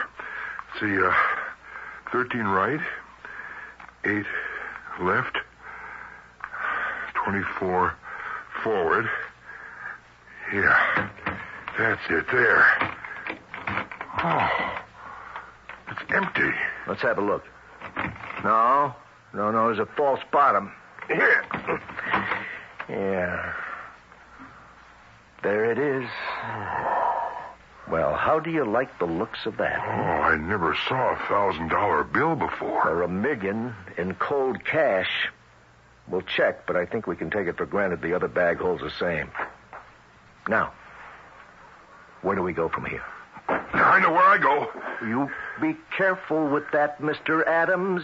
You're not used to handling guns. No, I'm handling this one until I get my wife away, safe from the danger she's in. Now, let's be sensible, Mr. Adams. You're not going to start shooting. And the government has no intention of jeopardizing a citizen's safety, especially our number one citizen. I'll tell you what. Yeah? Let's make a deal. A deal? What kind of a deal? Your plane doesn't leave till tomorrow morning. You open the other suitcase, and you let me have it overnight. Oh, no. I'm not going to do anything with the money except have it marked. Oh, no. Then Falcone would know. I can assure you no one but the Bureau could possibly know. At least we'll have a way of tracing him after you're out of the picture. What? I don't know. How can I trust you? How can you do anything else? I hate to point it out to you, Mr. Adams, but we are now at a point that is known by many names, but which in this case can be called the Mexican Standoff. If you don't trust me and the law, who else can you trust?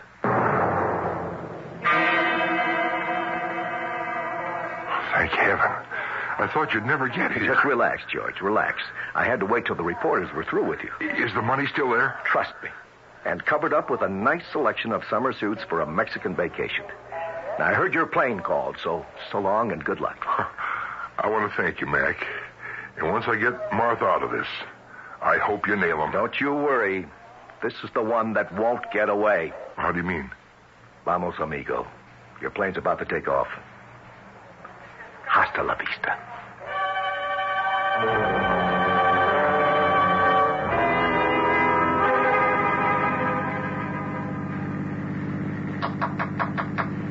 Wanted something, Mr. Adams? Yeah. We're not heading for the city. Where are you taking me, Sal? to deliver the money to Mr. Falcone. Well, where's my wife? Like I told you, she's waiting for you. Why don't you do just the same? What? Wait. It'll all be laid out for you when the time comes.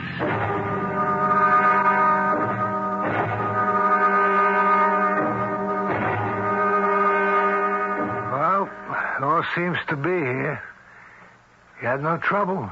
I just followed instructions. Pretty good hiding place, huh?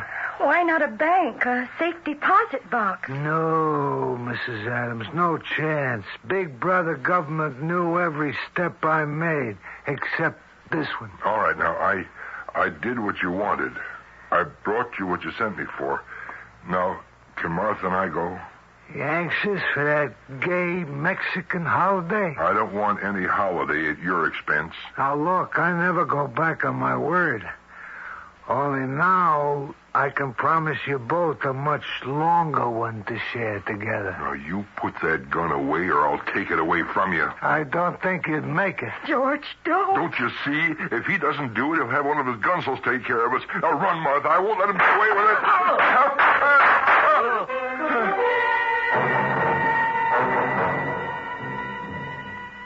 Are you all right, George? Mac, what are you doing here?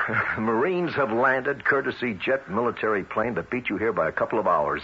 And a beeper the FBI built into one of the suitcase handles. Oh, but you promised. Now, I asked you to trust me. Now, there's a difference. Come on, George, face it. I knew even if you didn't, the moment you gave Gino the money, you were as good as dead. And your wife. Martha. No, she's fine. She's fine. And so are you. Bullet creased your skull. You'll have a headache, but you'll live. Oh, and Gino? Gino died rather suddenly from lead poisoning. Probably the best way out. He left enough money to cover his back taxes, and he won't cost the government a wasted bundle and a long trial. Well, I suppose you're glad you had your revenge, Mac. You finally used that bullet, huh? No. I'm kind of lucky, come right down to it. Mexican police fired such a barrage, I'll never know what bullet killed him. But forget about me. Let's get you to Martha so you can enjoy that vacation. I wouldn't touch a penny of Gino's dirty money. Well, that's up to you. As it happens, you won't have to. Remember your wanted poster? There was a $10,000 reward for information leading to Gino's capture. Well, that's all yours. You can still have that Mexican adventure Martha wants so much. Only this time, it'll be on the U.S. government.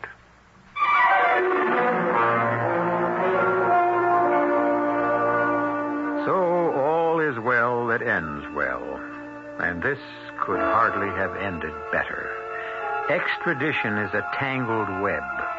And so many crooks use it to entangle legitimate government prosecution against them. This time, the spider was caught in his own sticky web. I'll be back shortly.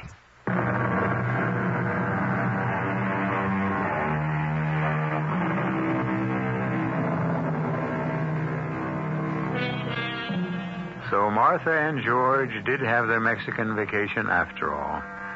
The money credited to the bank account in their name by Gino was covered by the reward, and the plane fares and every incidental expense except one, the trip to New York and back to pick up the suitcases and the money. That was an expense that Martha refused to allow George to defray.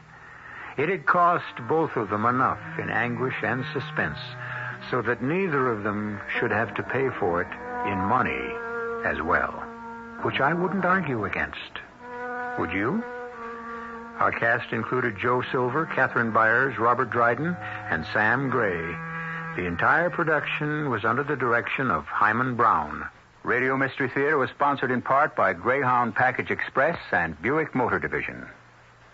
This is E.G. Marshall inviting you to return to our Mystery Theater for another adventure in the macabre. Until next time, pleasant dreams.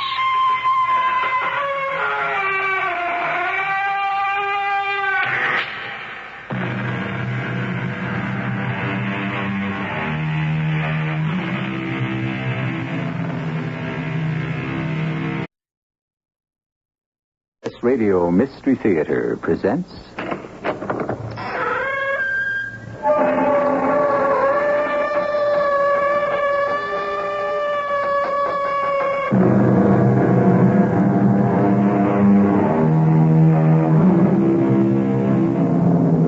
Come in. Welcome. I'm E.G. Marshall. Most people, although they are fascinated by the prospect, simply do not believe in the supernatural. They consider that witches and vampires, demons, and all the other myriad spirits of the netherworld have gone out of style, that they no longer exist, except as figments of the diseased mind. Maybe. Although they would never admit to practicing black magic, there are witches' covens all over the world, even in our own America. I take no stand in the matter. I leave you with this story to decide for yourself. Don't talk about it if you don't want to, Jenny, but what happened? We were driving back to the hospital after Sharon died, and he was like a wild man. He was driving too fast? He was burning rubber like it had gone out of style. But why? Maybe he wanted to commit suicide. No, not my brother, and not with you in the car. But such a terrible accident. How did you get out of it alive? It wasn't my time yet.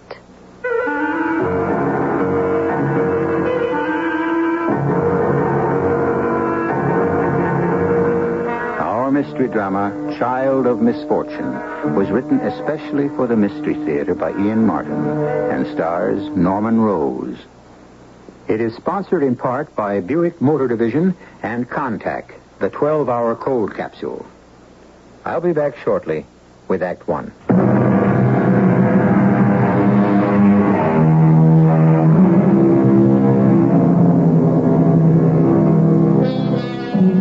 The home is a pleasant one on the outskirts of a small town. Not large or too expensive, but with a feeling of being well lived in. By the farthest stretch of imagination, no one could even accept the idea of any ghost haunting this bright little villa, or any skeletons skulking in closets. It's a house that suggests nothing but life, and its occupants, Dr. Sam Taylor, his wife Jane, and their son Bucky, just beginning his 13th year, are just the sort of people you would expect to find living in it. Except for one thing. Dr. Taylor is a general practitioner, but his specialized interest is in pathology, the surgical dissection of the dead. Sam, that you? Sure, honey. Now take it easy. Go back to sleep. I'll be right with you. No, I wasn't asleep. I'm always so scared when you're out these days. Scared? Oh, come on. I don't have that many late nights. Well, even one a week is more than enough for me. I'm sorry, darling. My life. You've got to live it, too. Remember? For better, for worse, etc. Oh, I don't really mind it, Sam. Except for... Except for what? Oh, forget it.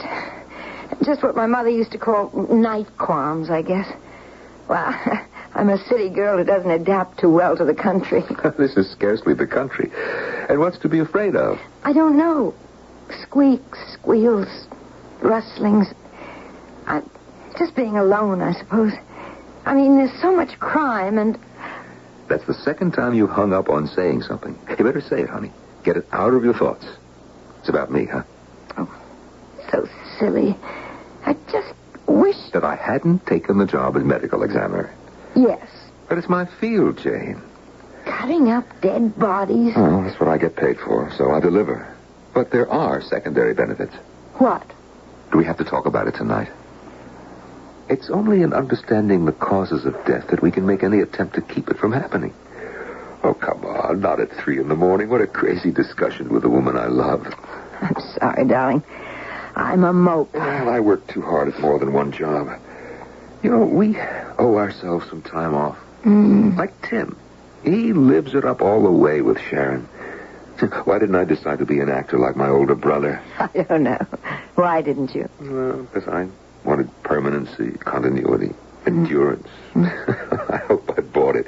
I had this crazy feeling hovering over me all the time that it was all an illusion. Who on earth? The police? It's too soon for any results from tonight unless we've got another DOA. Oh, that damn phone. I'd love not to answer it. Well, then just take it off the hook and forget it. I wish my bump of whatever it is, morality, conformity, was just a little smaller. No, I have to, Jane. Hello. Yes, this is Dr. Sam Taylor. Who? Yes, of course. It's about my brother's wife. Oh? Is she... Well, it's impossible. Well, have you any idea what caused it? Oh, that's incredible.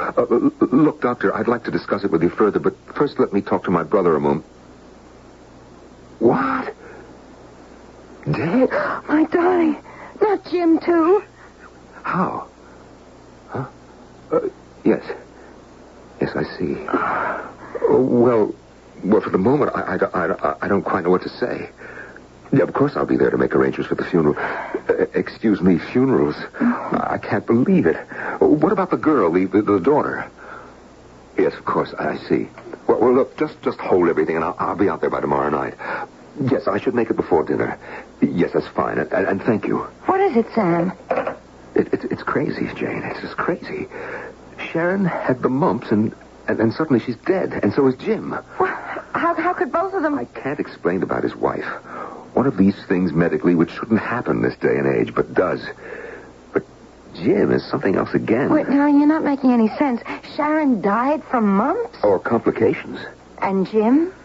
No complications there. He was driving to the hospital and went off the road into the canyon. Killed? Yes, burned to a crisp and the car caught on fire. It's an absolute miracle that Jenny escaped. Their daughter was with him? Yes. Well, how badly is she hurt? Well, according to Dr. Holcomb, whom I talked to, she was thrown clear and came out unscathed. Look, Jane, I've got to go out there first thing tomorrow. Well, of course you do. You want to go along? Well, you know I do. But, well, what about Bucky? I could call Mom and Dad. No, don't forget it. Jim and I were never very close. I never even met his wife. I'll fly out there and handle it. There's only one thing. What, dear? Jenny.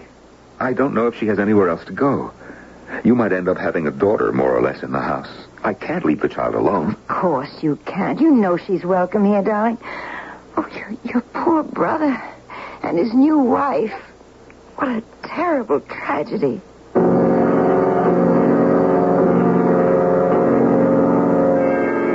From the Los Angeles airport, I went straight to the hospital, since there was no answer at my brother's home in Beverly Hills. The physician in charge, Dr. Holcomb, met me. How do you do, Dr. Taylor? Sorry to meet you under such tragic circumstances. We're doctors, and particularly in my case, should be inured to the fact of death. Only sometimes it never quite happens that way, does it? No matter if it's in the immediate family or not. Well, I'd hope that most of us are still human beings. What happened to my sister-in-law, first of all? I don't know. But, well, she had mumps, right? Dr. Taylor, she had glandular swellings. The whole lymph system was invaded by something. But what it was, I haven't the faintest idea. But the cause of death? Massive edema. Lungs, heart failure. What did the autopsy show? Nothing. Nothing? I'm a toxicologist myself. We had a neurosurgeon, a pathologist, so mention any specialty you want that had any relation to this. None of us could even estimate what caused her death. Then it wasn't mumps. I can't even tell you that. But weren't serum specimens taken? Only after she was brought to the hospital, shortly before her death. So? Well, since we have no epidemic here, as you can realize, diagnosis is often difficult. Yes, of course. The symptoms, especially in an adult, could be anything. But tests, even post-mortem, must have shown something. Nothing, Dr. Taylor. And believe me, they were done exhaustively. All of us here are just as puzzled as you must be. I've already told you how your sister-in-law died, almost literally smothered or choked to death, as if by some evil force. But why? What caused it? Well, our records are all open to you for study. I'm sure I couldn't find out any more than all the distinguished men who've already tried. Let's leave that for the moment. My brother. I can be more specific about that. When I notified him of his wife's death, he Oh, well, quite frankly, his reaction was almost, what shall I say, paranoid. Paranoid? Yes. He screamed something on the phone about, well, again, he was so distraught, I thought the word was witch. But, of course, it could have been a more familiar one. Witch? In what connection did he use it? I can't exactly say. It was something about, so the witch has had her way. And then he slammed up the telephone. I tried to call him back, but the next contact I had with him, with your brother, was when they brought him, or his remains, to the hospital. After the accident? Yes. We can only presume that he was on his way over from the valley on Benedict Canyon. And somehow lost control and went through the guardrail. The car was totaled. And your brother... You don't have to go through that.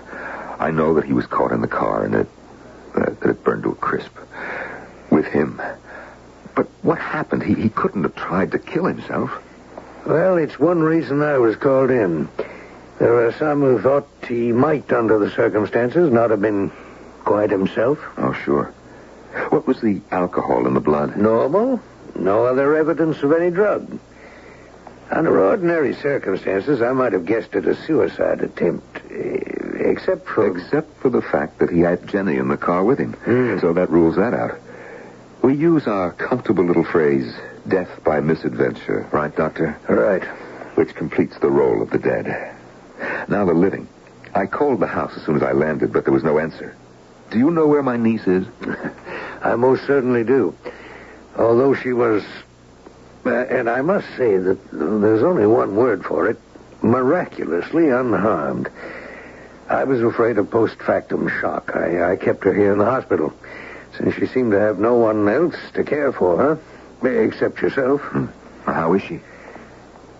Well, I can only say that from any point of view, she's a most remarkable and completely beguiling young woman. Young woman? But she's only 16. Yes, so I've been informed. It's hard to believe.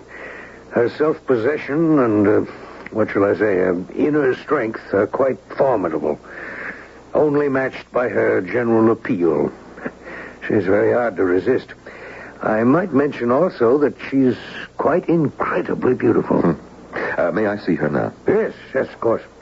She's been waiting anxiously to meet her only surviving relative. I followed Dr. Holcomb. I was conscious of a strange aura of mystery hanging over my brother and his wife's death. Somehow, both seemed so unnatural. Oh, I don't for the moment mean that I had any precognition of the fact that there was anything supernatural about them, or the niece I was about to meet. But I did have an uneasy premonition of, well, I don't know exactly what. And at any rate, it was banished momentarily the moment I met my niece. For I must say she was the most beautiful woman I've ever met in my life. Woman. A 16-year-old child. Looking at her, listening to her, falling under her spell, she was as lovely and compelling as any of the great beauties of all the ages. Well, Jenny, how do we feel today? Oh, so much better, Doctor. Thank you. I brought you a visitor. No, something more than that. A relative. Yes, well, I'm your father's brother, Jenny. Uncle Sam! No, that sounds funny, doesn't it? Well, maybe, but I don't mind the comparison. Jenny, I'm sorry about everything. Are you all right? I guess. Only, what's going to happen to me now? Why, you're coming to live with me and my wife, if you want to. I think that would be super. Aren't you going to give me a kiss to let me know I'm welcome, Uncle Sam? I'd be glad to do that little thing. That was nice. And I think I'll just leave out the uncle. All right with you, Sam? Should I have known right then? How could I possibly have guessed? The dark violet eyes, pools of strange and infinite wisdom. The voice, half child, half woman, in that ravishing body. All woman. Or most of all, the kiss. Far less a welcome than an invitation to and promise of forbidden things to come. I should have taken to my heels and run as though the hounds of hell were at them. But I didn't know. I didn't guess. And so I sealed my doom. Intriguing? What doom? What threat can a 16-year-old girl pose to a doctor in his late 30s, no matter how precocious she may seem? Precocious? No, that is not exactly the word for Jenny, as I think you will agree when I return to continue this story shortly with Act 2.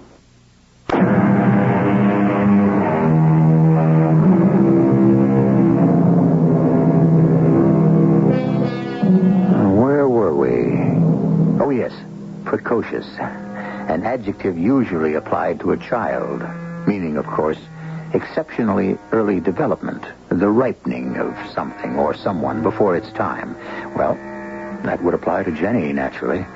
But it would be only part of the story, the tiniest part, for the rest lies submerged in dark layers of history that are timeless and beyond boundaries few would dare or know how to cross, but which we will cross as we dig for the rest of this fascinating story. Flying home in the plane with Jenny a few days later after the funerals, looking sideways as she peered out in eager fascination at the ground far below, like any other young girl. I was ashamed of myself for other thoughts that had clouded my head. Oh, look, is that Las Vegas? Yeah, that's it. Old Sodom and Gomorrah. Oh, I don't think it could be that wicked. I'd love to be able to go there and gamble. Well, the percentages all go with the house. You can't win. Oh, the luck couldn't run against me. I'd win. What's that mean? Just that I always do. When I want to. Well, I'm afraid it'll be a couple of years yet till you can prove that out. You mean because I'm not of age? That's right. I don't think that's fair. Well, lots of things in life don't seem fair, Jenny. Yes. It could have worked out if only... Oh, you poor kid. Try not to think about your mother. Oh, it isn't her. Sharon wasn't my real mother anyway. She died when I was born. Then my father married her, Sharon. And then when he died, your brother came along. He's the one I was thinking about. Oh, crazy. Look, don't talk about it if you don't want to, Jenny.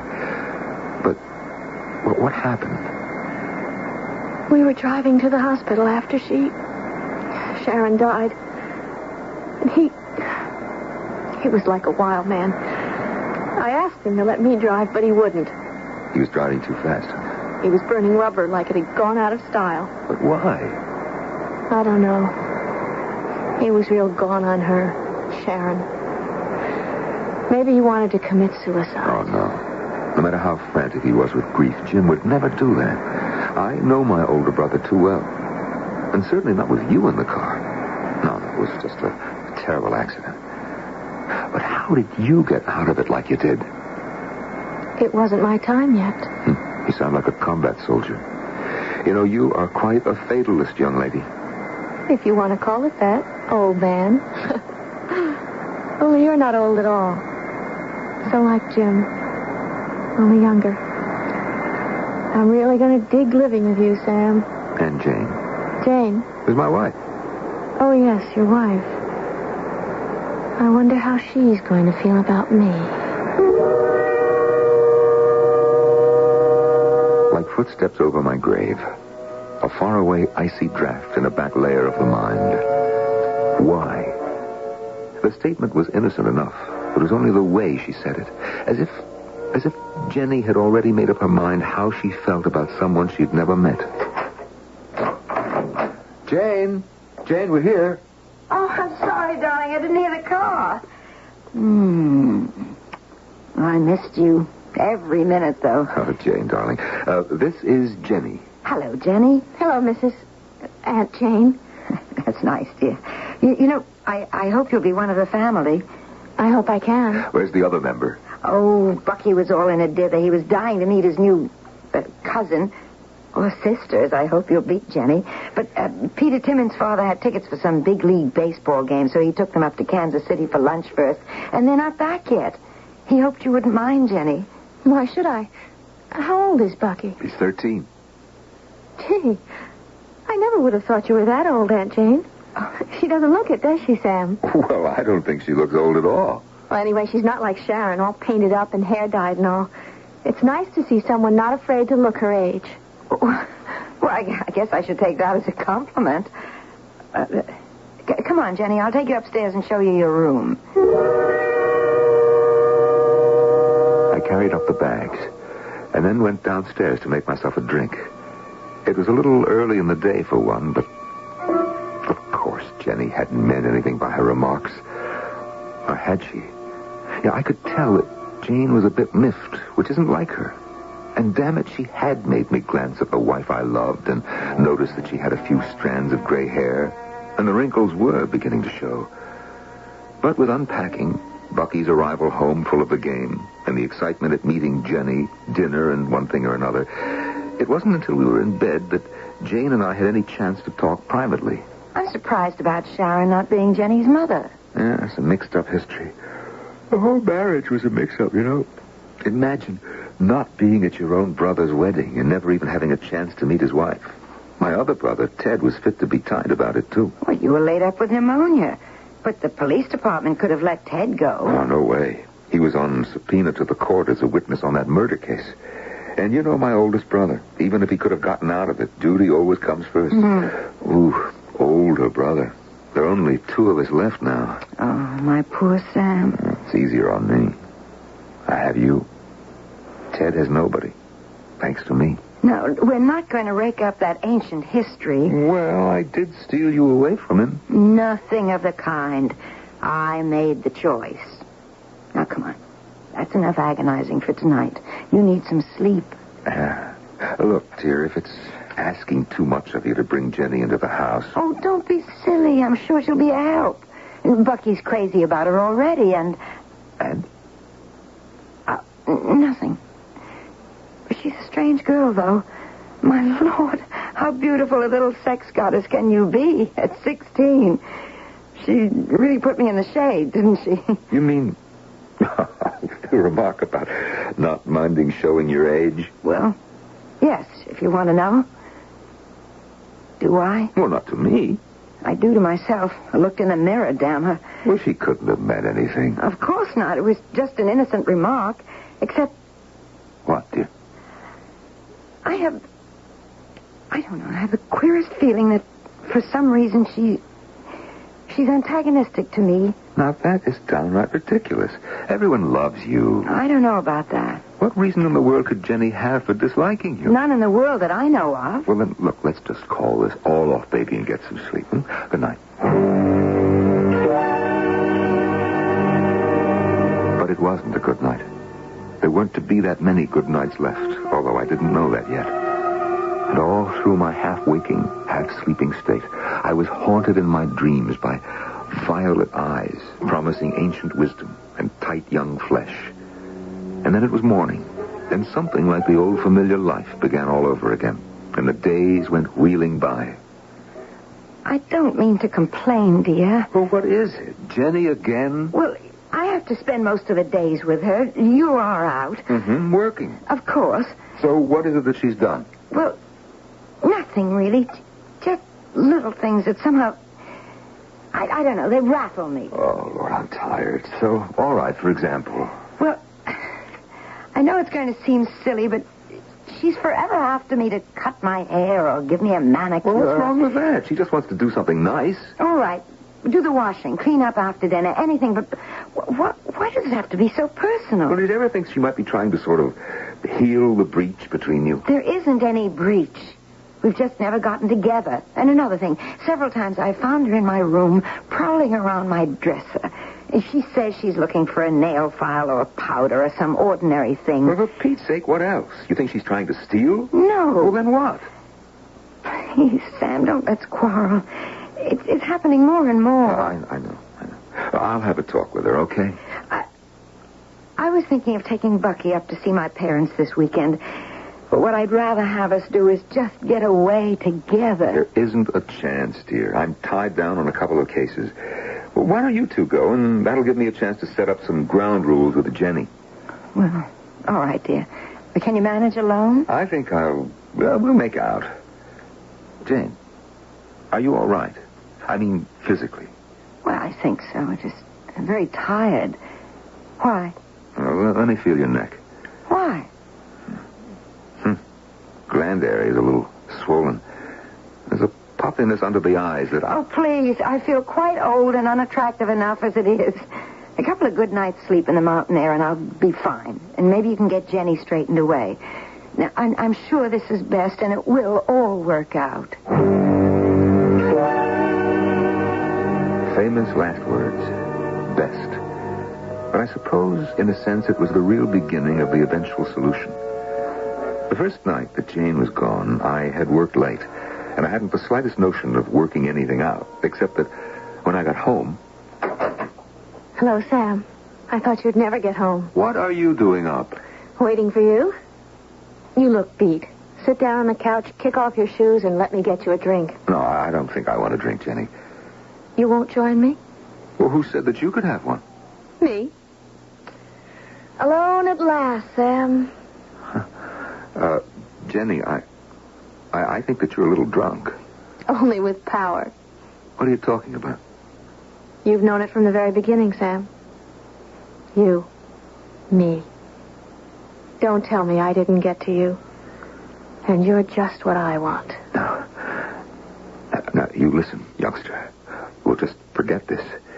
You've had a drink and you don't know what you're saying or suggesting. Oh, but I do. And I'm not suggesting. And don't tell me you're not buying. I can't believe that I hear what you're saying to me. Oh, you better believe. You're under my spell now. There's no escape. Just as there was none for your brother. Except the road he took. Why, you little witch, I ought to just... Saved by the bell. Don't count on it. Go ahead, pick it up, Sam. Pick it up. And after you listen, you tell me who holds the whip hand. Pick it up. Dr. Taylor here. Oh, Jane, darling, I didn't expect you... What? Yes? But what are your symptoms? But how on... What about Bucky? I see, no signs, huh? Yes, well, look. We'll take no chances. Can Bucky stay on with your mother and father? Good, that's fine. Then you go straight to the hospital from there, and I'll be over to join you. Okay. No. There's no question it sounds like mumps, but we'll know as soon as we can run some tests. I'll see you at the hospital, darling. Bye. Isn't she a little old for mumps, Dr. Sam? You be quiet. Oh, no, you're the one who's going to be quiet. And listen to me. What? Sharon had mumps, too, remember? And she died because I wanted her to. You are a little witch, aren't you? And this time, I don't want any mistakes. I'm going to get just what I want. Jenny revealed at last? Or is she? Is this just a girl shocked by a succession of tragedies in her life who has lost contact with reality? Or is it Dr. Sam Taylor whose preoccupation with the dead and whose story we're listening to, who is the man who breeds fantasies? I will return shortly with Act 3.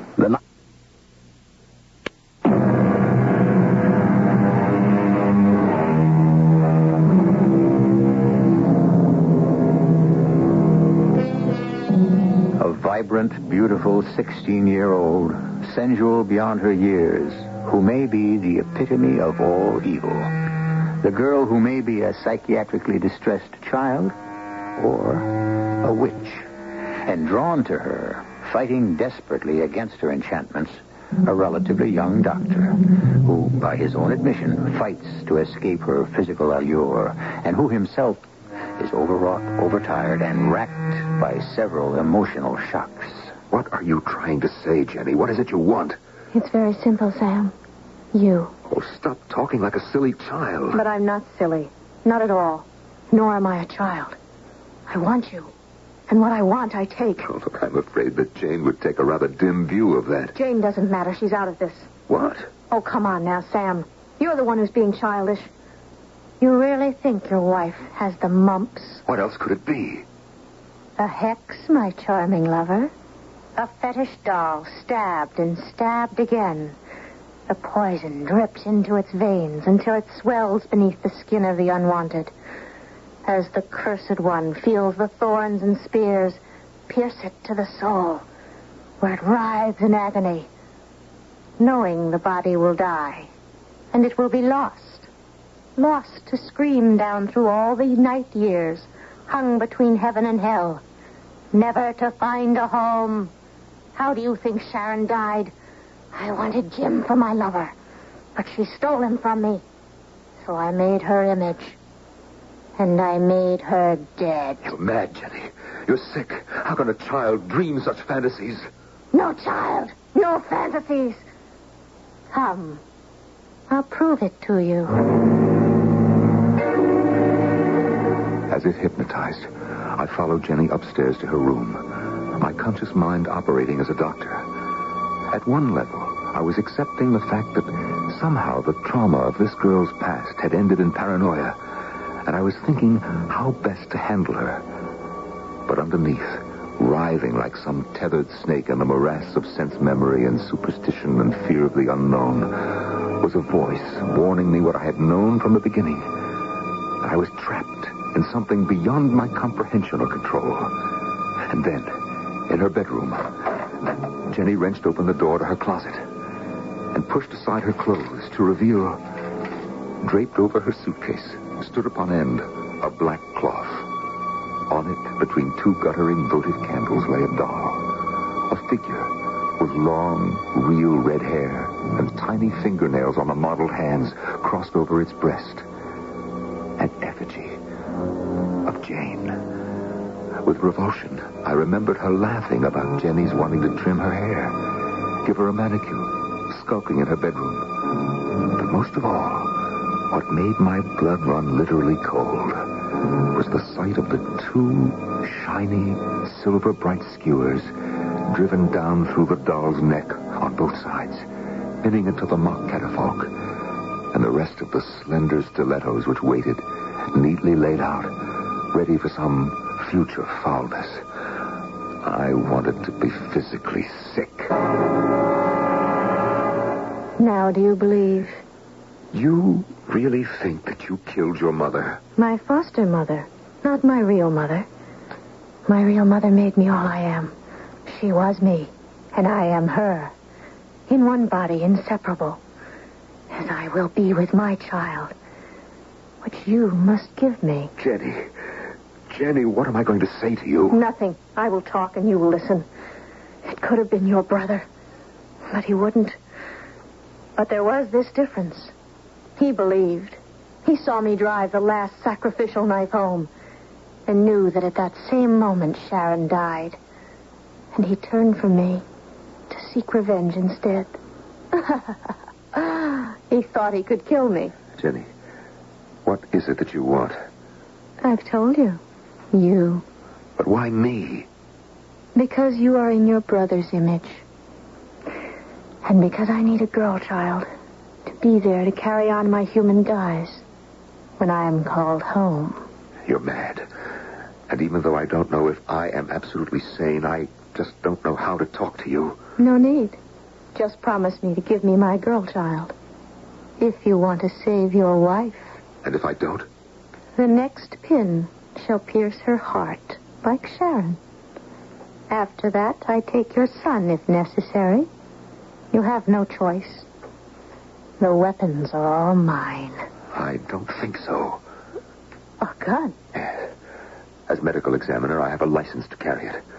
And it is loaded. There's nothing you can do about it. You try to stick the pin in your hand into the doll, and you might be surprised at my reaction. Oh, then I'll test it. Oh. I didn't believe you. I hope I'm right in believing you. What difference will that make?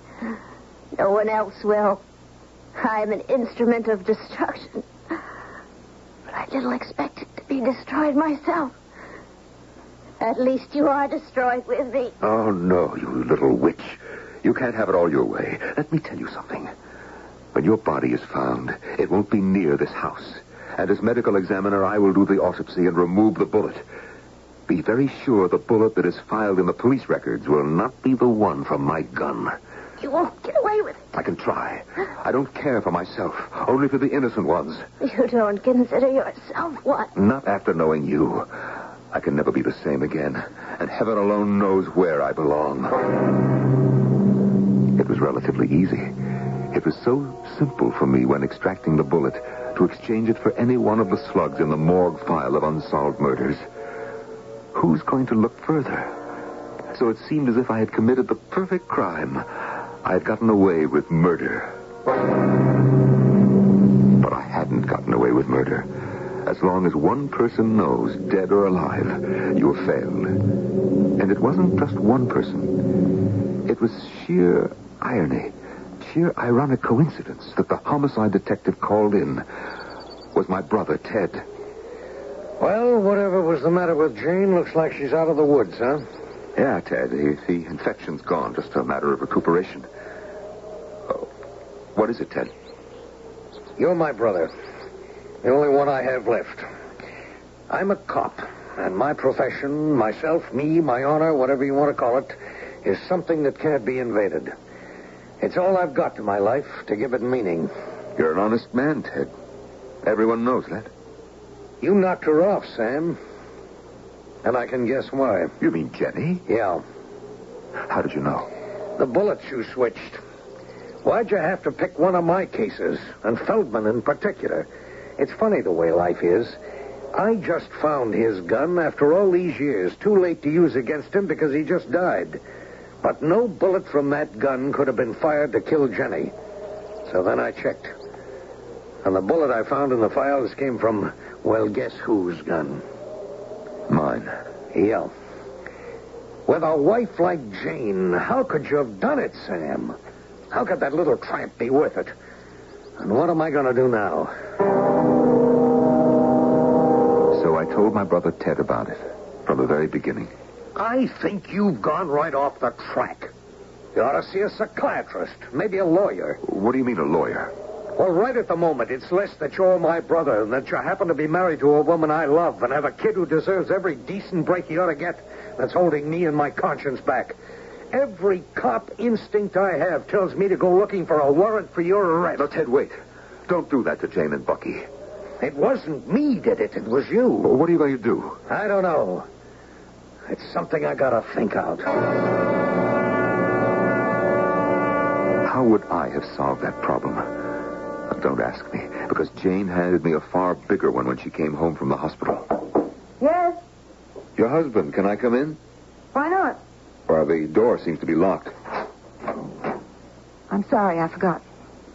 It's never been locked before in all our marriage. I never felt quite this way before in all our marriage. Like how? Like I don't know you, Sam. After 2 weeks in the hospital that kept us apart? No. Since Jenny came into this house and was alone with you while I was gone and died. You think that I killed her? I don't know. I think she killed our love. What did you do, Sam? Get her pregnant? We could have worked that out, maybe.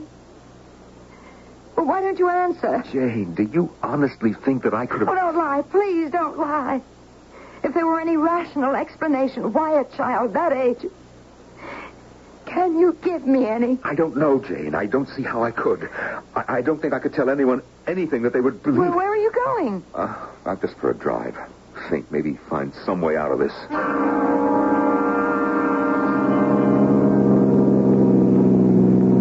I put the top down and drove over by the old quarry, wrenching the convertible around the turns until the tires screeched. The wind rushed by me, the wind that I hoped would clear my head, but instead it brought a ghost voice, whispering in my ears. Where are you going, Sam? I don't know. No place left for me to go. In your world, maybe. How about mine? I don't belong there. You no longer belong in your own. You're lost. Just as lost as I am. Leave me alone. Never. You can't go back. You sinned, Sam. You committed murder. And you can't get away. deserved to die. Perhaps. But now, so do you. Justice must be served. Come to me. Come to me. Don't let me wander alone. You know you want me. You'll always want me.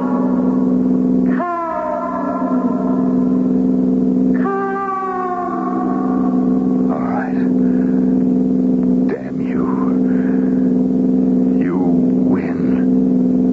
I told you I always did. Whenever I wanted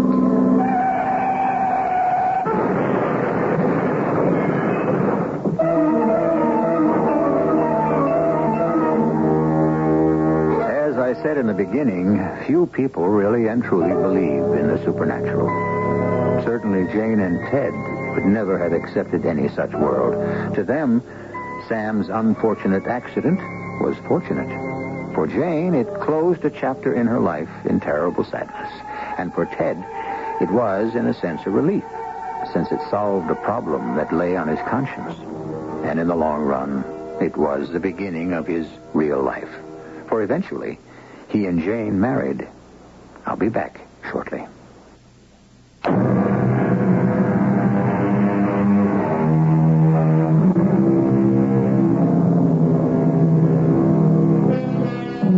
Once again, looking back, we have threaded our way through the maze that winds back and forth across the border of real life and shadow life.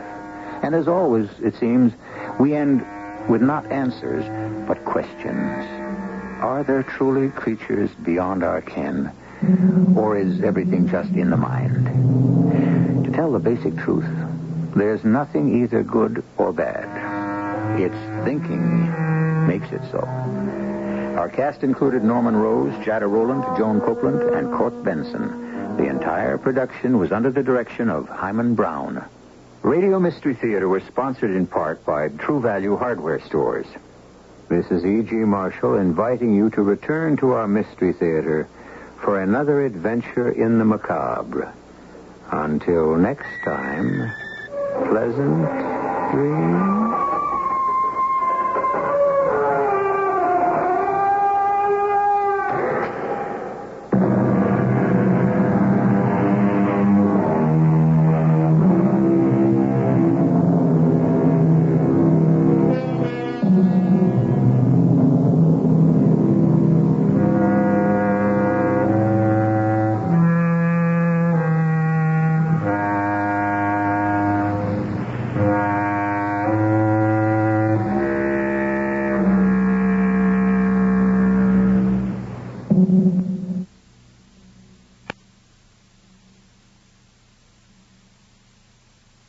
The CBS Radio Mystery Theater presents...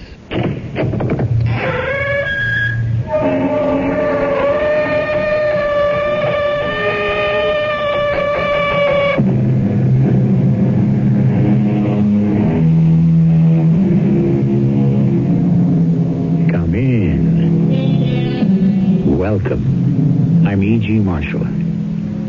How do you measure fear?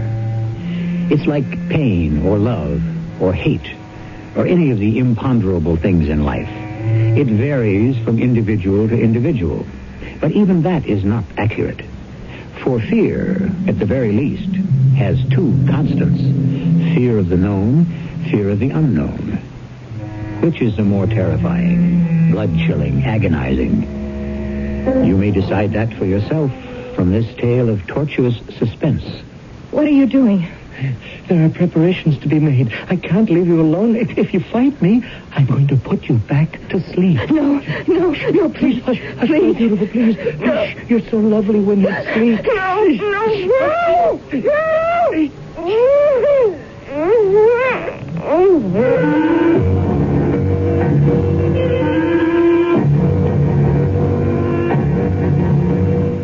Our mystery drama, Sheer Terror, was written especially for the Mystery Theater by Ian Martin and stars Terry Keane and Larry Haynes. I'll be back shortly with Act One.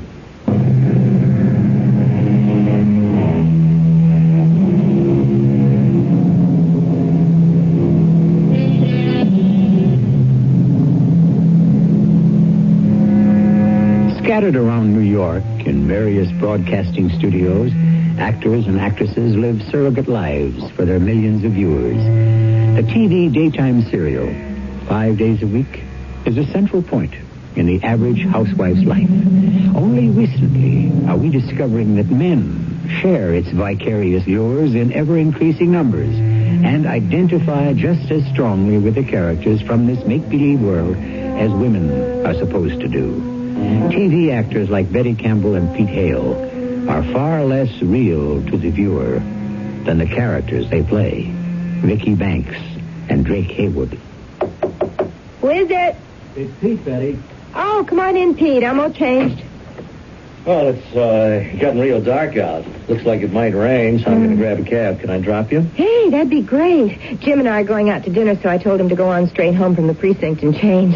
Can you wait long enough for me to take off the false eyelashes? I hate to wear them home. They bug Jim. Oh, no, I'm in no rush.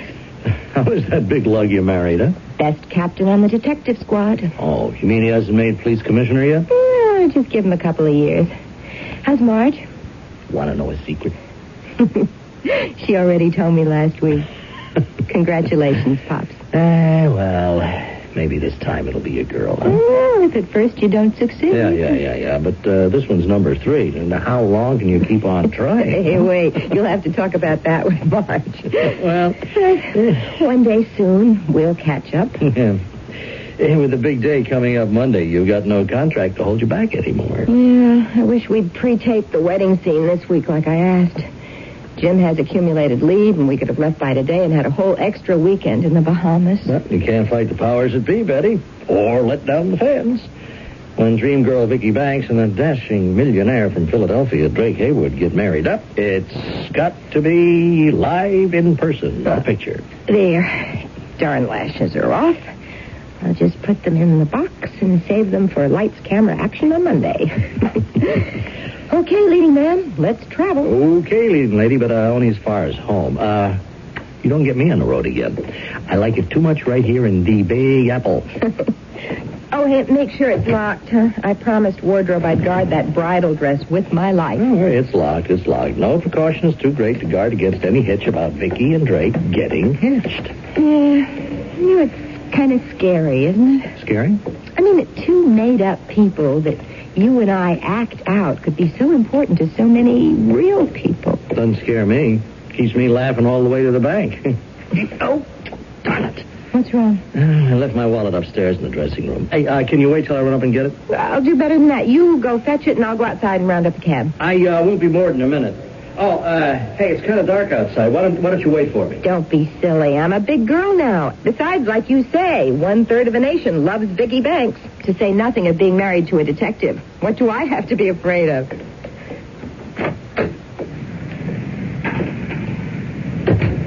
Vicky? Hmm? Oh. You mean me? Yes. Vicky, don't be afraid, Vicky. I'm not going to hurt you. No, but you are. And that smell, It's only chloroform to put you to sleep. Don't worry, my beloved. Don't worry. I love you. Vicky. No, please, Don't worry, my dear. You're so small and helpless and so desirable. I can lift you into my car as easily as I can carry you across the last threshold.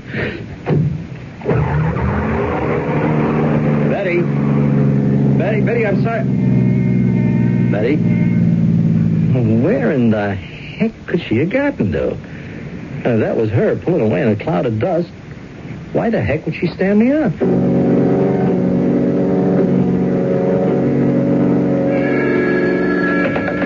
Hi, darling. Well, not unless I've misjudged our friendship up to now. It's Pete, Jim. Oh, Pete, I'm sorry. I've been expecting Betty home, so I thought it must be a call from her. You still at the studio? No. I just got home. I had an uneasy hunch that I ought to give you a ring. Oh, how come? Oh, Jim. Look, Jim, I'm not trying to cry wolf or anything, but about an hour ago, when Betty and I were leaving the studio, this thing sort of happened. What sort of thing? Well, Betty and I were going to take a cab together, and I had to run back for my wallet. She said she'd go outside and flag down a hack and wait for me. All right, come on, Pete. What are you trying to say? Well, he said, that's when the whole trouble started, Jim. I mean, I don't exactly know. Well, when I came down and went charging outside, Betty was gone. What do you mean, gone? Well, you know how the block is.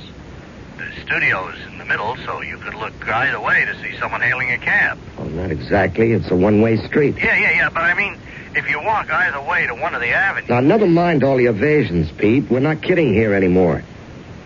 I'd be a pretty lousy detective if I couldn't read concern in your voice. Now, what are you worried about? I give you my word that it wasn't 2 minutes before I came downstairs from the dressing room and went outside. When I got there, Betts was gone. The street was empty? Well, that time of night, yeah. Except for some kid burning his tires getting away up the block. Some kid, huh? Or maybe some guy just plain abducting my wife, Betty. Yeah, but what for? For money. Like any kidnapping. Now, you people who work in those soap operas got any idea how much any of you could be worth to a wrong guy? Oh, Jim, now come on, you don't Right think... now, I don't know which way to think. Just get off my line, Pete, and let me get some pros to help check this gig out.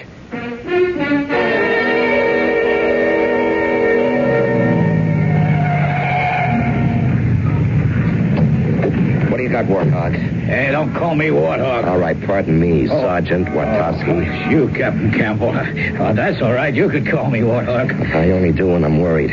What do you got, Sergeant? I don't want you should get mad, Captain. All right, what do you got? Nothing. I mean, that's so far. No witnesses? No. Nobody saw Betty come out of the studio, hail a cab?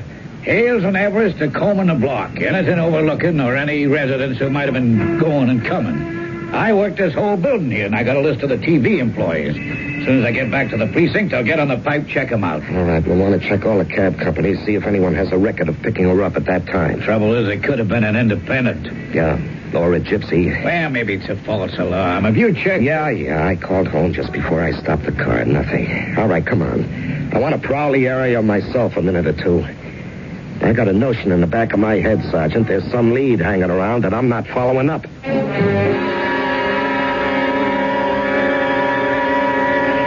You awake, my darling? Yes. Where am I? No, well, you're safe. Always and forever. Who are you? Don't you know? Why am I tied up like this? Because you're not ready for the truth yet. Because I can't trust you all the way till the final truth. Please let me go. Untie me. Oh, I wish I could. I wish. Why can't you? Well, it isn't the moment for you to understand.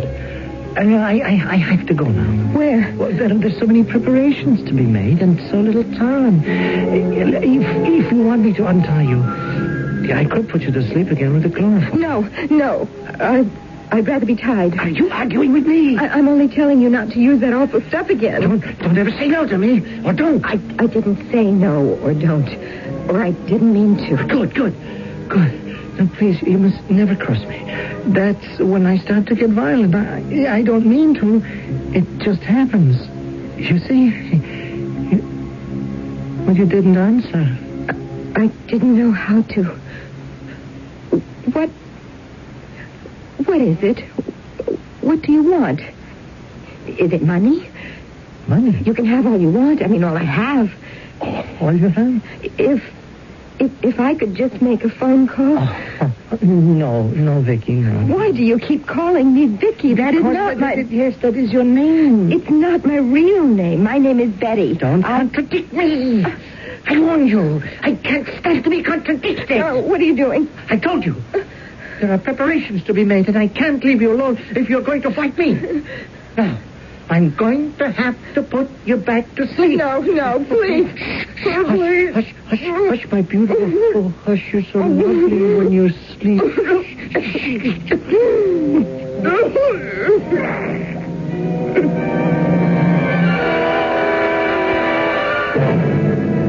Any luck, Captain? No. All we have is an approximate time, 6:18 p.m.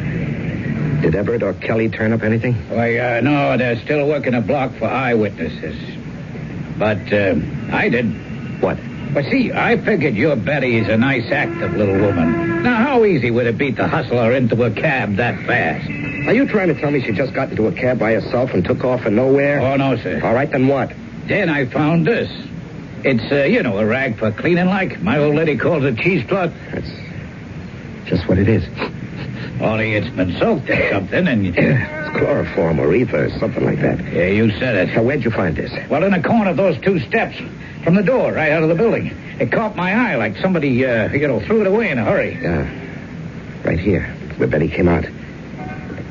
Now, let's see. Would have had a car running by the curb, right where that street light is out. They take her from behind, out of the shadows, smother any cry for help, and by the time they got her in the car, she'd be out. Sure looks like a snatch, all right. What are you going to do, Captain? I'm going to get back to my apartment and wait for him to make the contact. Now, you call off the boys, and everybody sit tight till you hear from me. Call them off? Why didn't you just let the department go ahead? No, this is my wife. I'm not taking any chances on her life till I know what these guys, or whoever it is, want with her. Well, I don't mean to speak out of turn, Captain, but don't you take more of a chance if you stop giving us any chance to trace it? No. But you always said, Captain, there's no way to trust a kidnapper. The only thing... Maybe I'm learning a lesson. It's always been someone else before. Well, this time the victim happens to be my wife. I'm going to go home and sit by that phone.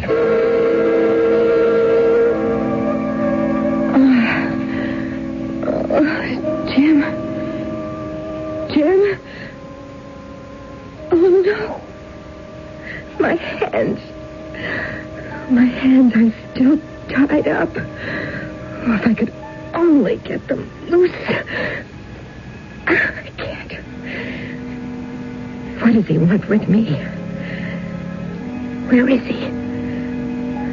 He scares me so with those flat, blank, pale blue eyes. Oh, if only it weren't so dark. There's no window. There's nothing. Why does he keep calling me Vicky? I'm afraid he's mad. If he keeps me prisoner like this before he's done with me, I think I could go mad, too.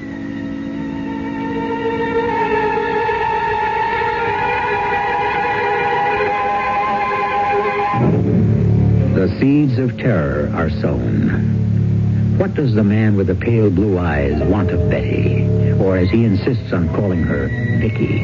Is this a kidnapping of a girl named Betty Campbell? Or is it a deeper horror, an abduction by someone who lives in a fantasy world and has stolen a girl named Vicky Banks from a world as fantasized as his own? I shall return shortly with Act 2.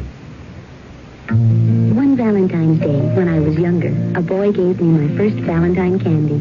I would have married him then and there, except I was 8 and he was 7. Even today, every February 14th, I get all sentimental when Jeff gives me one of those beautiful Whitman samplers, or a great big romantic Valentine heart filled with delicious Whitman chocolates. It may sound corny, but Valentine's just isn't Valentine's for me until Jeff shows up with that Whitman's heart.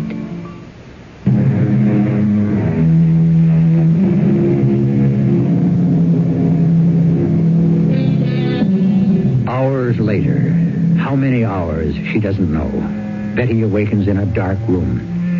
In the half-world between drugged sleep and the return of awareness, she lies supine on the hard bed. Then the cords tying her wrists and pulling tight across her ankles bring the terror flooding back. Her eyes are open, but her world is still dark. Helpless to move, her mind runs scattering through fright, half-memories, prayer, and what possible action she can take to escape. I have no idea where I am. Only a vague memory of this room I'm locked into. Empty. No rug, no window, just the door. And when he comes back through it, how can I escape? The door. Yes, wait a minute. I remember once. What? Yes, a door, I know. When I was little, and the lock to the bathroom jammed, and my father, what did he do? Something about the hinges. No, but first I have to get my hands free so I can get untied. Yeah. Oh, it's you, Sergeant. Okay to come in, sir. You got any news? No. You? No. You look real beat, Captain. I thought maybe I could spell you here at the phone. You got an idea. Let's have a cup of coffee first. I got it all brewed. You got no leads at all? Like I told you, 7 o'clock this morning, we're still checking hankies. 0. Witnesses, 0. Except for your friend, Mr. Hale. Go, Pete. No, all he saw was some car hightailing it out of there. He figured it was some wheel-crazy kid. There's nothing to go on there. Here's your coffee. Hey, thanks. Why doesn't the guy call? What guy? Whoever abducted her. Just let him call. He can have anything he wants, just so I get her back. Oh, you'll get her back, Chief. We'll get her back for you. Only, Captain. What? How's about opening it up instead of sitting on it? Give it to the press, radio, TV. Get it in the headlines. Spread it wide enough so this guy can know what he's up against. What do you mean what he's up against? That he didn't snatch no ordinary dame. He knows that. Oh, he could know she's a TV star and like that. But does he know that she's married to a cop? Well, what difference does that make? You ain't thinking straight. What, do you think a policeman has any more rights or clout than an ordinary citizen? Maybe not where a kidnapping is concerned. Well, then what are you talking about? You ever stop to consider maybe this ain't no ordinary snatch? What? Look at the time, Captain, huh? 5:30. Right. That means Mrs. Campbell's been gone pretty near 24 hours. Now, how come there's been no contact yet? Well, maybe he thinks it's safer by mail. Hey, it's a weekend coming up. He ain't going to allow that much time to pass. And here's another thing. I don't know how much money someone like Mrs. Campbell makes in daytime TV, but it's hard to figure it's all that heavy bread. Now, what are you getting at? But there's 2 other possibilities. You must have thought of them. You mean someone like Ferrara or Big Charney might want to get back at me because I busted them and had them sent up? Yeah. Well, I thought of that. I had their files pulled. They're still doing time. Well, there were others who promised they'd get you as soon as they got out. Yeah, I know. I'm having the precinct check them out right now. You don't have to, Captain. That's where I've been all day. I dug them all up. Mad Dog Perrine, Charlie Deadbeat, Jimmy Valdez. They're clean. At least as far as this is concerned. So, that leaves the last possibility. Yeah. And that's something I don't like to face. I don't blame you, boss. There's no way to put your finger on a coop. You don't think this could have been a psycho? You don't have to ask me that, Captain. You know that's what's in your mind. Well, why, Betty? Why? When it comes to psychos, count me out. You're the one with the brains, Captain. If I face it, it doesn't take much brains. Now, Betty's highly visible in that serial. Millions of people know her. Now, what would he want with her? We gotta get a lead on this bird somehow. A picture, a description, something. If we only had a witness. You know, it's crazy. A New York street that time of night, somebody... Now, wait a minute. The bag lady. The what? Remember I told you there was something in the back of my mind, something missing from the street? It was the bag lady. You mean one of them old dames who hangs around with shopping bags and picks through trash? Yeah, that's right.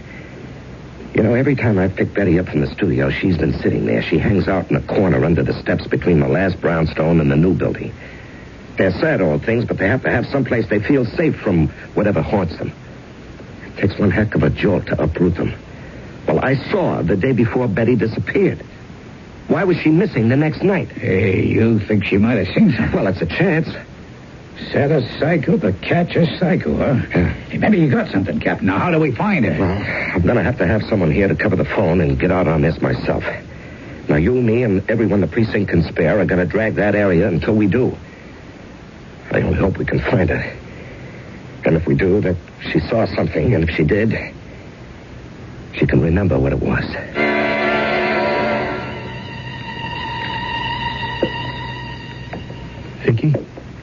Vicky, you asleep? Oh. How about some, Get some soup and some Chinese food. Do you like Chinese food? Hmm? I couldn't remember. Do you like Chinese food? Oh, of course. Silly of me. The gag. We must take that off. Mm-hmm. But you must promise not to scream. Please, that upsets me. I don't like to have you scream. It makes me feel... Well, it's funny because I'm very gentle. I want to be gentle, but some things make me violent, so you won't scream, will you? Mm. No. Oh, good. And if I do it quickly, it shouldn't hurt. I don't really want to hurt you. Did that hurt? Did it? Oh. I don't know. Everything hurts. being tied up like this. I'm so cramped. Oh, there, poor darling Vicky. I'll set my little bird free for a moment here. Now, let me see. Why, you almost had your hands free. You were trying to escape. Oh. I don't like that. Now, why should you want to escape from me, Vicky? You know what I should do because of that. I should hurt you back. No, I was not trying to escape. It was just that, the ropes hurt so. I wanted... Oh, my poor little... Oh, yes. I don't want to treat you so, really. My ankles hurt, too. Could you set my feet free also? Oh, yes. I want to do everything for you. You see, what you ask is easy. As easy as this. There. You see? And you see what cut them? A straight razor. Yes. Yes, it belonged to my father. You know, he cut my mother's throat with this. And he left me alone. I thought I was always going to be alone until... Do you want to have something to eat, huh? A nice dinner for two?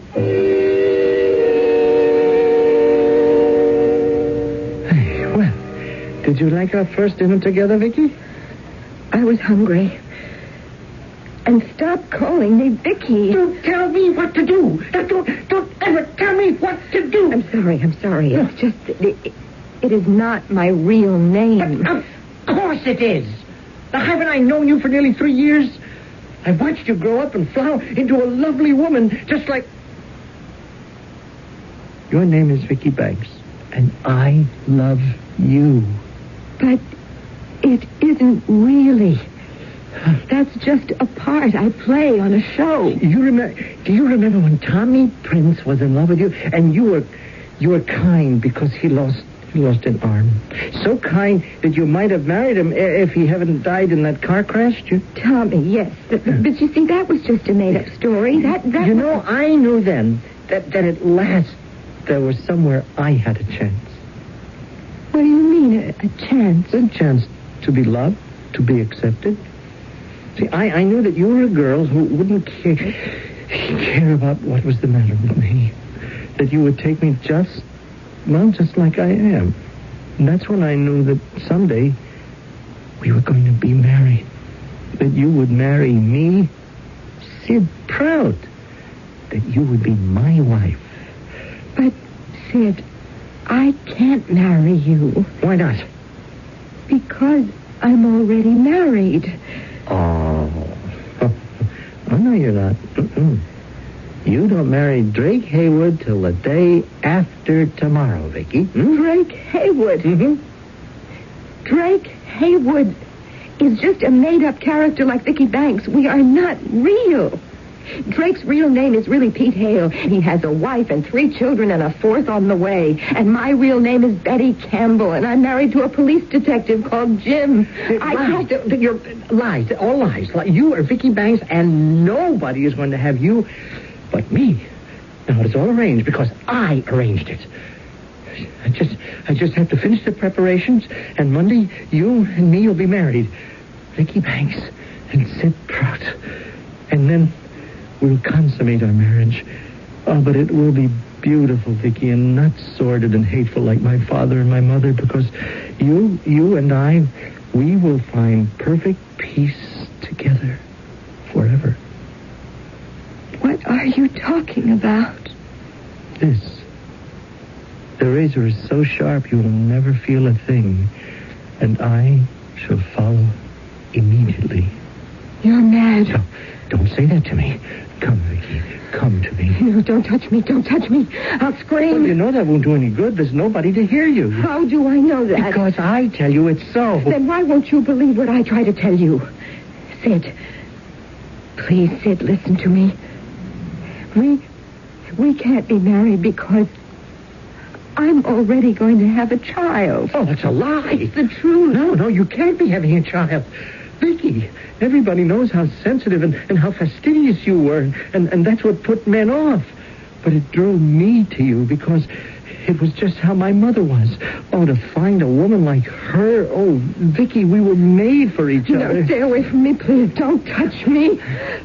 I understand, my dear. You're right. You're right. When we meet together, it must be pure and perfect. It's late. It's 8 o'clock. Now you must rest. No. Please, not the chloroform again, and please don't gag and tie me. But don't you see, I must. The rest of the world doesn't understand. And we must celebrate our wedding alone.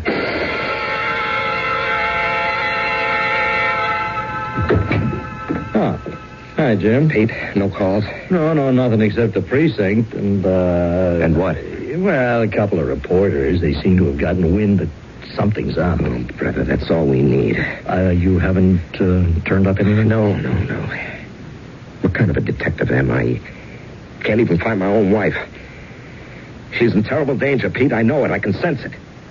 Now, what am I going to do? What am I going to do?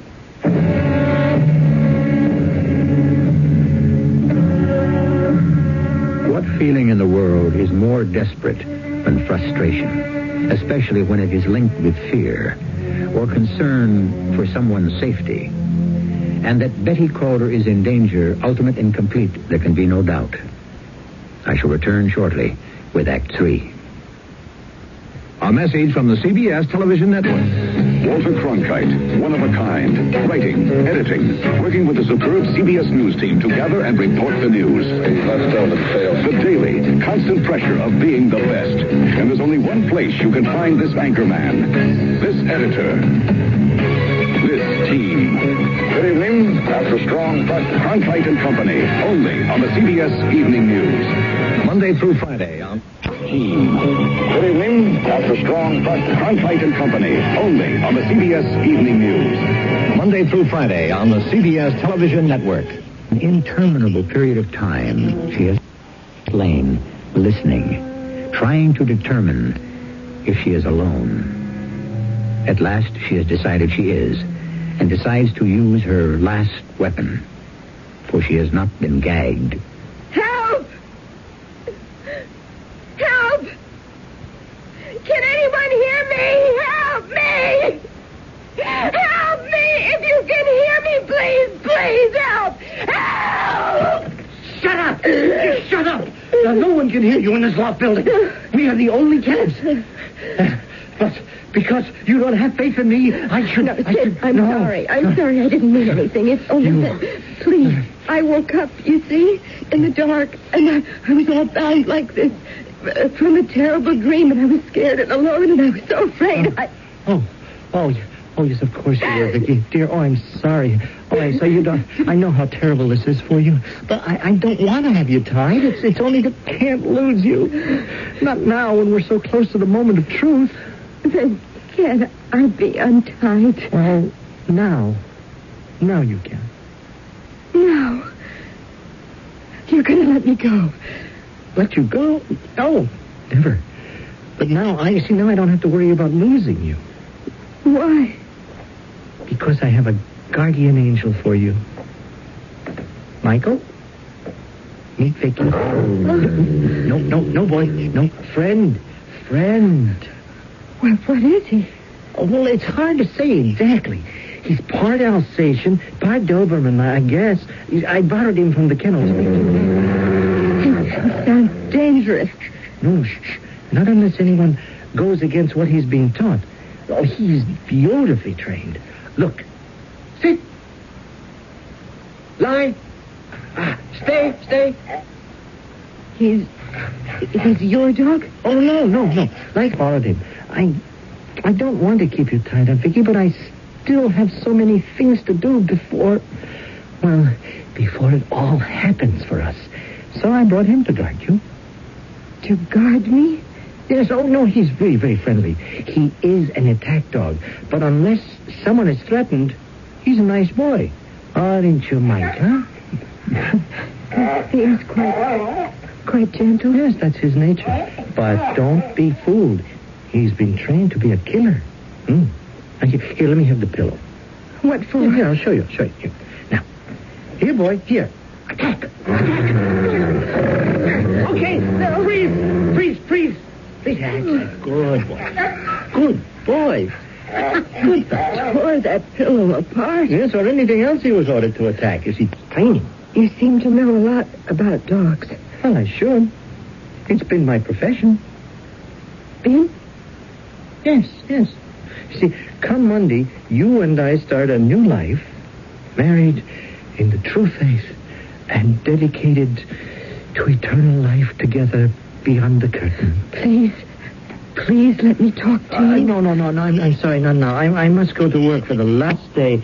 And then there are so many things still to get ready for tomorrow. You're going to tie me up again? No. There's no need with Michael here. Look, he'll be your guardian. I will be back tonight to say my last goodbye.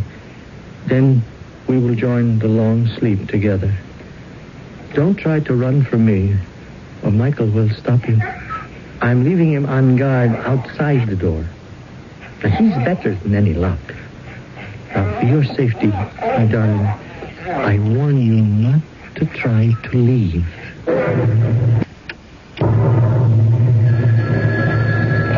Captain Campbell, 83rd Precinct. It's the old Warthog, Captain. I think we got your back, lady. Where are you? On the south side of the Bible building, just off Broadway to the west. Okay, I'll be right there. Great. And, Captain. Yeah, what? Why don't you bring us all some coffee, huh? Amanda likes hers half and half.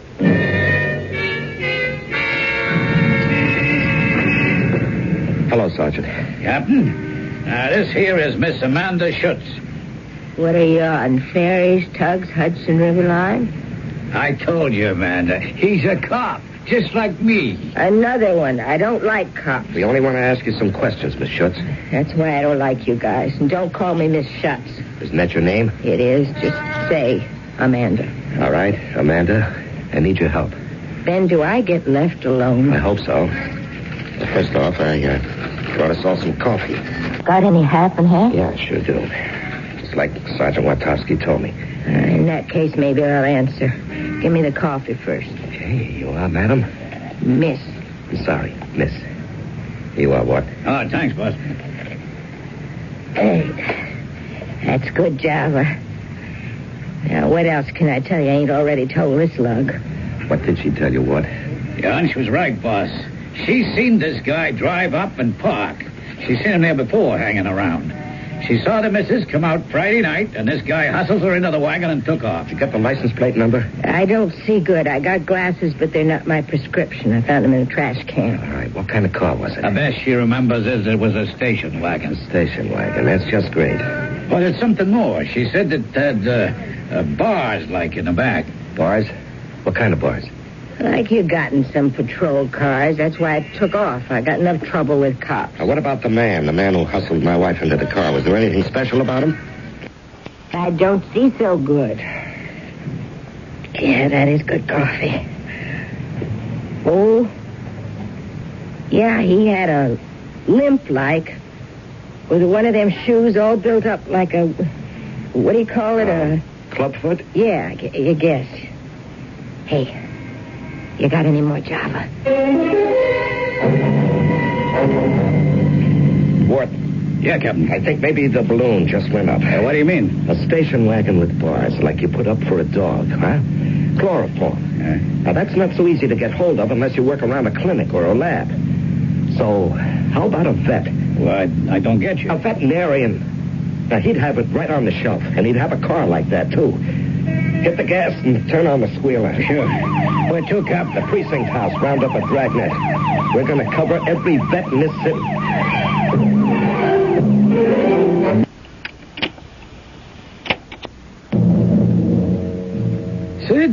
Sid Prout. Yes, Dr. Montrose. Yes. I just came up from the kennels. There's a dog missing. A dog? When you hear me, what kind of an idiot are you? They're our stock in trade, aren't they? The Stewart's dog, the one that Prowler knifed. He's not in his run. He's not? Are you listening to me? Now, that's a valuable dog that Joe Stewart invested a long time training, and he'll be here tomorrow to pick him up. What happened to him? Oh, excuse me, Dr. Montrose. I got to go. I have an appointment. Well, wait a minute, you clumsy idiot. I'm talking to you. Sid, you come back here. I want to know... Oh, now, who in heaven's name could that be on a Sunday afternoon? Yes? Captain Campbell and Sergeant Wartowski, 83rd Precinct. Here's our IDs. Oh, all right. What do you want? It ain't him, Captain. He walks all right. Just a minute. Do you want a station wagon with bars or wire netting in the back, Dr. Montrose? Oh, yes? Does anyone else drive it but you?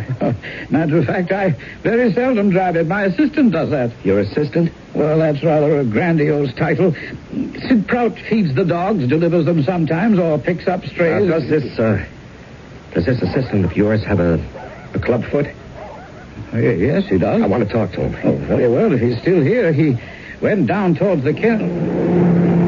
Wait, that's my car now. And that's Sid driving. I don't know what he's doing. Come on, Ward, follow him. And don't you lose him, or so help me, I'll break your neck. If I wait any longer, he'll be back. I've got to take the chance. It's now or never. I've never been afraid of dogs before. Yes. That's the secret. I mustn't let him know I'm afraid of him. Okay, Betty. If you ever thought you were an actress, this had better be your best performance. Hey, nice place. It's all right. Nothing to worry about. Come on, you and I are just going to take a nice little walk. Yeah, see? That's a good boy. Come on. You want to take me for a walk? Heel, boy. Heel. Oh, God, thank you. Maybe I'm going to make it. All right, fella? Huh? Friends? Let's you and me get out of here.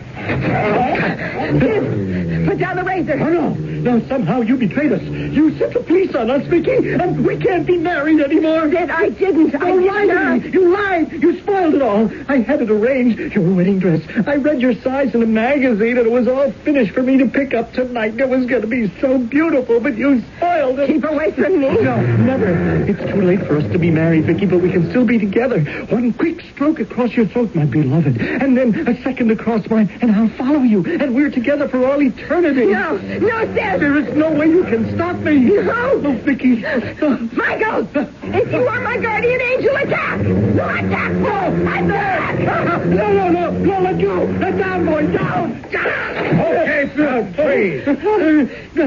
You don't have to worry. You don't have to worry. Mike's taking care of him. Oh, Jim. Jim, I've been so scared. All right. It's over, darling. It's all over.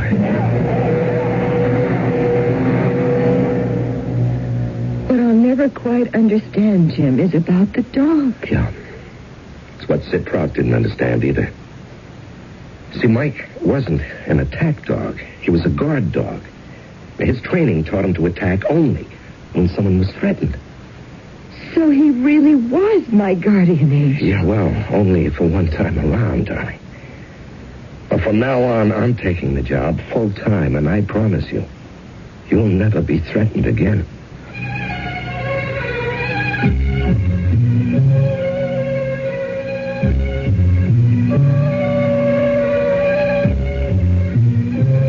And as Betty Campbell, she has never been threatened again. Of course, as Vicky Banks, if you follow that particular story, even after her happy marriage to Drake, the catalog of disaster that Vicky has gone through would make Job look like a piker. But that's storyland, and never to be confused with real life, or after what has happened, what is. I'll be back shortly.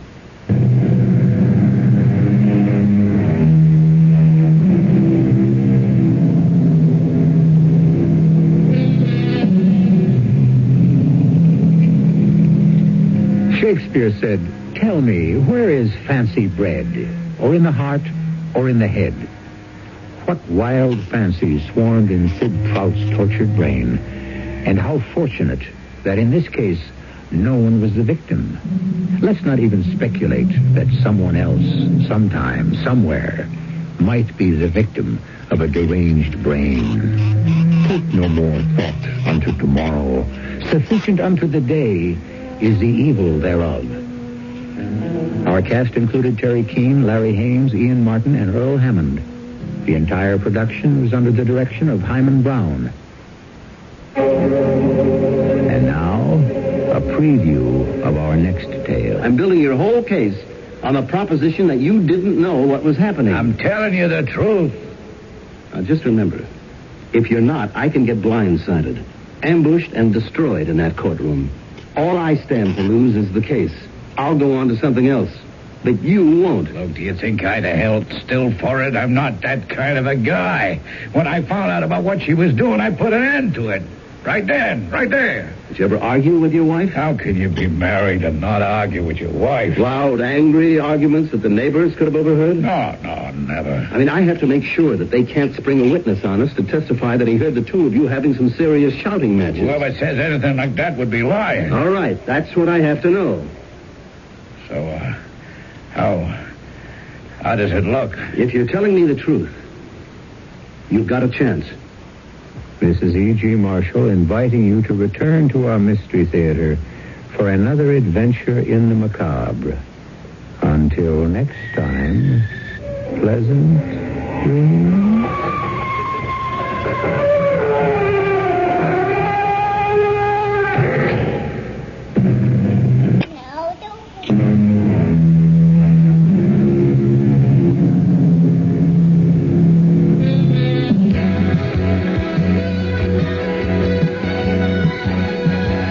Catch a part of life, Phoenix, 'cause there's so much you can do. Catch a part of life, Phoenix, through the sounds of KARZ. Hold the world and all that's in it. Every minute there's a life.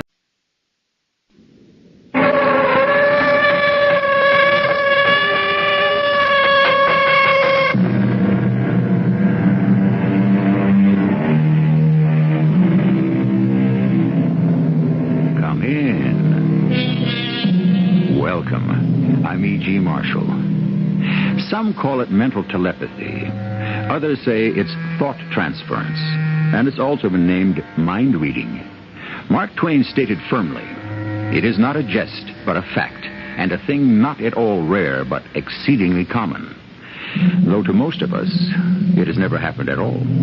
I do not intend to take sides or even offer an opinion, but simply bring you a story called The Doll. He's coming home, Mother. Are you sure? Don's coming home. He's on his way. When'll he be here? Within the hour, maybe sooner. How do you know? I've always known where Don was. What he was doing, what he was thinking, what he was feeling. I've always known, and I know now. He's coming home.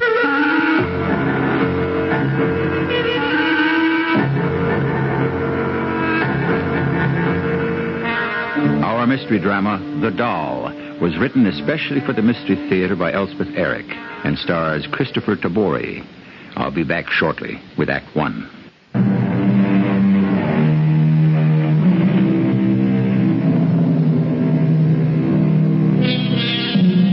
Telepathy is defined as apparent communication from one mind to another, otherwise than through the channels of sense.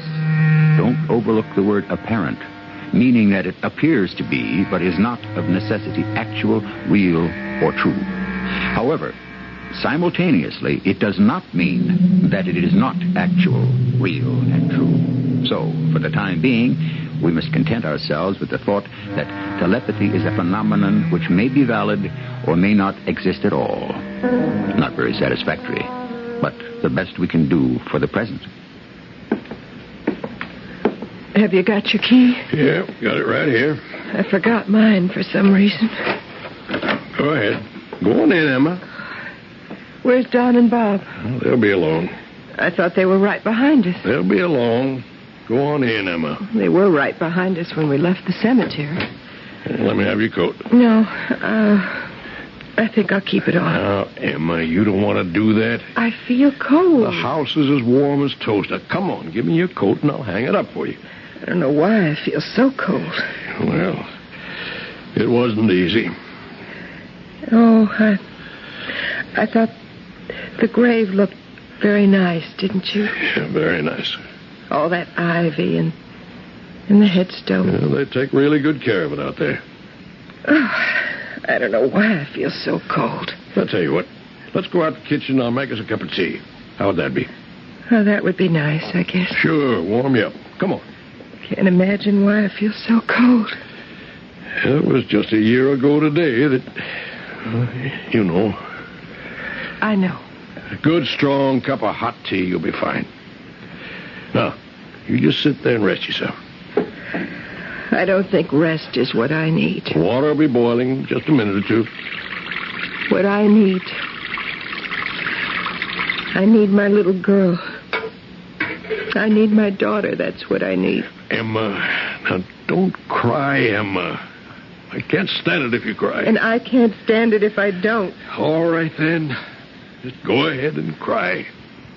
No. I'm all right now. Henry, do you realize that if she'd lived, we might be grandparents by now? We might have a little granddaughter looking just like her. Mm-hmm. Or a little grandson.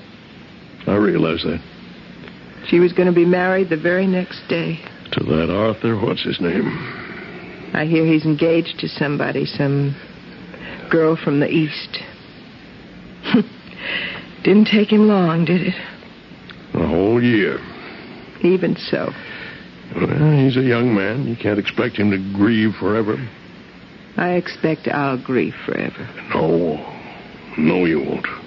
How would you know? Well, I don't really, but... Remember when we brought her home from the hospital? And she was all pink and white, and she was never red and wrinkled like most babies. Water ought to be boiling by now. You take Don and Bob. They were really funny looking when they were born. All wizened like little old men. Oh, but she was never like that. And water's boiling. It's all pink and white and smiling. And so pretty. I wonder what's keeping Don and Bob. She hardly ever cried. Well, they ought to be here by now.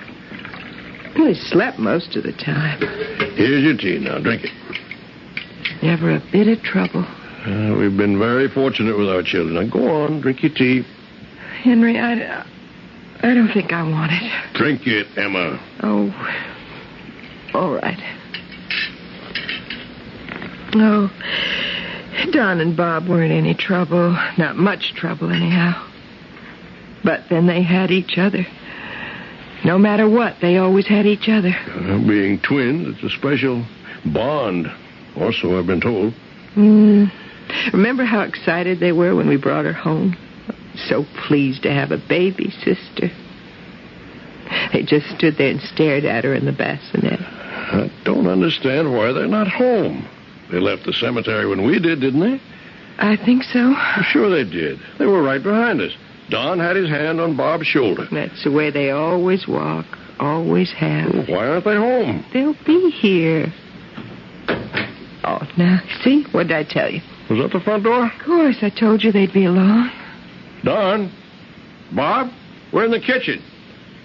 Certainly took their time getting here. Well, they're here. So put out some extra cups, why don't you? Sure, I'll do that. We're in the kitchen, boys. Having tea? Hi. Oh, sit down, dear. You have some tea, Where's your brother? What? Where's Don? Don? Sit down, Bob. Here's your cup. Oh, okay. Didn't Don come with you? Come with me? From the cemetery. Didn't he come home with you? We saw you leave together. You were right behind us. Yes. Yes, that's right. So, where is he? I don't know. I don't know where Don is.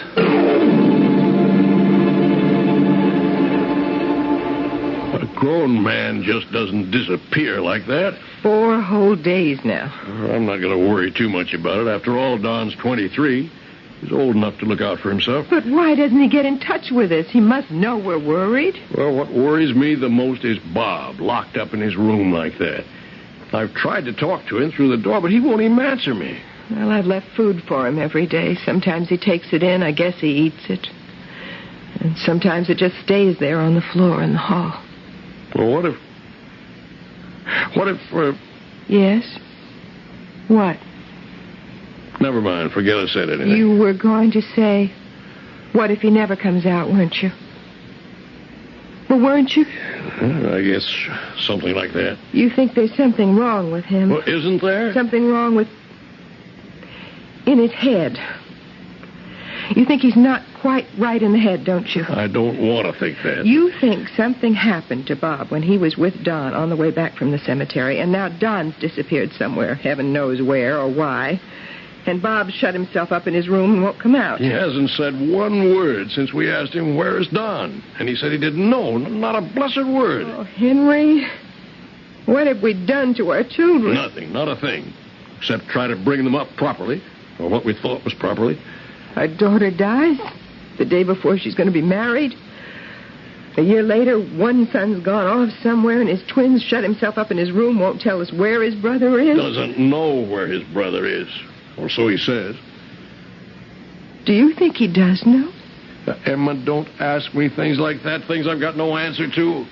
Those two boys have been closer than any two people have ever been. Remember, Henry, how neither of them ever said, I've got a headache. It was always, we've got a headache. And they always had sore throats at the same time, too. That wasn't just a way of talking. That was real. The doctor said so. You remember that? Yes. And you remember how each of them always knew whether the other had passed an exam or not? Yeah, sometimes even knew what grade the other one got. Though I found that hard to believe, I must say. There was so much that was hard to believe. So much that seemed strange. Weird, even. Well, not to them. Never seemed strange to them, or weird. As far as they were concerned, it was perfectly natural. Yes, and after a while, we just accepted it. You and I, we just took it for granted. It never did either of them any harm, though. Not so far as I could see, anyhow. It did them good. Because they were never alone. Never. Even if they weren't actually together, their bodies, I mean, they were never alone. Never lonely. The way the rest of us are. From time to time, I mean. I know what you mean. I used to envy them, I admit it. I used to envy them never being lonely. Wait. Hush. I think I heard Bob's door open. You did? Yeah, I think so. Is he coming out, do you think? I don't know. I think so. Do you think he'll come downstairs? I hope so. Do you think he'll talk to us? Emma, how should I know? I only meant... I know what you meant. I know perfectly well what you... Oh. Oh, good morning, Bob. Hi. Good to see you, son. I'm sorry if I upset you. Well, as long as you're all right. Oh, yeah. I'm all right. More or less all right. Well, sit down, son. Can I get you anything? You want anything? No, thanks. I don't even want to sit down, because I have to tell you something, and then I have to go someplace. Oh. Well, all right. You see, this is the first time since Don and I were born that I haven't known where he is. Since before we were born, maybe. Before we were born, I certainly knew where he was. He was right next to me, inside you, Mother. We were lying right next to each other for 9 whole months. And I think that's when it started. When what started, dear? Knowing each other's thoughts, each other's feelings, and always knowing where the other one was and what he was doing. And now you don't know where he is or what he's doing. Now I don't know. And it's so lonely without him. Oh, darling. The last thing I really remember is his hand on my shoulder, walking home from the cemetery. We were both thinking about her. We hadn't talked about her, but we didn't have to. We knew we were both thinking about her. And then I don't know when it happened. I certainly don't know why it happened. But all of a sudden, I didn't feel his hand on my shoulder. And I looked up and he wasn't there. He simply wasn't there. He'd gone off and he'd left me. Darling, he'll come back. Of course he'll come back. But that's not the point, don't you see? I should know where he is. I always have before. Why don't I know now? So, I'm going to find out where he is. You mean you're going to go looking for him? Oh, no, that wouldn't do any good. I couldn't find him that way. No. I'm going to church. I'm going to ask God to tell me where my brother is.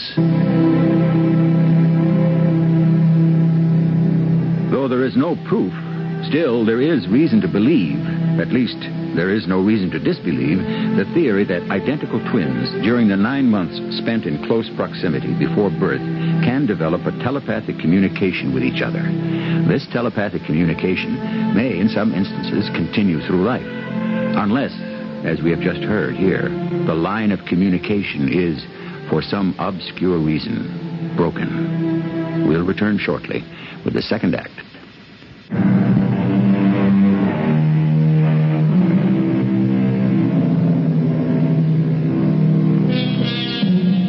A year after the death of their well-loved sister, the twin brothers, Don and Bob, started to follow their parents back home after a visit to their sister's grave.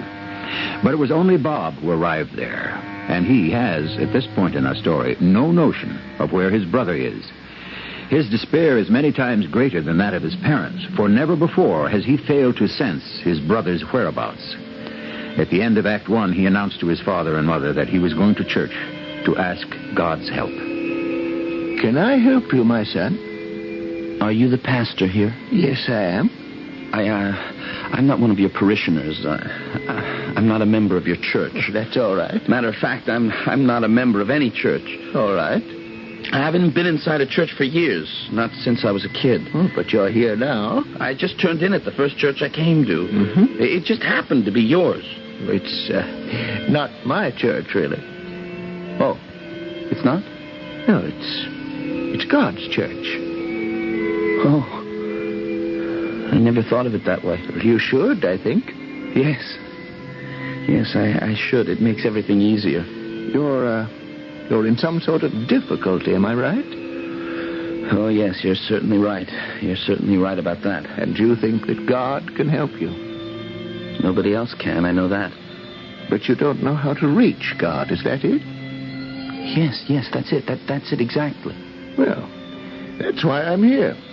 To try and help you reach him. You mean that? Well, that's my job. That's my whole life. Really?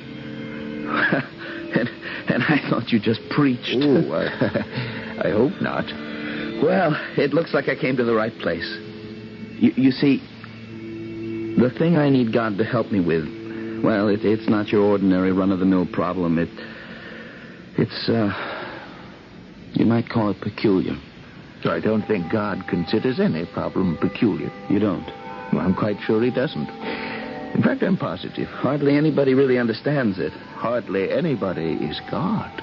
Well, yes, that's true, all right. I hope you don't think I am. Or that I think I am. Only God is God, right? Right as rain. Only I don't know how to approach him with this particular problem. Well, would it help you to approach him if you told me first? Told me what this problem is that's giving you so much trouble? Putting it into words to me, would that help? I think maybe it would. Well, then if it would help, why don't you? Okay, I will. You see, I have a brother, Don. Don and I are identical twins. Yes? I don't know if you know what that means, what it can be like. Well, not from personal experience, no. I'm not sure if it's the same with all twins, but it certainly was with Don and me. Don is your twin brother? Oh, yes. Not that we look exactly alike. I'm a little taller, about a half inch. And we don't sound exactly alike. But we're identical twins. Born from the same ovum? Yes, I think that's the medical explanation. The ovum splits in two, and you have two babies. I think that's how it is anyway. I believe so. With Don and me, it's as though the split never happened. I mean, we stayed together, as much as two people can stay together who are really two separate people. Do you understand what I'm saying? I think I'm beginning to. It's like we never accepted the fact of being two people. We were always trying to be one. And we were one. Anyway, whenever we wanted to be, we could become one. No trouble at all, no matter what we were doing or where we were. One of us would think about the other and know right away what he was doing and where he was. Sounds very interesting. Oh, I guess it was. It always seemed perfectly natural to us. And your parents, did it seem natural to them? Oh, I don't think so, not at first. But they didn't object to it or try to interfere or anything. Not that it would have done any good if they had. I think you're quite right about that. And it wasn't just a matter of knowing where the other one was and what he was doing. We knew each other's thoughts and feelings. Like maybe I'd get mad about something or anything. Before I had a chance to say anything, Don would put his hand on my shoulder and say, "Take it easy, Bob." And I'd calm down and tell him about it. Remarkable. Oh, I guess so. Lots of times I'd do the same for him. Of course. It was a reciprocal sort of thing. And it always worked between the two of you? Yes, as far back as I can remember. Well, go on with what you were telling me about what brought you here. When Don and I were, about 4 years old, my mother had another baby, a little girl. They named her Amelia. Mother says she was a beautiful baby, hardly ever cried or made any trouble for anybody. Of course, I don't remember anything about that. But I do remember about later. Amelia started to grow up, and she was a really wonderful girl. Don and I were both crazy about her. Oh, we helped to take care of her. We kind of protected her from other kids, stuff like that. And then... Yes? About a year ago, Amelia died. Oh. I'm so sorry. Yes, it was very sad. Because she was beautiful and sweet. She was just 18. She was engaged to be married. Very next day. Very nice guy. That must have been a terrible shock. It was. Terrible. For everybody. Don and I... Well, I guess you'd call it we grieved together. Even if we didn't talk about Amelia, we thought about her a lot, and we always knew we weren't grieving alone. Am I making any sense to you? A great deal of sense. I think one of the worst things in the world must be to have some terrible sorrow and nobody to share it with. I agree with you completely. Of course, I never had it happen to me on account of having Don. Anyway, it never happened until now. Are you trying to tell me that something has happened to Don? Oh, no. Or maybe it has. I don't know. That's the awful part, the not knowing. I should know if something happened to him. I've always known before. Why don't I know now? What's become of the communication between Don and me? It's like it's been short-circuited or something. It doesn't work anymore. Have you tried talking to him about it? I can't. He's disappeared. Oh, you didn't tell me that. Oh, no, I didn't, did I? Well, 4 days ago was the first anniversary of Amelia's death. Yes? We all went to the cemetery. Mother and Father and Don and myself. We took flowers, of course. We all stood by Amelia's grave and talked about her a little bit. Not much, just a little bit. And then we sat by the grave, and we were quiet for a while. I don't know just when our parents left, but pretty soon, Don and I got up and followed them. Don had his hand on my left shoulder, his right hand. We often walked that way. It was a habit we had from way back. Neither of us was saying anything. We were just looking at the ground and thinking about Amelia. Anyway, that's what I was thinking about. Not Don? I thought he was. Now I don't know. Because all of a sudden, I felt that Don's hand wasn't on my shoulder. Know what I mean? About feeling the absence of something. Of course I know what you mean. It startled me, that absence. I looked up. Don wasn't there. Without saying a word to me, he'd simply gone off somewhere. At first I didn't worry because I knew that if I thought about him, I'd know right away where he'd gone to and I'd go after him. So I thought about him. And it didn't work. It didn't work. For the first time, it didn't work. I didn't have the slightest inkling of where my brother was or where he'd gone to or what he was doing. Or what did you do then? I got home somehow, and I told my parents. And they said, don't worry, Don would be home eventually. They meant well, I know that. But what they didn't understand was that I was supposed to know where he was. I always had known. Why didn't I know now? I shut myself up in my room. I thought it would, come to me where Don was. But it didn't. It didn't. It's been 4 days now, and I still don't know where Don is or what he's doing. It's driving me crazy. I think what has existed between you and your twin brother all these years could be called telepathy. I guess you could call it that. For some reason we don't know at the moment, the telepathic communication has been interrupted. Yes, that's it. Have you ever heard that prayer is telepathic communication with God? I never heard that.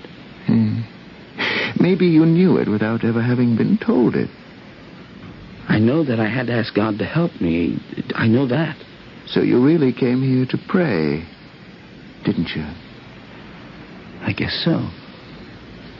Only I don't know that I know how to pray.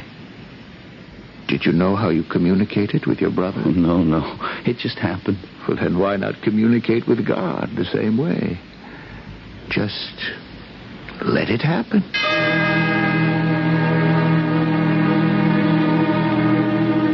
Sit down, Emma. Stop walking around. I don't want to sit down. Bob will be back. He just went to church. Bob hasn't been in church in years. Maybe it's about time. He went because he's worried about Don. Well, for whatever reason. Henry, what is the matter with this family? Are we all falling apart? Well, what kind of a thing is that to say? We've been a very loving family. We've always been very loyal to one another. We've been honest with each other. What's happening? Nothing's happening. Is there some kind of curse on us? Oh. Were we too happy, too fortunate, too close? Because in the last year, losing Amelia, then Don's disappearance, then Bob acting crazy, locking himself in his room.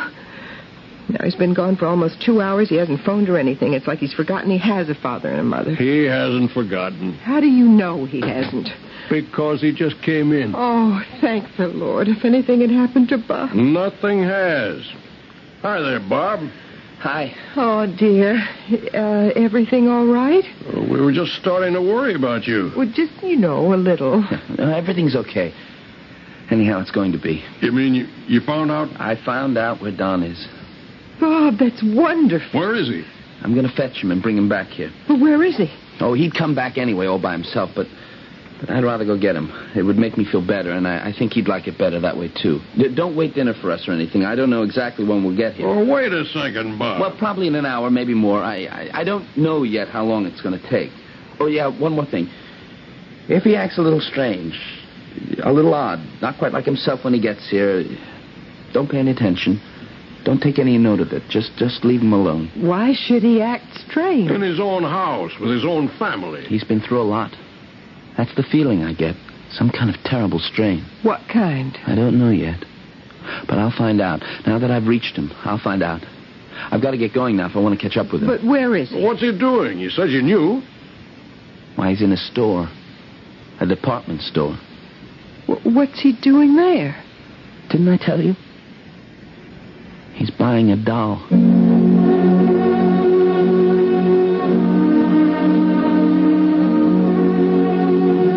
Few of us are startled by the idea that a telepathic relationship exists between mother and child. The body and the love that has protected the baby from the first will continue that protection and love. While two small bodies lying within the same woman may not have the strength or the wisdom to protect each other, is it really surprising that they should develop an empathy that may last a lifetime, an ability to sense the other's thoughts, feelings, and needs, and, conceivably, where the other is and doing what? I shall be back with Act 3 shortly.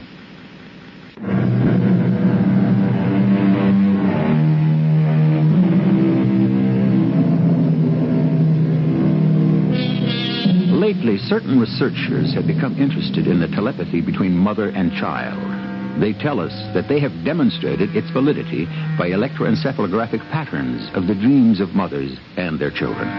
These, they tell us, show such extraordinary similarities that they are forced to assume that an extrasensory relationship truly exists. So far as I know, no such patterns have been established between identical twins, but perhaps when science searches further, that, too, will be demonstrated. Would you like this gift wrapped? I guess so, yes. Could you, would they wrap it in pink? Maybe a pink box or pink paper? A pink ribbon, something like that? I'll see what I can do. Thank you very much. I'd appreciate it. Hello, Don. Who? It's Bob. Oh. Yes, Bob. Hey, you remember me, don't you? Well, certainly I remember you. You're my brother. That's right. What are you doing here? Well, I just thought I'd see what you're up to. How'd you know where to look? Well, I'll tell you about it sometime. Well, why not now? I'll tell you on the way home. All right. If you say so. Well, here's your package. That look all right? Oh, yes, that's beautiful. Thank you very much for taking the trouble. You're welcome, I'm sure. That looks nice, doesn't it? Very nice. It's plain white paper, but the ribbons are pink. That's good. Well, shall we get going? Yeah, let's. Don't you want to know what's in the box? I know what's in the box. Well, how could you know? Oh, you saw me buy it. That's it? Something like that, yes. After you. No, you go first. Okay. I have this package. I have to be very careful with it. I understand. No, you don't. That's all right. You want to take a taxi, or do you want to walk? Oh, I don't know. What do you want? I'd rather walk, if you don't mind. I don't mind. Let's walk. Don, mind if I put my hand on your shoulder? What for? What do you want to do that for? No special reason. I'd rather you didn't. Okay. What makes you think I don't understand about the package? Because you couldn't. You, of all people, couldn't. I just hope Mother and Father will understand. I'm not sure they will, Don. You mean that? You think they won't understand? I said I'm not sure, that's all. Oh, that's just your opinion. But that's right, and I could be wrong. You are wrong. It's certainly possible. Well, it's not just possible. You are wrong, completely wrong. Okay, Don. You're humoring me, aren't you, Bob? Is that how it seems to you? That's how it is, I can tell. You can? You can really tell? Why not? You're saying to yourself, poor old Don, he's all mixed up. I have to be careful how I talk to him. Well, isn't that what you were thinking? Oh, boy. Oh, that's wonderful. Oh, really? What's so wonderful? You see, nothing's changed. Nothing's really changed. Everything's just the way it used to be. Oh, what a relief. I thought... For a while there, I thought... No, never mind what I thought. No. Tell me. What did you think, that I was crazy? No. I never thought that. No? Well, I did. Maybe I still do. You're not, so don't think it. Look at this package. You looking at it? Yes, it's very pretty. Remind you of anything? What does it remind you of? I asked you first. It's your package. Yes, it's mine, and I'm going to give it to Mother and Father. Are they home, by the way? Well, they were home when I left, and I don't imagine they've gone anyplace. I think they're waiting for us. We better hurry. No, wait, Don. Don't walk so fast. No, I want to get there before they go out. Yeah, this time. They're not going to go out anywhere. You can't be sure. Yes, I can. I am sure. Will you slow down, will you? There's something I have to talk to you about. I can't think of anything we'd have to talk about. There is something, and it's very important, so slow down a little, will you? That's a good guy. Okay. What do you want to talk about? Don, do you by any chance remember how it used to be? How what used to be? Things between you and me. You're my brother, that's all I know. My brother Bob, my twin brother Bob, that's all. No, it isn't all. It's all as far as It used to be quite different. We had a communication between us. Some people call it mental telepathy. Whatever you want to call it, we had it. We did. When was that? All our lives, Don. Maybe even before we were born. We always knew what the other one was doing and thinking and feeling. I don't remember anything like that. You do, you must. I don't. I know what I remember. It was nothing like that. Then you've got some kind of amnesia about it. Because just a minute ago, you knew without my telling you what I was thinking. When was that? When you told me I was humoring you. When you said I was thinking, oh, poor Don, he's all mixed up and I have to be careful how I talk to him. Well, that's exactly what I was thinking, Don. Matter of fact, those were the exact words that were going through my mind at that very moment. Yes. Yes, I know it. Of course you knew it, because you've always known what was going on in my head. And I've always known what was going on in yours. Is that how it was? That's how it was. You do remember, don't you? Not really. That's because something's happened to break the line of communication. What happened? I don't know. And you don't know. But between us, we've got to find out. I'll try if you will. I think we ought to walk a little faster. No. I want to get home. There's time. Believe me, there's time. There's plenty of time. If you say so. I just hope you're right. Don, do you remember going to the cemetery? When was that? Last Tuesday. What day is it today? Saturday. Saturday. You say we went to the cemetery on Tuesday? Yeah, that's right. You and I and Father and Mother went to the cemetery and we put some flowers on Amelia's grave. You remember that, don't you? I'll tell you the truth, Bob. I don't know if I do. Will you believe me if I tell you we did? The four of us went to the cemetery. We all stood by the grave. It's got a plain little headstone. And the grave itself is all planted with ivy. Remember now? I'm trying. Good. We took some flowers, some yellow roses, and some pink carnations. Remember that? Kind of. And we all stood there for 15, 20 minutes. Then Mother and Father left. And then we left. We did? Yes, we did. Try to remember that, Don, because it's important. I am trying. Oh, maybe I told you wrong. Maybe you shouldn't try. Maybe it doesn't work that way. Maybe you should just let it come to you out of the air, sort of. You know how it is sometimes when you can't think of a word or somebody's name, something you know perfectly well, but you can't think of it, and you try and try and try, and the harder you try, the more you can't think of it, and you start to feel like you're losing your mind. I know, and then maybe an hour later or the next day, there it is. You've got it for no reason at all. You got it. Yes, that's exactly how it is. Right. So don't try to remember. Just walk along with me, and I'll tell you what happened, and maybe it'll all come back to you. Okay? Okay, I guess. Just one thing, if you wouldn't mind. What's that? Put your right hand on my left shoulder. What for? Oh, just do it for me, Don, please. Oh. Okay. Doesn't that feel familiar? Kind of, yeah. This is like it was Tuesday. We're walking very slowly, just like we are now. Yeah? And we're not talking. We're thinking about Amelia. That's right. We've just come from the cemetery. And we're thinking about Amelia. How pretty she was. How sweet. That's right. How little. What? How little and helpless. Lying there. And that's when it came to me. Right out of the blue. And that's when I took my hand off your shoulder right then. Oh, leave your hand there, Don. Please leave it there. No, because that's when I remembered that you wanted her dead. Me? I wanted my sister dead. Lying there in her bassinet. It was white wicker, and it had pink ribbons hanging down from it. Yeah, but that's right. But that was a long time ago. Never mind about that. Never mind when it was. We were standing there, looking at her, and you thought, I wish she'd never been born. But now she's here, and I wish she would die. I don't remember thinking anything like that. Well, you did.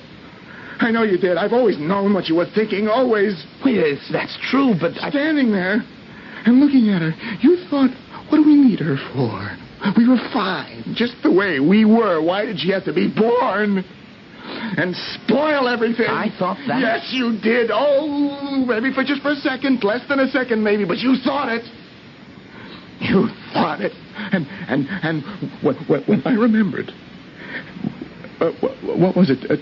Tuesday? Was that the day? Yes, Tuesday. Tuesday. When I remembered Tuesday, what you thought about that poor little baby. Yes. I took my hand off your shoulder, and I walked away. I didn't want to be near you. I didn't want to touch you.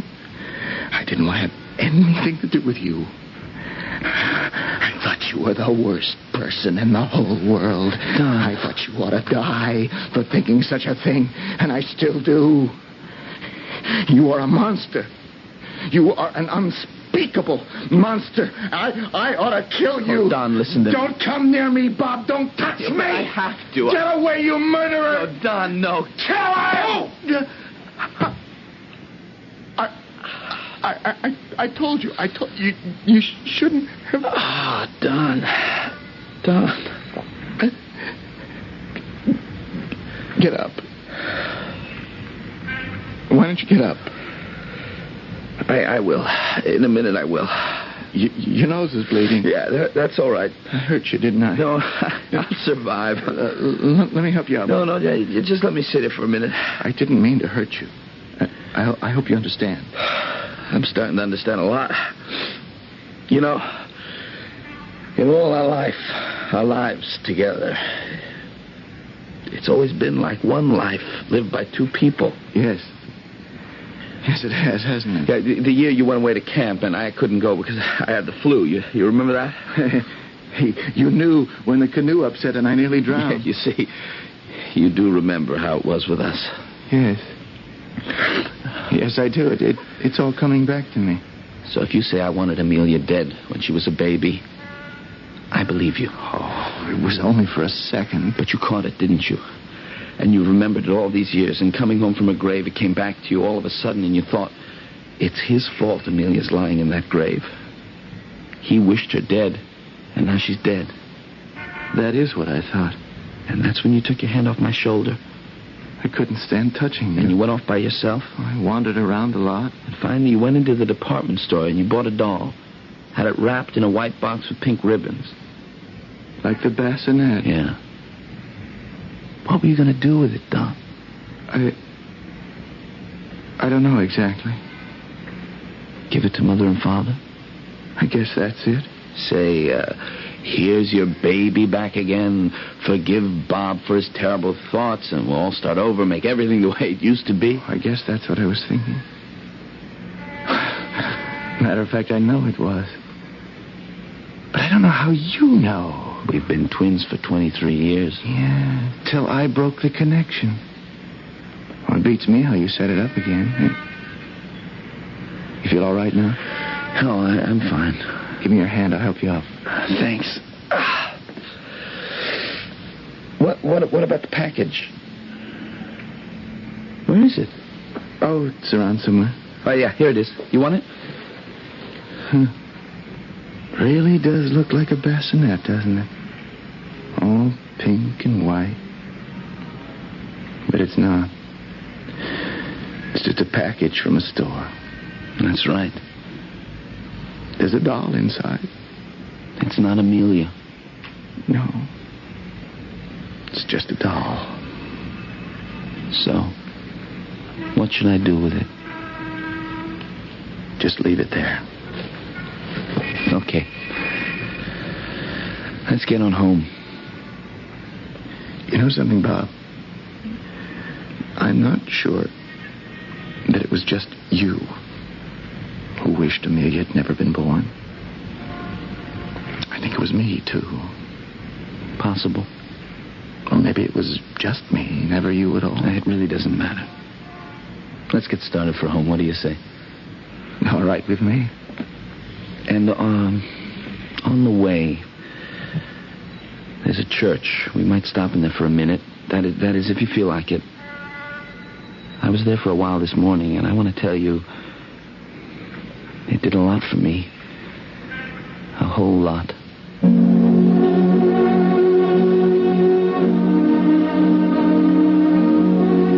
Nobody knows for certain whether it is empathy or hostility that lies at the root of the telepathic experience. What surely is embedded there is a powerful emotional attachment. And as we all know, every strong emotional tie is made up of both love and hate, tenderness and rage, and all the other feelings that nest in the hearts of humans. I shall be back shortly.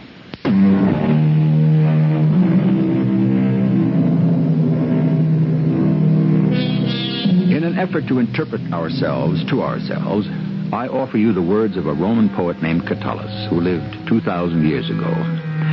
I hate and I love. Why I do so, I do not know, but I feel it, and I am in torment. Perhaps when we comprehend a little better our own torment, we will better understand the torment of others, and in consequence be a little kinder to one another. Is that not possible? I'll leave it up to you. Our cast included Christopher Tabori, Terry Keane, Russell Horton, and John Beale. The entire production was under the direction of Hyman Brown. And now, a preview. White Sox station, Sports Radio 78, WBBM, Chicago.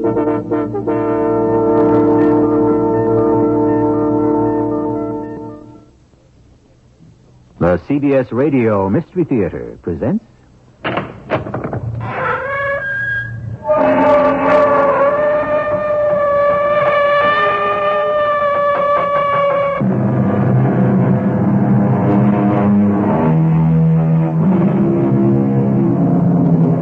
Come in.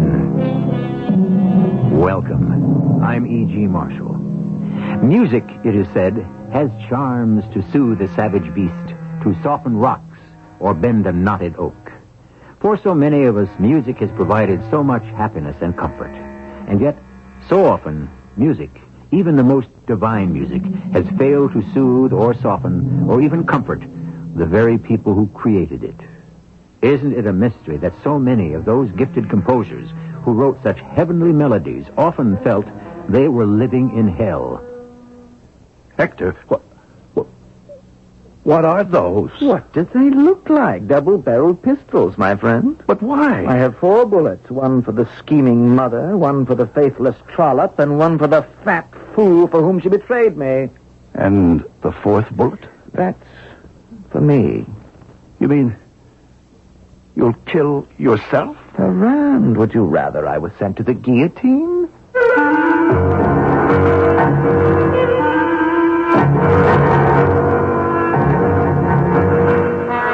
Our mystery drama, The 4th Bullet, was written especially for the Mystery Theater by Sam Dan and stars Russell Horton and Bernie Grant. I'll be back shortly with Act 1.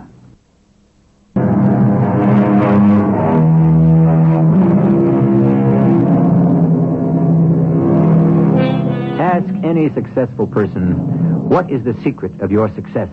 And the answer will usually be timing. Timing makes all the difference between failure and success. What was the wrong move yesterday may be exactly the right move for today. And so, the wise time their actions with one eye on the calendar and the other eye on the clock. But of course, the most important timing of all is beyond our power. Regardless of how talented or brilliant we happen to be, there is one thing none of us has the power to decide, and that is when we shall be born. And so often, that makes all the difference in the world.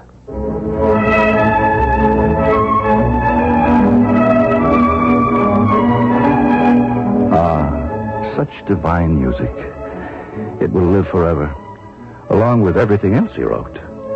I'm speaking of my best friend, Hector Berlioz. This is the overture from an opera called The Secret Judges. I wrote the libretto. Hector! Hector! Are you at home? Hector! Ah, Ferrand! What are you doing here? What am I doing here? We had an appointment. Did we? Yes. I finished the libretto. You wanted to see it. What libretto? Oh, that's right. The Secret Judges. Well... Don't tell me you've lost interest. No, my friend, not at all. I'm fascinated more than ever by the whole dramatic idea. This court of secret judges in medieval Germany which dispenses a summary justice of its own. What was it called? The PEM. Yes. And do you know, there are those who say it still exists to this day, even in this enlightened year of 1830. Hector, here it is. Do you want to read it? Oh, I can't at the moment. I'm leaving for Italy. Italy? When? Tonight. The Academy has given me a scholarship to study in Rome. Oh, I didn't know. Congratulations. And the libretto's finished. Good. I shall take it with me and write it in Rome. Rome, the eternal city. Hector, I wanted to talk to you about something. Of course you do. We must have a long discussion. Yes, but when? Tonight. But you're going... I'm not leaving Paris till after dinner. Come with me. I'm going to dine with the Countess Moke. Yes, but I haven't been invited to No, dine. you're with me. I have to have dinner there tonight. Why? Because I'm in love. Yes, dear friend. I'm going to marry the Countess's daughter, Camille. And what made you fall in love with Camille Moke? When I heard her play a Rhapsody by Franz Liszt.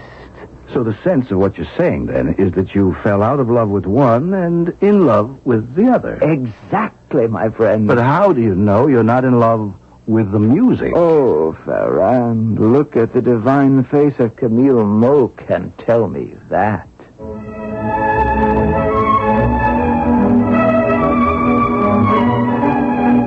I had already looked at the divine face of Mademoiselle Camille Moque, and I found it somewhat too intense for my taste.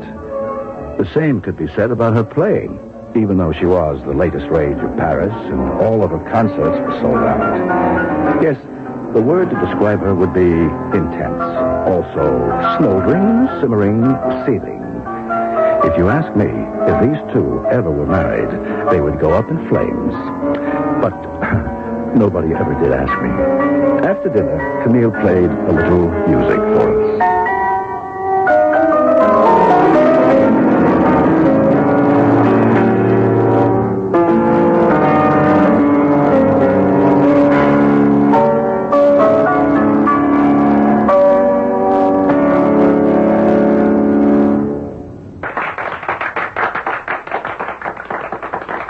Magnificent, superb. Isn't she marvelous, Ferrand? I congratulate you, Mademoiselle Camille. My adorable Camille, our lives shall be spent with music. My beloved Hector, you shall write the notes, and I shall make them come alive. My angel, my adored one. Oh, my precious. My love.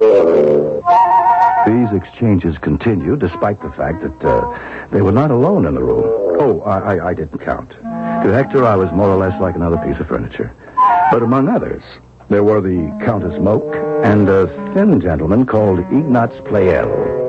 And Monsieur Pleyel seemed quite upset. And obviously the Countess wasn't giving him very much comfort.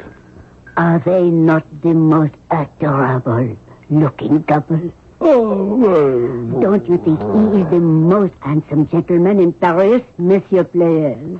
He has the most magnificent brow. Truly, a creative artist's forehead. But of course, he leaves for Italy tonight. Did you know that?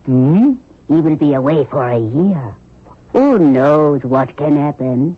Especially when a girl is young and impetuous. Look at her, monsieur.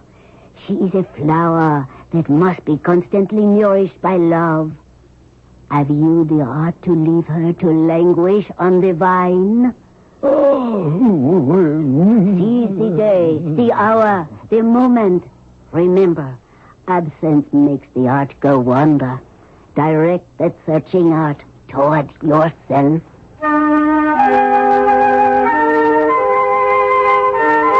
So, that's what the old witch was after. To my friend Hector's face, she was as warm as the summer sun, gentle as the spring rain. But that's how women are. And we men, are we any better?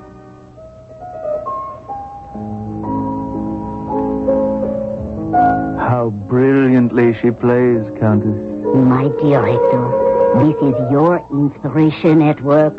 It is your noble spirit that moves her. How can I leave her? But you must. Fame, fortune, glory await you in Italy. Perhaps I shall not go. Go. And return as one of the immortals. Already they speak of you in the same tone, whether for Mozart, Beethoven, even Bach. But Bach didn't write operas. Which is why you shall surpass him in greatness one day. How proud I shall be to call you my son. And so when the evening drew to its reluctant conclusion, there were tearful, almost heart-rending farewells. Camille swore that she would be faithful to Hector forever. And 3 weeks later, she announced her engagement to Pleyel. Somehow, I felt I'd better be there when Hector received the news. So, I decided to go to Rome immediately and tell him myself. What? It's Ferrand. Hello, Hector. What good wind blew you to Rome? Come in, come in. I'm so happy to see you. I'm not even one bit disappointed. Disappointed? Oh, that you're not the post. I've been waiting all these days, all these weeks for a letter. Oh? Any special letter? Special? It's the only one in the world. From my darling Camille. I see. Why is my beloved Camille so cruel to me? Why doesn't she write? Well, the fact is, perhaps it's because she no longer has anything to write about. Well, how can that be? Now that your engagement is broken... Well, even if our engagement is broken, how could that affect the plans for our... What did you say? Did you say our engagement is broken? Hector, believe me, it's for the best. She broke our engagement? Her mother wanted someone like Pleyel. Someone who was harmless and could be handled. I want to be alone. So they used you to make him jealous, to force his hand. I must be by myself. Oh, Hector, if there's anything I can do... There is. Walk out that door. I was frightened. I had expected fireworks, but I wasn't prepared for a quiet, subdued Hector Berlioz. What would he do? But there was no help for it. I went outside. I remained near the house to watch, to wait. What are you doing here? Hector. You're spying on me. Oh, I'm worried. About what? About the engagement. I was afraid you might do something violent to yourself. Where are you going? I must perform a few errands. Come dine with me this evening. Oh, why don't I come with you now? It would be best if you were not involved in this particular aspect of my activity. Till dinner, then. But, if you try to follow me, I shall never speak to you again. More fruit? No, thank you. I've had enough of everything.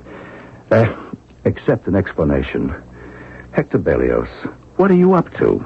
Permit me to open this wooden box. This may explain. What are those? Well, what do they look like? Pistols. 2 double-barreled pistols. That's because 4 shots are needed. 4 shots? One for the evil genius behind the plan, the mother. The second for the perfidious daughter. The third for Monsieur Pleyel. I've been wounded by these vulgar people. I have every right to restore my honor. But murder, Hector. I'm willing to pay the price. What price? I have 2 double-barreled pistols, 4 shots.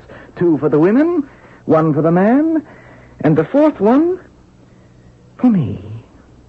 You're going to kill yourself? Ferrand, would you rather I went to the guillotine? Oh, I would rather you forgot the whole business. My friend, I am a Berlioz. And you intend to walk into the Countess's salon and simply commence this gunfire? Oh, no, it cannot be done simply. They know me, these harpies. They expect me to come back. They fear my vengeance. They'll take precautions. I should never be permitted to set foot in the house as Hector Berlioz. Then the thing's blown up right there. You couldn't even get into the house, which is the only place you could be sure of finding all of them together. I cannot get into the house, I said, as Hector Berlioz, but I can get in as someone else. Who? As the Marchesa di Forli Speranza. Who is the Marchesa di Forli Speranza? You like her? I just made her up. Now, you know what a frightful snob Countess Moke is. She loves to collect all sorts of titles. So, I shall call at one of her soirees. I shall be admitted. I shall be announced. And once inside, I shall produce my 2 double-barreled pistols from where they've been hidden in my voluminous skirts. Oh, that reminds me, voluminous skirts. We need a dressmaker. We need a dressmaker? You haven't been paying attention. I must have a complete wardrobe created for the Marchesa di Forli Speranza. Well, not complete. A gown for when I shall call on the Countess Moke, and a traveling costume. A traveling costume? Of course. Are you going to travel? Dressed as a woman? I shall travel as the Marchesa di Forli Speranza. Yeah, but why? Even if you intend to go through... If? You don't have to dress up as a woman until you're about to enter the Countess's house. Hector Berlioz, pretending to be the Marchesa di Forli Speranza, would never be admitted inside. Therefore, I must become the Marchesa. Oh, but Hector... Not another word. Those who are not with me are against me. Now, where do you stand? I'm with you. Good. It's not the first foolish thing you've ever done, but it may very well be the last.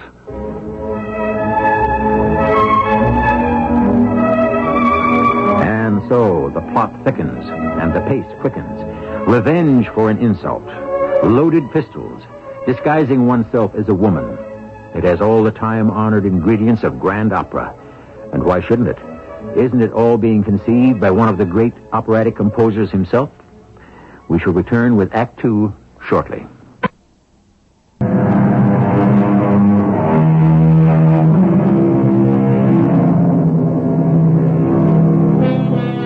He seems a bit flaky, this Hector Berlioz.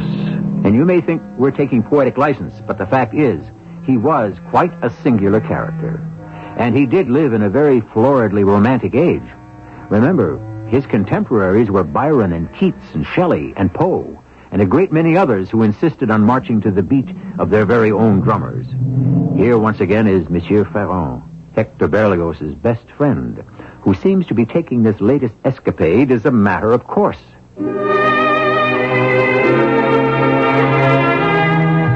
Yes, well, he had every intention of disguising himself as a woman and traveling to Paris to kill 3 people and then himself.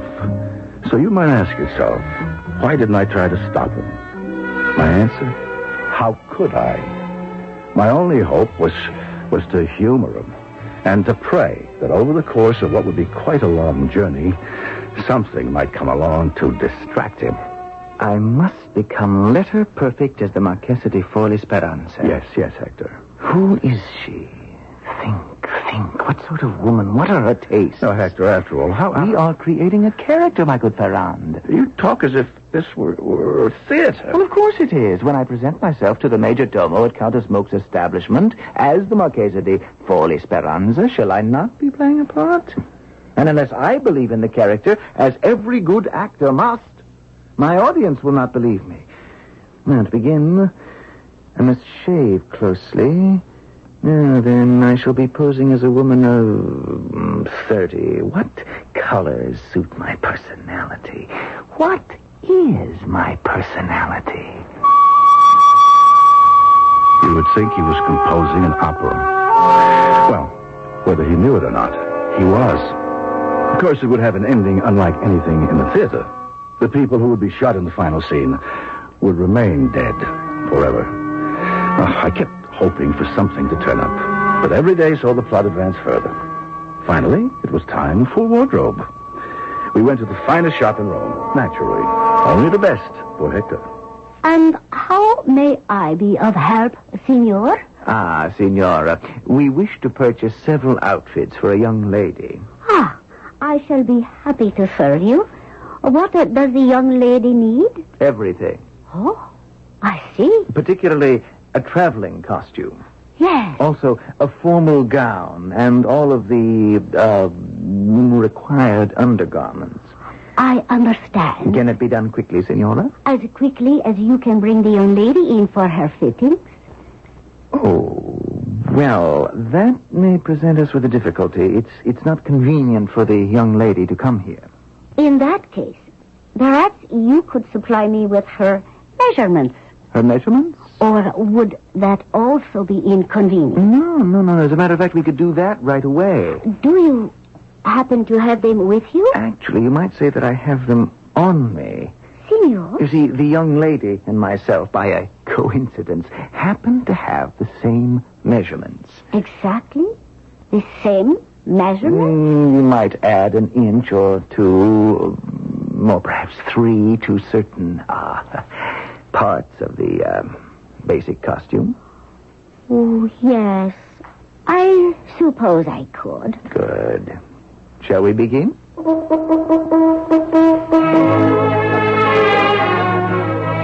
And they began. There was a burst of activity throughout the entire shop, what with stitching and cutting and sewing and embroidering and who knows what else. He'd keep going back for more measuring and consultations about colors and, well, I lost track of it all. But finally, it came to an end. Everything fit perfectly. Signora Rosetta, you have done a most spectacular job. You're a sublime artiste. Oh, grazie, signor. There's your money. Oh, thank you again, signor. May I say that you, the young lady will be quite charming. I shall be forever in your debt. Come, Ferrand, my good friend. Let us be off. Maria, come here, child. Those two French gentlemen who just left this shop. Follow them. See where they go. And now what, my friend? Now we go home to France. There's a brig that sails from Ostia to Marseille. No. We shall return overland. By land? Do you realize we'd have to ride through more than half of Italy and all of southern France? The trip from Marseille to Paris is bad enough, but that would... We need the time, Ferran. For what? For rehearsal. Very well, my friend. If you insist, we'll get seats on an overland stage. No, we'll hire a trap. A trap? And a driver? What, with changes of horses? Do you realize the expense? It won't be too bad if we drive it ourselves.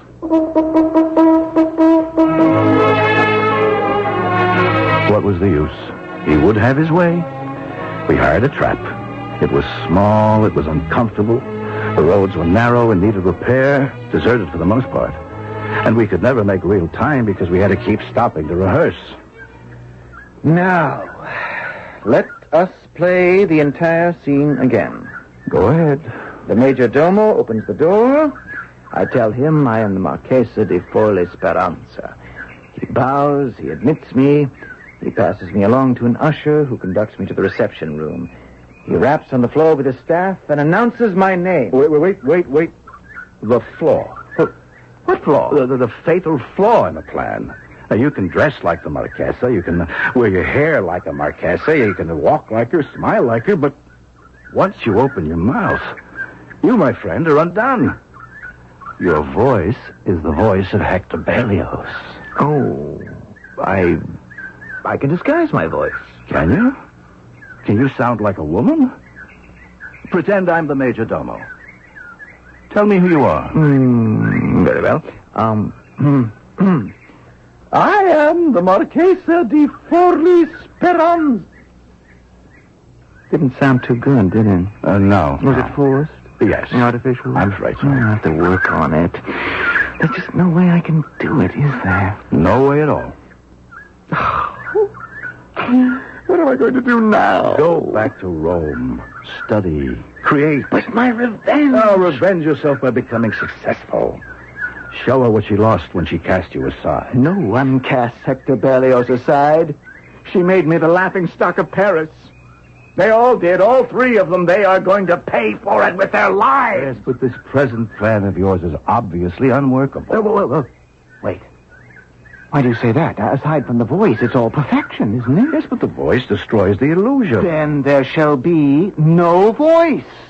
The Marchesa is unable to speak. The Marchesa is dumb? The Marchesa is mute. But how can you introduce yourself if you're unable to speak? Well, you shall do it for me. You'll be my escort. Come, we must rehearse. We're arm in arm at the door of the Countess's house.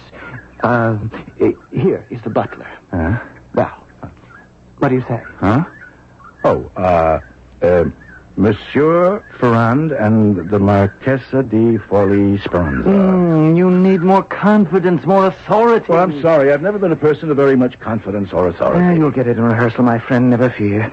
Now, come along. We're ushered into the salon. There they are, this despicable trio, the Countess, Camille, and Monsieur Pleyel. Now, don't stand there. Introduce me. May I present the Marchesa di Forli Speranza? We can smooth all that out. Now, everyone smiles, and I produce the pistols. Everyone is shocked. No one can move. I fire the first barrel. The Countess falls, a ball through her scheming head. I fire the second barrel. Camille falls with a bullet through her perfidious heart. I drop the first pistol. I bring the second to bear. I pull the trigger. Foolish Pleyel falls mortally wounded. And now, as everyone watches in horrified silence, I simply kill myself. Now, let's do it again.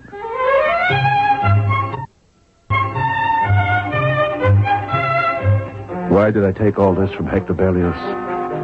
He was a genius. And he had a hard life. He was born at the wrong time. He was too classical for the romantics and too romantic for the classicists. In addition, he had a new way of perceiving music.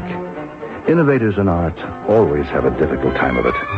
Of course, I was having a difficult trip. My back was killing me.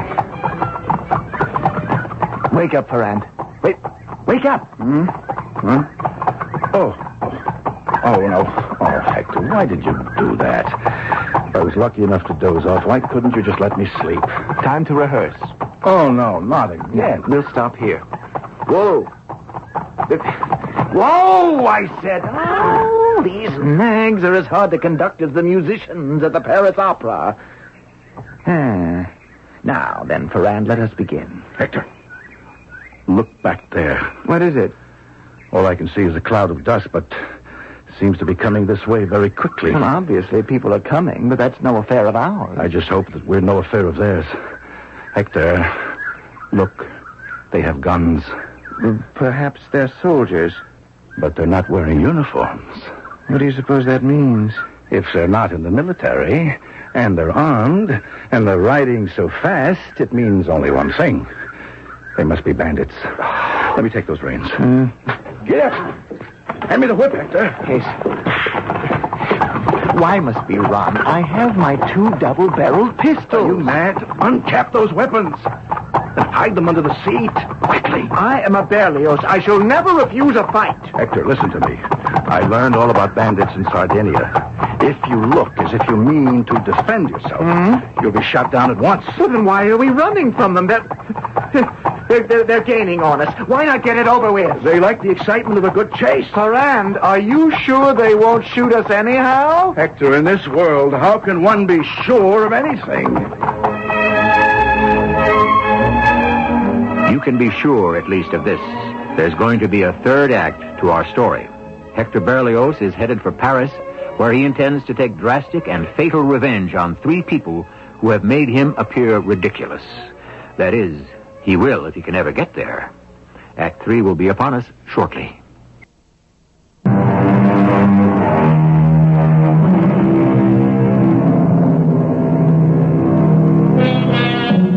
Here we have one of the great composers of the 19th century, Hector Berlioz, a man whose artistic immortality has already been established. And what is he doing? He is disguised as a woman, and he is driving at full speed down a back road in rural Italy, being hotly pursued by a gang of highwaymen. Can you go any faster, Ferrand? They're gaining on us. No, I think it's time we stop running. They may become angry and start shooting at us. But can't I fire at them? Perhaps I can scare them off. Please, Hector, they mustn't know we're armed. Ho! Ho there! What are we going to do now? You mustn't say a word. A word. Or I shall try to appeal to their sense of chivalry. Here they come. Well, try to look frightened. You mean I don't look frightened now? I'm scared out of my wits. Try harder. Well, what have we here? Good day to you, senor. A better one to you. May I have your money? Oh, certainly, senor.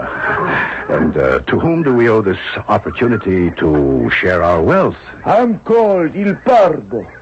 You ever heard of me? Who hasn't heard of the leopard? Who is that beauty sitting there beside you? Huh? It's my wife. What is your name, my exquisite signora? She cannot speak. She cannot speak? For what reason? She suffers from an illness.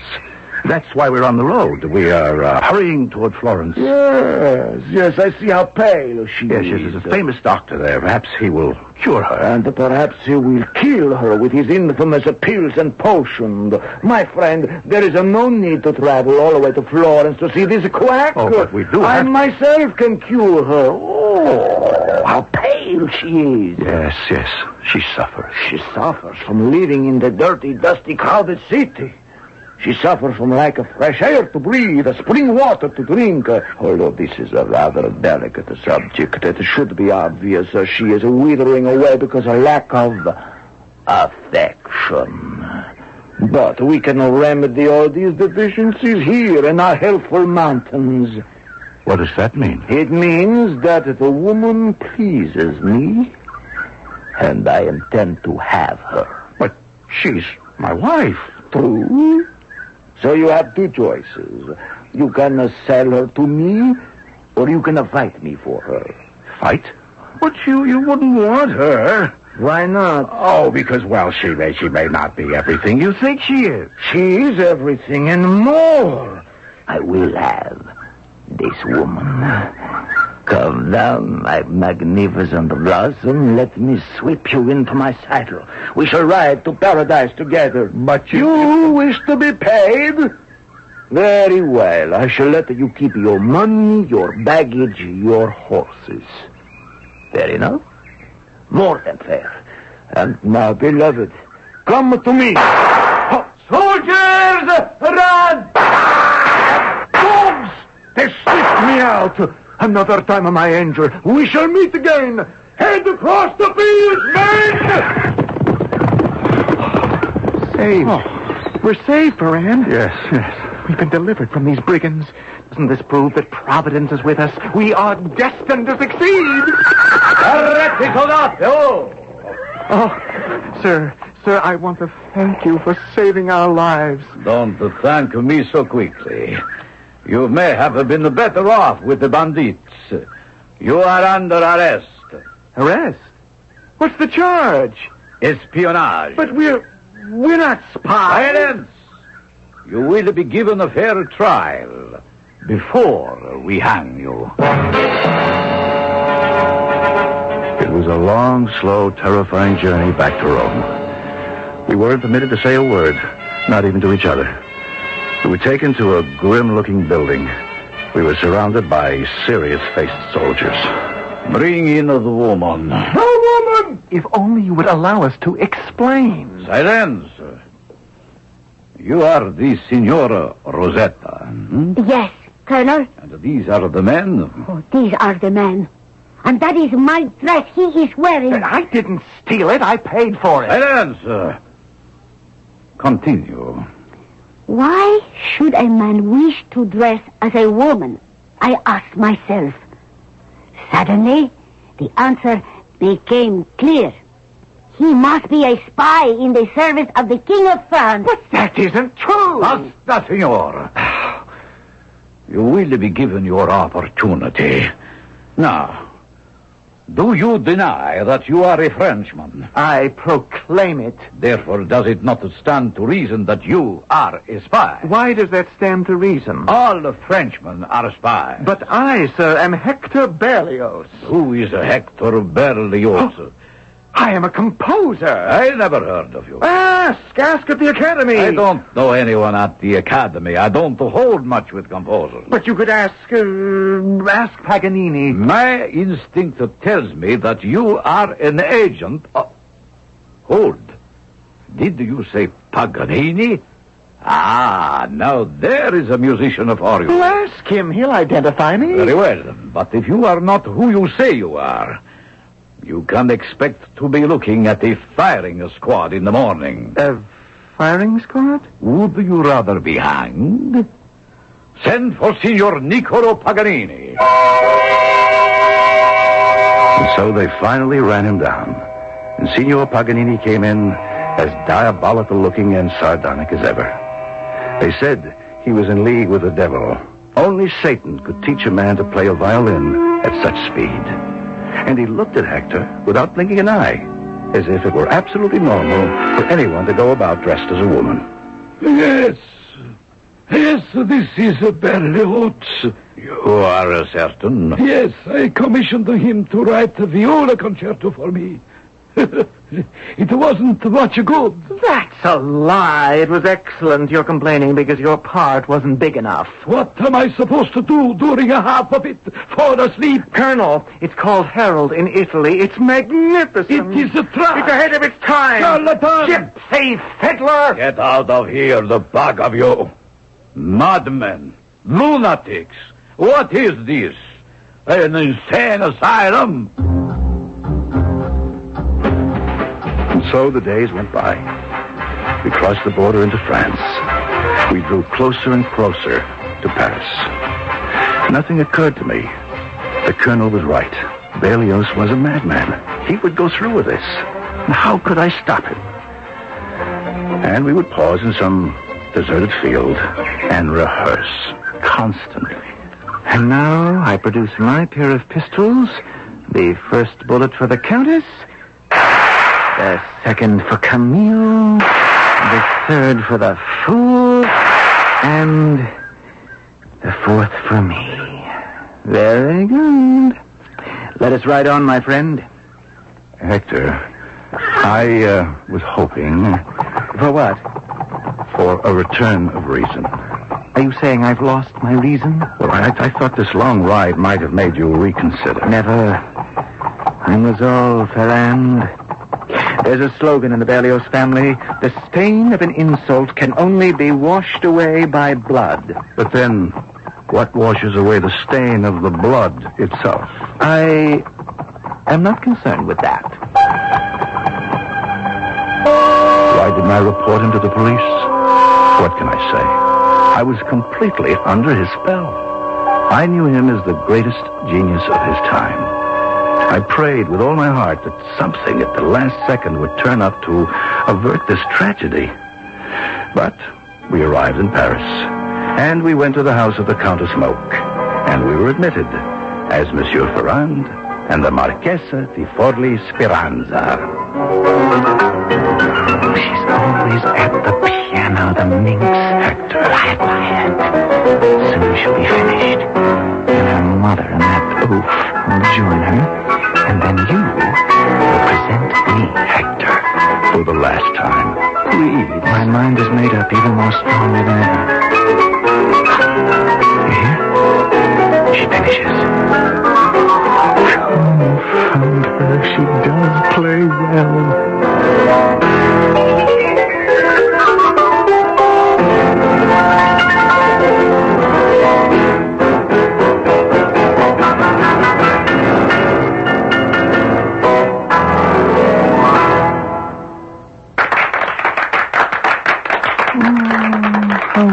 Prettily she blushes, how modestly she bows. What falsehood! What artifice! Does anyone wish to know who this woman really is? Ask me. Now they come toward her. In just a moment, you shall present me. Hector, suppose what? Something goes wrong. Oh, what can go wrong? A pistol can always misfire. No, not these. I've carefully measured out the charges to the final grains of powder. I have the finest, the most expensive percussion caps. Yes, but still... Even more important, I am perfectly rehearsed.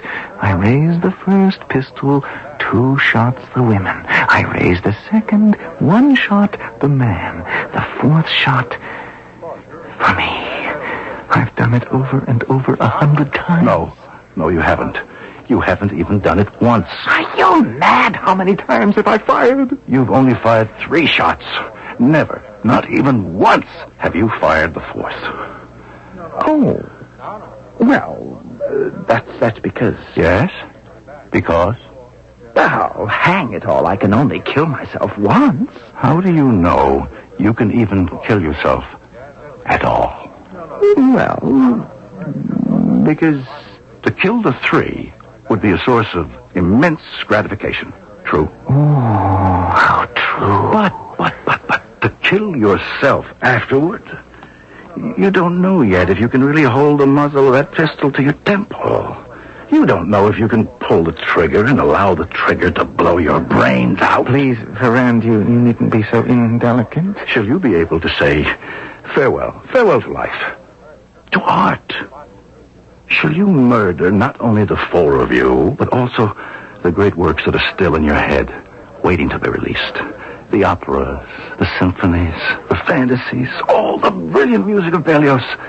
Shall most of it die unborn? Now, Ferrand, you must not try to weaken my resolve. But how strong is it? Can you turn that pistol on yourself?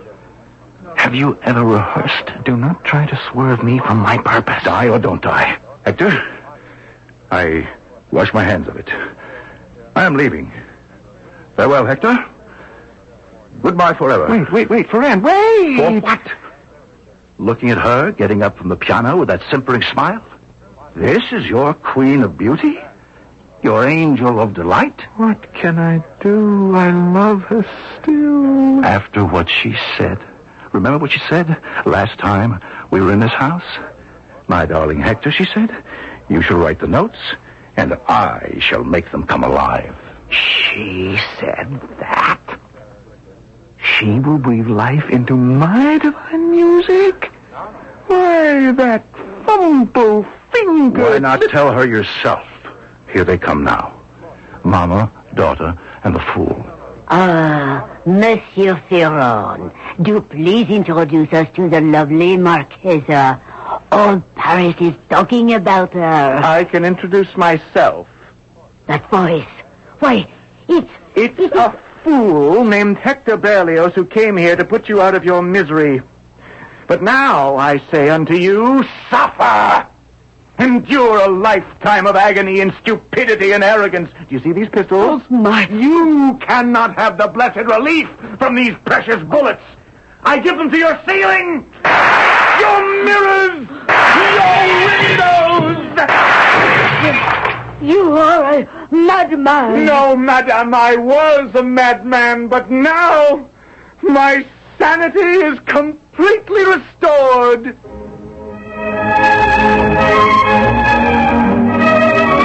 That remark might have inspired differences of opinion among his contemporaries, but then again, if you were to rate sanity on a scale of 1 to 10, where would most of us place? And what did our story prove? Quite possibly that these illustrious people whom we tend to set up on pedestals have feet of clay, just like the rest of us. However, my feet, even if of clay, shall bring me back here shortly. You've got it.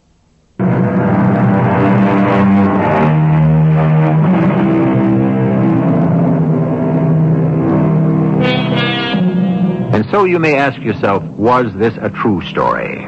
Of course. The incidents are selected from the memoirs of Hector Berlioz himself. So if it's fiction, it's his fiction, not ours. Of course, we have juggled a scene here and there, adjusted the timing a bit. But when dealing with composers and poets, one is always entitled to take a bit of poetic license, no? Our cast included Russell Horton, Bernie Grant, Evie Juster, and Ian Martin. The entire production was under the direction of Hyman Brown. This is E.G. Marshall, inviting you to return to our Mystery Theater for another adventure in the macabre. Until next time, pleasant dreams.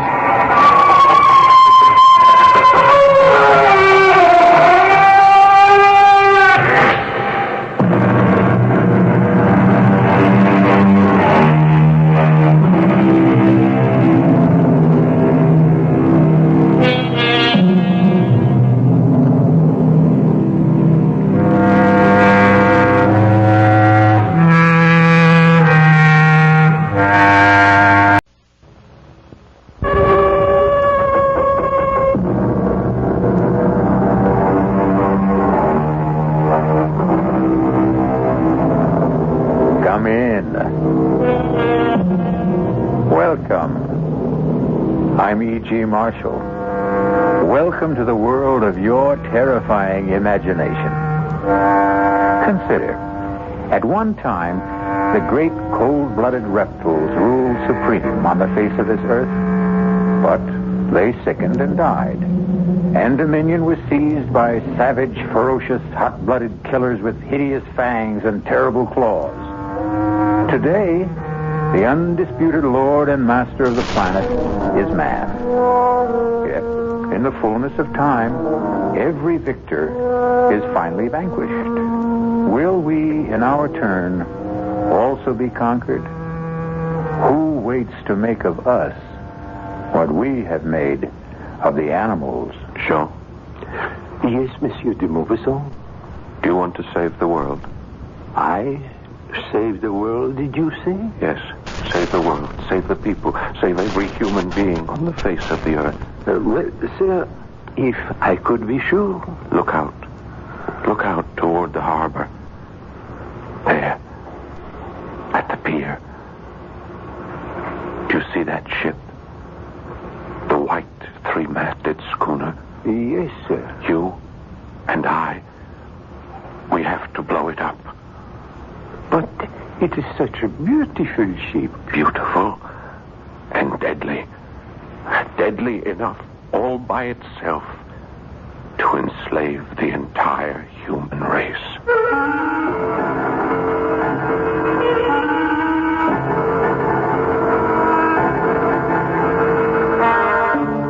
Our mystery drama, The Horla, was especially adapted from a story by Guy de Maupassant for the Mystery Theater by Sam Dan and stars Paul Hecht.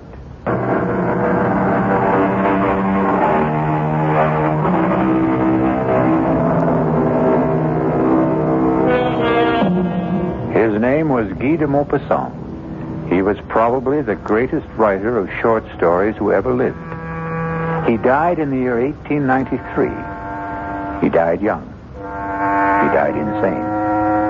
And if you read the stories he wrote toward the close of his life, the critics tell us, you can see how his madness slowly destroyed him. That's how they look at it. He himself insisted he was being possessed. His mind and all of his vital forces were being drained from him by a mysterious, supernatural, and superior being. He called it the Horla. And the Horla is one of the last stories he ever wrote. Is the Horla merely the raving of a man going mad, or is it an inspired prophecy of a fate that awaits us all? You decide. Dr. Cartier. Yes? Yes, what is it? I have been pressing the bell signal, Doctor. It means you must pick up the telephone. Oh, that confounded diabolical contraption. Oh, please, Dr. Cartier. It's Monsieur de Maupassant. De Maupassant? Who is he? The nervous one. He was here the other day. Oh, that one. The writer. Tell him I'm busy with a patient. I did, but he insists on talking. The combination of de Maupassant and the telephone. Just speak into it, Doctor. Yeah, the telephone. Hello. This is Dr. Cartier. Doctor, you must come to see me. You must come here at once. Please, monsieur, calm yourself. If I knew how to calm myself, I wouldn't need you. You must come here. Monsieur, be reasonable. I would like to be. I'd give everything I own if I could be reasonable, if I could only be reasonable, but it won't let me leave. What won't let you leave? It. The Horla. The what? Monsieur de Maupassant. Monsieur, speak up. What happened?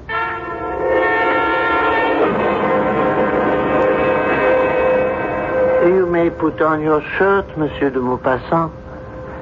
Ah, a lovely place you have here. Breathtaking view of the harbor. What's wrong with me, Doctor? Oh, nothing. Then why do I... You see, that's a handsome ship out there, huh? That sparkling white three-masted schooner. Something must be wrong. Where's she from, I wonder? Oh, Brazil, I think.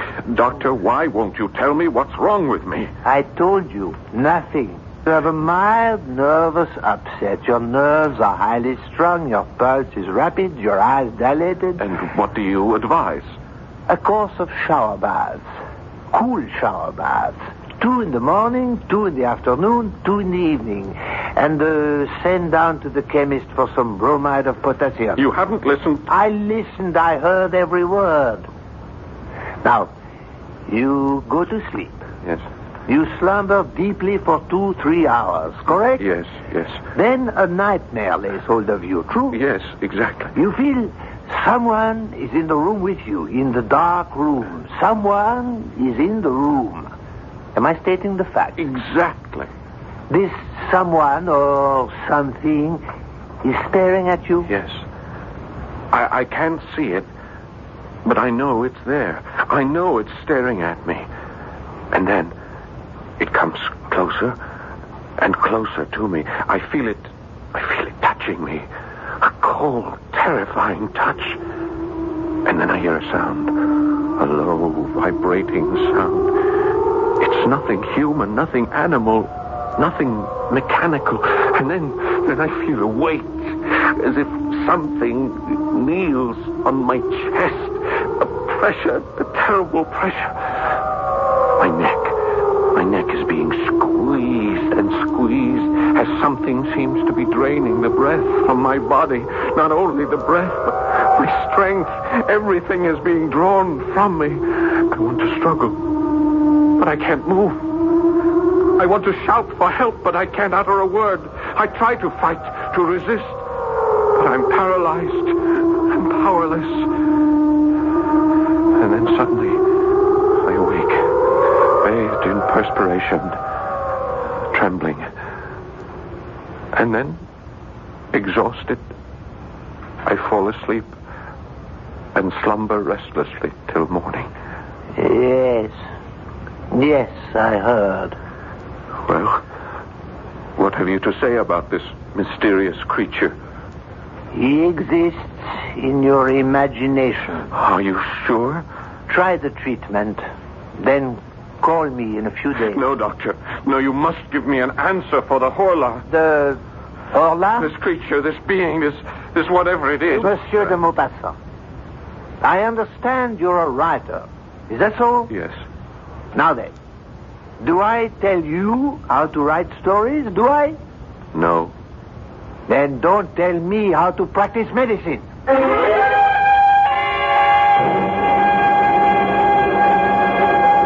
Fish, fresh fish, fresh mullet, mackerel, bass, flounder, fresh and sweet as a faithful wife. Good morning, Madame Bossard. Oh, it's you, Monsieur de Maupassant. I hear you have been ill. It's because you have not been eating enough fish. I instructed my cook to buy some for dinner. Oh, yes. She has been here. Monsieur, you promised to put me in a story. Well, perhaps I will. Tell me, Madame Bossard, have any interesting new ships come in? Now that is a good question. Yes, it is. And I would say it's not what comes in that's interesting. It's what's not going out. If you get my drift, monsieur. No, I'm afraid I don't understand. The Brazilian. The Brazilian? The white three-master schooner at the end of the pier. Oh. You see? Oh, yes. Well, what about her? Oh, monsieur, she has been tied up here for 3 weeks. So? She hasn't unloaded a stick of cargo. Well, perhaps she's put in for repairs. She has not replaced so much as a rope. Supplies? Food, water? Listen, Monsieur de Maupassant. No one is allowed to go aboard her. Her crew has not been given so much as 10 minutes of liberty. Strange, no? Every few days, her captain comes down to the dock to buy fresh fish, meat, some fruits. And that's all we ever see of them. What does the captain say? Not a word. He's a huge, surly ape of a fellow. He points to what he wants and pays. Comes in without a hello and leaves without a goodbye. Well, we seem to have a mystery. What is the name of the ship? The Horla. The what? The Horla. The Horla? But that's... What is it, monsieur? The Horla. I thought... Yes? I thought I had just made it up. Monsieur, what are you saying? Are you sure? Are you positive that that's the name? The Horla? Well, walk down the pier. You'll see it. It's printed on the bow. Yes. I think I will. Good day, Madame Bossard. Good day, monsieur.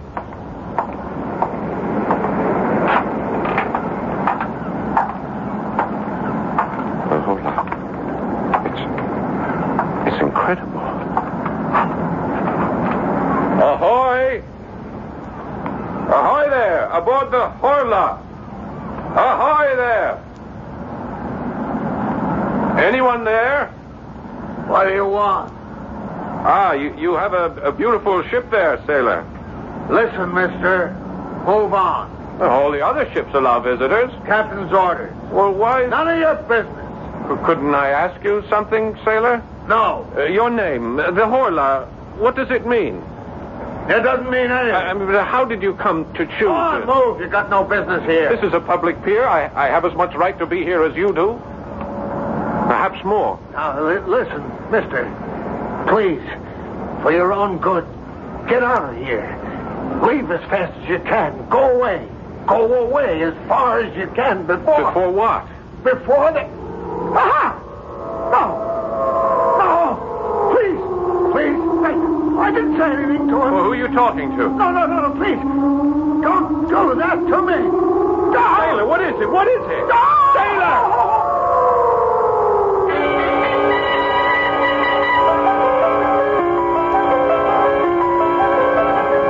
Monsieur de Maupassant. Monsieur. What is it? Are you all right? No, I'm not all right. Oh, I thought as much. I saw you from my shop. You've just been standing here. Standing still without moving a muscle for... Oh, monsieur, it must be every bit of 3 hours. The ship. What about the ship? My head, I feel so weak. Oh, take my arm, monsieur. Ship. No, I must go aboard that ship. Listen. Do you hear that? What, monsieur? That sound. It comes from the ship. I am sorry, but I hear nothing. Nothing? Oh, I hear seagulls, waves. Oh, and now, come, monsieur, it's thunder, a storm. I must go aboard that ship. But they won't let you. The ship. Oh, come quickly, monsieur. You'll catch your death. The ship. The ship. Oh, hurry, monsieur. How did I know? Answer me that. How did I know? How did you know what? The name of the ship. How did I know that name? The Horla.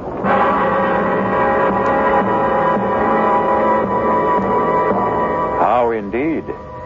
And as long as we're asking questions, here's a couple to keep the cauldron boiling. Who, or should we say what, is aboard the Horla? Or perhaps the most strategic question of all, what does the name Horla mean? I'll be back shortly with Act 2.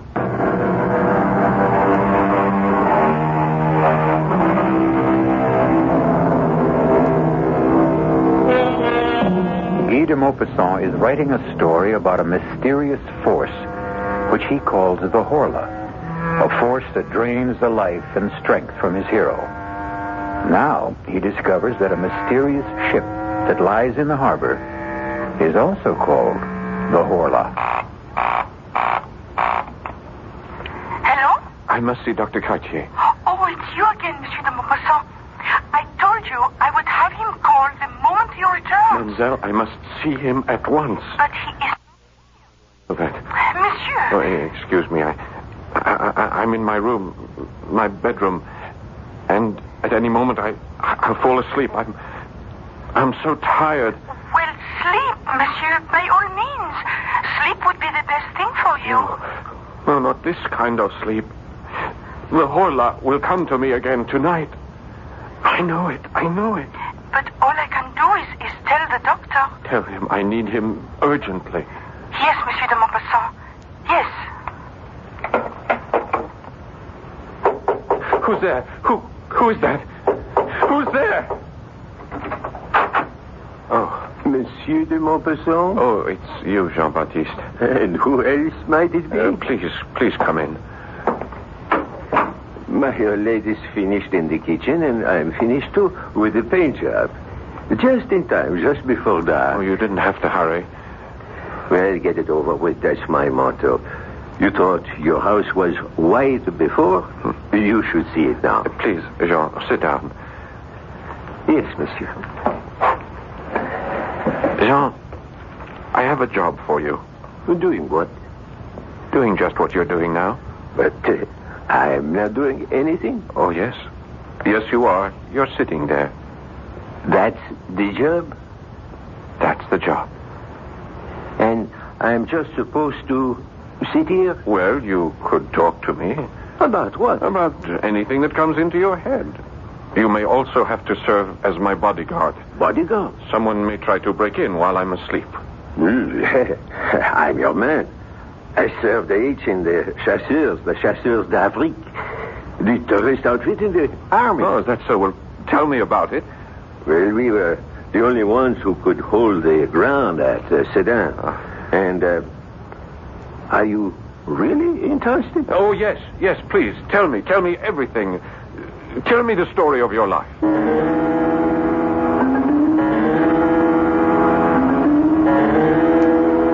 And so we advanced against the Prussian left flank, and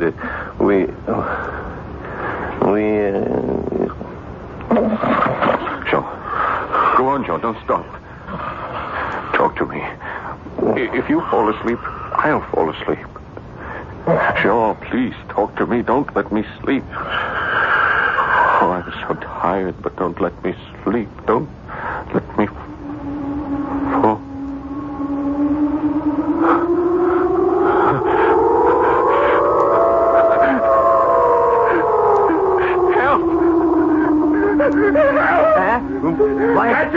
Catch it! Monsieur de... Hold it! What is it? Kill it! Wake up! Get it up, please! Kill it! Kill what? The Horla! Wake up, monsieur! Please, wake up! I am awake.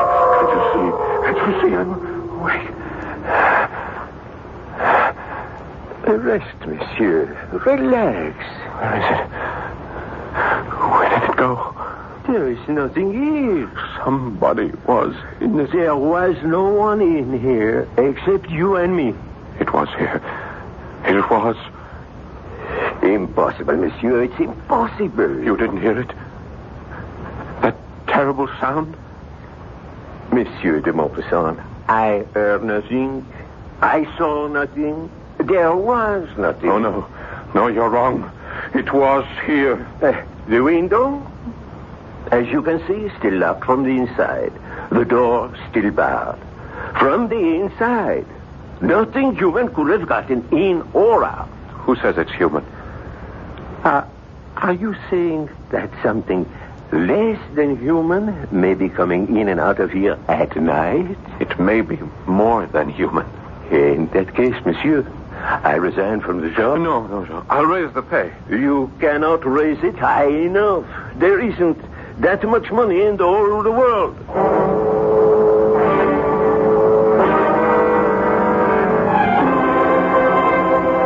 Dr. Kachi, I thought you'd never get here. Nothing works. Shower baths, the bromides. You insist you still have this visitor? I know I do. He was here last night. He overpowers you? Yes. He makes this awful sound? Yes. He drains all your strength? Yes, exactly as I told you. Your handyman, Jean-Baptiste, stopped my carriage as I drove up. He spent the night in this room with you, I understand. Yes, that's right. While this Horla. This Horla attacked you. He heard nothing. He saw nothing. Well? Well, what? Come, monsieur. Admit this is all a nightmare. But it was so real. It's always so real. But there was a witness. Is Jean-Baptiste reliable? Is he sane? I would say so, yes. Would he have any reason to lie? To embarrass you? No. Then, why do you insist on maintaining this ridiculous fiction of a Horla? Doctor, that name, Horla, I thought I had made it up. That it was a creation of my own imagination. But it happens to be the name of that ship. What ship? You know, the one you asked me about last week. The white three-masted Brazilian schooner. I mean, where would I get that name? Why would that name pop into my head? That Brazilian ship is called the Horla? Prove it to yourself. Pick up that telescope. See her out there at the pier. You can read her name. Ah, then that explains it. You had picked up your telescope one day to view the harbor. Without being aware of it, you might have read the name on her bow. I have never seen that name before in my life. Someone, somehow, placed it into my imagination. Monsieur de Maupassant, sit down. Huh? At once. Now I have coddled you long enough. You are one of the great writers of France, but you have reduced yourself to a terrified, trembling wretch. This will not do. I admit that I am terrified. That's what I've been trying to tell you. Yes, you terrified. You have been terrified by the critics. Oh, that's a lie. I don't care for the opinions You of are those... human. You care. I read what they write. You've lost your touch. Your best work is behind you. I am as good as I ever was. Better. Sometimes genius becomes too heavy a burden to bear. And so you construct this fable in order to have an excuse not to work anymore, not to be judged anymore. That's not true. But the fact is, you're not writing. I am writing. What are you writing? I'm writing a story. A story called The Horla. That's not a story. It's an account of your nightmare. Well, I just don't know what else to do. I do. Sit down at that writing desk. Pick up your pen. Create another Bellamy. Another Pierre and Jean. Another ball of fat. Doctor, it's not that simple. Make it simple. Remember, you're more than a great writer. You're a great French writer. Oh, that's a lie. I don't care.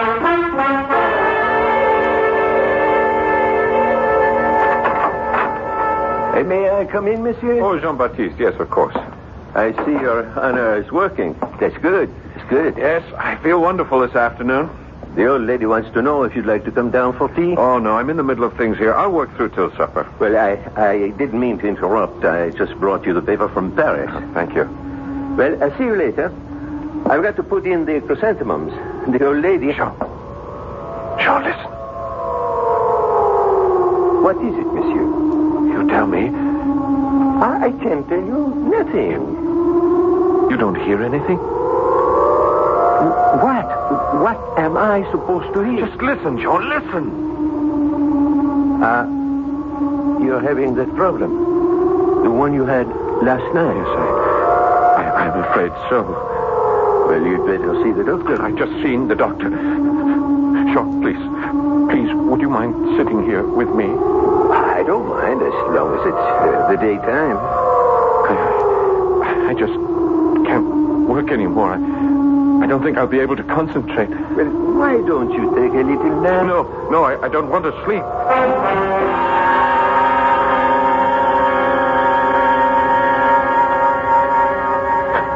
Jean! Huh? Oh, I must have dozed off. Jean, quickly, take this telescope. Go to the window. What for? Down at the pier. At the end of the pier, the three-masted schooner. Do you see her? Yes, I see. Well, don't you see anyone standing on her deck? No. It's empty. All right, now keep looking. Why? Cover the gangplank. Have you got it in focus? Yes, monsieur. Now, if you see anyone at all, leaving that ship, follow him through the telescope and see where he goes, and let me know. Do you understand? I think so, but why? I don't think you would really want me to tell you. Now, just watch. And watch carefully. Wait, monsieur. Where are you going? I'm going to see Dr. Cartier. But how will I be able to tell you if anybody... Well, just call me on the telephone. The telephone? There's nothing to it. You just pick up the receiver, turn the handle, and ask the operator for Dr. Cartier. See here, de Maupassant. You simply can't barge into my surgery. I can if it's an emergency. I thought we had settled your problem this morning. Look, there is an article in the Paris newspaper, and I want to read it to you. I refuse to listen to anything that's in a Parisian paper. They're all filthy rags. Oh, come on, just listen to this article. I listen to nothing from Paris. It's a sewer of anarchy and atheism. This won't take a minute. Perhaps if you spent less time reading Parisian papers... Doctor, this time you sit down and listen. Now, the date is August the 19th.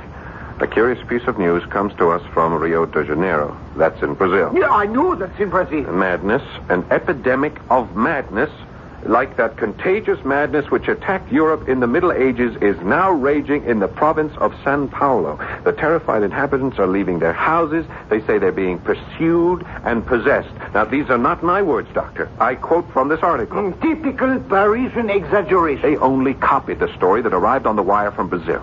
The people are quoted as saying that they are pursued and possessed, dominated as if they were human cattle by invisible, though tangible beings, like so many vampires which feed on their life while they're asleep.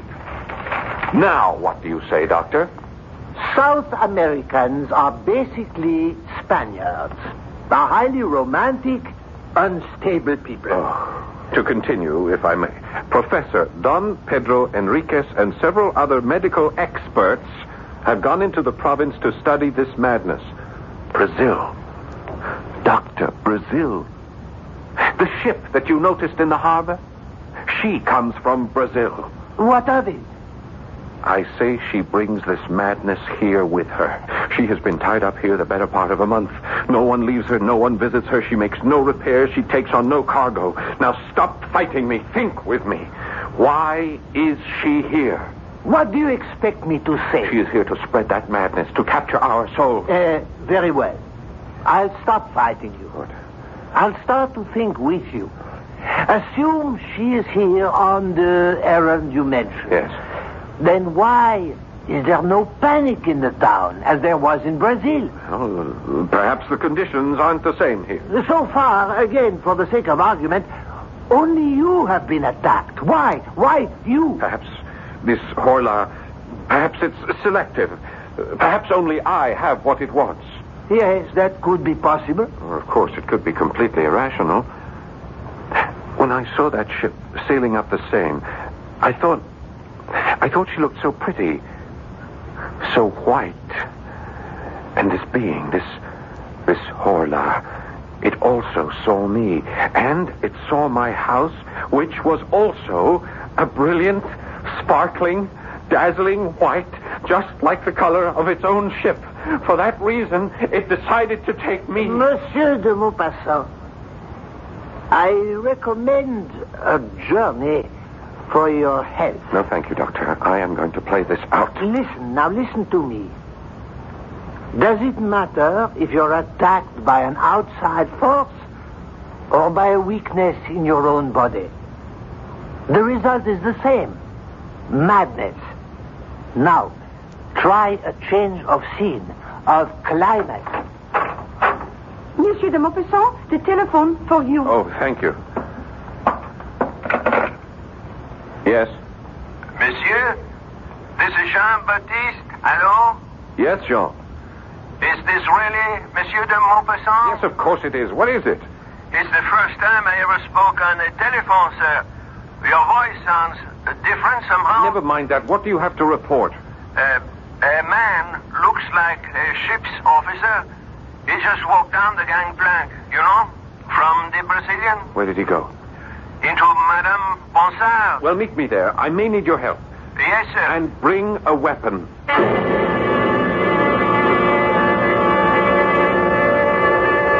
Well, will the man of letters become the man of action? And how ironic it is that the epic struggle for the mind and the soul of not just one man, but perhaps all men, may take place in the small, crowded stall of a provincial fishmonger. I shall return shortly with Act 3. A beautiful white sailing ship is docked in the harbor near the mouth of the Seine River. And a famous French writer claims she carries aboard her a mysterious force that intends to destroy the world. Only he can't be sure, and neither can we. Is this just a story he is writing, or a nightmare he is living? But fancied or real, a confrontation with the ship's captain awaits us.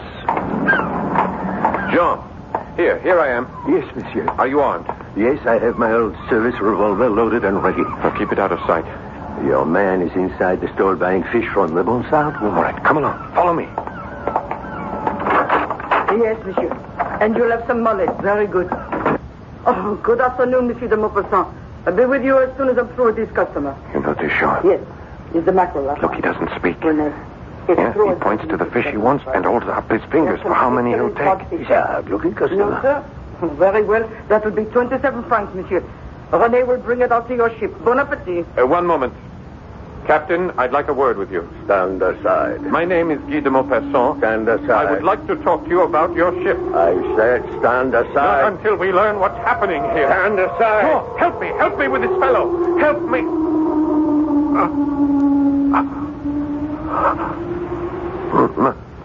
My head. What's the matter, monsieur? René, get Monsieur de Maupassant a glass of wine. Jean, why didn't you help me? Help you to do what, monsieur? To detain that man, to hold him here.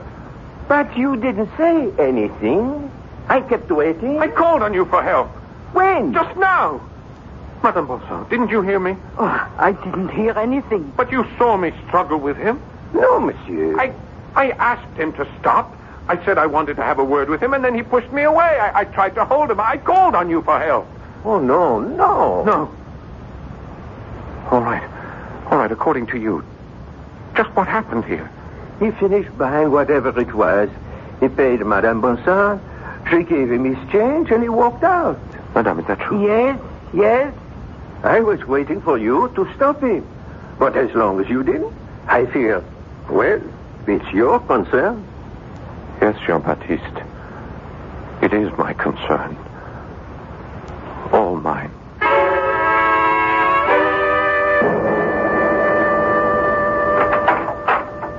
Good evening, de Maupassant. I didn't send for you, Doctor. No, you didn't. But I received a visit from your handyman and the Bonsard woman. They fear for your sanity. I can't fault them in that regard. I fear for it, too. I want to help you. What can you do? I tell you the problem, and you dismiss it as an aberration. Give it up. Give me up, Doctor. I can't. Surely you've lost a patient or two in your career, Doctor. Oh, yes. Well, then this should be no novelty. Why do you persist? Are you that fond of me? No. Actually, I dislike you heartily. Your ideas, your politics. But I am first a Frenchman and a patriot. Your writing brings honor to our country. You are one of our national resources. I must save you. How far would you be willing to go? I still don't know the problem. I told you the problem. I read you the dispatch from the Paris newspaper. Very well. This thing, this Horla, why does it attack? Why? Perhaps the reign of man on this earth is over. Oh, what kind of nonsense is that? We'll get nowhere if you keep saying nonsense to me every time I open my mouth. Man did not always rule this planet. He didn't? No.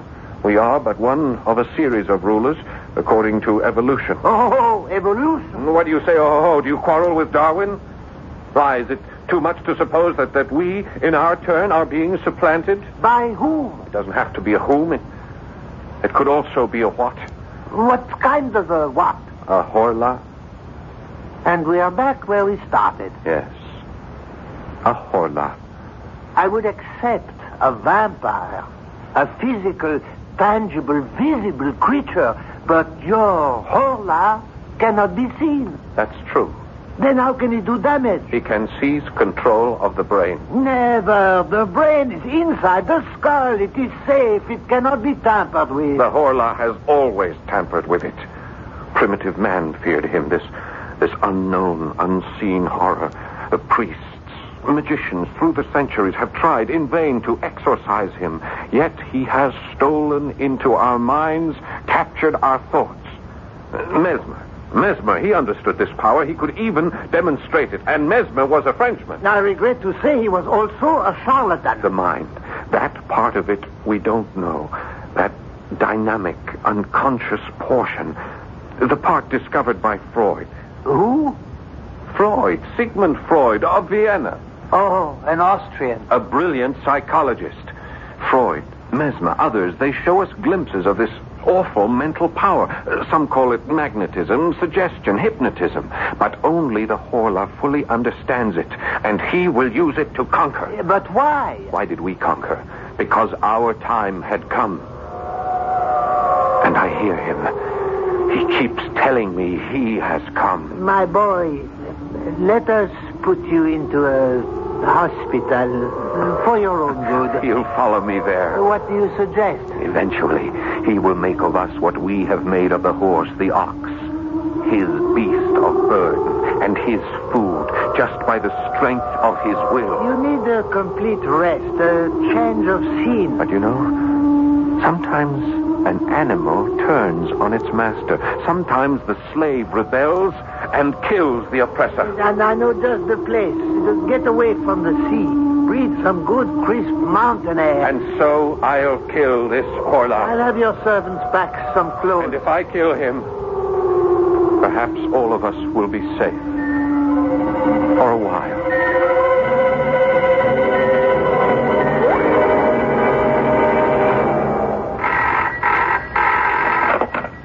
Hello? Hello? Jean-Baptiste here. Hello, this is Dr. Cartier. I called to make sure Monsieur de Maupassant is all right. Oh, he's all right, feeling fine. Is he back for the journey? Yes, we're all set here. You say he's feeling fine. Is he sleeping soundly? No, he's not sleeping at all. He felt so good he went out for a walk. You let him go out? Well, he said he felt so good. Where did he go? I guess he went to the harbor. We have to bring him home. Bring him home at once. Where do you think you're going? I'm coming aboard. What for? I'm delivering a special order of fish to the captain. All right. Go all the way aft.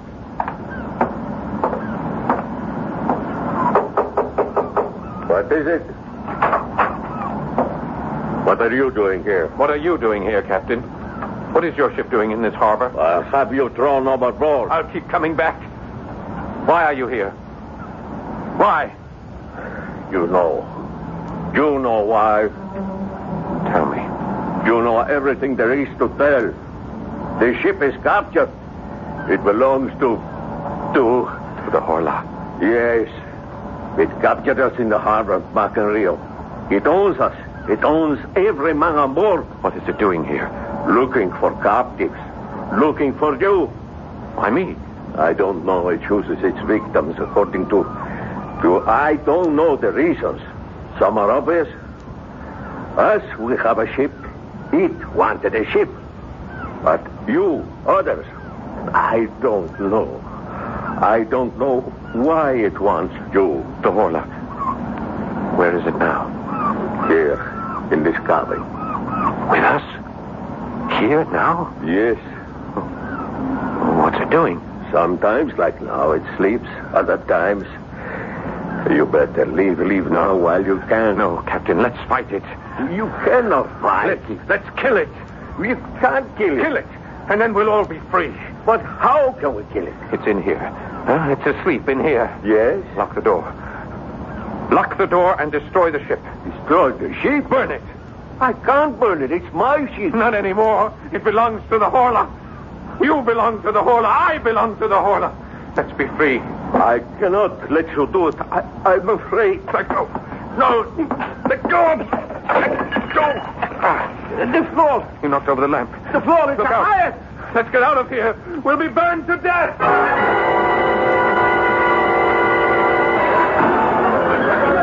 Doctor, look! The ship!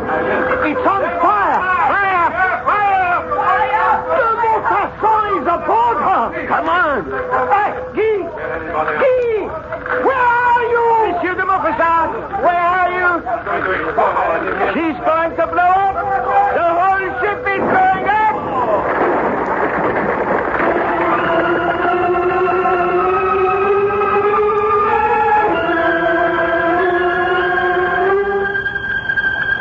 Comfortable, monsieur? Yes. This is such a pleasant, restful ride. We will be at the sanitarium in time for dinner. You won't regret it. You had a narrow escape last night. Yes. Yes, I know. Why did you go aboard that ship? Why? Yes, why? I told you. To strike a blow for freedom. To overthrow the slave master. To kill the oppressor. And, did you? Did I what? Did you kill the Horla? Did you prevail?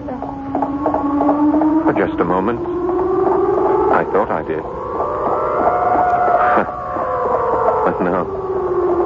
How can man prevail against the Horla? They say de Maupassant lost his mind. They also say those whom the gods would destroy, they first make mad. Are there new gods? As we are absolute monarchs over the willing horse, the faithful dog, will someone soon force us to yield, spirit, soul, and body, to him? I'll be back shortly.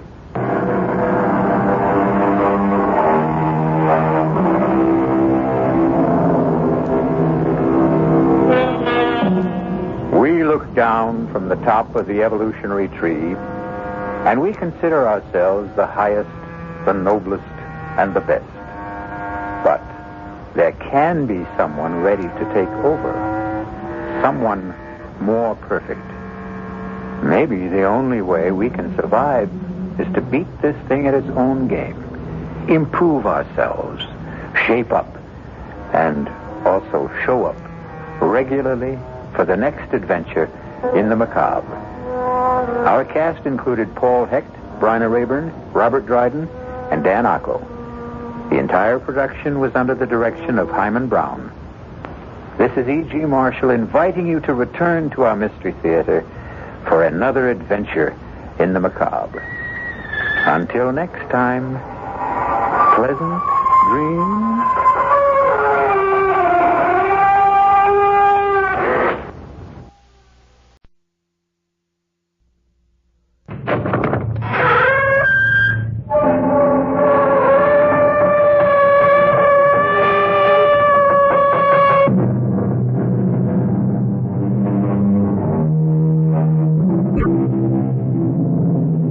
Come in. Welcome. I'm E.G. Marshall.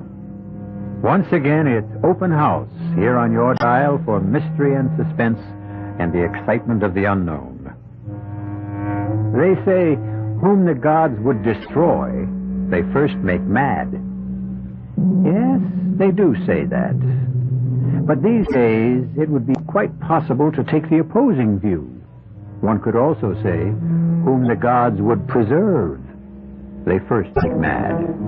More and more, we find our world dominated by the senseless, the irrational, the incongruous, the incredible. And if this is the way things are truly headed, perhaps a touch of madness may be absolutely necessary for survival. I'm sorry I crashed in on you like this, sir.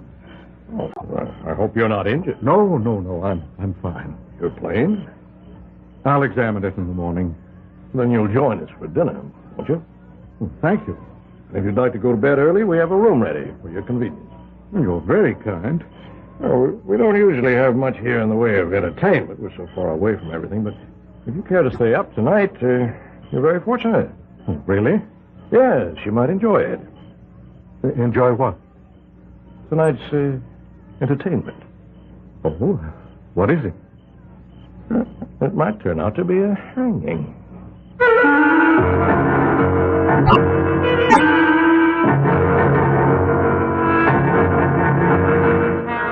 Our mystery drama, A Scaffold for Two, was written especially for the Mystery Theater by Sam Dan and stars John Beale and Brett Morrison.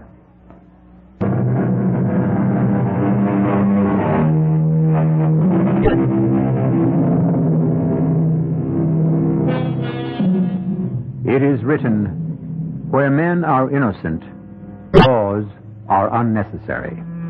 Where men are corrupt, laws are useless. It stands to reason, therefore, that laws are intended for that great mass of us who are in the middle, neither completely innocent nor entirely free of corruption. It's a subtle philosophical point, and there are times when Charles Farnsworth would enjoy discussing it over a drink and a roaring fire. However, this is not one of those times. For the last 2 hours, Charles Farnsworth has been fighting for his life. His tiny single-engine plane is being buffeted without mercy by a ferocious thunderstorm. His radio has gone dead.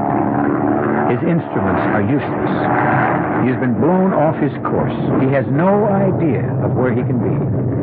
And the needle of his gas gauge is hovering at empty.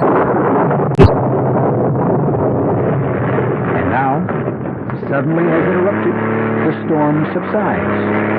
There is brilliant moonlight, bright twinkling stars.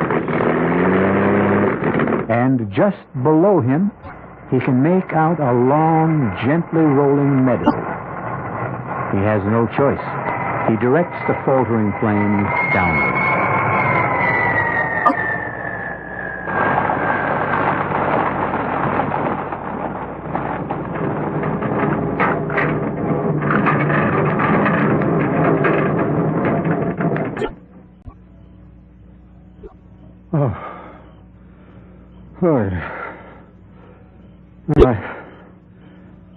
I guess I'm all right.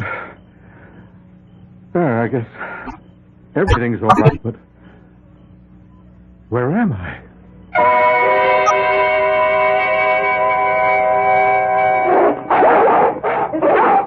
Easy, boy. Okay. All right. Who's that out there? Oh, sir. I need help. Down, Alexander. Down, Cedar. Be quiet. Quiet! Now, sir. Move this way. Very slowly. That's fine. I assure you, sir, there's no need of that rifle. Far enough. Now, sir, what are you doing on this island? Was this an island? I didn't even know. How'd you get here? I was driven off course by the storm. What storm? Well, it ended a few miles north of here, or south of here, or even east or west. I couldn't tell you. I was forced down in a meadow, but... You all right, sir? Oh, yeah, I'm fine. And your plane? It seems to be okay. I need gasoline. Oh, you alone? I guess they're all alone. I see. I wonder if I may impose upon your hospitality. It's yours, sir.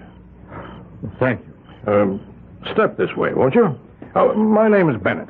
Franklin Bennett. Welcome to Bennett's Island. My name is Charles Farnsworth.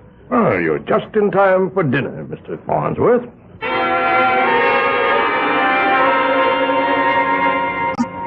This is Mr. Farnsworth, who will spend the night with us. My daughter, Mayetta. How do you do? What is your sign, Mr. Farnsworth? Sign? Well, Taurus, I think. Mayetta. But it's vital, Father. How's a man to be saved if he's unaware of his sign? And this is my nephew, Conrad. How do you do, sir? Hello. Mr. Farnsworth was forced to land his plane in South Meadow. I knew it. I could tell he had the earth sound. Mayetta, that's enough. Conrad. Sir? Is there gasoline in the garage pump? It's full, sir. Good. In that case, we can have Mr. Farnsworth up and away tomorrow morning. May I set another place at the table, please, for Mr. Farnsworth? Yes, Daddy. Conrad, you'll serve. Yes, Uncle Frank. Mix yourself, whatever you like. Everything's on the sideboard. Excuse me. Frank Bennett here. Oh, yes, Wayne. Yes, it's this evening, as we agreed. Midnight, officially. But get here before that. Good. I'll see you then. Good. You all right there, Mr. Farnsworth? Oh, yes, just fine. I'm afraid you'll have to excuse me. For what, Mr. Bennett? Well, I can offer you dinner and a bed, but regrettably I'll be unable to entertain you. Oh, that's quite all right. No, it's not all right. I realize I shall be remiss in my duties as a host. But I have a previous engagement. A matter of great importance. Well, I hope I won't be in the way. Oh, not at all, sir. You won't be in the way at all.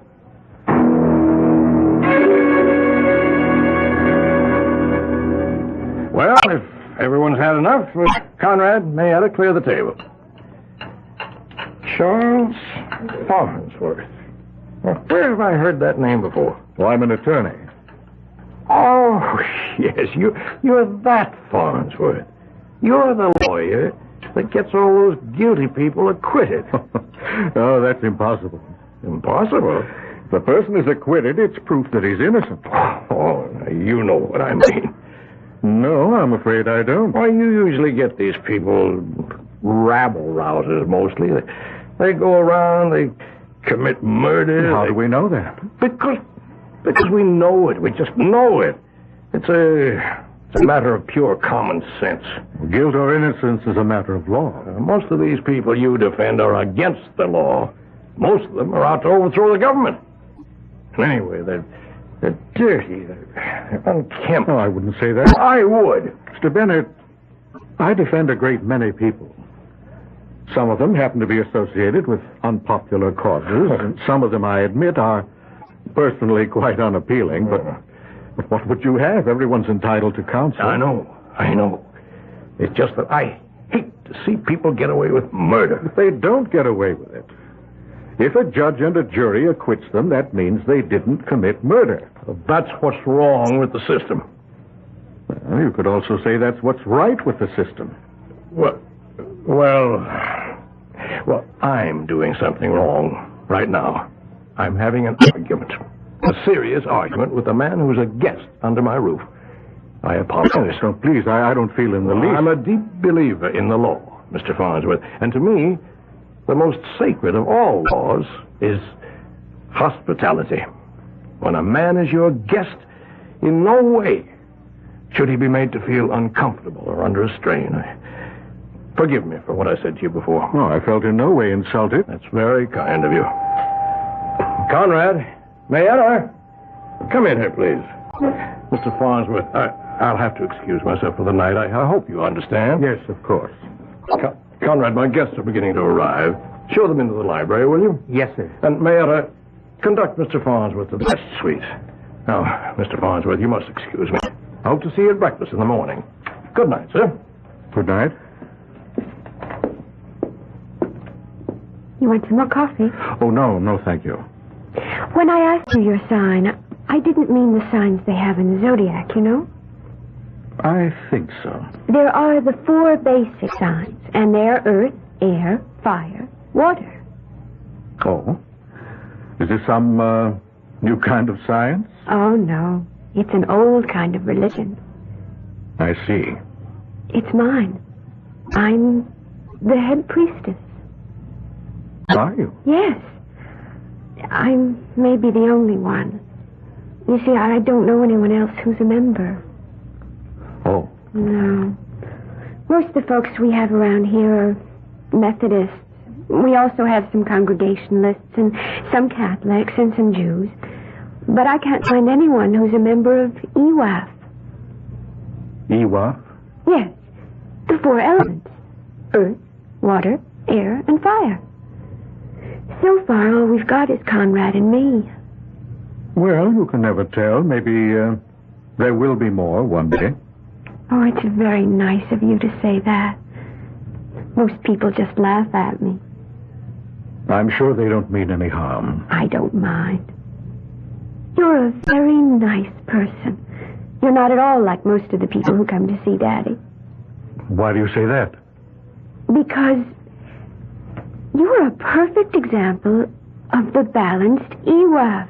I see now. You don't have any sign. You have all 4 of them. Oh, is that good? Oh, that's perfect. You're in heavenly balance. Your fire and water, your earth and air, they don't fight each other. They work together in harmony. Didn't anyone ever tell you that before? No, not that I can recall. Well, as I was saying, most of the folks who come to see Daddy are unbalanced. They're usually too much of one thing. Now, Daddy himself, he's too much fire. And poor cousin Conrad, he's mostly earth. Earth? Yes. You know, it's like he's just there. Well, Daddy said to show you to the guest suite. Yes, I believe so. Now? I suppose now's as good a time as any. Your father, as I understand, has other guests. Yes. If we weren't on the island, you could go to a movie in town. I think I'll just turn in. All right. Come with me. Well, this is quite a place you have here. Daddy built it for Mother. Daddy fought in France during the war, and that's where he met Mother. She was French, you know. And he built her this chateau. That's what they call them in France. I can see. It's lovely. This is your suite. I can only say it's magnificent. You'll find everything you need. You have your private bath through there, pajamas and a robe in the closet. Thank you very much, Mayetta. That's all right. I rarely meet a person who's in full balance. Good night. Look, if you're not sleepy, you could come with me later and watch. That is, if you'll promise to be very quiet. Oh? What is there to watch? Well, I'm not supposed to see it either. I'm not even supposed to know about it. Know about what? Or the hanging. The what? The hanging. You know, when they hang a person. We're going to have one here, tonight.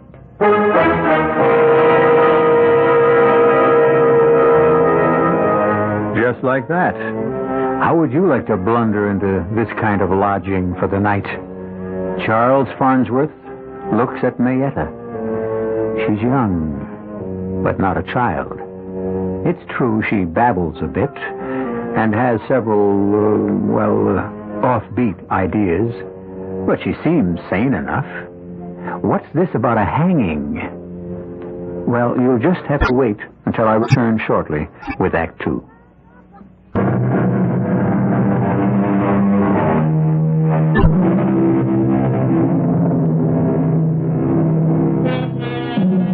What we consider solid reality is usually, on close examination, a very thin crust. Civilization, rules, laws. We think these are the powerful defenses that protect our lives from anarchy. We rarely consider how quickly, how easily, all the laws and rules can suddenly be suspended. Now, just a minute, Mayetta. Do you mean to tell me somebody's going to be hanged here? Oh, yes. Yes, indeed. But who? How? Why? Well, who, that I don't know yet. But how? Well, they use a rope, you know, and a scaffold. But why? Well, they're holding a trial. Daddy summoned all those people here for a trial. But what kind of a trial? I'm not sure I know. But the idea of a trial is to hang someone. No. The idea of a trial is to find out. But they've already got the scaffold built. How do you know? Because I've seen it. You've seen it? Yes. But how can they hold a trial? This isn't a court of law. That's Daddy's business. I would never question him about anything like that. Mayetta, do you realize what you're telling me? What did I tell you? About the hanging. I wasn't supposed to say anything about that. But And since I wasn't supposed to say it, I didn't say it. Mayetta, please, now listen. And since I didn't say it, then you don't know anything about it. But I do. And since you don't know anything about it, then it's not going to happen. But you did tell me. That's what EWAF is truly about.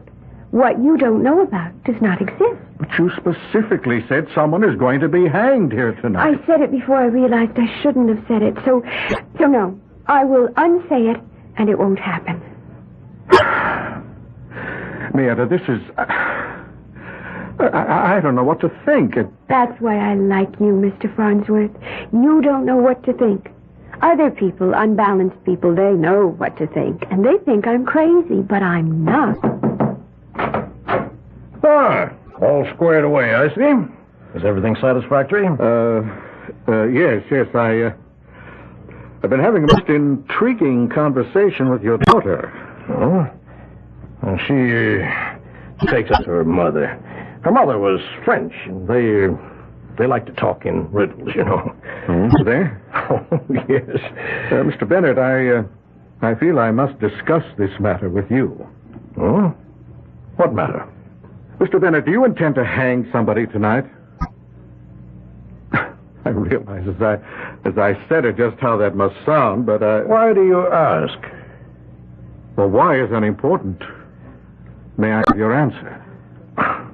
Now, whatever could have given you such an idea? Well, your daughter mentioned it.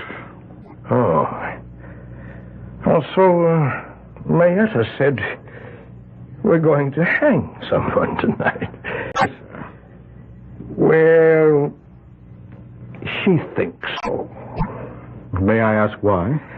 I love my daughter, Mr. Farnsworth, but I'm not blind to what is obvious to everyone else. And what is obvious? Oh, you've seen it yourself. She's not like everyone else. You're not like everyone else, are you, Mayetta, honey? No, Daddy. And you see things and hear things and believe things that other folks don't. Now, isn't that true, darling? Yes, Daddy. Yes. You just run along to bed now. Yes, Daddy. Good night, Mr. Farnsworth. Good night. She has a problem, Mr. Farnsworth. She was born that way.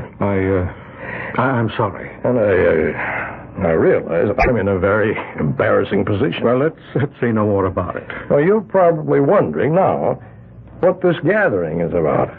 Well, we're having a reunion tonight. My old Army outfit. Each year, we become fewer and fewer. Well, I hope you have a good time. Oh, we will. Sir, you spoke of the law of hospitality. All the obligations are not centered on the host. The guest is also obliged to make things easy. Well, thank you. Well, I'll see you in the morning. Sleep well. Good night. Good night.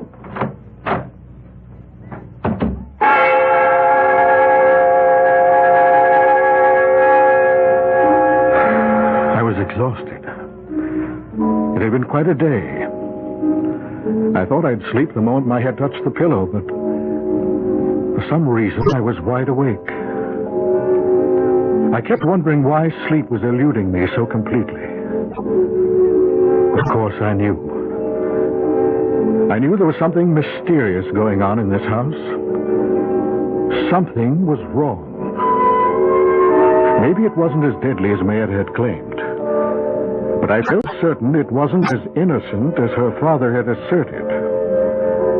And I also knew that I wasn't going to rest until I found out. And so I fought it no longer. I got out of bed and dressed myself. And I walked quietly to the door. And I turned the handle.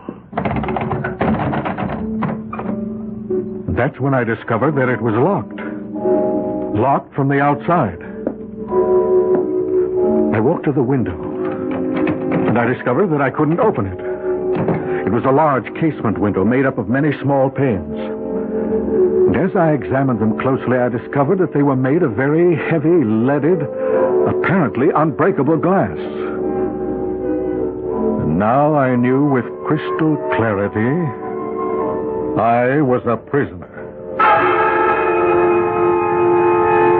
In the distance, I could hear the sound of approaching cars and men's voices. Something was about to happen. But if it were only an army reunion, why was I locked in this room? And then I heard it. A key was being inserted in the lock. And I could hear it turn. And the door opened slowly. Was someone coming after me? Who? And for what reason? Mr. Farnsworth. Mayetta? You just have to help. What is it? Why have I been locked in here? They're going to have a hanging. But I thought you said... That's before I knew who it was going to be. Well, who is it going to be? Cousin Conrad. Conrad? But why? Because they're holding a trial for him. I have to keep asking why. Because they held one over at Maple City 6 months ago. Conrad was tried? What for? Murder. Murder?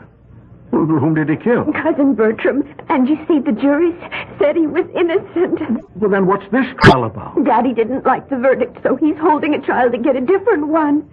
We have to do something, but what? Well, I was thinking you could take Cousin Conrad away from here. How? In your airplane.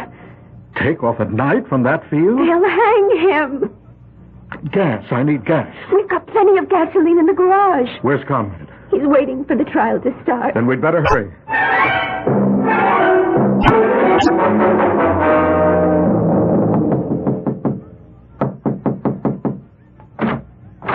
Conrad?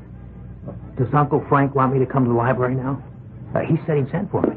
No, it's me and Mr. Farnsworth. Conrad, what's supposed to be happening here tonight? I'm to be tried for murder. But I understand you've already stood trial in a court of law. Yes, sir, but Uncle Frank doesn't think it was a fair trial. Well, you were acquitted. I know, sir, but... Well, he doesn't think the people of the state got a fair trial. But There's something to what he says. What are you saying, Conrad? Well, sir, I had a very smart lawyer. But the lawyer for the state, he really wasn't much good. Well, are you innocent? Oh,